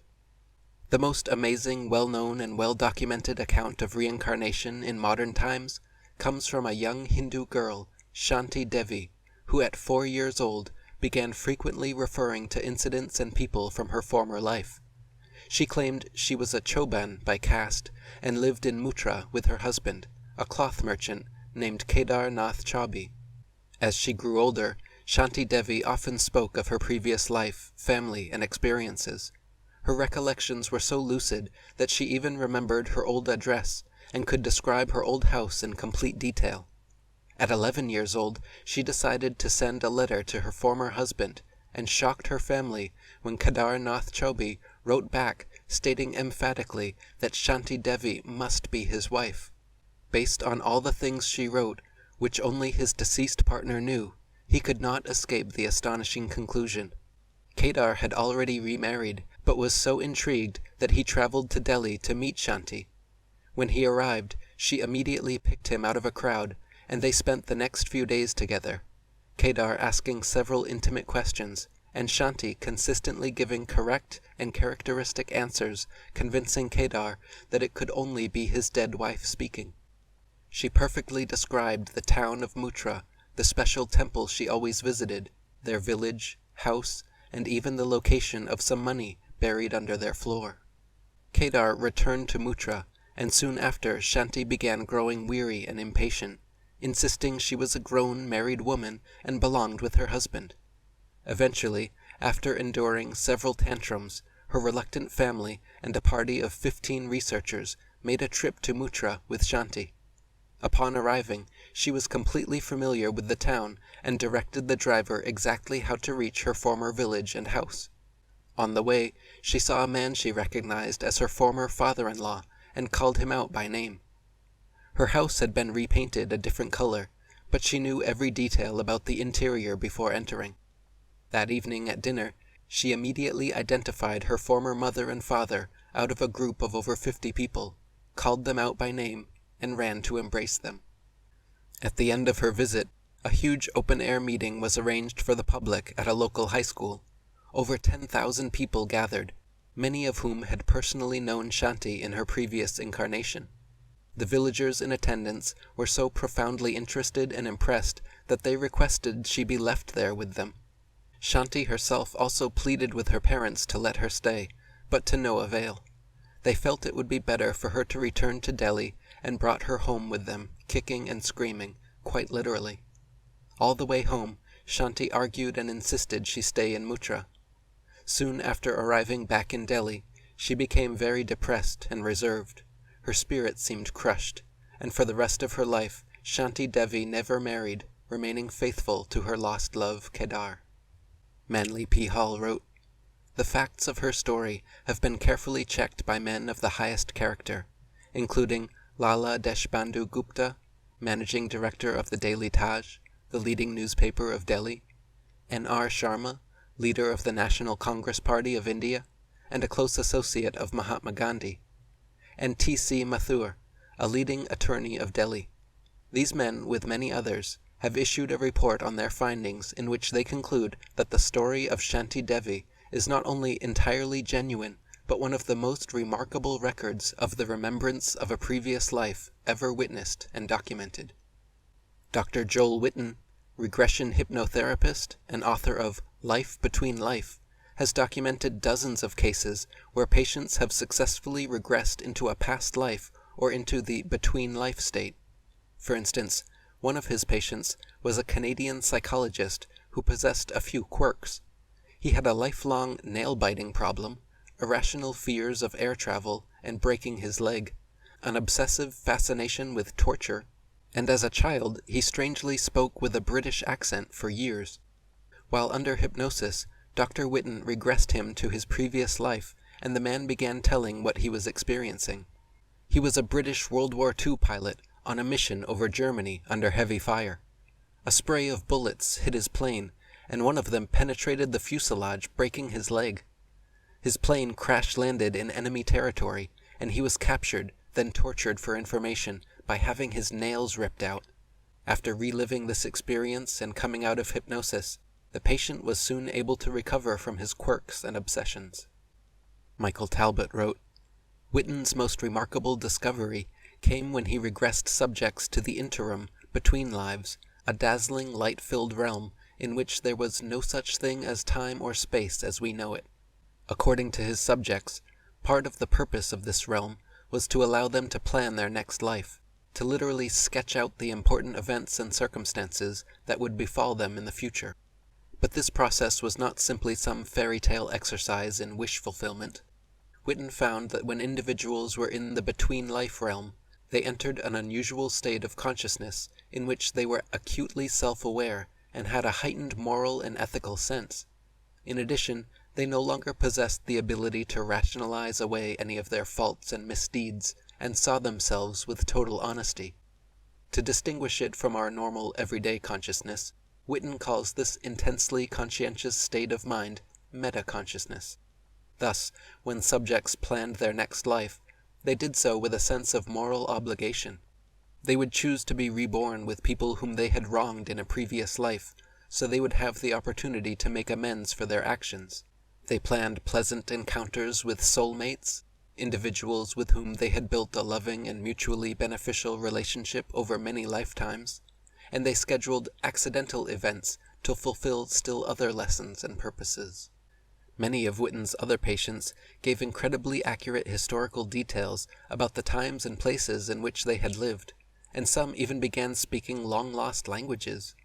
One man, a 37-year-old behavioral scientist, was brought back to a past life as a Viking, then began shouting in a language unknown to both Witten and himself.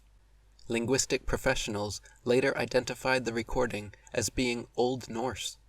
Later, upon being regressed to an ancient Persian lifetime, the same man began writing in a language previously unknown to both of them. An expert in Middle Eastern languages later identified the script as Sassanid Pahlavi, an extinct Mesopotamian language that flourished between 226 and 651 AD. Adrian Cooper wrote, "Some of the most remarkable situations arise when children spontaneously start speaking in a foreign language, or speaking in tongues, as the situation is often referred to, and which languages they could not possibly have learned from anywhere on earth during their present life. Sometimes these are very ancient languages and dialects that are now and have long been extinct, and accordingly no longer spoken in the modern world today, only being known to historians. In other cases, children can describe their previous homes and lives in very considerable detail, including the town or area in which they lived in their previous life, their home, family, friends, and often much more specific detail. Dr. Witten and other hypnotists have recorded several cases where patients' visions have been subsequently confirmed by further research. Dr. Peter Ramster actually produced a TV documentary in 1983 starring 4 of his Sydney patients. These 4 women had never left Australia, yet had all given remarkably detailed accounts of events, people, and places across the world experienced during past life regressions. The documentary followed Dr. Ramster and the women to the people, countries, towns, villages, and specific houses they envisioned in their past lives. For instance, one of the women, Gwen MacDonald, who was at first a staunch skeptic, recalled during hypnosis a life in Somerset, England. When taken to Somerset for the first time, she was miraculously able to correctly identify the location of several villages, roads, landmarks, and directed them straight to her old house. She was able to lead the film crew to many destinations far more accurately than their maps. She also knew many local legends and family lines, all of which were confirmed by Somerset historians. In fact, a group of locals began coming to see her every night to quiz her on local history, and there wasn't a single question that Gwen couldn't answer. Adrian Cooper wrote, "She knew the location of a waterfall and the place where stepping stones had previously been located. The locals confirmed the stepping stones had been removed about 40 years before. She pointed out an intersection where she claimed there had been 5 houses. Inquiries proved this was accurate. The houses had been demolished some 30 years previously. One of the demolished houses had been a cider house, as she had claimed. She knew the names of the villages as they had been 200 years ago, even though the names do not appear on modern maps. People she claimed to have known were proved to have existed. one of whom was listed in the names of the regiment to which she apparently belonged. She correctly used obscure West Country words that were no longer in use, and in fact did not even appear in dictionaries. In Sydney, she had described carvings that had been in an obscure old house 20 feet from a stream in the middle of 5 houses, located about 1.5 miles from Glastonbury Abbey. She knew the local people called Glastonbury Abbey St. Michael's, a fact only proven by reading an obscure 200-year-old history book not available in Australia. She was able to draw while still in Sydney the interior of her Glastonbury house, which was subsequently proven to be completely correct. She described an inn on the way to her house that was indeed found to exist, and was able to lead the team directly to the house, now a chicken shed. After cleaning the floor, they discovered the stone carvings she had referred to in Sydney. What other explanation can be given for all these reincarnation experiences? Can all of these incredible stories be discounted? How can such overwhelming evidence be explained away? With thousands upon thousands of documented and factually verified reincarnation experiences on file, it seems that the most obvious and serendipitous explanation is that reincarnation is in fact a reality. Dr. Stanislav Grof wrote, "So convincing is the evidence in favor of past life influences that one can only conclude that those who refuse to consider this to be an area worthy of serious study must be either uninformed or excessively narrow-minded. Over the years, my observation of people who have had past life experiences while in non-ordinary states of consciousness has convinced me of the validity of this fascinating area of research. There are observable facts about reincarnation. We know, for example, that vivid past life experiences occur spontaneously in non-ordinary states of consciousness. These require no programming or previous knowledge about the subject. In many instances, these experiences contain accurate information about periods before our own that can be objectively verified. Therapeutic work has shown that many emotional disorders have their roots in past life experiences rather than in the present life, and the symptoms resulting from those disorders disappear or are alleviated after the person is allowed to relive the past life experience that underlies it. In most of Asia, reincarnation is a generally accepted fact, and the mechanism that drives it is karma. Gautama Buddha said, "Everything in the universe is the fruit of a just law, the law of causality, the law of cause and effect, the law of karma." Karma is basically the moral and spiritual equivalent of Newton's physical law of cause and effect. For every action, there is an equal and opposite reaction. What goes around comes around. Do unto others as you would have done unto you, because either in this life or the next, the equation will remain balanced. Manly P. Hall wrote, "It is karma which makes reincarnation necessary in order that compensation may be justly administered. Man is eternally suffering, and misfortune is a constant goal, impelling him forward toward a more perfect state. Karma is the law, and reincarnation is the means by which that law is administered. Reincarnation and karma are the only explanations for the mystery of life that the reason can embrace. These laws give purpose to action, meaning to existence.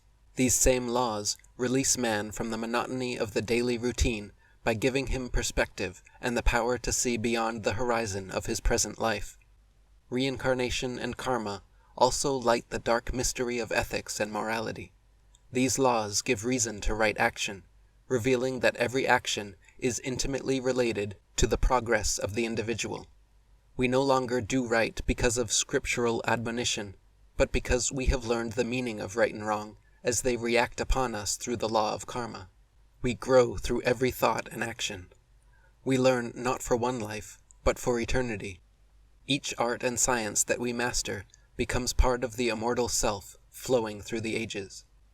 In the Hindu epic Ramayana, each pearl on Lord Indra's necklace represents a complete lifetime, one individual incarnation. The string running through each jewel represents the immortal consciousness or soul which reincarnates and experiences several physical lifetimes. The entire necklace, jewels, and string rests upon the neck of God. This metaphor beautifully symbolizes the cyclical journey individual souls undergo away from and back to pure consciousness, enlightenment, God. Adrian Cooper wrote, "Each individual lifetime can be likened to a facet of a diamond.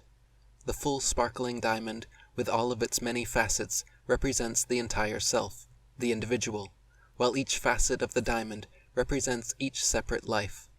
A diamond has many facets, the total of which constitutes the whole glittering gem. Each lifetime will add a new facet to the diamond, until the whole diamond is ultimately complete in all of its sparkling splendor. Life, individuality, continues then in the inner spheres of life, and reality as a complete glistening diamond, becoming ever brighter, more perfected, and more beautiful as the ascent back to God progresses." And Manly P. Hall wrote, "If one person can prove that he has lived before, then man's whole concept of life is changed. He is no longer limited by the narrow confines of a single existence. He need no longer live for the now alone. The realization of the truth of reincarnation bestows upon the human being not only the realization of his immortality, but of his kinship with the ages. He is part of all that has been, is, or ever shall be." Until now, the prevailing Newtonian mechanistic worldview has dominated Western culture, science, and metaphysics for hundreds of years. The idea that we live in an unintelligently designed universe, the idea that out of nowhere, nothing, for no reason, spontaneously became everything, has been accepted as scientific gospel. This atheistic, nihilistic, purely materialistic paradigm presented by believers of Big Bang evolution, however, cannot explain the multitude of non-physical, non-local findings in quantum mechanics. They cannot explain how consciousness, intelligence, and life supposedly evolved from unconscious, unintelligent, dead matter. They cannot explain why apple seeds grow apple trees and pear seeds grow pear trees, or how arm cells know to be arms and leg cells know to be legs. They cannot explain the holographic universe or morphogenic fields, the placebo effect, psychoneuroimmunology, acupuncture, the aura, chi, or remote healing, telepathy, psychokinesis, clairvoyance, precognition, and the entirety of Psi Science. They cannot explain out-of-body or near-death experiences, ghosts, entheogens, the soul, the spirit world, or reincarnation.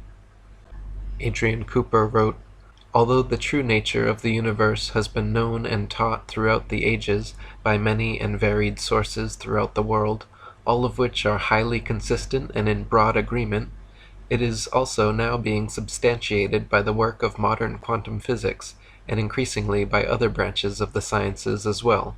All areas of the sciences will surely soon have to accept the fact that true universal reality is not and never can be based entirely in the familiar three-dimensional world of physical matter, as has been assumed since the days of Isaac Newton, but is rather an infinite, multi-dimensional reality, a universe of living consciousness of which everyone and everything, without exception, is an integral and equal aspect. The true nature of the universe will certainly challenge the perceptions of most people, if for no other reason that throughout the ages there has been a prevalent misperception of a God who is completely separate from everyone and everything else in existence, and who rules over his three-dimensional world of matter from high places. The emerging wisdom of spiritual science has rendered the atheist materialist paradigm extinct. Consciousness, life, the beautiful diversity, complexity, and interconnectedness of nature and the universe are not the result of some random, coincidental physical phenomenon. The odds against our universe containing the precise physical forces and attributes necessary to sustain life is 1 octillion to 1. In other words, there is only a 1 in 1 octillion chance that the universe was unintelligently designed. So if there is an intelligent designer, a creative force beyond all space, time, and matter, what are the properties of this entity?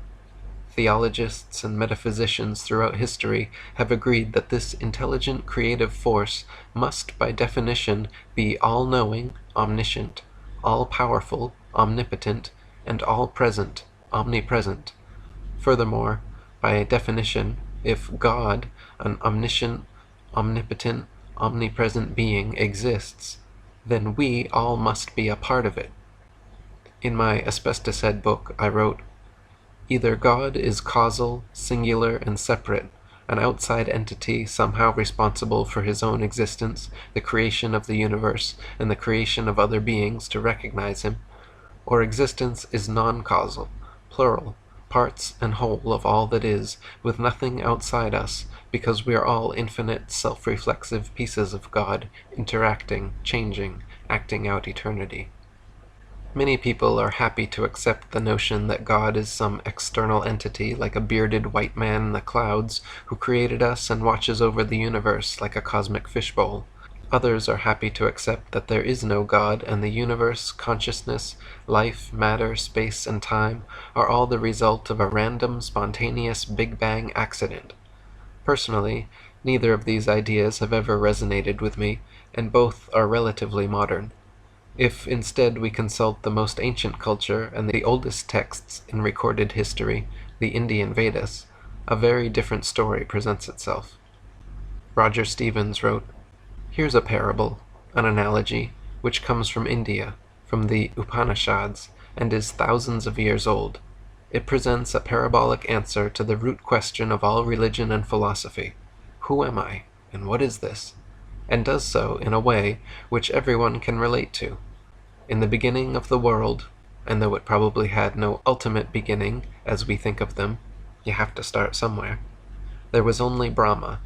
Being all there was, and therefore totally known to himself, Brahma soon realized that this totality of awareness would eventually become extremely boring. After all, when you know everything there is to know, then there's no surprise, nothing to keep you interested. It's like reading the same book for the 78 millionth time. Anyway, since he was omnipotent, all-powerful, omniscient, all-knowing, and omnipresent, all-everywhere, Brahma decided to create a diversion for himself, a way of introducing the elements of surprise, intrigue, and drama into his experience. He thought, what would it be like to forget who I really am? So he invented the game of cosmic hide-and-seek. According to the rules of this game, Brahma would pretend to break pieces of himself off from the whole so that to all appearances they would seem separate. That's the hide part. Then, as the apparently separate consciousness at the center of each of those apparently separate pieces, and through their apparently separate and unique perspectives, he would seek to rediscover who he really was, which was, of course, everything. Imagine seeing yourself from an infinite number of different perspectives, each one initially ignorant of its relationship to all the rest. Imagine going to sleep and dreaming a different lifetime each night, each lasting for more or less years, each complete with the full range and variety of emotional life and death details. Imagine having the same dream, but playing a different role in it each night, seeing it through different eyes each time. Well, guess who those apparently separate pieces are? Since there is only one I am in the universe, one consciousness, it's all a game of hide-and-seek, and each one of us is in the same state. I'm it, and you're it. Brahma, God, Tao, universal mind, the one, the void, the field, infinite consciousness, or whatever you want to call it, by definition is everything, exists everywhere, and is completely known to itself. Try to picture, if that was your reality, what would you do with your existence? What can you do with your existence as an omnipotent, omniscient omnipresence with nothing unknown or outside yourself? There really is only one possibility. You play make-believe, hide-and-seek. Since you are the one objective infinite consciousness, to hide from yourself, you must first divide your sense of self into several subjective finite packets of consciousness. At and as the root of each of these subjective packets of consciousness will be the feeling of I am and I am not, the feeling of existing as an individual entity separated from the totality. With that, the hiding part is complete. The next step is creating a sensory-rich, holographic, and ultimately illusory material world and physical bodies where these subjective awarenesses can interact, play, and experience. To best accommodate this, since God is a singularity, the material world must be a world of duality, a world of polar opposites, where each soul, each individuated facet of God, may experience the heights, depths, and breadth of possibility, so there must exist both good and evil, male and female, positive and negative, pleasure and pain, birth and death, inhale and exhale, black and white, dark and light, day and night, sun and moon, yin and yang, intelligence and ignorance, and so on and so forth. The one golden rule and driving force of God's universal hide-and-seek game is called karma, or cause and effect. What goes around, comes around. Do unto others as you would have done unto yourself, because, fundamentally, there is no you or others, there is only God, the one true self. Your physical body, your name, your entire human identity, and the feeling of being an individual entity separated from the totality is a secondary and ultimately illusory experience of the one true being. Your feeling of being Tom, Dick, or Harry is a purposely induced state of amnesia so that the Creator may experience his creation. Each subjective packet of consciousness, each soul, ultimately is and wishes to reunite with the one, Tao, God, Brahma. But life as Brahma, to be honest, gets boring, and sometimes Brahma would rather play hide-and-seek. God wants to experience through you what it is like to be you, a fractal fragment of himself. Thus begins lifetimes of cyclical hiding and seeking, karmic creation and destruction, moving away from and back towards God, your true self. Fritjof Capra wrote, "In the Eastern view, then, the division of nature into separate objects is not fundamental, and any such objects have a fluid and ever-changing character. The Eastern worldview is therefore intrinsically dynamic and contains time and change as essential features. The cosmos is seen as one inseparable reality, forever in motion, alive, organic, spiritual and material at the same time. Since motion and change are essential properties of things, the forces causing the motion are not outside the objects, as in the classical Greek view, but are an intrinsic property of matter. Correspondingly, the Eastern image of the divine is not that of a ruler who directs the world from above, but of a principle that controls everything from within. He who, dwelling in all things, yet is other than all things, whose body all things are, who controls all things from within. He is your soul, the inner controller, the immortal." David Icke wrote, "Think of the difference between a droplet of water and the ocean. The droplet symbolizes the sense of division, of being an individual me, unconnected to anything else. This is like identifying with being Bill Bloggs or Ethel Jones. But put that droplet back in the ocean, and where does the ocean end and the droplet begin? There is no beginning and no end, no alpha and omega, because all is one. At that level, there is no we, only an infinite I. Part of that ocean may be calm and peaceful, and another may be angry and rough, but it is still the same ocean, the same oneness. We are always the ocean, always infinite awareness, and we cannot literally become disconnected from that. However, when we forget who we are, we can be confused into a sense of division, of being the droplet, and we perceive reality through the tiny lens that this creates in our minds. We are the ocean, infinite awareness, but we believe we are just a little powerless, insignificant droplet. We identify with division and parts, not unity." Another way to understand this concept is through dreams. In dreams, you create entire worlds, environments, situations, and even other people. You interact and converse, create conflict and resolutions, get emotional and involved, but suddenly, when you wake up from the dream, you realize that all those environments, situations, and other people were really all you. They only seemed like separate individuals because of the level of consciousness you were operating on at the time. It is the same in this world, where you think you are a separate person, But in fact, when you die, a piece of God wakes up to realize he was only dreaming. Peter Russell wrote, "To many, the statement, 'I am God,' rings of blasphemy. God, according to conventional religion, is the supreme deity, the almighty, eternal, omniscient creator. How can any lowly human being claim that he or she is God? Yet when mystics say 'I am God,' or words to that effect, they are not talking of an individual person. Their inner explorations have revealed the true nature of the self, and it is this that they identify with God.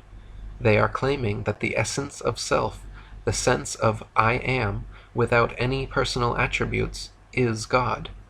The contemporary scholar and mystic Thomas Merton put it very clearly: if I penetrate to the depths of my own existence and my own present reality, the indefinable am that is myself in its deepest roots, then through this deep center I pass into the infinite I am, which is the very name of the Almighty.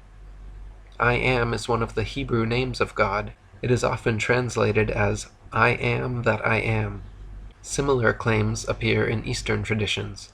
The great Indian sage Sri Ramana Maharshi said, "I am is the name of God. God is none other than the self."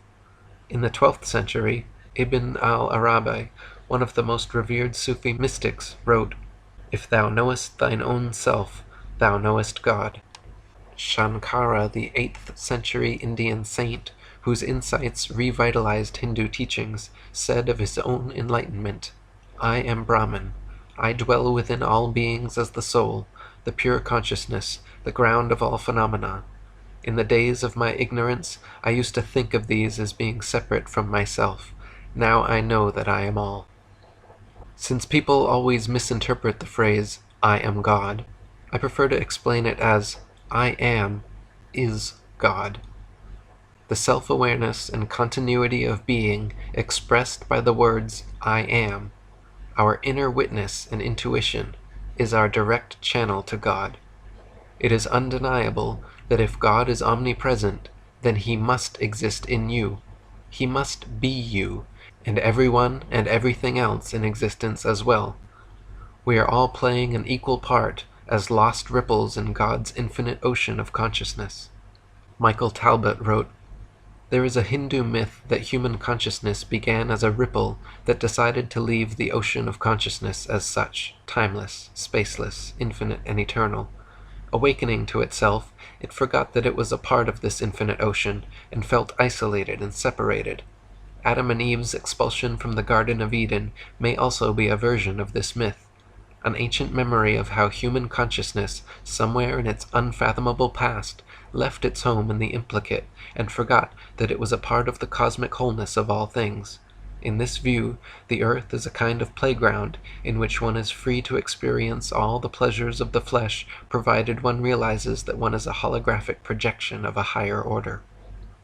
In the Judaic Kabbalistic belief, this concept is present as the entirety of creation is seen as an illusory projection of the transcendental aspects of God.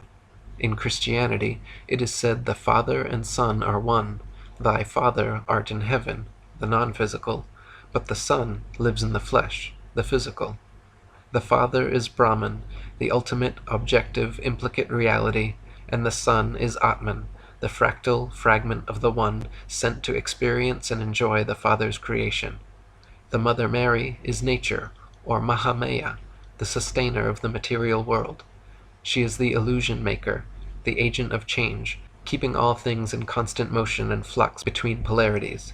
It is her dynamic, endless dance of forms which keeps us from realizing that there is ultimately no such thing as separateness.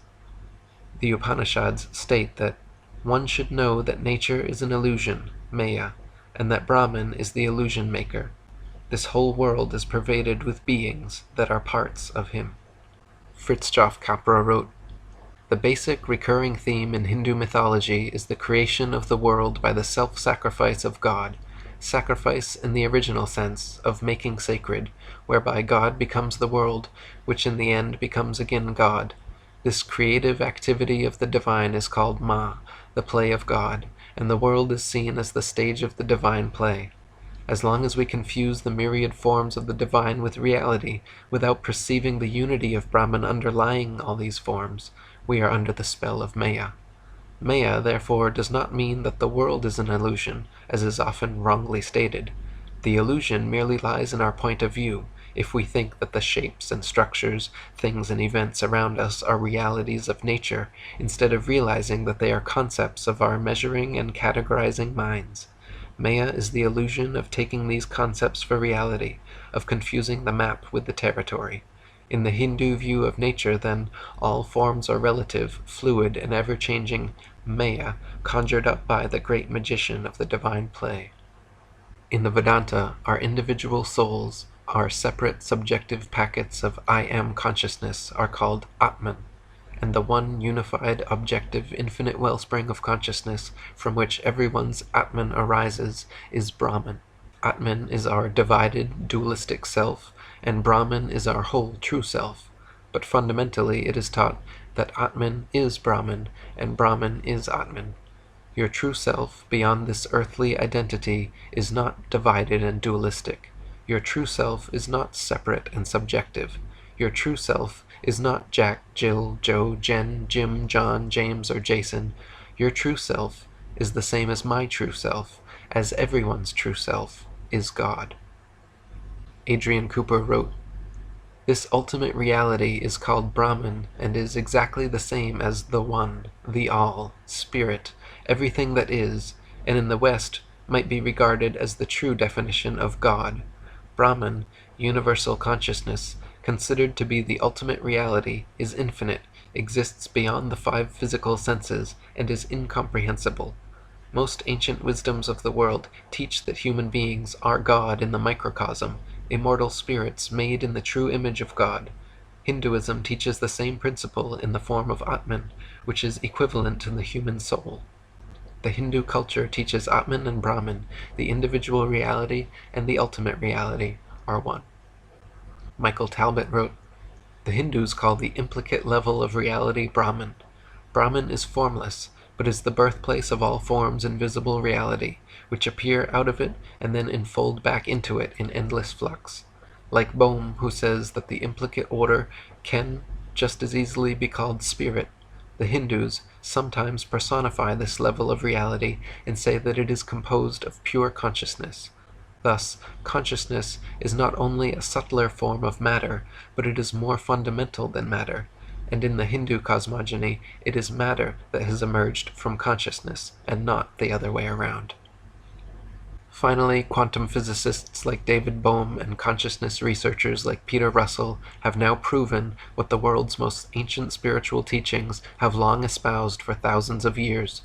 The faculty of consciousness is primary to the creation of the material world. A conscious observer must first exist to collapse the wave function, allowing particles to manifest into the explicate reality. This means that before the creation of the material world, there must have existed a self-aware conscious observer, God, and every physical manifestation is actually the result of his conscious creation. Fritjof Capra wrote, "The basic elements of the worldview which has been developed in all these traditions are the same. These elements also seem to be the fundamental features of the worldview emerging from modern physics. The most important characteristic of the Eastern worldview, one could almost say the essence of it, is the awareness of the unity and mutual interrelation of all things and events, the experience of all phenomena in the world as manifestations of a basic oneness. All things are seen as interdependent and inseparable parts of this cosmic whole, as different manifestations of the same ultimate reality. The Eastern traditions constantly refer to this ultimate, indivisible reality which manifests itself in all things, and of which all things are parts. It is called Brahman in Hinduism, Dharmakaya in Buddhism, Tao in Taoism. Because it transcends all concepts and categories, Buddhists also call it Tahata, or suchness. What is meant by the soul as suchness is the oneness of the totality of all things, the great all-including whole. In ordinary life, we are not aware of this unity of all things, but divide the world into separate objects and events. This division is, of course, useful and necessary to cope with our everyday environment, but it is not a fundamental feature of reality. It is an abstraction devised by our discriminating and categorizing intellect. To believe that our abstract concepts of separate things and events are realities of nature is an illusion. Hindus and Buddhists tell us that this illusion is based on avidya, or ignorance, produced by a mind under the spell of Maya. The principal aim of the Eastern mystical traditions is therefore to readjust the mind by centering and quieting it through meditation. The Sanskrit term for meditation, samadhi, means literally mental equilibrium. It refers to the balanced and tranquil state of mind in which the basic unity of the universe is experienced. Entering into the samadhi of purity, one obtains penetrating insight that enables one to become conscious of the absolute oneness of the universe.